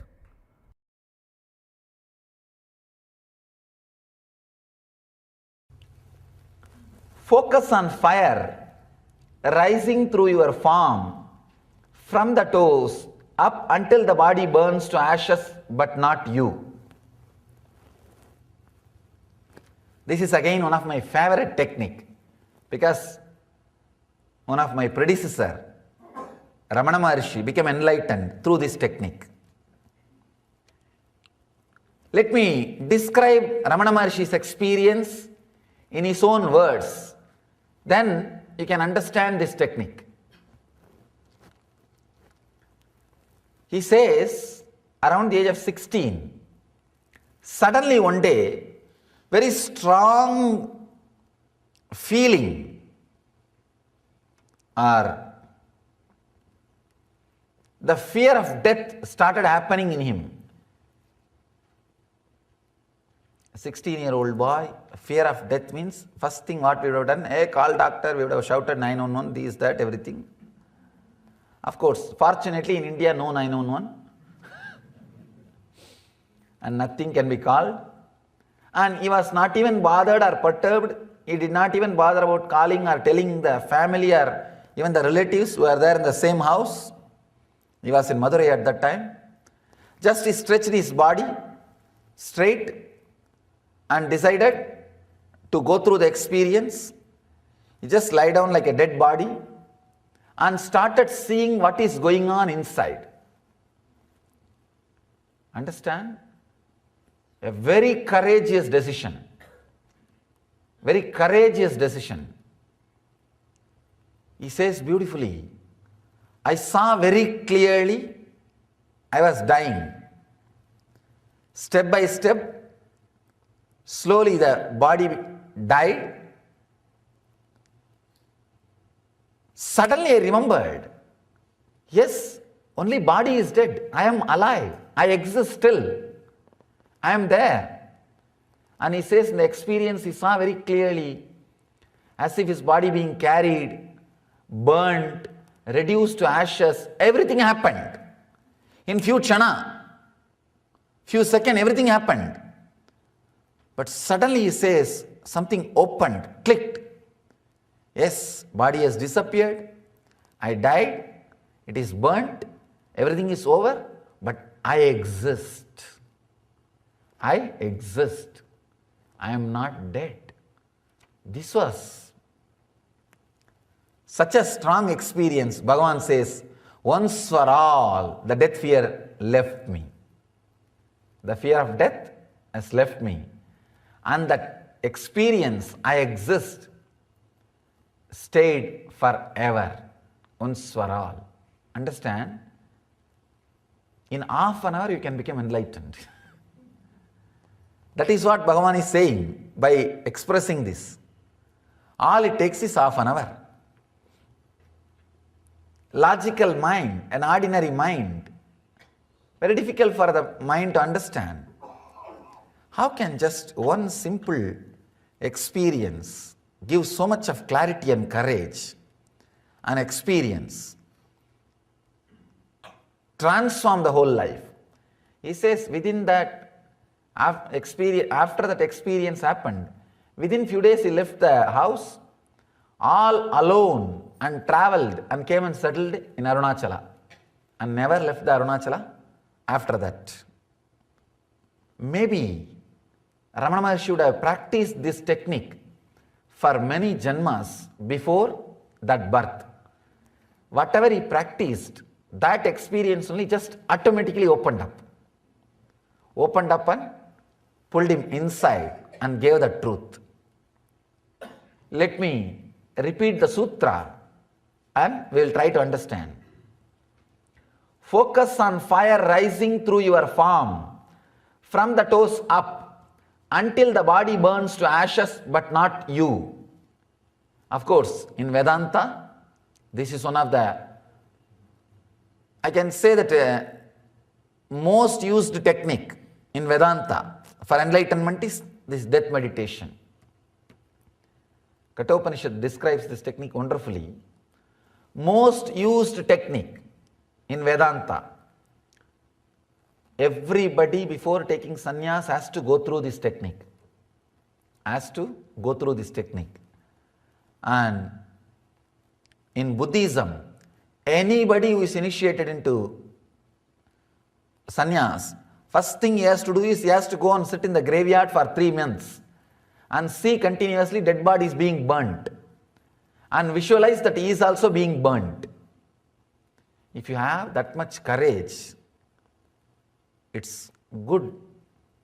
You can go and sit in graveyard and see the dead bodies being burnt every day. Of course, unfortunately here in this country you can't see. It's all electrical. In India you can see it's a open burning.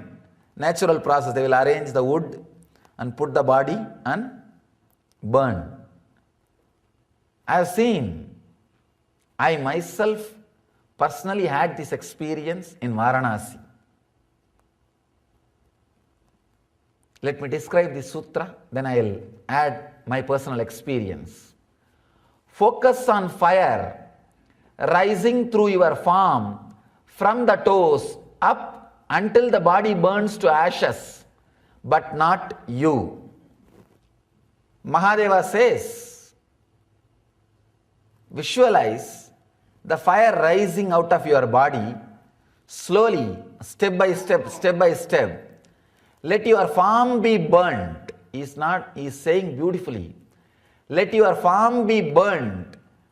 Let your body turn into ashes, but not you. Let me describe exactly what happened with me when I had experience with this technique. I always used to think I should have the experience of death or face death directly, face to face. But somehow that thought never became a priority. See, any thought has to become priority. Only then experience can happen. If it is just in corner of one mind like a 100 work, it should become priority in your laundry list. Not last. It should become priority. Usually in our laundry list, washing, cleaning and cleaning the house and paying the rent and phone bill.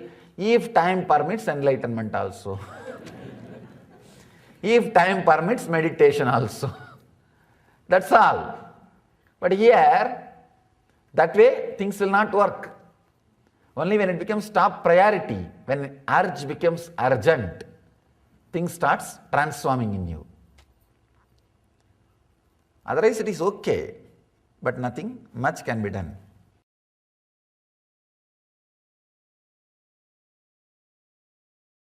If you feel your death is going to take away lot of things from you and you are terrorized, afraid, frightened, don't know what to do about death, the same thing will exactly you will feel about your past. If you are feeling very threatened, frightened, overwhelmed by your birth, I don't know where I am going to be born, I don't know what will happen to me, I don't know how I am going to grow up, I don't know what kind of body I will get, I don't know what kind of parents I will get, I don't know what kind of people I will be surrounded by. If you have all this about your birth, you will have exactly same thing about your future. Listen. If you feel very calm, cool, comfortable, matured about your death, I know whatever I am integrated to, that cannot be taken away from me. If I am integrated to Paramashiva, that cannot be taken away from me. Understand your SDHD, self-doubt, self-hatred, self-denial, does not have power over to steal your conscious treasures from you. For example, every day you have done sincerely Shiva Puja and lived very joyful, sattvic, vegetarian lifestyle. Suddenly your self-doubt or self-hatred, self-denial cannot take away that whole spiritual understandings and powerful cognitions you had. Maybe this SDHD can cloud your spiritual powers and sun, but cannot take it away. Please listen carefully. I made one statement just few minutes before. Life has nothing to do what you do. It has something to do about what you experience. This is what I mean. Your powerful, conscious understanding. For example, when you are cool, calm, meditating, connecting with me, listening to satsang, you feel like, What death? I know Swamiji will simply come. It's like a department change. And I'll hold his hand and I'll have a private time with him. Now, all the time people are around him. I can't talk to him what I want. I can't spend time with him. I think at least after I leave the body, I'll be just alone with him. If you feel that way, there is no fear instigated in you by the remembrance of the death. Marana smarana, listen to this word. Marana smarana, what it kindles in you is your natural organic existence. Listen. Marana smarana, what it kindles in you is your natural organic existence.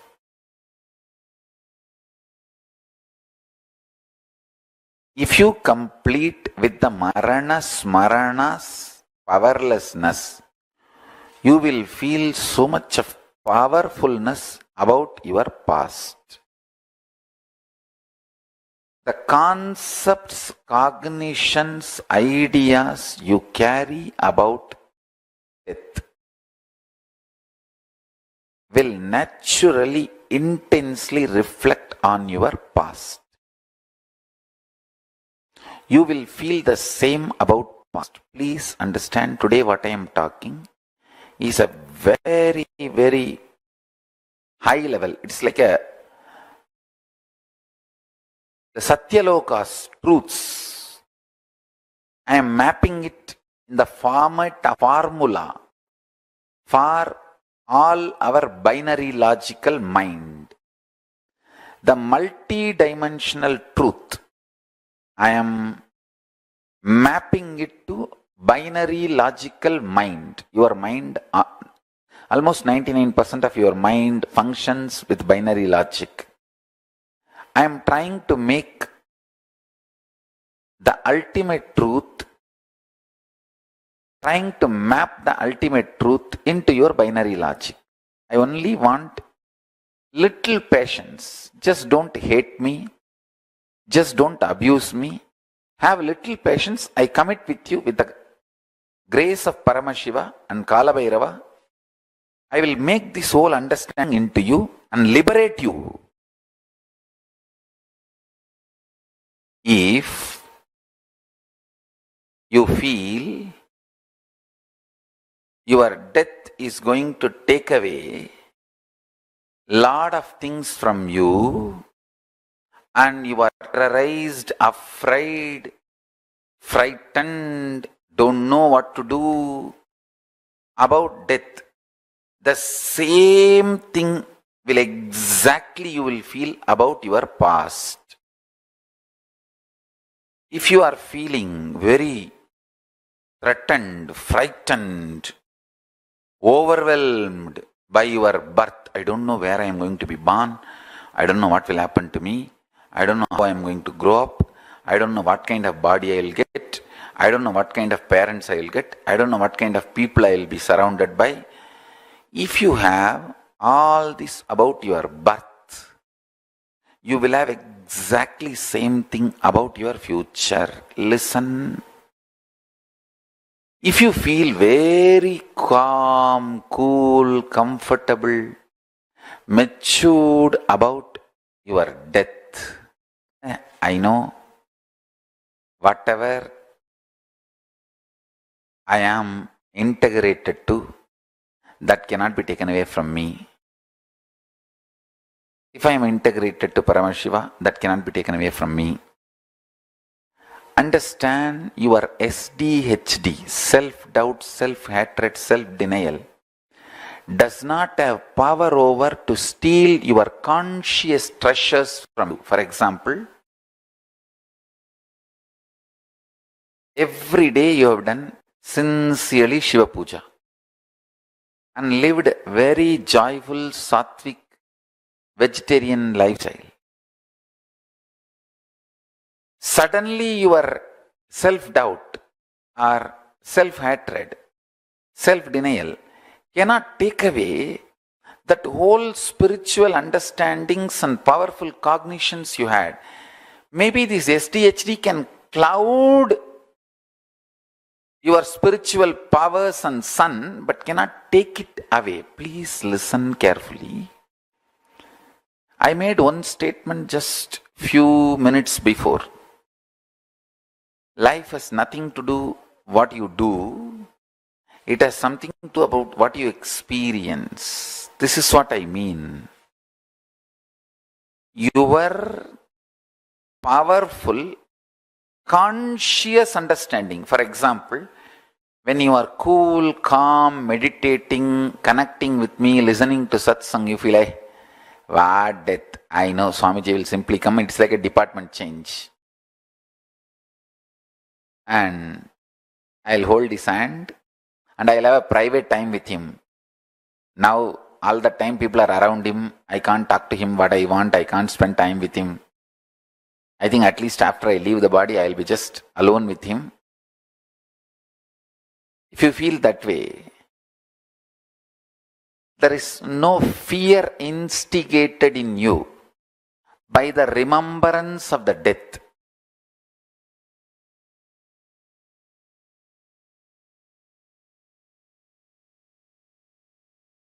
I tell you, if you feel these three statements, I think Swamiji loves me.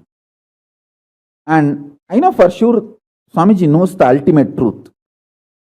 And I think Swamiji tells the ultimate truth to me. If you believe these three statements, or even any one of these three statements, just stand up and do a pradakshina. Namaskar means circumambulation of yourself. Atma pradakshina. Just love yourself. Celebrate yourself for being yourself. You are worthy of namaskara, pradakshina namaskara. That's a powerful blessing, I tell you. If you cognize even any one of these three statements, now what I am telling you will straight go into your system. I'll just nail it straight on your brain. Hey, decide, be arrogant. I am disciple of Nithyananda. எங்க சாமி எவனையும் care பண்ணாது. அத மாதிரிதான் நாங்களும். With this clarity, deny the existence of all kinds, types, dimensions of pain and suffering. Even if your brain tells, even if your mind tells, you are sinking in the ocean, the lava is surrounding you, burning your skin. Just tell, pain doesn't exist, suffering doesn't exist. I'll throw my jata and just lift you. Don't worry. Just lift you to KAILASA. And I tell you, death is not end. Mental breakdown is the greatest loss in the life. Not death. Be very clear. Death is not end of the life. It's not full stop. It's just a comma. The greatest loss in life is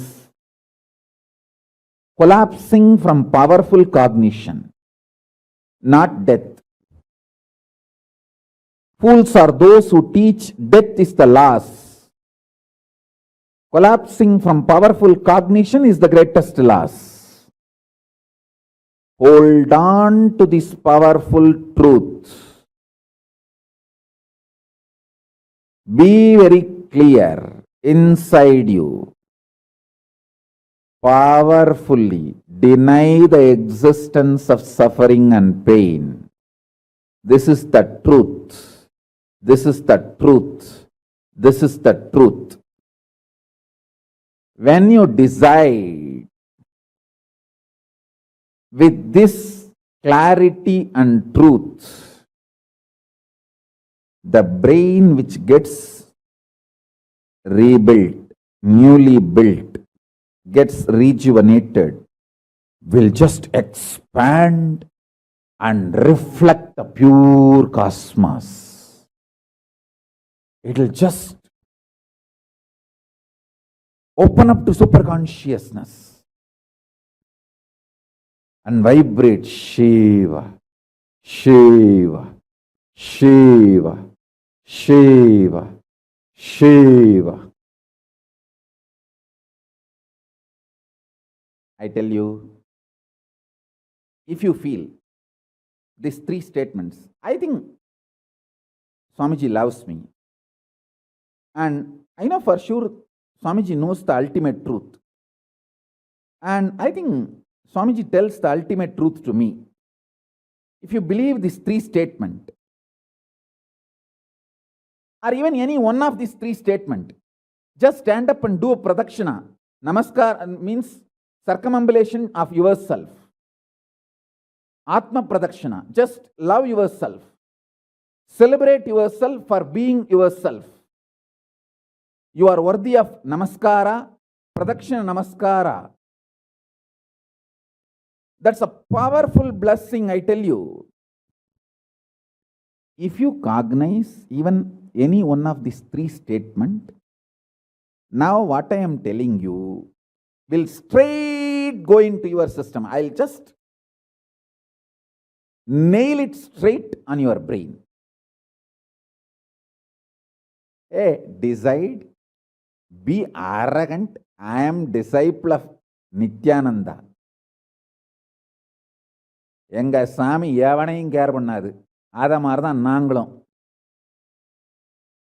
With this clarity, deny the existence of all kinds, types, dimensions of pain and suffering. Even if your brain tells, even if your mind tells, you are sinking in the ocean, the lava is surrounding you, burning your skin. Just tell, pain doesn't exist, suffering doesn't exist. I'll throw my jata and just lift you. Don't worry. Just lift you to Kailasa. And I tell you, death is not end. Mental breakdown is the greatest loss in the life. Not death. Be very clear. Death is not end of the life. It's not full stop. It's just a comma.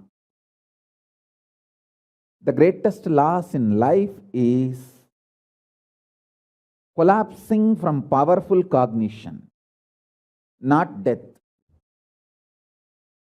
Fools are those who teach death is the loss. Collapsing from powerful cognition is the greatest loss. Hold on to this powerful truth. Be very clear inside you. Powerfully deny the existence of suffering and pain. This is the truth. This is the truth. This is the truth. When you decide with this clarity and truth, the brain which gets rebuilt, newly built, gets rejuvenated, will just expand and reflect the pure cosmos. It will just open up to superconsciousness and vibrate Shiva, Shiva, Shiva, Shiva, Shiva. You don't have death. There is nothing called destruction. I am only saying die after realizing there is no death. Don't die before that. Because if you die before realizing there is no death, you may have death, but not the real undying experience. Listen carefully. Even if you die by being with Guru, he will show you the undying component of you when your body stops functioning. Even your death will be liberation. If you die without Guru, you may have death, but not the liberation or realization of undying during the death. You will be just born again and again. What? Dying. Even if you live without Guru, it's worse than death. Even if you die with Guru, it's much beyond than life and death. With Guru, everything is okay. Without Guru, nothing is okay. Is the truth. Brahma Kapala, Brahma's head, even if it is cut by Kalabhairava and decides to be with Kalabhairava, it doesn't die. Because after the Brahma's head was removed, Brahma realized his arrogance and surrendered to Mahadeva. That is why the Brahma Kapalas don't die. Listen carefully. With Guru, life, death, everything is great. Without Guru, life, death, nothing is right. Whoever decides life or death, it is only with Guru, lives enlightened and lives to the vertical zone to be immortal forever. There is no death. Without Guru, even when you have your so-called life, it's extreme torture and destruction, suffering. Neither life nor death is worth going through without Guru. With Guru, both are worth going through.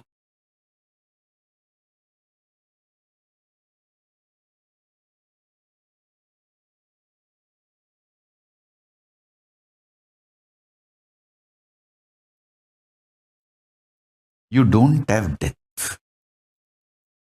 There is nothing called destruction.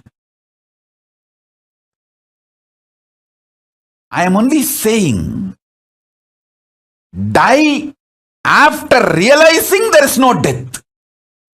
Don't die before that. Because if you die before realizing there is no death, you may have death, but not the real undying experience. Listen carefully. Even if you die by being with Guru, he will show you the undying component of you when your body stops functioning. Even your death will be liberation. If you die without Guru, you may have death, but not the liberation or realization of undying during the death. You will be just born again and again. What? Dying. Even if you live without Guru, it's worse than death. even if you die with Guru, it's much beyond than life and death. With Guru, everything is okay. Without Guru, nothing is okay, is the truth. Brahma Kapala, Brahma's head, even if it is cut by Kala Bhairava and decides to be with Kala Bhairava, it doesn't die. Because after the Brahma's head was removed, Brahma realized his arrogance and surrendered to Mahadeva. That is why the Brahma Kapalas don't die. Listen carefully.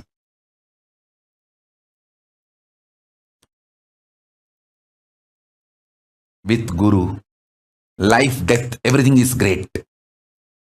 Without Guru, life, death, nothing is right. Whoever decides life or death, it is only with Guru, lives enlightened and lives to the vertical zone to be immortal forever. There is no death. Without Guru, even when you have your so-called life, it's extreme torture and destruction, suffering. Neither life nor death is worth going through without Guru. With Guru, both are worth going through.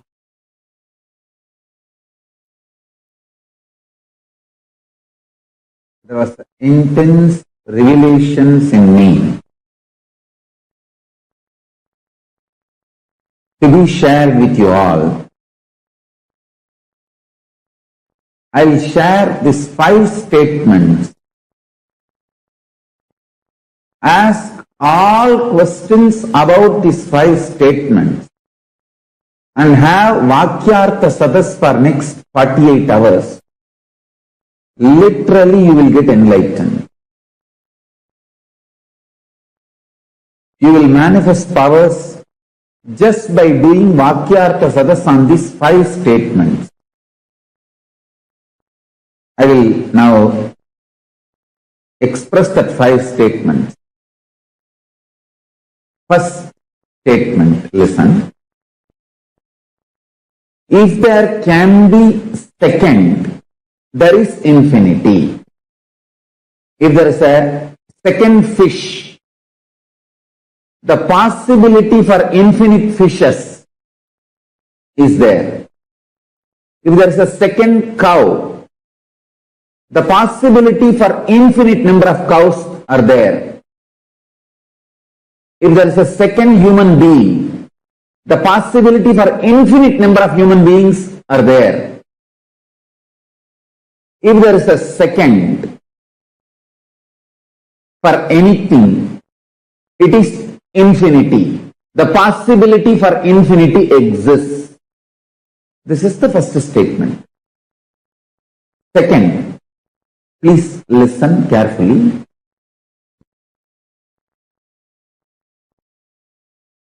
Each one of you are universe. I'll tell you, each one of you. Each one of you. I can read out the names. Banu, Sri Lakshmi Devineni, Uma Balaji, Dairaswarupananda, Dinesh Rathore. I'm seeing each one of you. Listen, each one of you are universe. This is the second statement. Understand? Ask all questions you want to ask about these 5 statements. After I finish making, now listen and internalize. Each one of you are a universe.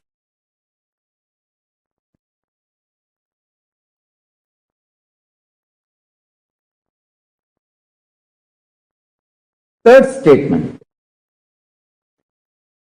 All of you have the seeking for something unique only you have.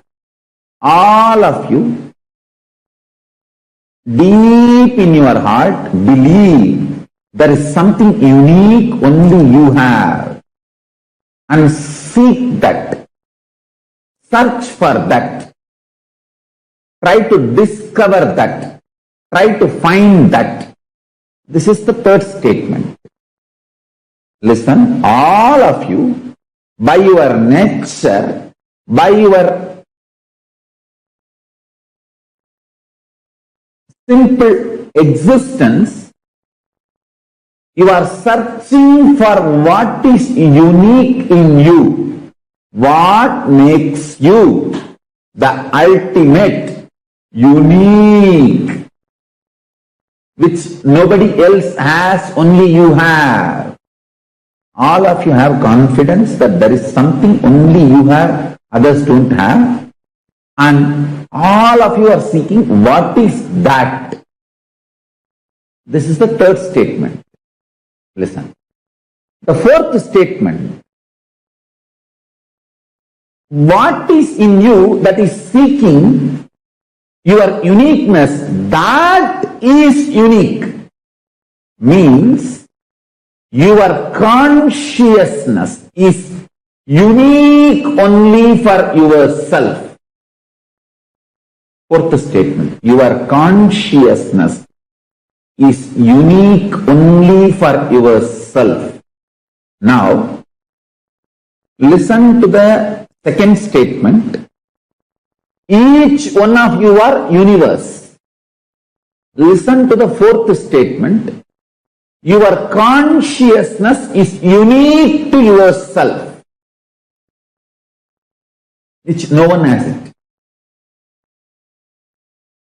Now listen to the fifth statement. Listen to the fifth statement. This can make you enlightened just like that. Just by doing Vakyarthasadas, listen to this fifth statement.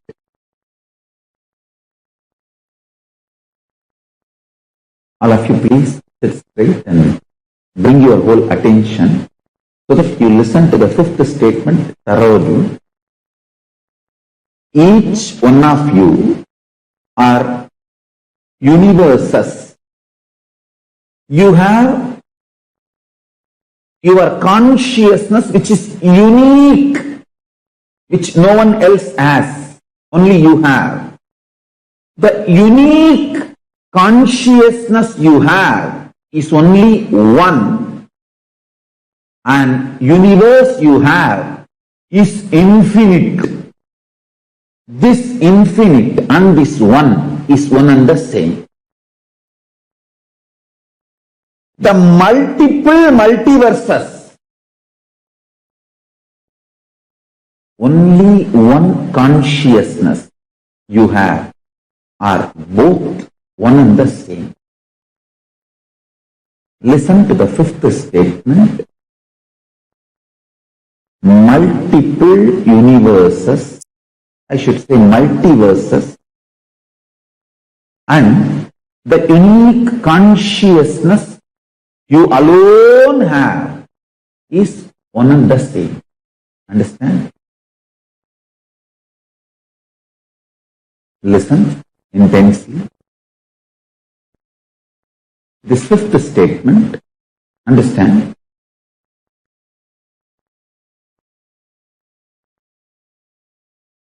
Just this five statement, if you understand, you don't have death.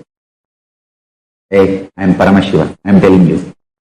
I am here to give you ultimate immortal life in a very simple way. I tell you, immortal life is not difficult. It is just small few understandings and keys I have to insert in you. So, when you are about to leave the body, through natural death, those keys will open up. There is an automatic system. Just will connect with you with that higher understanding, higher existence, where you and me are one and the same. I am just doing that connection of spiritual umbilical cord now through these 5 statements, 5 understandings.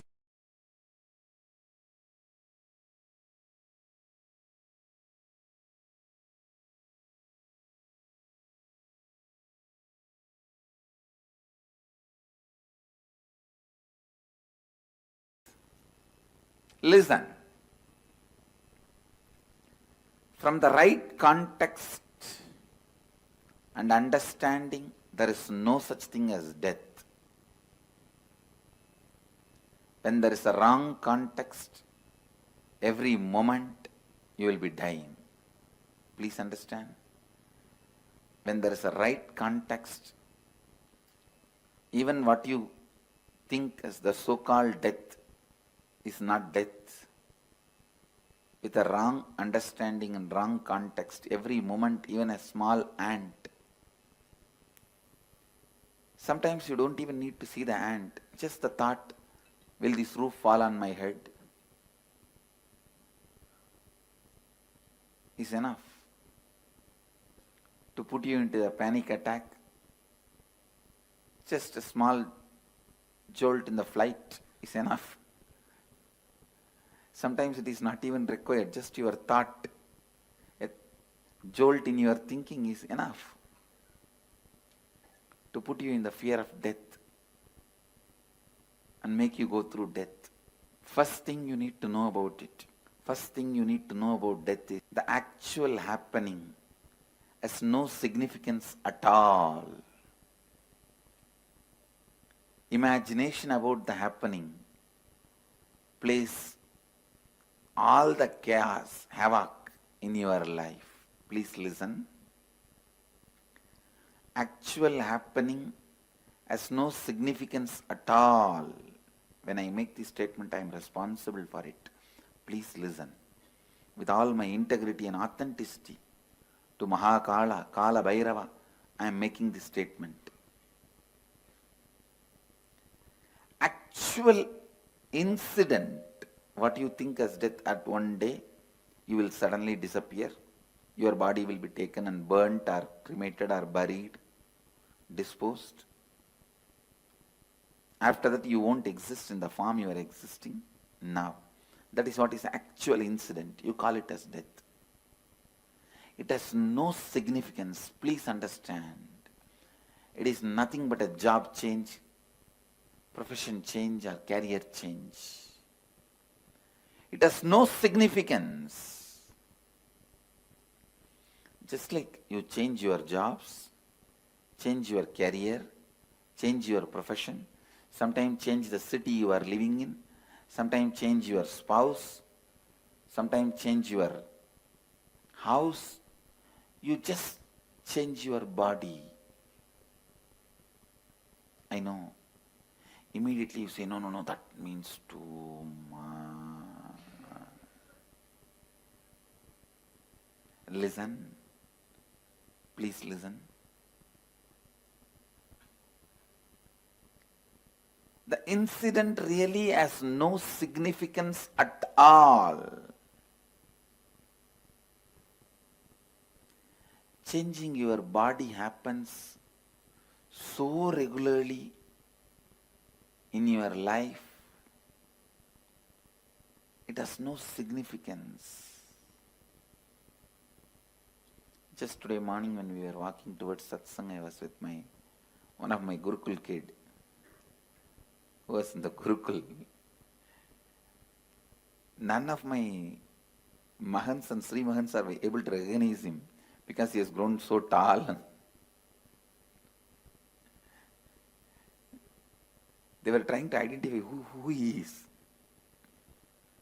And when I explained, they understood. Understand, body changing has no significance. It is regular phenomena. Then what is that? That makes death so frightening, fearful. Listen. It is cleaning of all the memory. Please listen. There is only one thing in the death actually happening which you are not seeing during the life. That is you forgetting the whole memory. Cleaning of all memories. But I tell you, that is the beauty of death. Never try to demystify that. Because just like once in a while you need stomach cleansing, stomach washing, once in a while you need all the memories getting cleansed. You get the fresh slate. You get the fresh life. You get the fresh energy. You get the fresh space. I can say this is the Hindu way of approaching the death. Please understand. This verse gives so many unsaid, deeper level of understandings. Vayuranilam amritam adedam basmandagum sariram kratosmara kritagum smara kratosmara kritagum smara.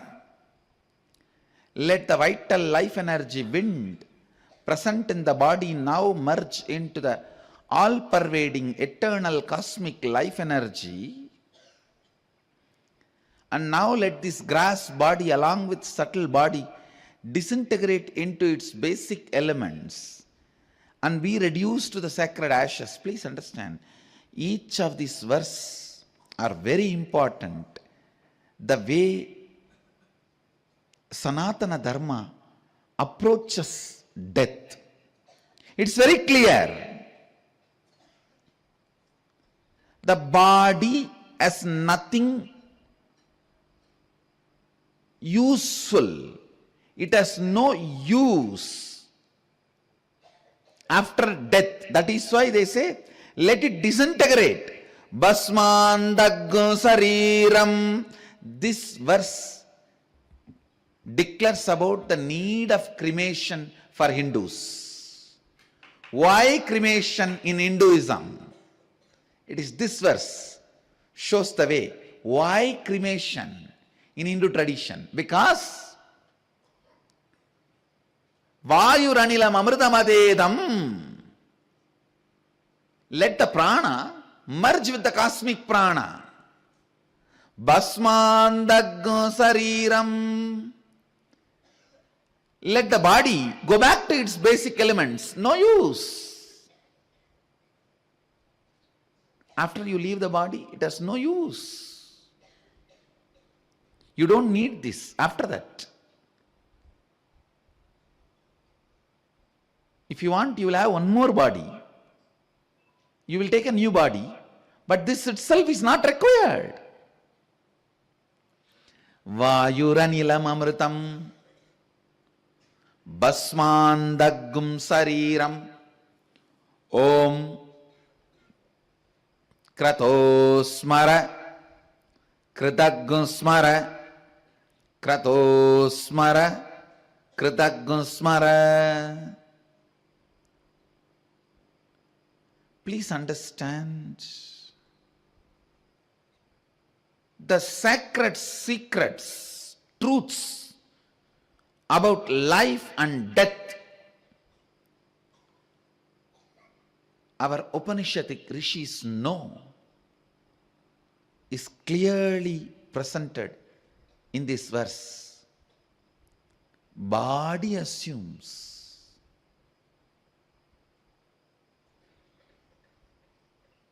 its shape and it can go back to the basic elements.